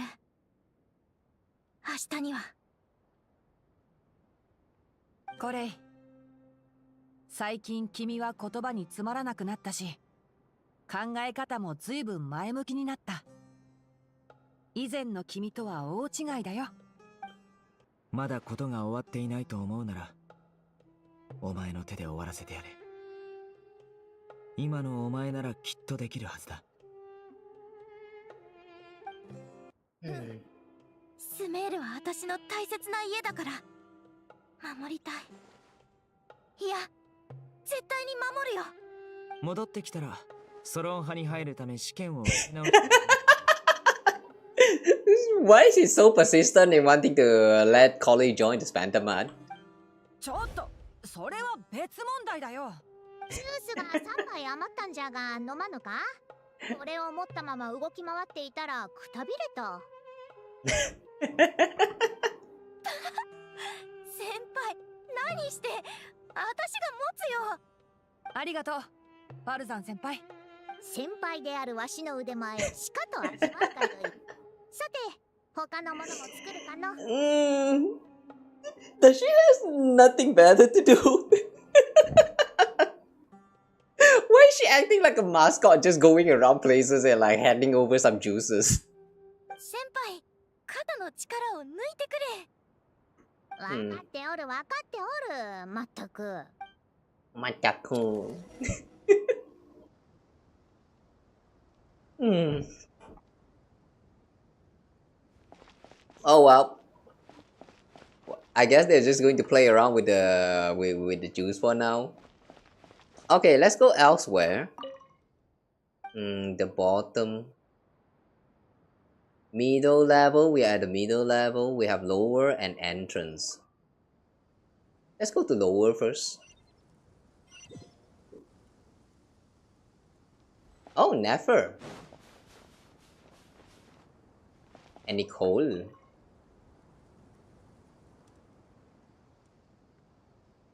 ネフェルさん、何か考え事？別に大したことじゃないさ。ただ、未来によそよそしさを感じてね。Future feels strange and unfamiliar. Only someone who has a future can say that.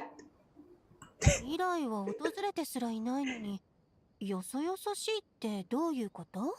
最悪の到来を知ってる人と何も知らない人。この人たちが思い描く未来は違うし、同じ未来にたどり着いた時の感触もまた違う。環境が人の違いを生み、その違いが人の考えを決めるってわけだ。教令員陰謀派の観点はいつも鋭いわね。などくらいが一番危険だったあの頃でさえ、人の認識にはズレがあった。だけど今回は違う。そうね。信仰、性別、貧富、肌や瞳の色に関係なく、スメール人はみんな明日起こることを知っているわ。この世に公正なんてあまりないけど、そんな世界でもこんな瞬間を迎える時が来るんだね。本当に面白いよ。父さんが生きてこの時代にたどり着けてたらどれだけ良かったか。時代、私にとってその言葉が意味する感覚はもっと大きなものだわ。時折恐怖を感じるの。私はその言葉が怖いわ。天の使いにも怖いものがあったとはね。ええ、少なくとも私にはあるわ。日々広がり続ける永遠に終点のない時間が恐ろしい。 Never-ending flow of time. 時間は記憶を些細なものに変え、すべての輝かしいことの重みを奪ってしまう。私が一番失いたくないのはその記憶なの。I feel like as of recently we are getting on a lot of this topic about what do you actually clarify this as? Like how to face death? Something similar to that. Yeah.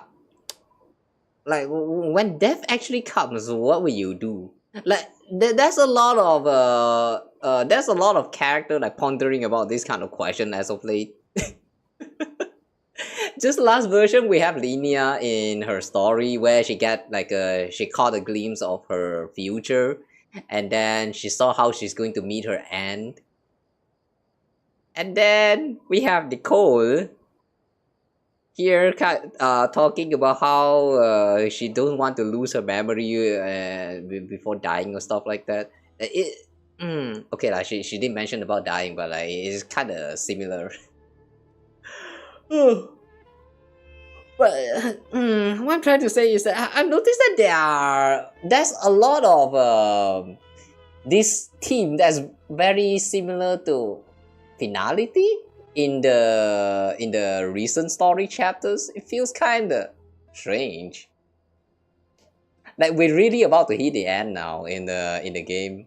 But I'm pretty sure that they also announced that after we are done with Snezhnaya, we might also get like some like more nation, like we will get like a close to the Tewa chapter, and then we will get like an expansion to somewhere else. I don't know, man. It feels kind of weird listening to them talking about all this finality, like things about to end and all this, all that. But then, nope, no ending. What is end after all? The first time I get to experience this kind of emotion is when back when in Honkai Impact, when the story of part 1 ended. I'm like, oh, what a great ending! Oh, I'm so satisfied. And then they go with a interlude chapter, and then they talk about the Salt Lake City, and then they introduce Sealy as the Herschel of Rebirth, and then that took like a few chapters, and then after that suddenly introduction of part 2, and yeah, what about the finality? And I mean, well, it still kind of makes sense in the context of Hoyoverse games. Finality is like an end that brings a new a new continuation, something like that. At least that's the concept behind finality for a lot of these stories. But still though, when you first introduced to the finality in these games, they're always like, things gonna end now. Oh, it's everything's gonna end. So like that will be like the last episode. There will be no more after this. And then nope. Welcome to a new chapter. It's not really a big deal. It's just kind of funny. That stuff can get pretty dark. The dark stuff has always been the theme when it comes to Hoyoverse games, so like at this point I'm kind of used to it already. Flashback to Honkai Impact Part 1 Chapter 8. That was the darkest of a gacha game story that I've ever experienced back then. No, that is the darkest that ever existed, but like that's my first time ever. I still remember Honkai Impacted back in like chapter 8 of part 1. That is literally the first time ever I saw a playable character getting killed off in the gacha games. Like first time ever. So sad, man. And then everyone was kind of hoping that she might eventually come back as a Herschel, but no! They insist that she's dead. With multiple flashback cutscenes of Himeko constantly reminding you that she's dead. Move on, Kiana. Move on, readers. I'm not real anymore. Stop thinking about me. Move on into the future. Go. I'm like, god damn it, man. Every time when Himeko get brought up in Honkai Impacted story, it's just so it hits you hard, man. Okay, back to the story. あんたのそういうところ、人間にそっくりだね。天の使いは人に近づきすぎて、ついには認知の炎に翼を焼き切られ、属性に落ちてしまった。私は人と長く過ごしすぎたせいで、多くの栄光を失ってしまったわ。I wonder if she's the camera is showing her back right now is to show us that tattoo right there, which is probably a consequence of her wing getting burned down. でもいいじゃないか。あんたはそこらの人間よりよっぽど人間味があるよ。ここ数日コレイとたくさん話したけど、私たちは正反対の状況みたいだったわ。これって対照的なサンプルと言えるかしら。Completely opposite? How so? だったら何だってんだい？自分自身を見定めたいのかもしれないわ。比べてみて、自分には欲しいものがもっとあると気づいたの。So you got greedy now? 例えば、平凡さやぬくもり。人々が栄光や奇跡を追い求めるように、私もまた自分の奇跡を追い求めているの。人々の胸に宿る奇跡を現実へと導くこと。それこそが私にとっての奇跡よ。I hope she fulfill her miracle in this story. なかなかいいことを言っているように聞こえない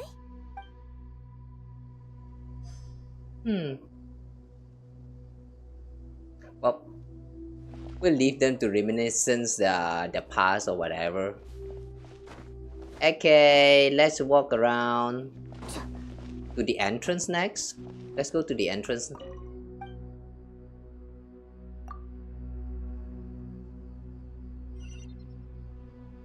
Who else have we not talked to just yet?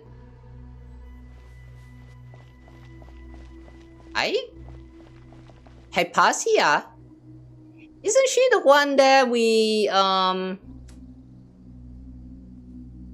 yeah, she's the girl that showed up in Sumeru, like the first scholar that we met. The one that was like deep in the illusion, like high as fuck. Ah, so she's here, huh? 時間もっと早く帰るべきでしたわ。ごめんなさい。ちゃんと前を見ていなくて。大丈夫ですか？ Wanderer? 構わない。君は私をご存知で？知恵の殿堂のそばで。Oh, wait. Oh. He actually remembered that he met with her inside of the dream during the illusions or whatever that's supposed to be called. もしかして陰論派のカサッチさんでは？なぜわかった？謎々の答えは謎の中にあるものですわ。ね、カサッチさん。I mean, the hat is that big, you know. こんなに夜遅いのにまだお休みにならないのですか？君だってまだ外にいるだろう。僕の記憶が確かなら明論派関連の仕事はずいぶん前に終わっているはずだ。私はサティアワダライフについて多少心得のある学者ですから。サティアワダ。同心様のお手伝いで準備作業をしていて、うっかりこんな時間になってしまいました。瞑想から得るものはあったかい？正直に言えば最初は無味乾燥というか退屈で、でも次第に多くの壮大な真理を本当に感じ取れるようになりましたわ。苦痛。なんでも私は瞑想中に涙を流していたそうです。なぜかは自分でもよくわからなくて。不気味な話をしてすみません。そんな風に言うことはないさ。それは君が成功した学者であることの証明だ。Look at the way this portal is sticking out directly on top of his head. That's kind of cute. おやすみ。明日はうまくいくといいね。Yeah, good night. It's morning now. ありがとうございます。そうですわね。We're spending too much time talking to all these people. It's literally a new day now.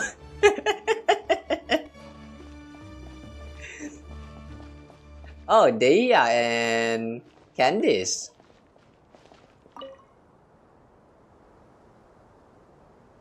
残念だが、明日は戦いがあるからな。酒はお預けだ。Oh, wait, I just remember. Where's Sorush? Yeah, where's Sorush? She appeared together with the Aranaras, and then just now during the combat, the Aranara did kind of help us out. No, not combat. I mean that time when we're trying to look for the ingredients, the materials for fixing the Aru. They did kind of show up to help out with healings and stuff. But where's Sorush? She kind of shows up just one time and then just straight up disappeared. What happened? Hmm. Hmm. Too bad I got a fight tomorrow. Could really do with a stiff drink. ではお祈りしましょうか。お祈り懐かしいですわ。Eh? Nostalgic.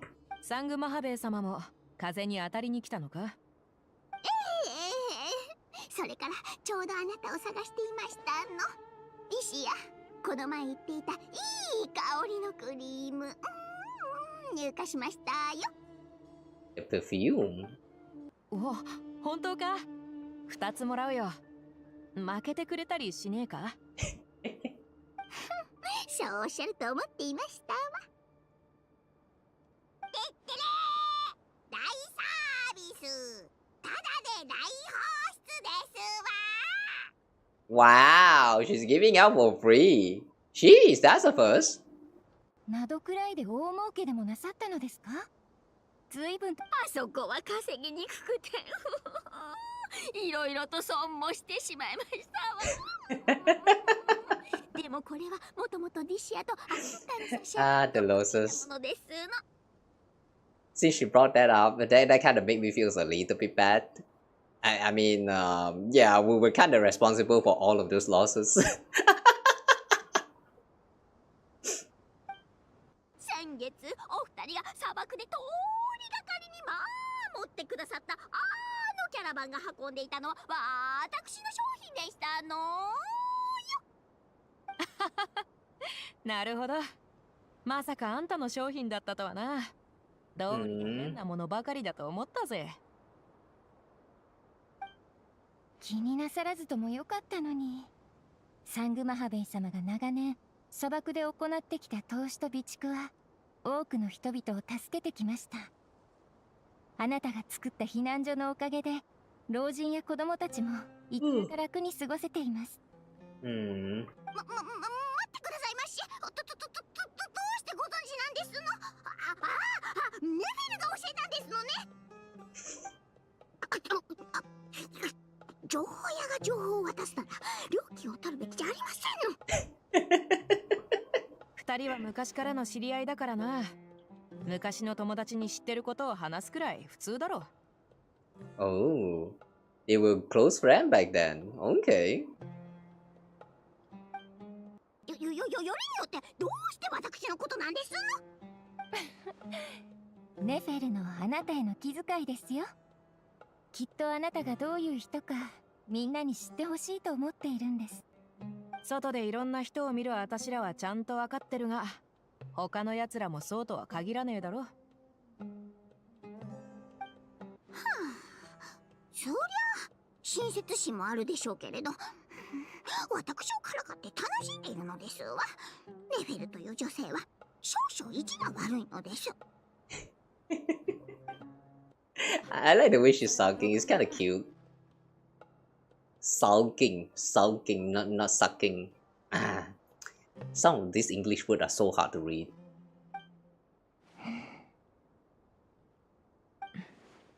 祈れば少しは落ち着くか？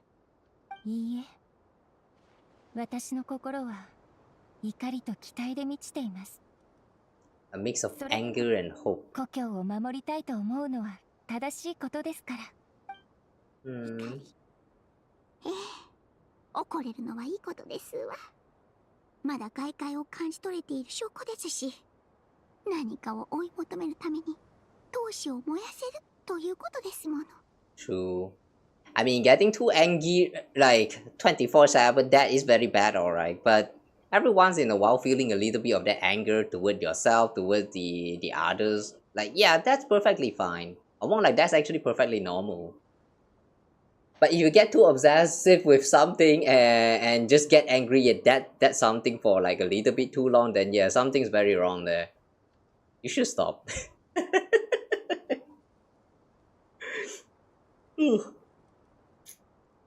Character, especially if done well, are always tough to face when they die. Like the story is good because of it, but still makes you sad.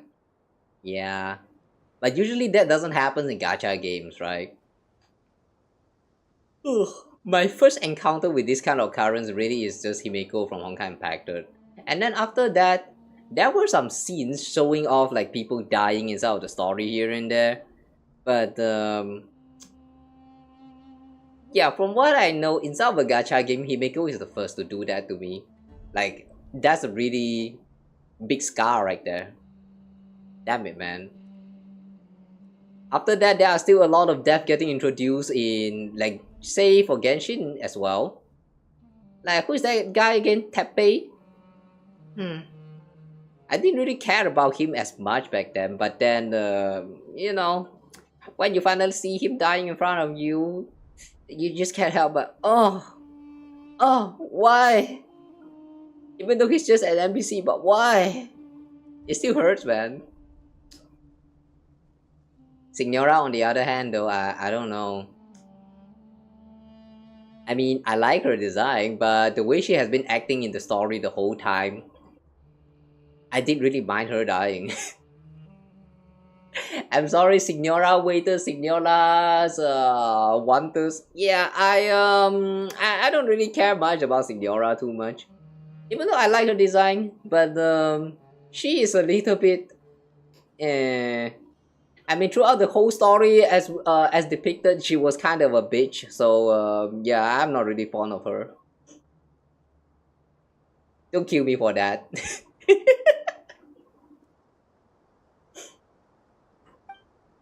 Oh, Dunya Zad, she's here too. ドニアザード、なんでこんなとこに？気分転換に散歩をしていたらいつの間にか。Oh yeah, is Nilo also here? していたの？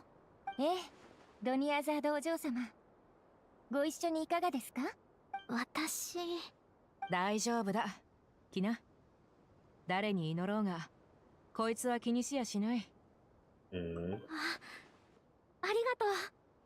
あなたのことは覚えておりますわ。私のお店に来てくださいましたでしょ。確か送信様を信仰されているのでしたかしら。ええ、送信様はとても優しくて善良な神様よ。でも、今の私にとってあの方は単なる信仰対象じゃないわ。友達なの。私だけじゃないわ。多くの人にとって彼女は高みにいる神ではなく本当の友達なのよ。よき師でありよき友人ですわね。同意見ですわ。ここへ避難してくる途中何人かと話したわ。明日は誰もが参加できる戦い、友達や故郷を守るための戦いだとみんな知っていた。私嬉しいの。私を守ってくれた人たちのためにようやく何かできる時が来たんだもの。初めて会った時からずいぶん成長したな。じゃあ褒めてくれる？ドニアザードは強くて向上心もある。でもこれは褒めてるんじゃなくて事実を述べてるだけだ。何に祈ってるんだ？私たちの信仰は全く同じというわけではありませんが、願いは通じ合っています。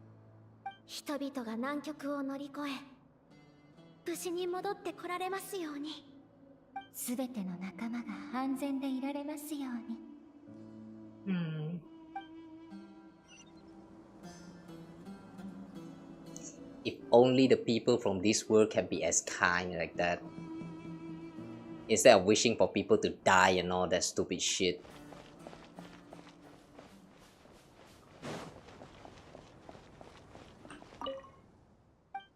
Every day, if you ever open up those like especially like Twitter, for example, all you see is just a bunch of people like, you know, like what's the correct word for that?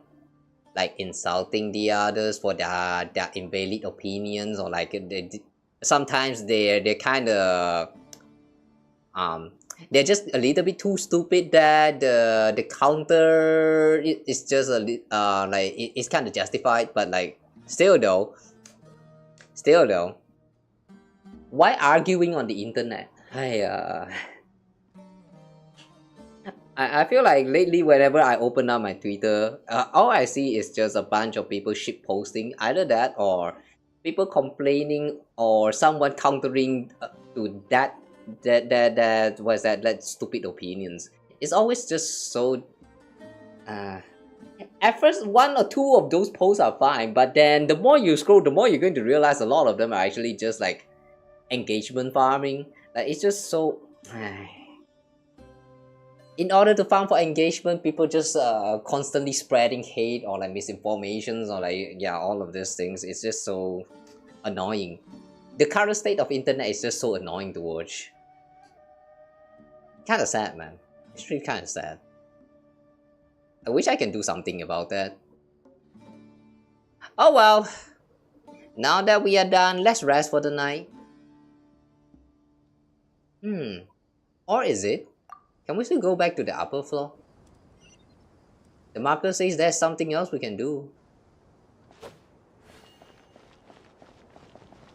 Oh, nothing else. Okay. Alright, I guess we should just rest for now. It is time for the big battle. Okay, let's go. キングデシェレトの霊廟に行ってみんなと合流しようぜ。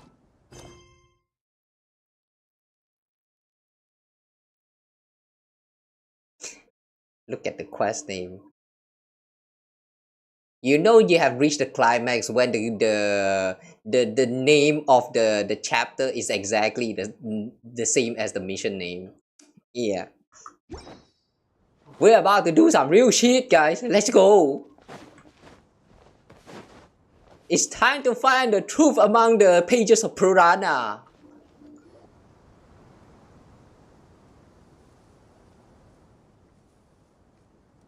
こんな心境は久しぶりだな。高みに立ち、巻き上がる黄砂を眺める。自由を失わなければ、自由の意味などわからないものだ。True that. 黄金の眠り。確かにその名にふさわしい夢の世界だな。そこにも黄砂はあるかもしれないが、蜃気楼がいかにきらめこうとも、現実世界の美しさにはかなわない。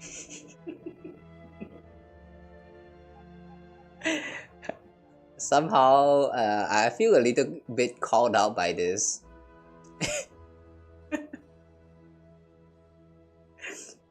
Yeah, stop playing too much game. Go out there and touch grass. Go touch some real grass. Touching grass inside a virtual world does not count. Go out there and touch grass. It's more beautiful out there. Also more dirty and shit. Oh boy. 宗神様、何か考え事ですか？考えていたの。心の中にある疑問について誰に尋ねればいいのかしらって。どのような疑問で？数えきれないほどあるから言葉にするのは難しいわ。前にとある友達にこう言ったことがあるの。私たちは凝視し認知し理解してもなお問題にとらわれる。世の中のあまたの災難もまた答えようのない問題の集まりなんじゃないかしら。あなたの最大の疑問はいかにして勝利をつかみ取るかではないのですか？そうね。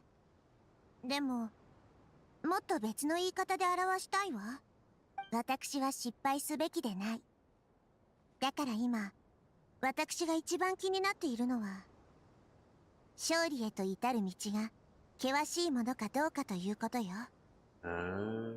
芽吹いたばかりの苗木が天をつく巨木にならぬとは限らない。無知の領域から踏み出し、時のベールを越えて彼女の本質を見極めれば、それがわかるはずだ。Is he regretting that back in those days he just like the others from the King Dashred's what is that? Followers they don't really believe in Nahida. Oh no, not Nahida. The Dendro Archons. Okay. One thing I really like about all of this, the story so far, is that, especially with these three right here, is that even though we literally just know about them, we don't know about their backstory, we don't know how they were like back in those days, but just from the way they tell the story so far, you can see that, like, no, you cannot see, but you can tell that they have changed a lot from back when they used to be. Like, you don't know what is the change, but you can tell that something has changed in them. That's how great the story has been. The story writing has been so far in this story. I really enjoyed it a lot. ちょうどよかったわ。こちらの準備も大体整ったところよ。Okay, preparation almost complete. Almost. What else? 私たちも来たわよ。Okay, Nicole. 待って、足が速すぎるよ。普段鍛えてるレンジャーの私ですら追いつけないなんて。あら、ちょっと気が流行ってしまって。送信様、機器の準備はできたよ。R 内部の改造工事もバッチリだ。会議で決めた計画通りに進めましょう。今の段階ではアーカー社を経由して世界中にアクセスすることはできない。でも他にも手はある。ただ少し過激なのと実現には高い技術が必要になる。詳細は君から話してくれ。アーカー社のメインシステムと機能の多くは R と酷似している。開発に前後関係があるか、同じ技術が採用されていると考えるのが妥当だ。移植と統合に成功すれば、理論上 R はアーカー社を上回る世界樹とほぼ同等の規模を手に入れることになる。今のデイバットにおいて最大の演算システムになるはずだ。そうなればComputing device 増える。アーカー社はほとんど一方的に外部へ情報を送信するために使われていたが、ブリッジの機能を持たせることもできるだろう。例えばすでにアーカー社端末を使い、お香や瞑想によって意識を世界中へ接続し、より多くの知識を得ようとする学者もいる。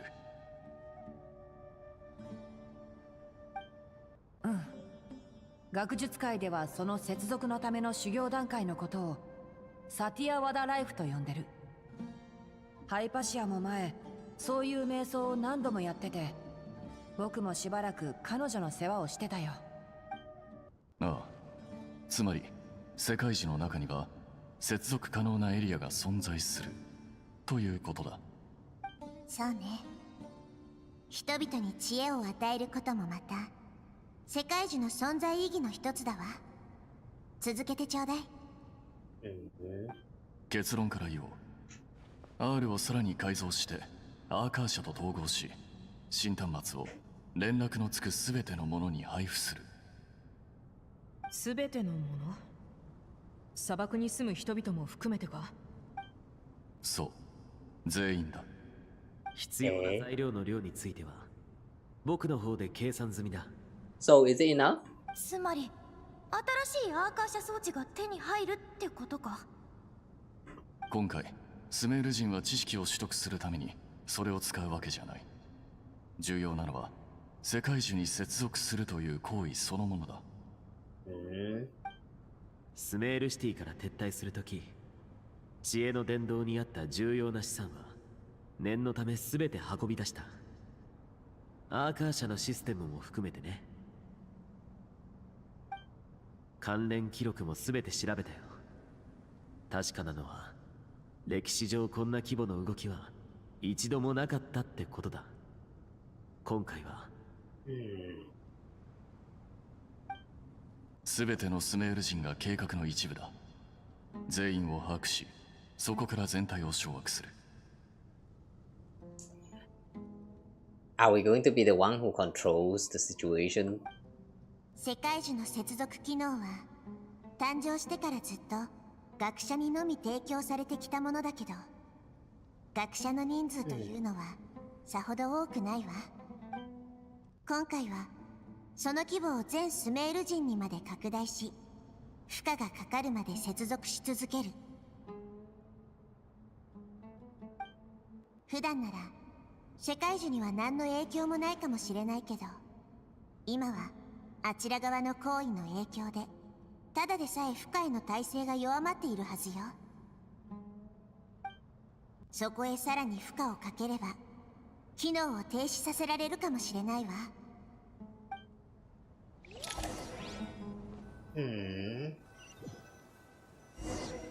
Okay. Oh, a cutscene. Okay.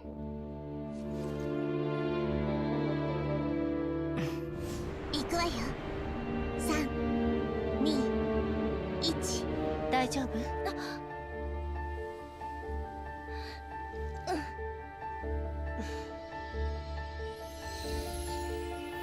？Ooh. The crown turned into a halo.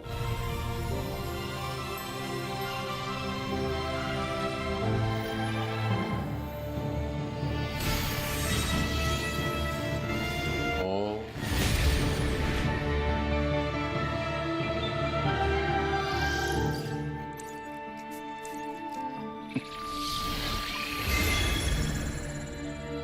Ooh.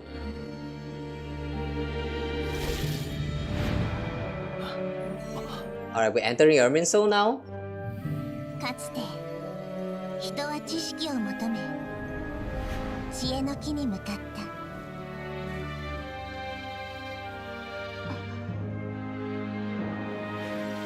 れで私たちはスメールを、世界を救うわ。かつて学者の憩いの場だった木を滅亡の道具にはさせない。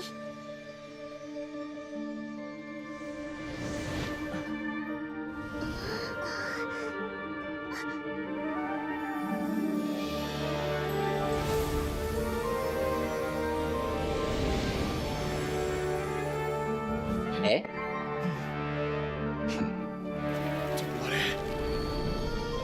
止まって、恐ろしい姿にならないで。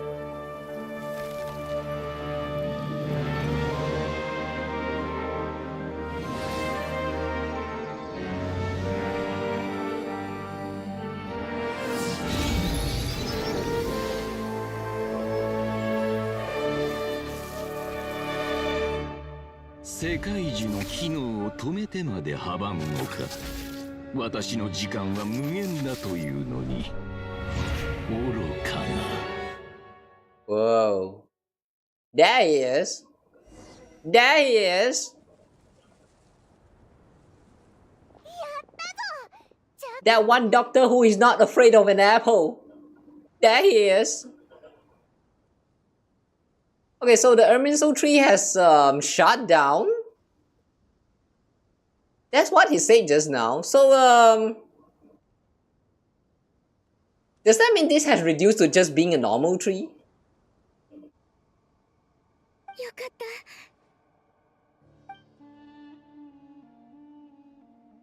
た。ほう、大胆なことを考えたものだな。まさか世界樹の停止をこの目で見ることになるとは。人類ならではの知恵というべきか。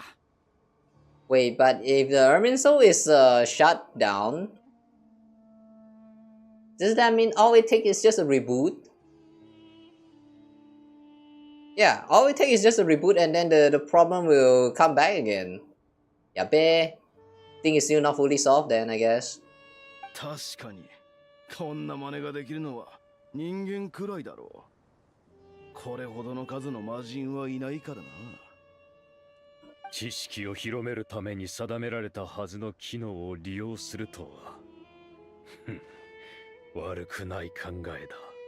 手を貸してくれてありがとう。おかげで R の妨害機能をすべての端末に実装できたわ。これで端末を装着したすべての人の行動は世界中に正しく記録されなくなる。ドットーレがどれだけ多くの目を持っていようと私たちを捕らえることはできないわ。 Wait, hang on. Now, no matter who, nobody who wears a terminal will have the activity accurately tracked by Ermin Soul. No matter how many eyes Dr. possesses, he will not be able to see us clearly. Wait, so does that mean Ermin Soul is not fully shut down? It's just that they shut off the what is that? I'm not sure if I'm actually understanding this correctly.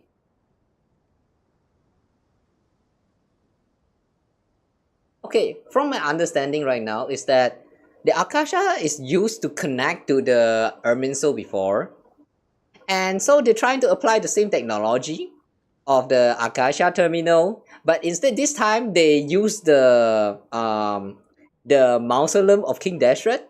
They use the mausoleum right there with that big device, the Aru, they as a replacement for the new server.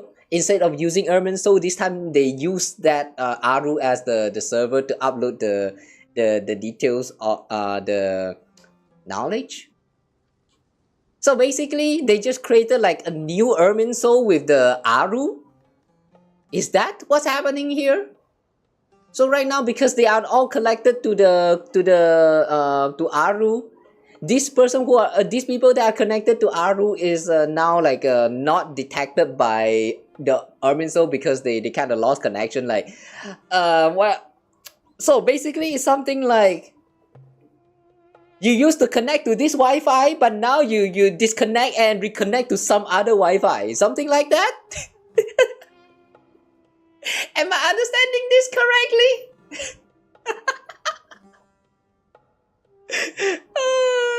I think I'm probably not far too off, but whatever. 次も Okay, next step. あなたたちの思考の力が必要なの。何をお手伝いすればよろしいでしょう、宗神様。今すぐ永遠のオアシスに行きたいわ。 Reach the eternal oasis. 今すぐ？ならば時の王、いつものあの手はどうだ？ネフェル、あのゲームボックスを持っているな。人に送ったプレゼントを返せって言い出す口かい？そんなわけがなかろう。あれのもう一つの使い方を教えてやろうというのだ。神の5番と接続するのだ。Connect to Safi Shatranj. Still don't know how to read this.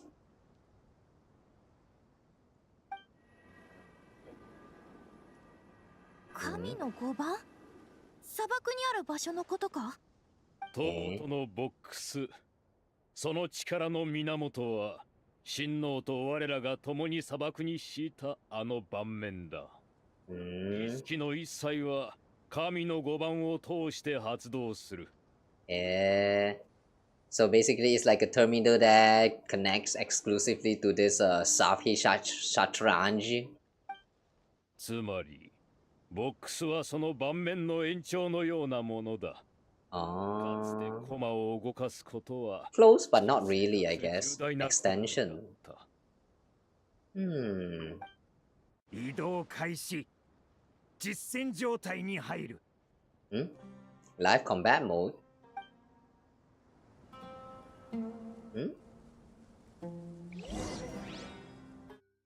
What?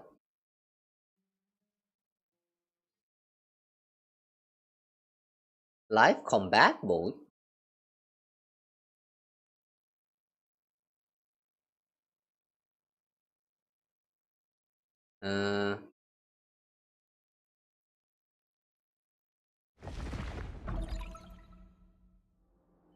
What?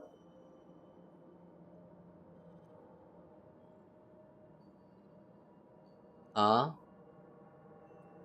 砂漠の方の見張りからは何の連絡も返ってきません。おそらくスメールのものに捕らえられたかと。構いません。ですが、あれは我々がずっと使ってきた現地の人間で。元でなき商売などなく、損失にも意味があります。What is that thing? 程度のコストで彼らの有限な時間 Oh, を it's a 削れ poop. たならば、 Okay. 十分価値があったと言えるでしょう。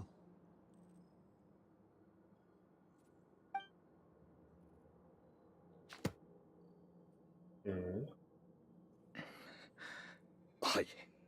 人は生きる上で損得を勘定するものです。Oh, he took off his hood! ならば、この件が始まった当初から、いいえ、Wait. 数百年も昔から私は損失に直面してきました。It looks familiar. 銀行家として執行者を務めることもその一つです。あなたが北国銀行に預けていなければ、私は今ここにいなかったでしょうね。The 9th of the 11th Fatui Harbinger? Wait! What is he doing here? I thought he's the subordinate. Okay, never mind. I guess he was lying after all. What? But what? He is friend with Dottore. Wow. I thought Dottore has no friends. ドットーレ Okay. で、あなたの最後のデータのバックアップを地脈に入れておきましたよ。支払った保管料に十分見合う働きでしょ。Okay, now that makes sense for why just now there was a conversation where they learned about his name. We don't know about the name, but everyone seems like they are shocked. Oh, okay, it's the Regulator. I don't really know who is this guy, but I see. I thought he was really just some extra nobody that's like potentially cares a lot about Dottore, but I guess he doesn't care about Dottore. I mean, there's no reason, but wow, never would I imagine to see another Harbinger here. 私とお前の仲だろう。そこまで細かく計算する必要があるか。損得勘定は大前提ですよ。私のおかげで今日まで生き延びられたということを忘れているようだな。私と知り合ってからのお前の毎日は、この世界から借用してきたようなものだろう。Borrowed time? What does it mean? その言い方はいささか公正さを欠くのではありませんか。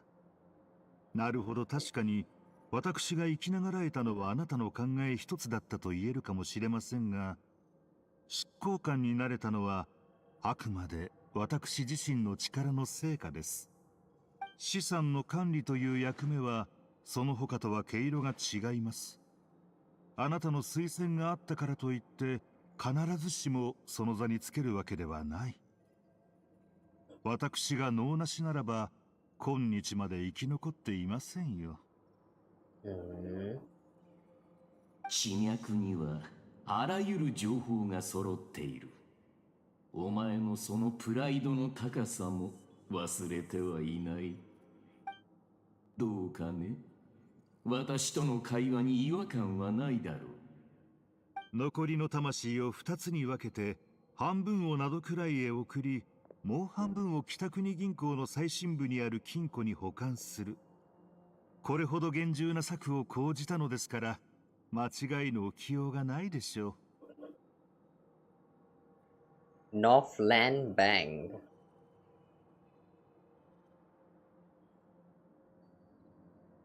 Isn't Northland Bank that bank in Myriad?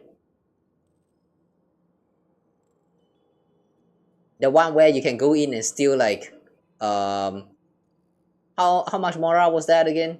100,000 mora? どうしてそこまで断片を嫌うのか滑稽ですね。ザンディクはあなたであり、あなたはザンディクだ。ザンディクは断片の創造主なのに、断片であるあなたが彼を否定するとは。Reject Zandik. 私、つまりザンディクは晩年に各年齢の断片を制作した。その目的のために奴は時間を凝固させ、魂の一部を使用した。建設的なことのように聞こえるかもしれないが、それは私の唯一性を抹殺するに等しいのだよ。すべての私が私であるということは、どの私も私ではないということだ。過去を生き続けた魂が晩年の彼と完全に同じ考えを持つはずがない。私の全面性は同時に限界性でもあるわけだ。お前も自分自身に問いかけてみるがいい。もし自分なら人生のどの段階を残したいと思う？事業に失敗した日か、それともギャングにはめられ実験体として医学研究所に売られた日か。無意味な会話です。不快なプランは最終的に淘汰された。クラクサナリデビの言う通り、私にはそうしたきっかけが必要だったのだ。そして気づいた。魂を分割する以上に有効なプランはないと。魂を転移させてみれば、肉体を作るのは人形を作るよりもずっと簡単だと気づくのだ。Once the soul is transferred out, you will find that creating a physical body is far simpler than creating a puppet.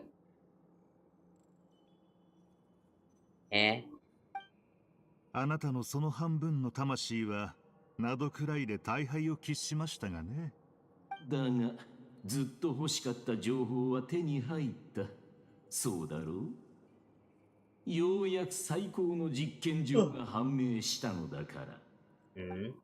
私も一時はあなたの最終目標は神になることなのだと思っていましたが、あれすらもただの実験に過ぎなかったのですね。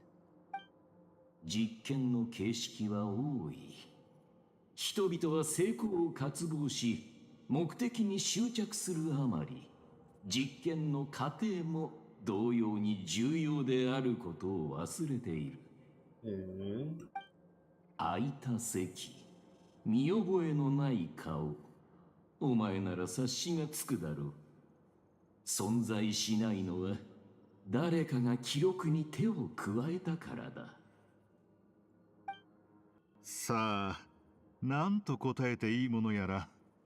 とにかく本当に世界の秘密を見つけ出すとは苦労した甲斐がありましたね。それであなたが約束してくれた新世界とやらは嘘だったのですか？嘘などではない。世界中を内側から操り、世界の中にもう一つの新世界を作り出すのはとても楽しい試みだ。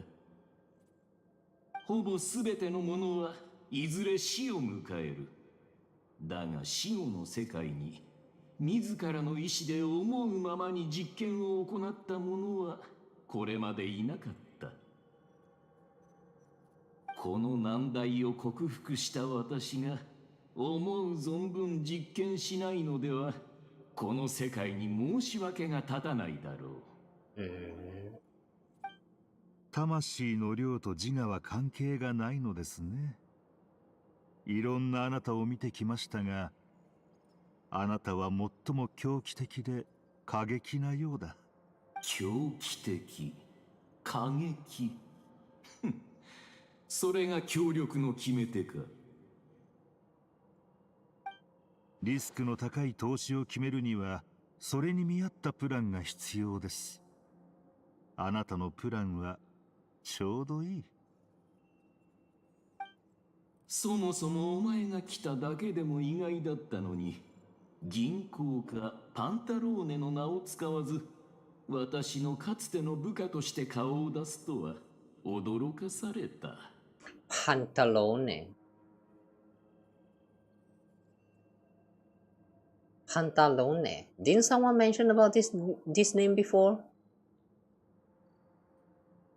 I feel like that was Androni. What was that about again? Something about Pantalone did something. 私の名を出す意味などないでしょう。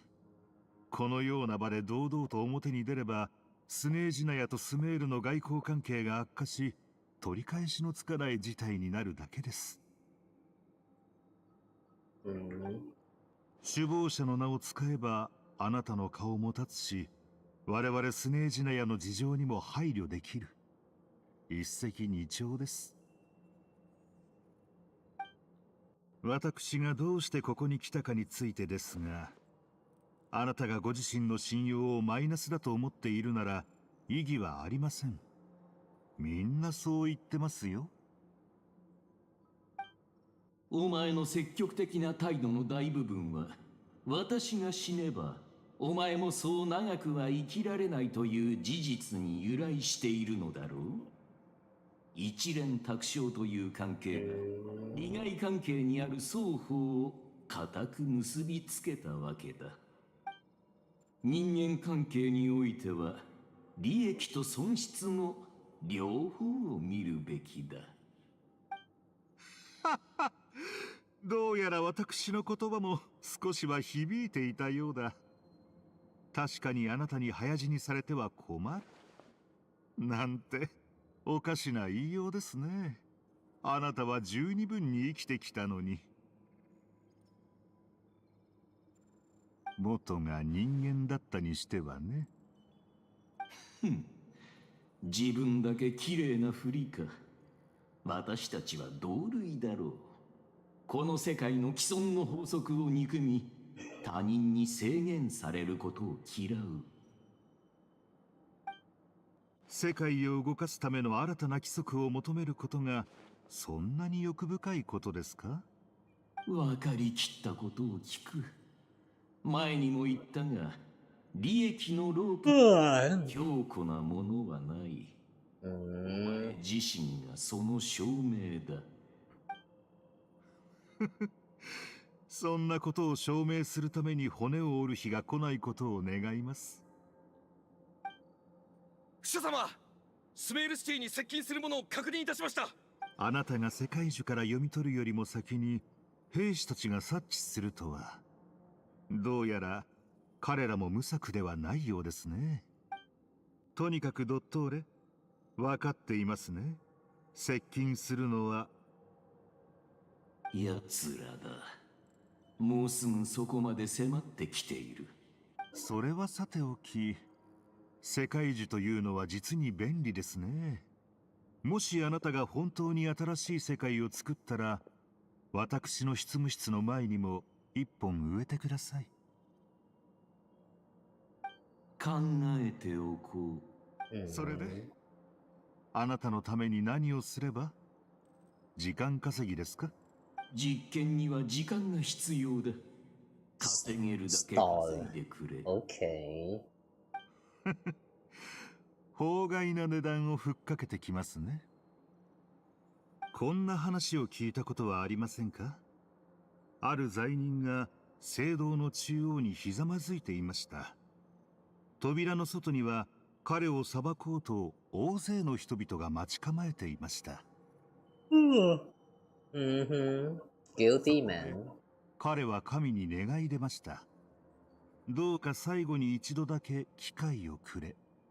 己の罪をすべて懺悔し終えるまで判決を待ってほしいと。そうして月日は巡り、季節は移ろい、彼の懺悔は絶えることなく続きました。まるで時の果てまで語り続けるかのように。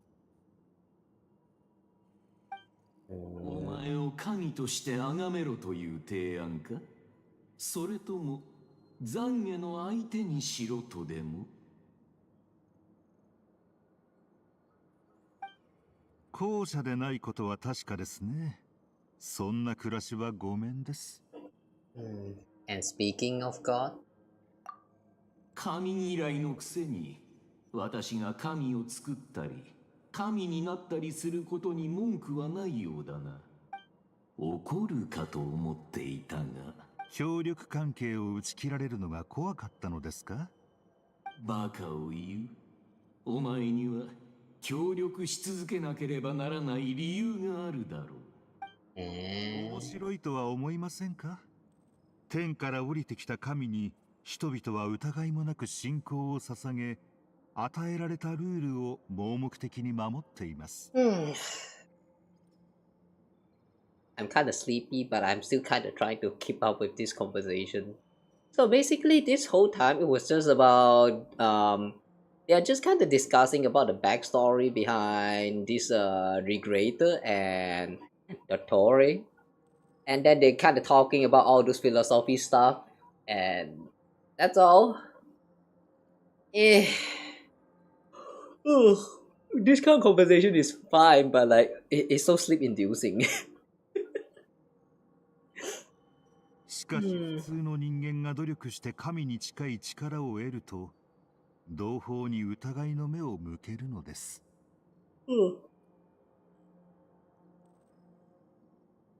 Really? Ordinary person gain godlike level of power by virtue of their own hard work. They treat him with nothing but suspicion, even if he is a compatriot. Really? That didn't happen with Malvika though. それは私を褒めているのか？いいえ、ただあなたを同胞とみなす者があまりにも哀れだと思いまして。自分をそう罵ることもない。About recent situation? 今更だが、最近はどうだ？Hang on, I just realized that right now the options that we are choosing, we are actually asking in the state of the Tory. So basically right now this is actually the Tory's perspective instead of Regrator. 博士であるあなた様にご心配いただけるとは、ご多忙の中痛み入ります。などくらいに向かったあなたの魂の一部がいろいろ暴れてくれたおかげで、組織内ではあらゆるプロセスの再稼働を余儀なくされましたよ。みんな頭を抱えています。ほう、迷惑をかけたようだな。まったくです。プルチネッラと共に女皇の御前に呼び出され、直々に責任追及をしていただくという栄誉には恐れ入りましたよ。ですが、なんとかなりました。世渡りについては多少心得がありますので。興味深いな。どう処理した？簡単なことです。その場にいない者に責任をなすりつければいい。私が第2位の必要な要求を断れると誰が思いますか？心外だな。私はとても物分かりのいい人間だというのに。ここ数年、私の評判が地に落ちていたことには、間違いなくお前にも責任の一端がありそうだ。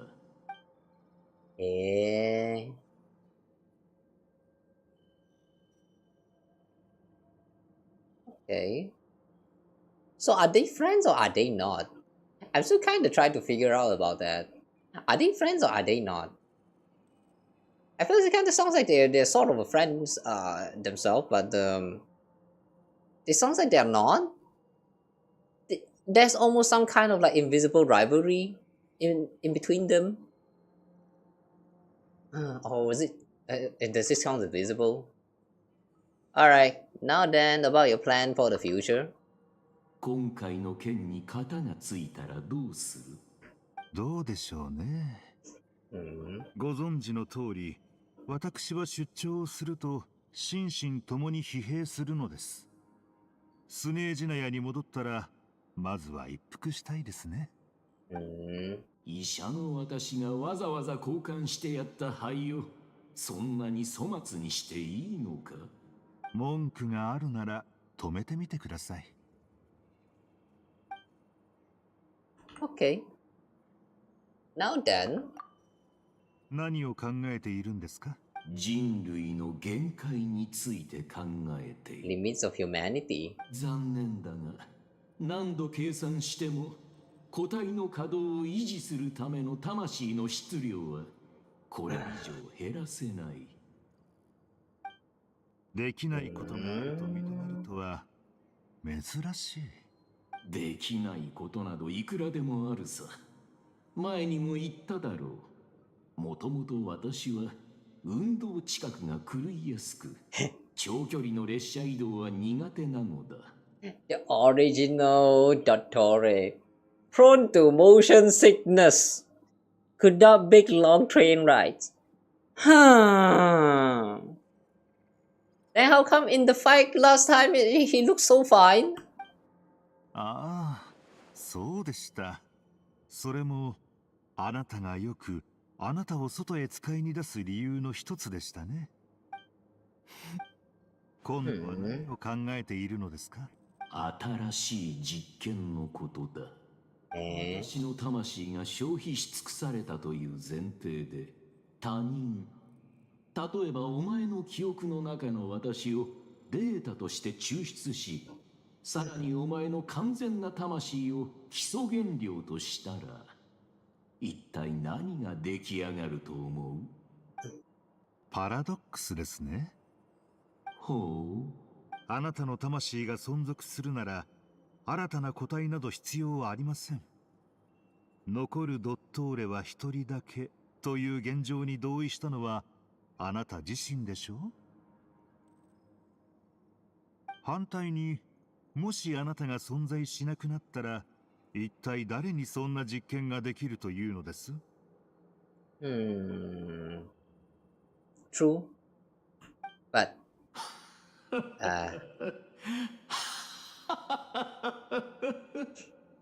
I don't know. This conversation is kind of hard to catch up, like keep up with. お前は窮地を逃れるための言い訳を見つけるのがうまい。I feel like I've only understand like less than half of the things that they were saying. Alright, enough of that.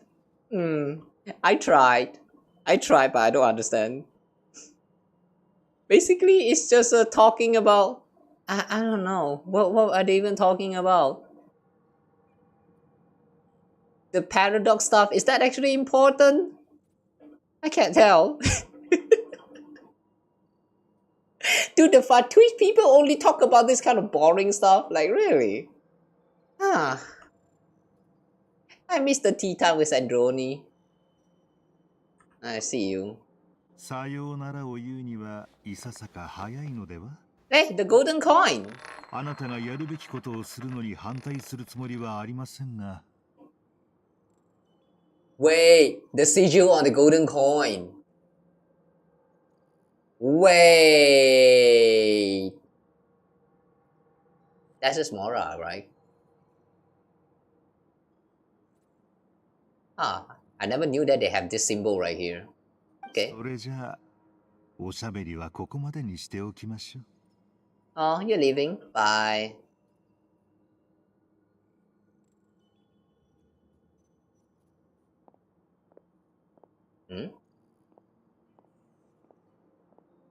Why did he left that coin there though? What that supposed to mean? This conversation is so weird. This whole conversation is so weird. I don't get it at all. We're like, are you all ready? It's finally time. Let's use the board to like, it's attack time. And then suddenly they reveal that, oh, it was Regrettor. And then, I don't know what's happening anymore. キングデシェレトの七柱の力ですね。神の5番で物理的に部隊を移動させられるなんて。手伝ってくれて助かったな。前に乗り込んだ時よりも随分楽だ。町に攻め込むなんてこと、一生のうちに2度も経験するなんてね。俺もちょうどそう思ってたぜ。Oh, Raban is here. Wait, who is this girl on the left? 私は初めて基本ガンダルバー村から出ない。 Rana. Who's this again? Familiar. Sounds familiar. Rana is a forest watcher of Sumeru rainforest who became playmate with Arana as a child. Oh, that girl who was the one that was protected in the Aranara story questline, which didn't really do much in the whole story. The whole time she was kind of just asleep, right? Later, while saving the children of Vimara village, Rana was overtaken by the withering and fell into a coma. To help her, you travel to Varanara, where you ultimately obtain the bija, the fruit Arana brought into being by sacrificing her memory, and save Rana. Upon waking up, Rana received the god's gaze and was granted a vision, and set out on a new journey alongside Arana. Oh yeah, right. She did obtain a vision, but what was that vision again? Was it the Dendro vision? I think it was a fire vision, right? Yeah, I don't think it was a Dendro. From what I can recall, it's probably Pyro. Whatever. It's been a long time. 僕はもう来たくないね。一言ずつ言わなきゃいけないわけ？さっさと始められないの？面白い評価です、お嬢さん。人間はよく雑談で緊張をほぐそうとするものでしょう。キャンディスの盾が喋ったぞ。彼女の盾に描かれているのは私ですからね。私が降臨したいと思えば降臨できるのですよ。This shoe has such function. へえ。派手だな。羨ましいぜ。その武具に喋ってほしいのですか？もちろんいいですよ。もともとこれは我が孫像だ。Even they has what's that? Shoulder plate? そうか。心強いぜ。ありが。何をないさ、レディ。主語を存分に実感してくれ。セノ、状況はどう？各入り口に部隊を配備した。計画通り正面突破で行く。皆行動方針を忘れるな。俺たちは正門から行く。お前たちは知恵の伝道の側門に向かってくれ。 Okay. 行くぞ。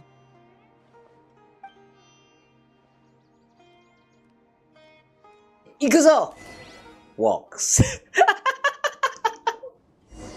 I thought he would at least run. Okay. Truth among the pages of Purana. Huh? Huh? Oh. Do we have to fight them?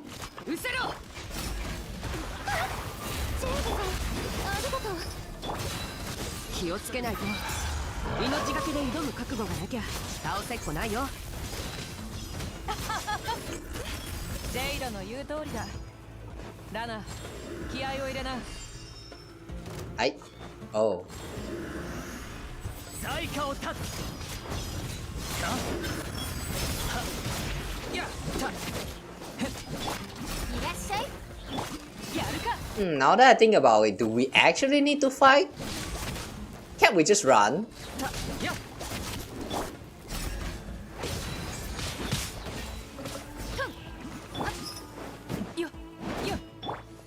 無意味な抵抗。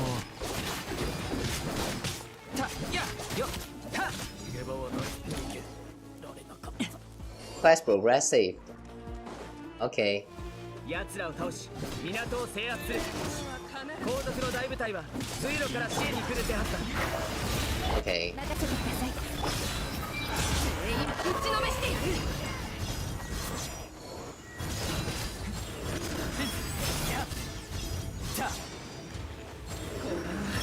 陛下の恩寵。罪を償うがいい。必ず。Wait, head to the port. Oh, to the port? I thought we're going up.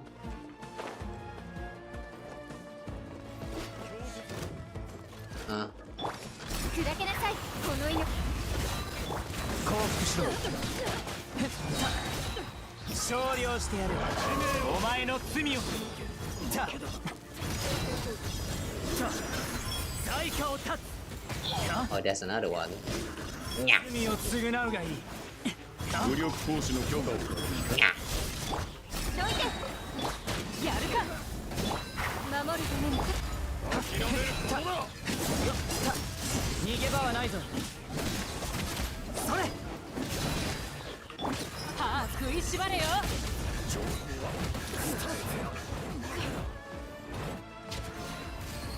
Okay. 港の水路は制圧した Waterway secured. いい時に来てくれた。歓迎するぜ。さあ、引き続き進もう。分隊も計画通り北の門に到着しました。よし、行こう。Where are they going actually? Secure the waterway? Take control of Sumeru City.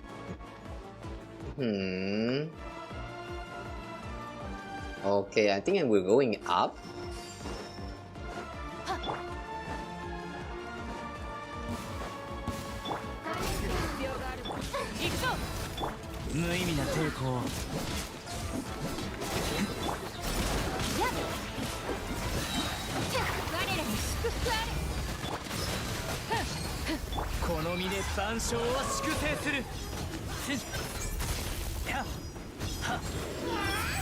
Yeah.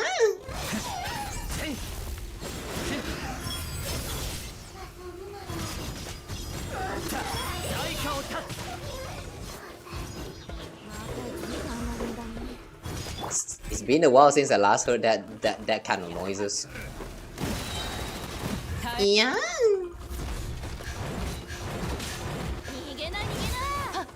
And the fact that that is actually a 1.0 characters.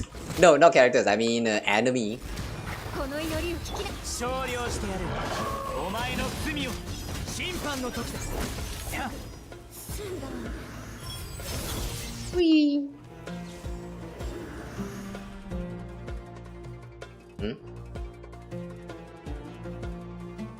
What?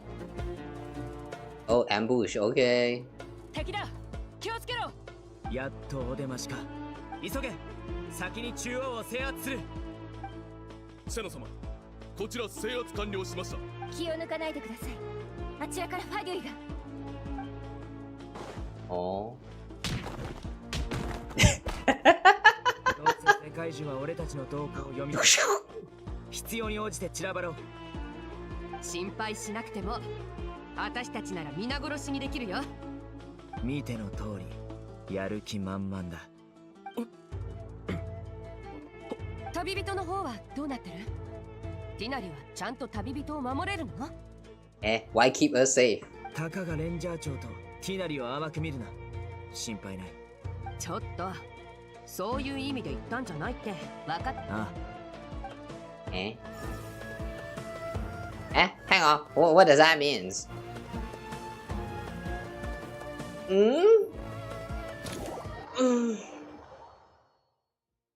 Where have I heard those kind of noises before? セノたちと後続部隊がファデュイの主戦力を引きつけ Genshin? Duh? What kind of questions is that?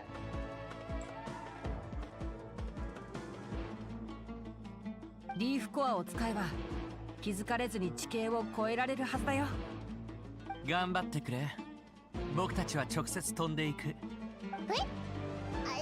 かおいら飛べるんだった My voice is dumb, man. Okay. You will sometimes come across this leaf, okay? Yeah, sure.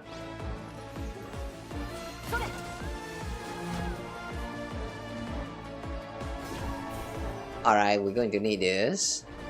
And up.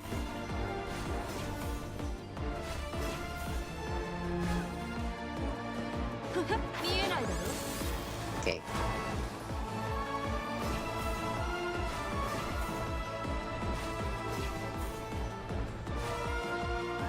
I love the music that's playing right now. It does sounds pretty intense, alright. Very fitting for this current scene. Behold the power of Tumaini!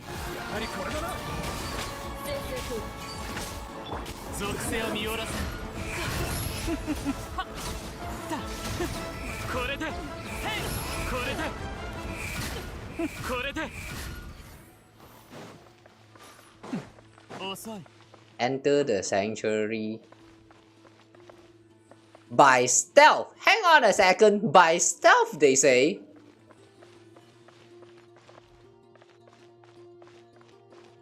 What part about the combat just now was stealth?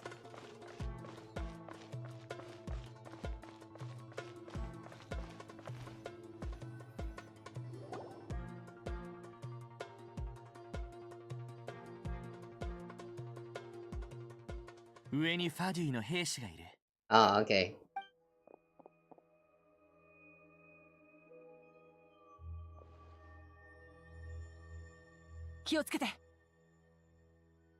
One has a big head, another has a tall ass ears.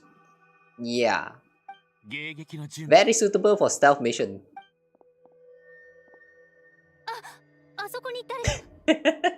The buildings. The building spawning in. よくもスメールシティの中央に立っていられるな。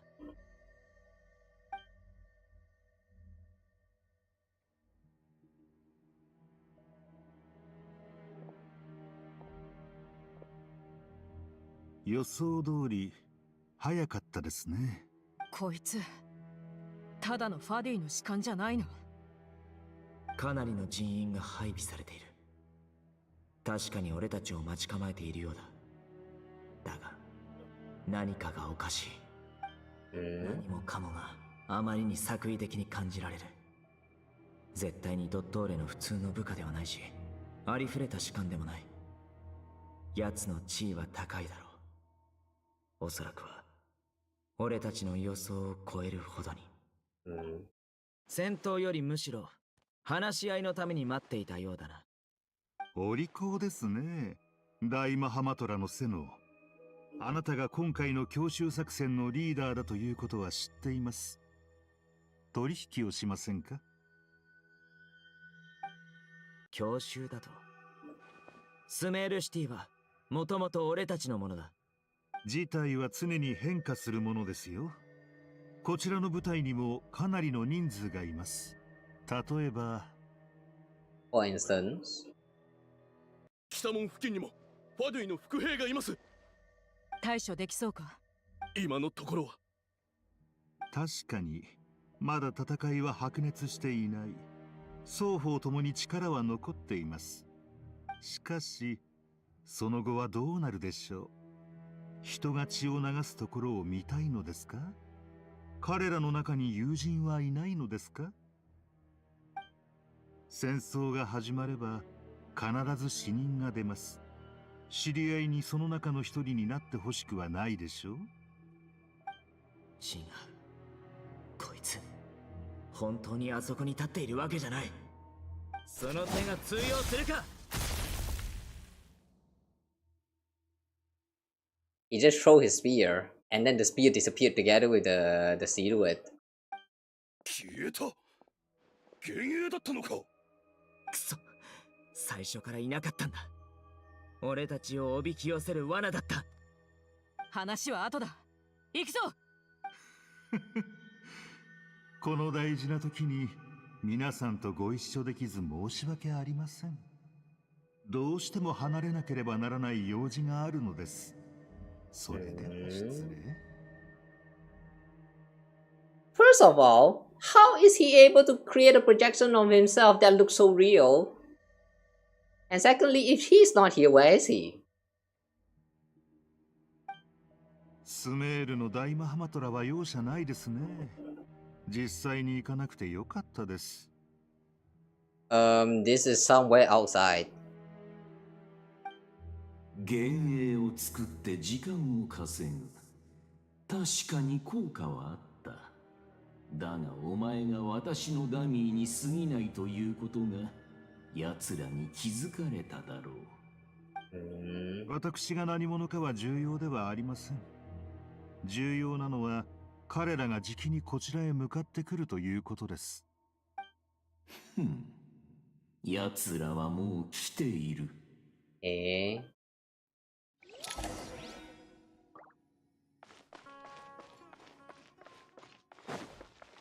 But he still sounds so calm, knowing that we are here.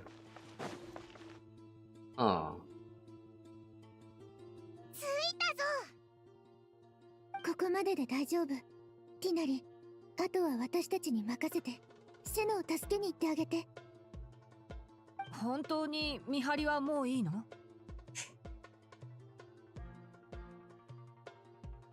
Hold on a second. Why is Dinari's terminal actually positioned here? I thought it's supposed to be on top. The ears is on top of his head. Hello? Is this a mistake or is this intentional? 構わない。接続が始まれば僕たちはスラサタンナ聖書から姿を消すことになる。わかった。じゃあお先に。君たちも気をつけてね。Okay, so we're entering this place without Dinari.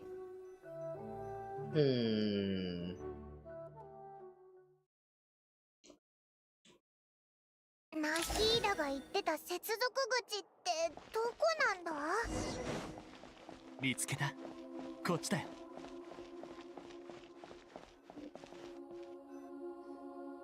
スラサタンナ聖書に内蔵されたセキュリティシステムを経由すれば世界樹の内部へと接続できる。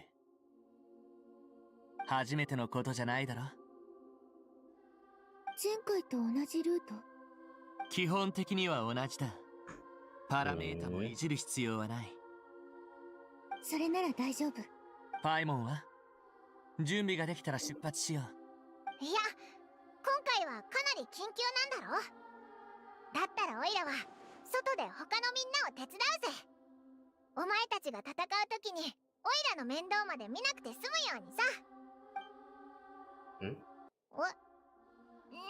こっちを見るんだよ。なんでもない。ただずいぶん成長したと思っただけさ。 True. I do feel that as well just now when she said that. そういうあなたもね、似た者同士さん。オイラだって結構物知りなんだぞ。なんて言ったってテイワット最高のガイドだからな。今は学校にも通ってるんだぞ。We're talking about that? Okay, sure. 君を教令員に推薦したアルハイゼンは変人だと言わざるを得ない。でもそう断言するには君も案外ちゃんと勉強しているようだね。つまり推薦してくれる人が重要ってことだな。お前もナヒーダから直々に推薦されて教令員に行ったんだろ。ああ、確かにスメールでは多くのことを学んだよ。そういえば僕につけるひどいあだ名は思いついたかい？だってもうお前は友達だろ。もうとっくにそんなのつける気なかったぞ。 I thought Hat Guy was the nickname. だってもともとあだ名だろ。 Oh wait, no. Hat Guy is the nickname that was given by Nahida. Oh, okay. 好きにすれば。そろそろ行かなくちゃ。外では気をつけてね。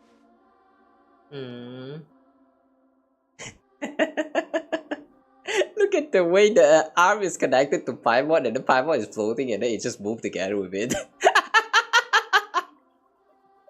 This movement is so unnatural. But I love it. オイラもチナリやセノたちの手伝いに行くぜ。お前たちこそ気をつけろよ。Okay. じゃあ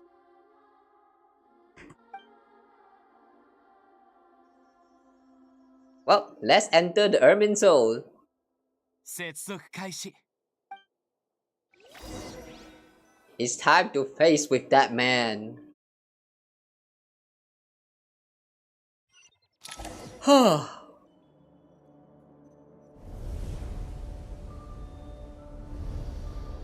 Whoa.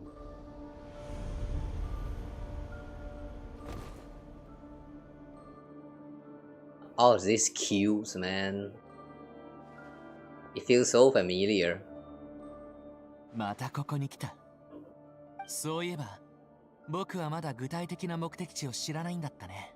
ああ、教えるね。端末があるし、読み取られることはないはずだから。いや、君が知っているならそれでいい。僕には教えないでくれ。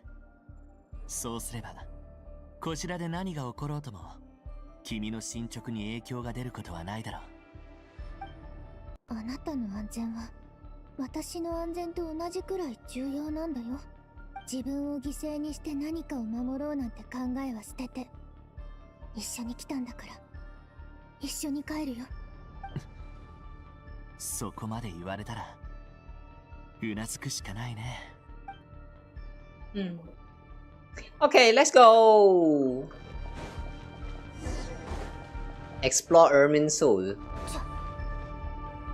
Oh, what the? 前と全然様子が違うね。Yeah, back then I remember it was just a blue space, completely blue, nothing else. まるで誰かに引っかき回されたみたい。多分、ドットーレが関わっているね。必要な情報を探していたか、あるいは。まだ変化してる。あいつは僕たちが世界樹に入ったことを知っているはずだ。でも状況が特殊なせいで、こちらの居場所を特定できていない。気をつけろ。奴に見つかるなよ。赤い部分はドットーレの力に汚染されているらしい。奴を刺激しないよう避けていこう。Really? What happens if we touch them? Oh. It doesn't trigger like a mini boss fight or enemy fight, like nothing like that. You just get sent back. たちを探してるな。気をつけよう。面倒な壁だ。で、壊せそうだ。やってみよう。Use Wanderer's elemental skill to fly. Oh, okay. True, I forgot we can do that.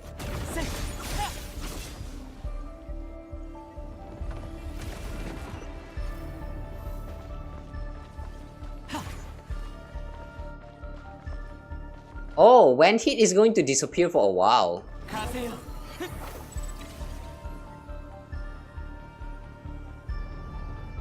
Is it a while? Oh yeah, I think they respawn after some time.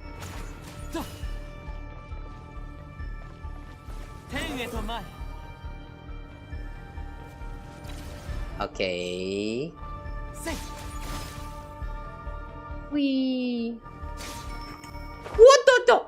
Ah!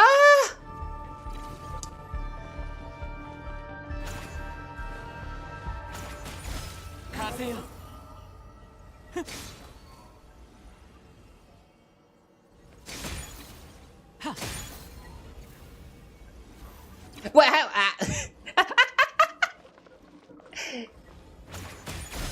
Ah.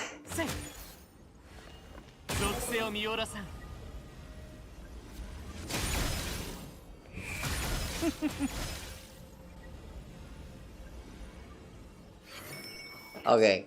またか。さっきの方法で突破しよう。こんなので足止めできると思ったら大間違いだよ。No, more like... これは罠だ。つまらない足止めは油断させるためか。Okay. We are trapped now.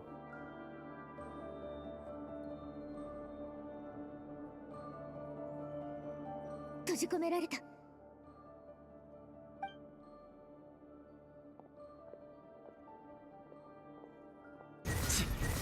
なんだこの頑丈さは。もしもし、聞こえる？ん？ニコ？ニコ。そう、私よ。今、永遠のオアシスの内部からあなたたちの状況をモニタリングしているの。この端末、本当に便利ね。おかげで楽々追跡できたわ。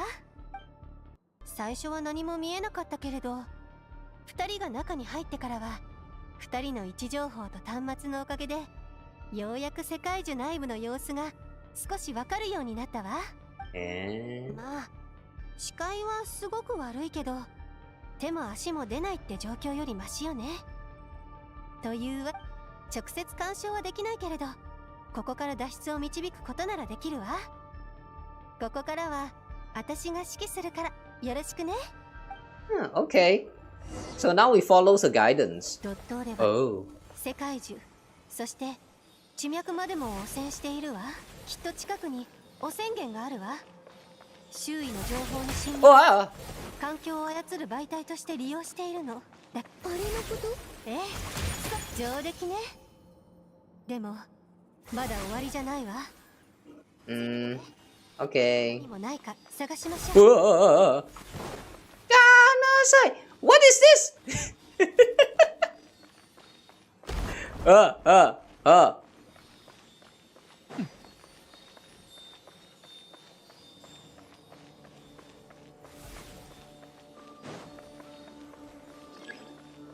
Use wanderer skills to float. I keep forgetting that we can actually do that. 待って、危ないわ。ドットーレだ。いやー、見つかったか。これで通れるわ。今のうちに離れましょう。Okay. I hit that red wall. Evade the pursuit. どこへ行こうというのだ。あ、あれは何？追ってだわ。早く離れよう。いやー、触れるなよ。避けて。わあ。Oh, we got hit once.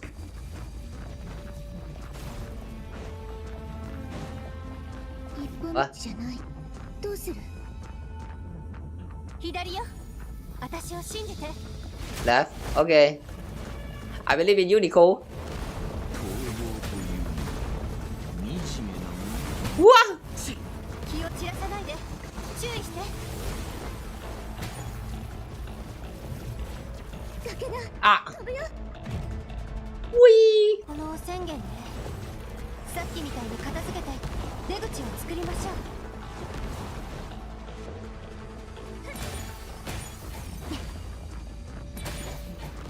次から次へと消耗戦に持ち込む気？とにかくやってみましょう。Okay. 攻撃が止まったようね。どうだか気を抜くなよ。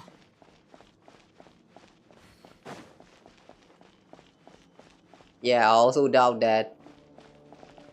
Look at this huge arena right there. That's where we're going to fight him, isn't it?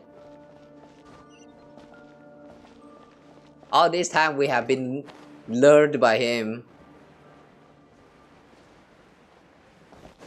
Alright. We got baited. ここまで来れば大丈夫かな。大変だったわね。大丈夫かい？うん、心配しないで。少し休みましょう。その後。ニコ。通信が切断された？まさか。互いに支え合う姿、実に感動的だな。ドットーレ。想像以上に使えないな。遅かったじゃないか。そう思うか？私は意義あるやり方を選んだだけだ。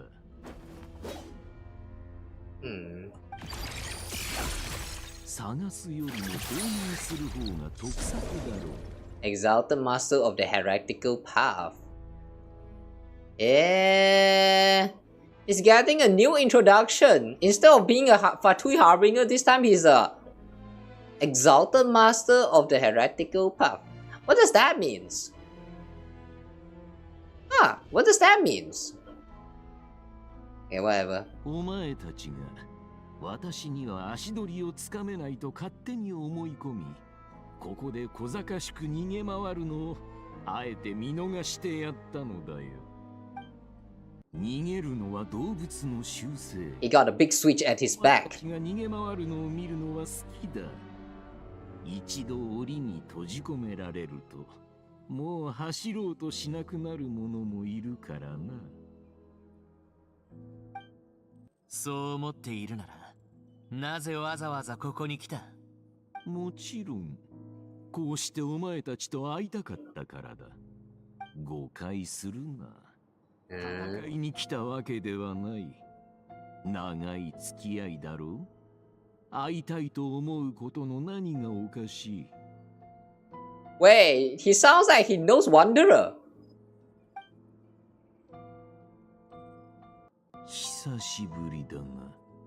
Yeah. スカラマシュ。 He remember about Scaramouche. He remembers? No, that can't be. It's impossible. 何を恐れる必要がある？私は特別なことは何もしていないし、お前の物語を探るために苦労したわけでもない。自分自身を抹消しようとした一連の動きは実に大胆だった。そして世界中の方も。さすがは完璧な記録装置というべきか。固定観念が平凡な人間たちを拘束し、お前の存在した痕跡はことごとく消し去られた。実に悪くない死だ。などくらいでお前に会った時は、私も非常に新鮮味を感じた。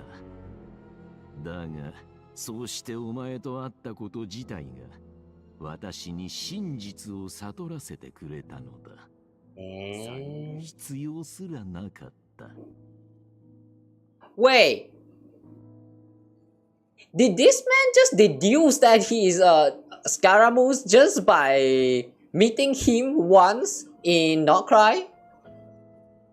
Seriously? むしろ私のような立場にいながら、その程度の事実関係すらつなぎ合わせられない方が不思議だろう。Piecing the information is something, but how do you figure out his name is called Scaramouche? That's oddly specific, man. 自分の発見が誇らしいか？ならば君らしく、自分が犯した罪も誇るがいい。誇るほどのことでもない。恐れと少しの期待が見える。緊張しているのか？安心するといい。実のところ、お前の記録を復元するのは困難だ。する気も起きない。今の生活を失うこと自体は恐れていないかもしれないが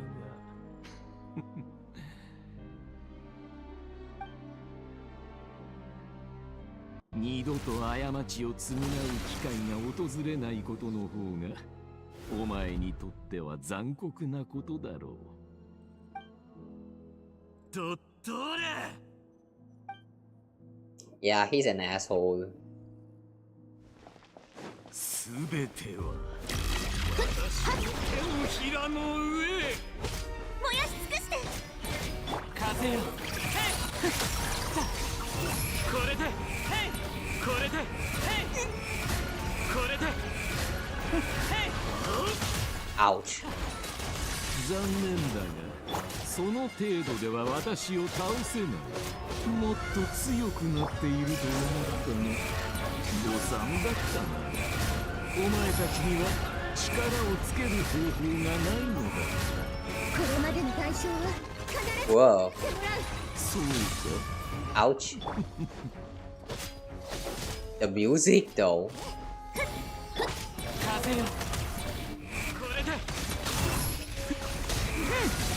Ah.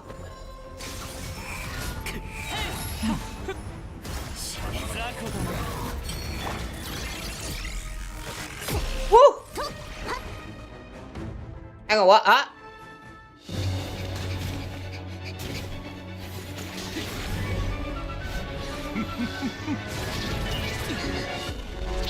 Oh.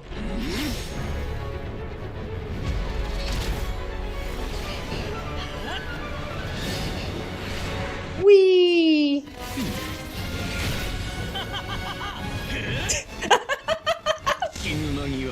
I love that laugh. それはこっちのセリフだ。僕がドットレを引きつける。あとは頼むよ。Okay, what's this?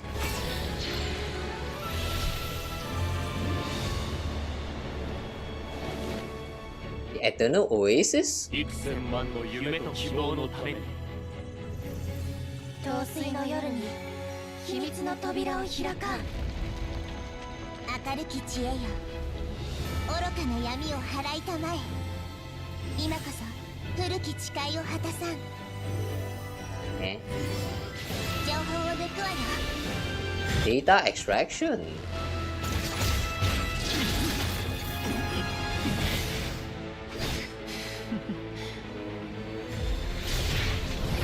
Oh! It's fighting back. Or is it?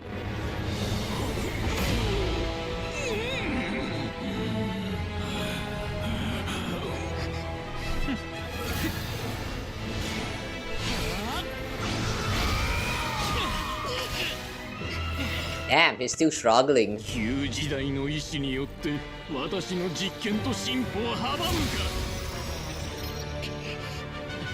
偉大なる実験を邪魔する愚かさに気づかぬとは笑止。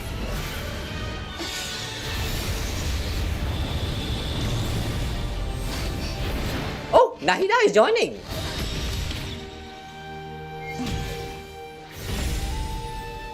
Wow. いいタイミングだ。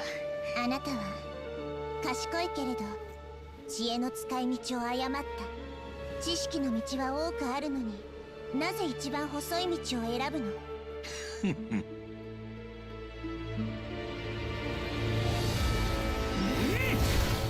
？Damn, the way that Q spin just now. Reminds me of the moment Himeko was fighting that time.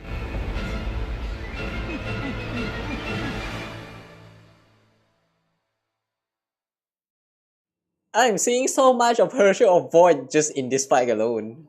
I wonder what that means. 世界樹の中にいるあなたは当然そこから力を得ている。私の力を使う世界樹の情報を知った。 What? 私が弱点を見つけてみせるわ。手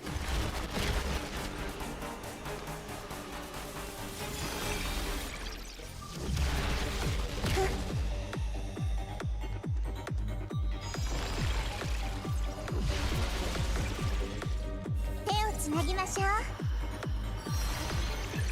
What?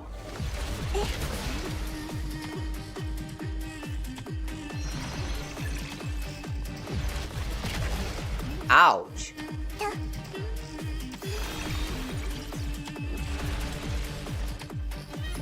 覚えたわよ、今よ。あ。点数を作るあ。発想は悪くない。Fuck. まだまだ足りん。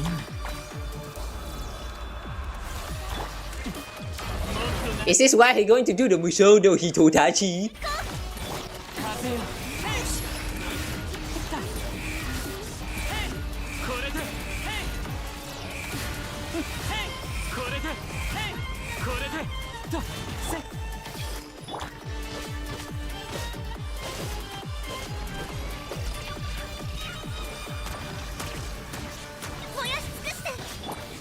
と前。これで、へい。これで、へい。さて、これで無双の刃とやらをしてみるか。Oh, we cannot die! You can fall here, Starboom will compels you. I would like to believe it's Nicole. Thanks, Nicole! あともう少し踏ん張って。私が牽制するから、あとはあなたたち2人に任せるわ。Eh? Okay. お互い驚かされることばかりだ。また序の口だ。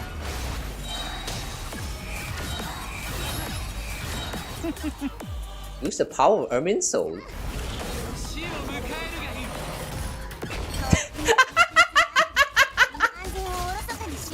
They play the animation and then suddenly they show the Wanderer is just standing there. What?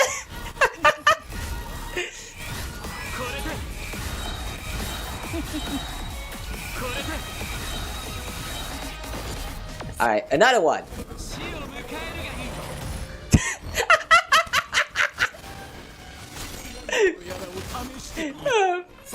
I love that moment, but god damn, it looks so silly.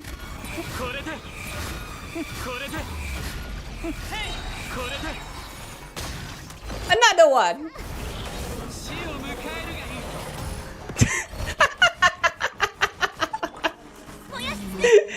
The way he just stands there, man.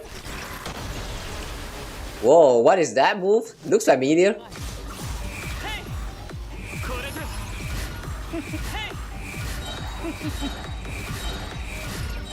Another one.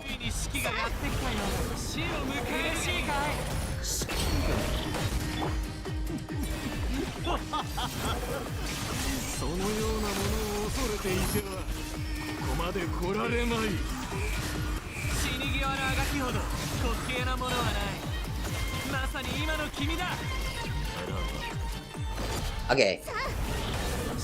Die. Okay, he died, I think.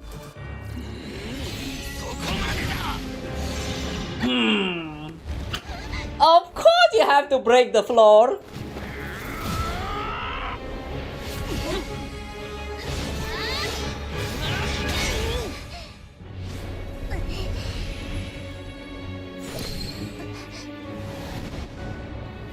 Dakso, 行く末と役目を。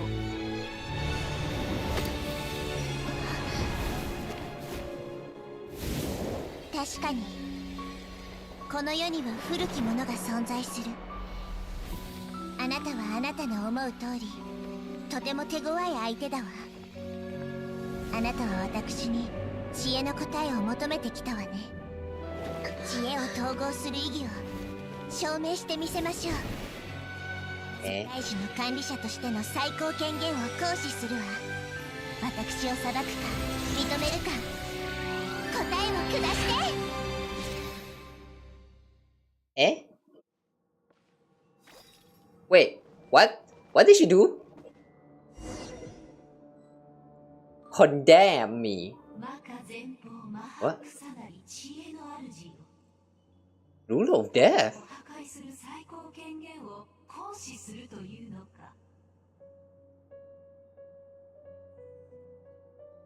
Wait. Ronova? What's the name of this? I don't remember. And this is Randote, right? The tree shard? No, hang on, shade. The tree shade is here. I kind of like the way they appear though. This is pretty cool. Like, I mean, the Ronova that shows up in in Natlan was kind of cool as well, but it was creepy more. This one actually looked just cool, and I like that. Alright, anyway, what was that? Mahakusaladhama. Hmm.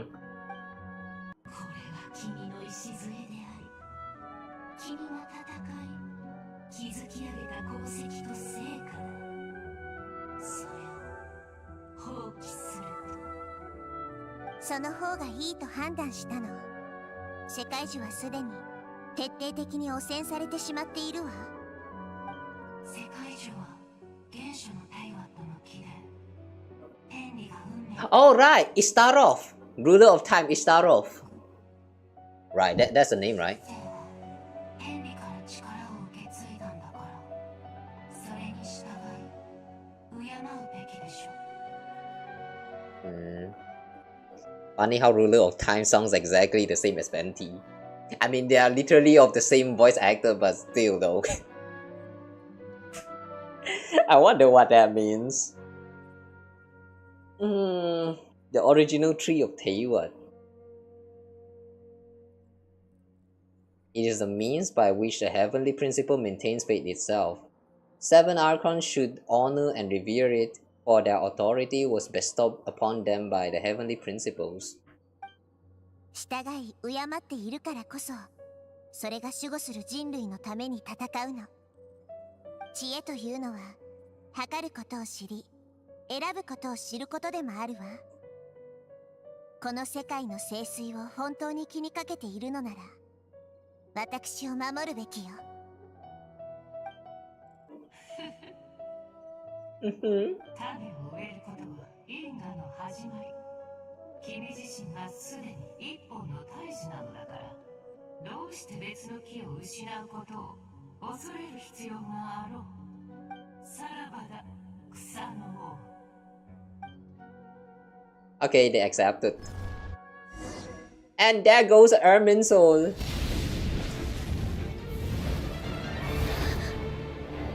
Oh wait.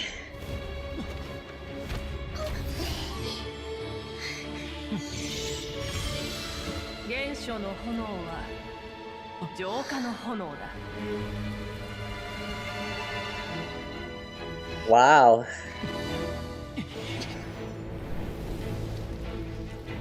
The cleansing fire. Oh.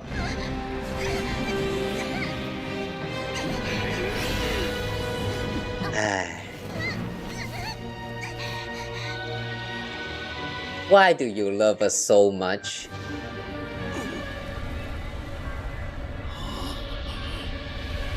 Who are all of those?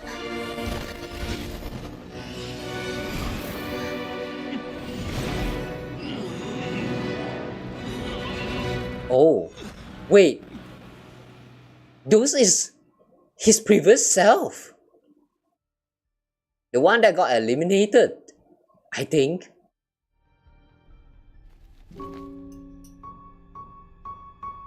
Right? 続きよ。どこまで話した？契約の際に芝居は不要という話です。顧客の適性を審査するからと進んでその椅子に座ったのはそちらだろう。まさかスメールの商人一家に生まれた勉学少年の物語を聞かされるとはね。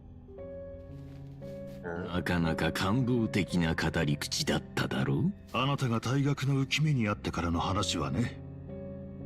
人体実験か、それとも不老不死の薬。あなたが死ぬ場面です。ああ、私もそこが一番好きだ。35歳の断片はドットーレを自称することが多く、ザンディクの名を本体のものとした最も利己的な断片だ。追放後、ドットーレは時間をかけて方向性を固めた。ファデュに入ってマリン病の実験を繰り返し、研究リソースを確保した。それは順調にな。カーン・ルイヤの技術からザンディクは断片を作った。だが不死には届かなかった。断片があっても肉体は老化するからだ。とはいえスネージナヤには感謝だ。ザンディクにとってこれ以上の実験拠点はなかった。絶好のタイミングで完璧な仲間も現れた。あの年協力関係にあった双方はもっと時間が必要だと気づいた。The way he went by right there. 最終的に彼は成功した。より多くの時間を手に入れたのだ。実に不思議な物語。そうとは言えないでしょ。ああ、確かに。いくくら不老長寿の薬を飲もうとも人であるザンディクは老いていく。そしてついに85歳のあの朝、手を貸せ。誰か呼んできてくれ。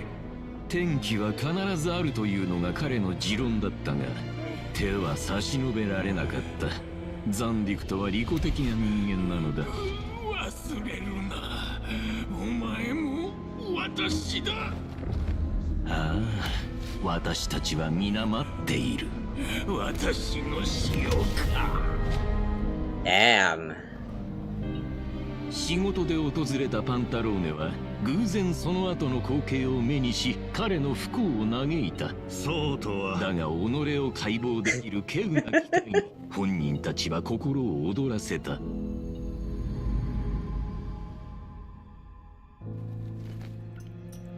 それでうちにデータを預ける件と何の関係が？私も生きている時間を大切にしようと思ったのだよ。自分の結末に対し実に良い想定をしているようですね。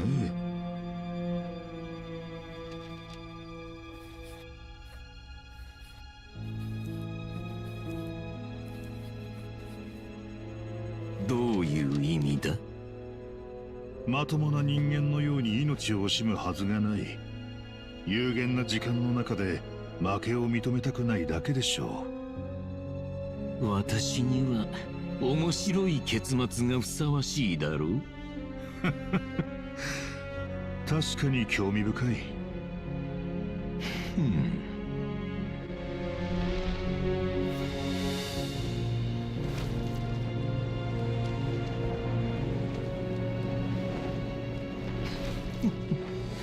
何にせよ、私の葬儀は盛大なものになるだろう。Well, now that you get to burn together with the Ermin soul, are you happy? Sheesh.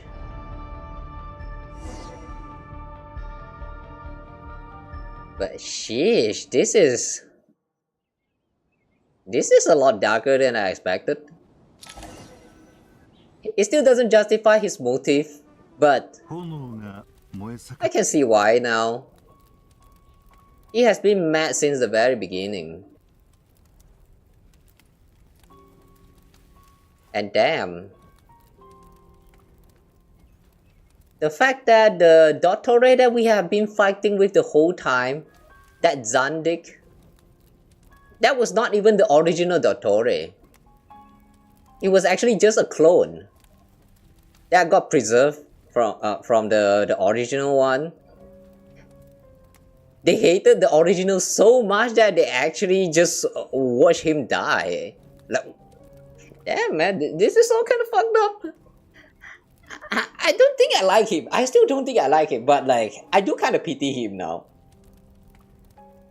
What the fuck? I feel like I just learned a lot about him, which I did not even wanted to learn, but then now that I've learned it, I am kinda... I'm not sure what to feel. Okay, and now he's standing here watching the Urban Soul burn. Oh wait, hang on, no, that's his regulator. Okay. I thought that's... Okay, I actually thought that this is Dottore. Wait, it is Dottore? What the fuck? 慣例、氷結、普遍といった言葉とは生まれながらにして相反する存在のようです。So in the end, does that mean that Dottore did not die? After all, or more like, I mean, one of the copies still preserved. I don't know anymore. The Doctor. 身も心も温める。人はある種の癒しだ。人の心の奥底にある恐怖を治療してくれる。心の奥底の恐怖。随分と遠いもののように言いますね。恐怖といえばどうしてもお前を思い出す。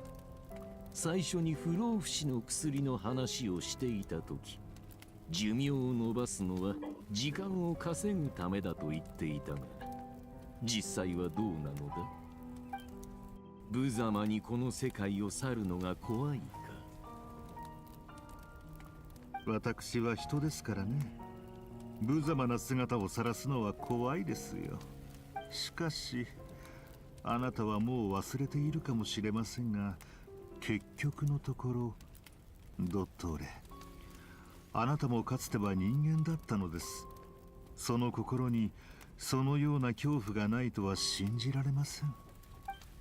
そうかもしれないな。だが私ははるか昔にそれを捨て去り、実験に没頭した。それから恐れなど抱いたことはなかったよ。最初からあなたがこの対局に勝てるとは思いませんでした。それでもお前は来た。契約書を持って約束を守った。私は信頼がある協力者ですから。私たちが話した通り、実験は結果だけではない。過程も重要だ。私がここに来てアイデアを完成させた。何も悪いことではない。Completed my creation. Does that mean all this time his aim is to actually destroy the Ermin Soul? あなたの道はおそらくここまでです。私が死ねば不老不死の薬を作れる者はいなくなる。お前のストックもあとせいぜい数年しか持たない。どうやって自分がこの事件の道連れではなかったと証明するつもりだ？私は自分が見込んでいるマーケティング環境に対して強引な調整はしないことにしています。それには独自の方向性があるからです。そして私自身もまたそうした環境の一つなのですよ。意図的に手を加えたことはもう十分あります。せめて死に様くらいは意図的にならないように選びました。まるで自分が本当に達観した人間であるかのような言いぶりだな。私はそうですし、あなたにもそうあってほしいです。ドットーレ、久しく誰からも言われていないかもしれませんが、私はあなたを得難い奇才だと認めています。私には見える。私がずっと続けてきた冒涜に関するあの実験が。それは長い道のりだったが、私は人々が想像するほど結果を重視してはいない。If he doesn't care, then why do you even do that? もしあなたの実験の目的が無限の可能性を探求することなら、本来そこに終わりなどあるべきではないはずです。確かに今実験は正式に終了だ。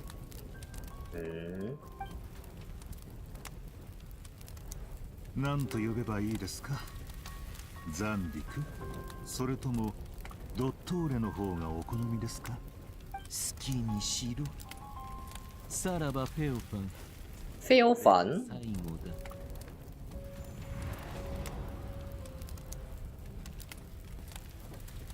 Phil Fun?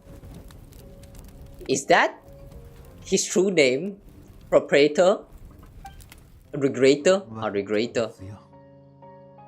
I don't know why, but it's just so hard to remember this term regulator. What does this even mean? もっと多くの実験をできたはずだった。だが草の主よ、この結果も悪くはない。その言葉信じるわ。でも残念だけれど、あなたはもう終わりよ。この実験はあなたのものじゃないし、成果もあなたのものにはならないわ。実験か。私の領域で私より上を行きたいようだな。知恵とは人々が理解しやすい方法で情報を伝えることよ。あなたなら言いたいことはわかるでしょ。確かに私にはもうこれ以上の結果が見えない。お前は頭が切れる上に思ったよりも勇敢だ。まさか自分の生りとするものを燃やすとは。前回の脅しはハったりだったが、今回は本物だったわけか。知恵はいざという時には炎のように激しくなることもあるわ。あなたを焼く炎の中にはあなた自身も含まれているのよ。なるほど。お前の言う通りなのかもしれないな。人の心の奥底にあるものを見通す。それがお前の知恵か。あなたはここで立ち止まるの。未知のすべては今も存在し続ける私たちのものよ。私はずっと意図せずお前と対峙し続けていたようだ。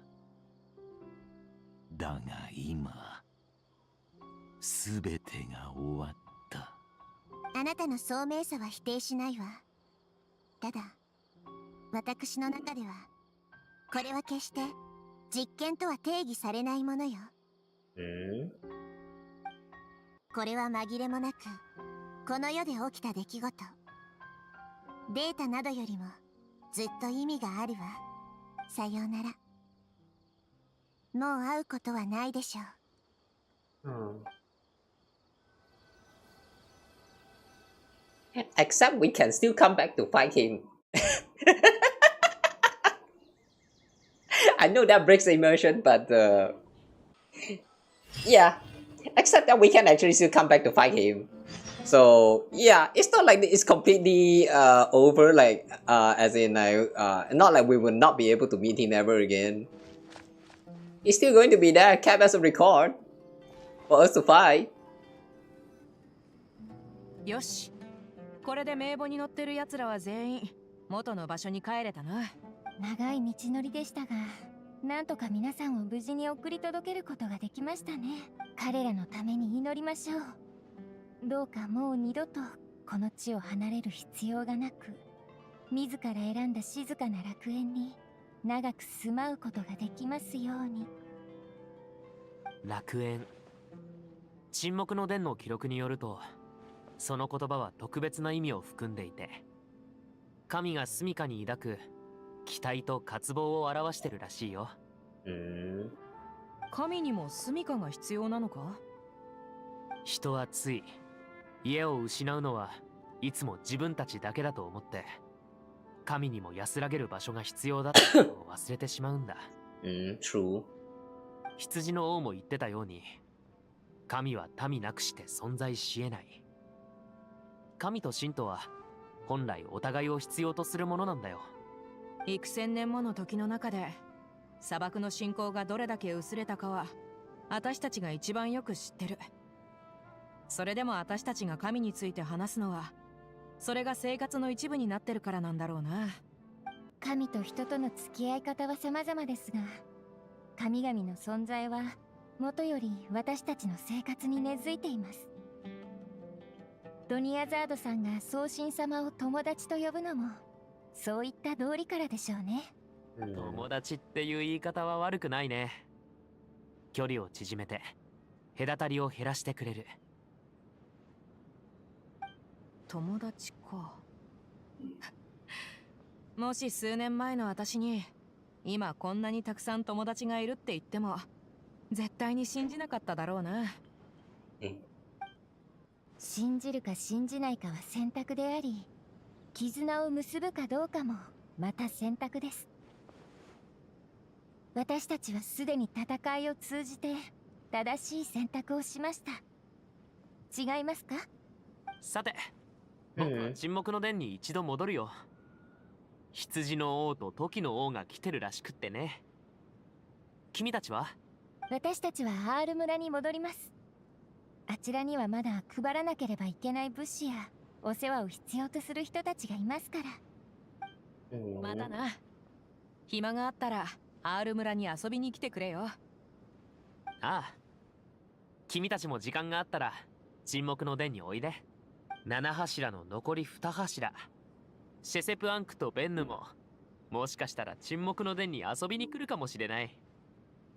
君たち2人はあの方たちの力のシンボルを身につけてるし、ぴったりな人選だ。遊びに？あいつら沈黙の殿を近所の家か何かだと思ってんのか？沈黙の殿はヘルマヌビスが建てた神殿だから、あの方たちにとっては確かに隣の家みたいなものかもね。なるほど。それもそうか。機会を見て伺いますね。帰り道お気をつけてください。ああ。I really like how the gods in the Honkai verse, Hoyo verse, they are all so approachable. Like at first you kind of get depiction of the gods in all of these games like they are like some unknown being, like so high above. But as story progresses, you will starting to learn that they are kind of just like normal humans, and some even is just literally humans becoming a god, like the case in Honkai Impact. Like that depiction is pretty interesting. Most of the time when it comes to god, people just kind of worship them because, you know, they're god, all-powerful being, that's all. But like, if you ever consider god as like a friend of yours, then you can, like, you know, just randomly go up to them and greet them casually. Wouldn't that be much more fun? だろう。老後の暮らしとはいつの時代も悩みの種というものだ。ましてや我が輩たちみたいに閉じ込められていた身であればなおさら、外に出たらすっかり世界が様変わりしていたのだからな。その通り。レイラ、その通り。どうして私に聞くの？キングデシェレトの進化たちがどこに住むべきかなんて私に決める資格ないよ。俺が聞きたいのは、トートたちの彫像をここに置くのは違和感ないかということだ。何？そんなことを言った覚えはないぞ。どうして自分たちの像をヘルマヌビスの家に置いたりできる？それでは土足で上がり込んで強盗するのと変わらないではないか。It's been so many years. You'll be fine. でもやはり互いへの尊重は欠かせない。つまりあなたたちは沈黙の殿にしばらくとどまるつもりだけれど、自分たちの彫像をここに移す気はないということね。となるとあなたたちにとってこれはよその家庭にお邪魔しているようなものなのかしら。家庭か。確かに家庭と言えるかもしれません。ここはヘルマヌビスにとってある意味帰る場所なのです。この壮大な神殿をご覧ください。感嘆せざるを得ません。それに比べて私たちは今まで投資の方向を誤ることが多く、本来作るべきものを作らず時間を無駄にしてばかりでした。何が時間の無駄だというのだ。トート教やソベク教との付き合いは多少なりとも時間の無駄と言える。But isn't that still a fun time wasted? そう言うと思ったぞ。はあ、勝手に言っておけ。だがこの先も君たちと共に過ごすことを考えると、その無駄だったことにも。Oh, I feel like he's intentionally teasing him. 沈黙の殿の首領であるセトスが戻ってきたら、ここに一時滞在する件についてゆっくり話し合ってみるといいわ。でも沈黙の殿の面々の表情を見る限り、きっと盛大な歓迎を受けることでしょうね。ここは無数の知識が蓄えられた神聖な場所だもの。キングデシェレトの進化がここに降臨するのも理にかなっているわ。ひとまず一緒に食事でもどうだ。長年新鮮な食べ物を口にしていないだろう。おお、それはいいな。数百年も経ったから砂漠の料理も随分と種類が増えたのではないか。パーティーをするの？だったら私も何か作るのを手伝うよ。それにこの前砂漠でトート様にいろいろと助けていただきましたし、ちゃんとお礼をさせてください。おお、小娘、よく覚えていてくれたな。歳月の流れとともに人々が時に抱く印象はすっかり情に厚く善良な良い魔人になったようだな。ヘリシャフはどんな魔人になりたいと思っているのかしら。いいえ、これといったものは。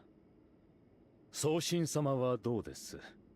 ご自身の未来にどんな期待を抱いているのでしょ私は今の生活のままで十分よ。う。恐れながら申し上げますが、アフマル様とは異なり、あなたは威厳と力で人々を従わせているわけではございません。そこには良い面も悪い面もあるかと存じますが、どうお考えでしょう。そうね。でも威厳を振りかざすようなやり方は私に向いていないわ。それに私とみんなの関係は単なる神と民ではないのよ。身分にこだわらない振る舞いの方がより多くの賞賛を得られるのかもしれませんね。ええ、それに私はみんなで品を持ち寄るパーティーが好きなの。参加者が料理を一品ずつ用意してみんなで美食を楽しむ。あなたたちも参加してみない？ああ、前回みんなでアビディアの森の近くでピクニックをした時はかなり賑やかだった。ヘリシャフたちのことも考えて次は砂漠にしよう。 I wonder if they are actually party people. それだとティナリがたくさんの飲み水を背負うことになるんじゃないかしら。いえ、そこは俺が手伝いましょう。レイラも一緒にどうだ。Poor Dinari. I guess they are having a party here in the middle of the desert, and Dinari is confirmed to need to come here now. もっと人を呼ぼう。そうすれば七世し体はないが知っての通り我が輩たちはバンジョンゲームが好きだ。なら宗神様がお相手されてはいかがでしょう。あなたと競うとなれば必ず勝てる自信はないけれど、腕試しという気持ちで挑ませてもらうわ。ソベ君のやつはどうしていないんだ。セノのカードの相手にはあいつが適任なのだが、我が輩はバンジョーゲームで楽しませてもらおう。バンジョーゲーム、どんなゲームをするのでしょうか。トート様、その中には先生術のヒントになるようなものは隠されていたりしますか？おう、興味があるのか。沈黙の殿の資料が承諾したらヘルマヌビスの巣を漁ってバンジョーゲームを探してやろう。Hang on a second. Variant of chess? Astrological significance. Oh, okay, for a moment I was thinking about when I see the word astrological significance there, I was thinking about the card that you can get from that game mode right there. You know, the Arcana cards? Apparently you can trade that with the other players, but like, I don't know.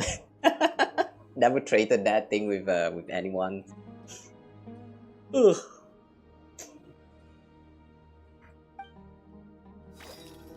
Okay. Casually chilling with God would be kind of cool. Yeah. However, that's also come with a downside, I feel. Like if you're a god and you're too casual, then yeah. Sometimes people will forget that you're a god. Also, hang on. My hand. Okay. 見ろこのありさま。片付ける身にもなってくれ。どうやら教令員の下に住むのもいいことばかりじゃないみたいだな。片付けに協力する誠意と努力は俺も十分に見せているつもりだが。協力？努力？ここは君の家だぞ。君が頑張るのは当たり前だろう。むしろ僕の方が手伝いの立場になるべきだ。君は自分の立場を手伝いだと思っているのか。それは驚きだ。僕もここに住んでいる以上片付ける義務があるって言いたいのか。まあ確かにその通りだが、いや話をすり替えてないか。しかし嵐が過ぎ去った後、屋根が吹き飛んでいるのはよくあることだ。僕の方が君よりこの家を大切にしているみたいで、なんだか癪だな。家がこんなことになっているのに落ち込まないのか。 Don't like how we all know that you care about this house. I mean, you two live together here. Is there any other reason that's more important than that? 面倒ではあるが、落ち込む必要はない。ここは君が毎日暮らしている家だぞ。Wow, that pot is broken. What happened? 落ちてガラスは割れてる。そういうのを見て何とも思わないのか。俺にとってはどれも簡単に解決できる問題だ。だからずっと言ってきたんだ。君と感情の話をするのは自分から首を絞めるようなものだ。君は真の家を形作るのにどれほどのこだわりを必要とするのかまるで分かってない。聞く限りではこれは君を随分と苦しめているようだな。家のことか、それとも絵のこと？感情の話をすることだ。まあそうだね。けど今はそこまで細かく考えるつもりはない。一般的に苦痛が日常化すれば人は多少なりともその状態を変えようと試みるものだ。でも人生にはどうしても変えられない人や物事があって。Wow, it's almost 12 hours already. それに。 Okay, guys. Sorry, but I think I'm going to skip some of this voice line. I mean, I've been kind of like listening to all the voice line as usual, but I think I'm going to try and speed up a little bit. 苦しみが時にアイデアの源になることもある。僕は多分そういうものを必要としてしまう自分を。君がそう思えるならいいことだ。なんだいその反応は。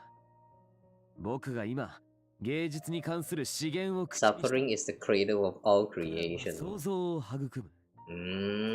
否定できないだろう。否定しているわけじゃない。嬉しく思っているんだ。わかるか？ This man, we know that he's capable of smiling, but the way he speaks is so emotionless that it's kind of strange. 何が嬉しいんだ？君がいつも自分を納得させるに足る理由を見つけられることを嬉しく思っている。君ってやつは。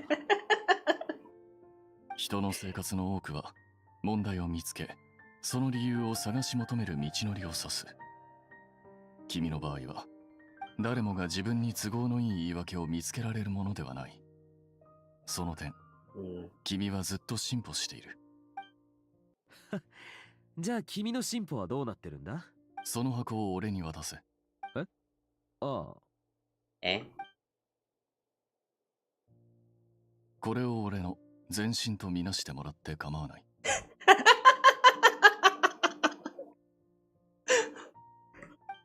なんだよそれは。Mastery about what? 今の箱って僕のものだよな。ああ、そうだ。棚から落ちたけど無事だったんだ。おいアルハイゼン、その箱の中身は全部僕の絵の具と君の寝室に置いとくか？え？ああ、助かる。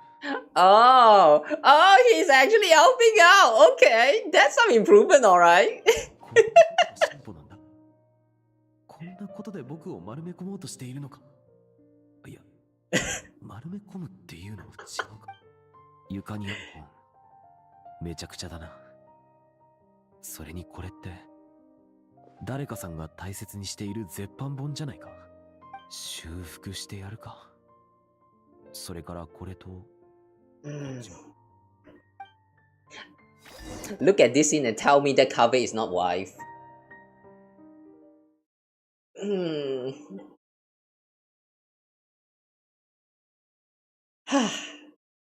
Seriously, man. At this point, if anyone is to tell me that Kawa and Al-Haytham is not married, I refuse to believe. Dori and never talk. Dori and never talk.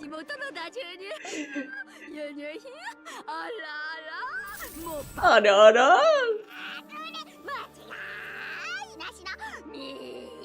Sorry, too long. あんたも知ってるだろう。そういう声が牛みたいだってこと。牛。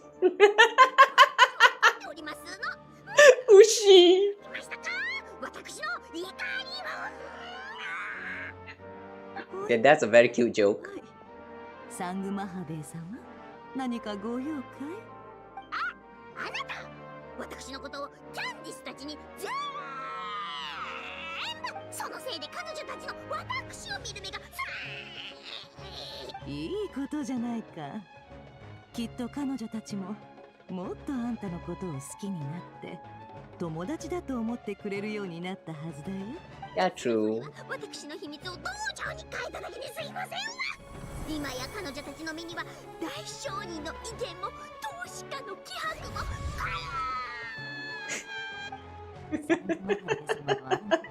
She's screaming a lot. 今のうちに心の許せる友達を作るのも悪くないだろう。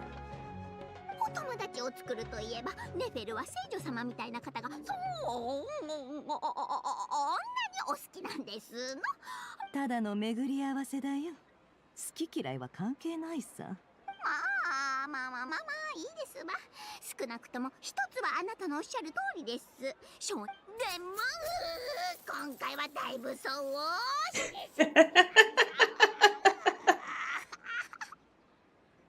Somehow I do feel bad for her as well for that. She has been losing a lot of money ever since Not Cry. 何をジロジロ見ていますの？本当の涙か嘘泣きか見てるのさ。サングマハベイ様は儲かった時、目の真ん中から涙を流して、損した時は目尻から流すって聞いたけど。あなたって本当に意地悪ですわね。お話ししませんわ。ネフェル、よかった。ここにいたんですね。I kind of want to see the two of them interact more in the future. It's so funny looking at Dori like this. あら知恵の伝道の図書館司書片湯なんで何かお買い求めで？いえ、ネフェルに面白い本を届けに来たんです。The way she sees everyone as Mora. 待ち合わせの約束をしていたんですけど。これ。謎解きは昼夜を問わずとも、ミステリーはいつも吹雪の後に姿を見せる。本当に。これは何？本は一時期すごく話題になっていて、たくさんの人があらゆる手を使って借りようとしていました。その話はもうやめてください。とんでもない詐欺でしたわ。Oh yeah, right. Dori was kind of involved in that incident with the book that has the name circled. この本のことなら聞いたことあるね。でも大したことじゃなかったんだろう？陰論派のあなたが私に真相を尋ねるんですか？私に言わせれば真相なんてあの事件の中で一番どうでもいい部分ですよ。True, it was the process. The process was funny as fuck. この本を持ってきたのはここ数年知恵の伝道の蔵書の中で最もストーリー性のあるものだからです。そんなものが本当に面白いですね。サングマハベイ様はご存知ないかもしれませんが、ネフェルはこういう評判が微妙な本を読むのが好きなんですよ。もっとマシな本を読んだらいいですな。きっと広い本の中にこそ面白い情報が隠されているからでしょうか。なんとも言えません。 True. ネフェルは読書そのものより本が Sometimes bad books also have its own interesting like little episodes in there. But finding it is actually kind of very luck based though. やり方だろ。なかなか面白そうだね。ありがとう。読み終わったら送り返すよ。私からもあんたに渡したいものがあるんだ。お香？前に買った分はもう使い切ってるだろ。だからまた持ってきたよ。でも今回のはナドくらいさんで前の香りとは違うやつだ。実はもったいなくて前のは全然使えていないんです。 Hey, but I thought this kind of things were actually expires. あ、でもこれはありがたくいただきます。これなら惜しまず使えそうですから。かたゆ、あんたは相変わらずだね。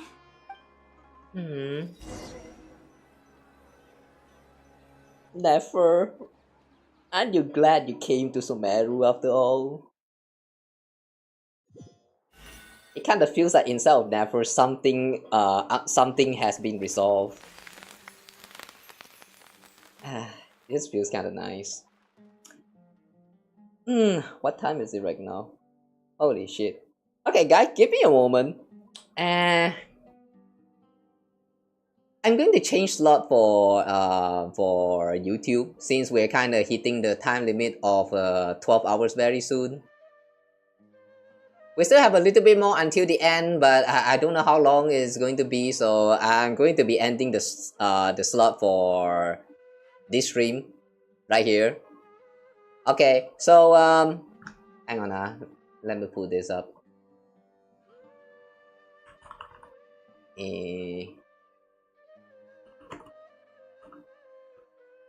Yeah, I cannot type.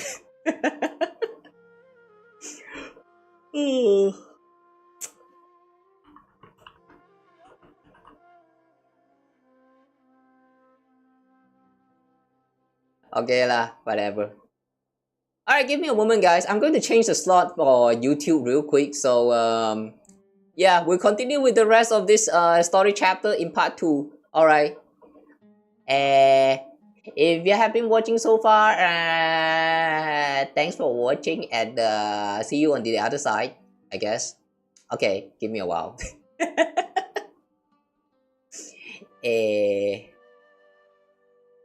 Okay, and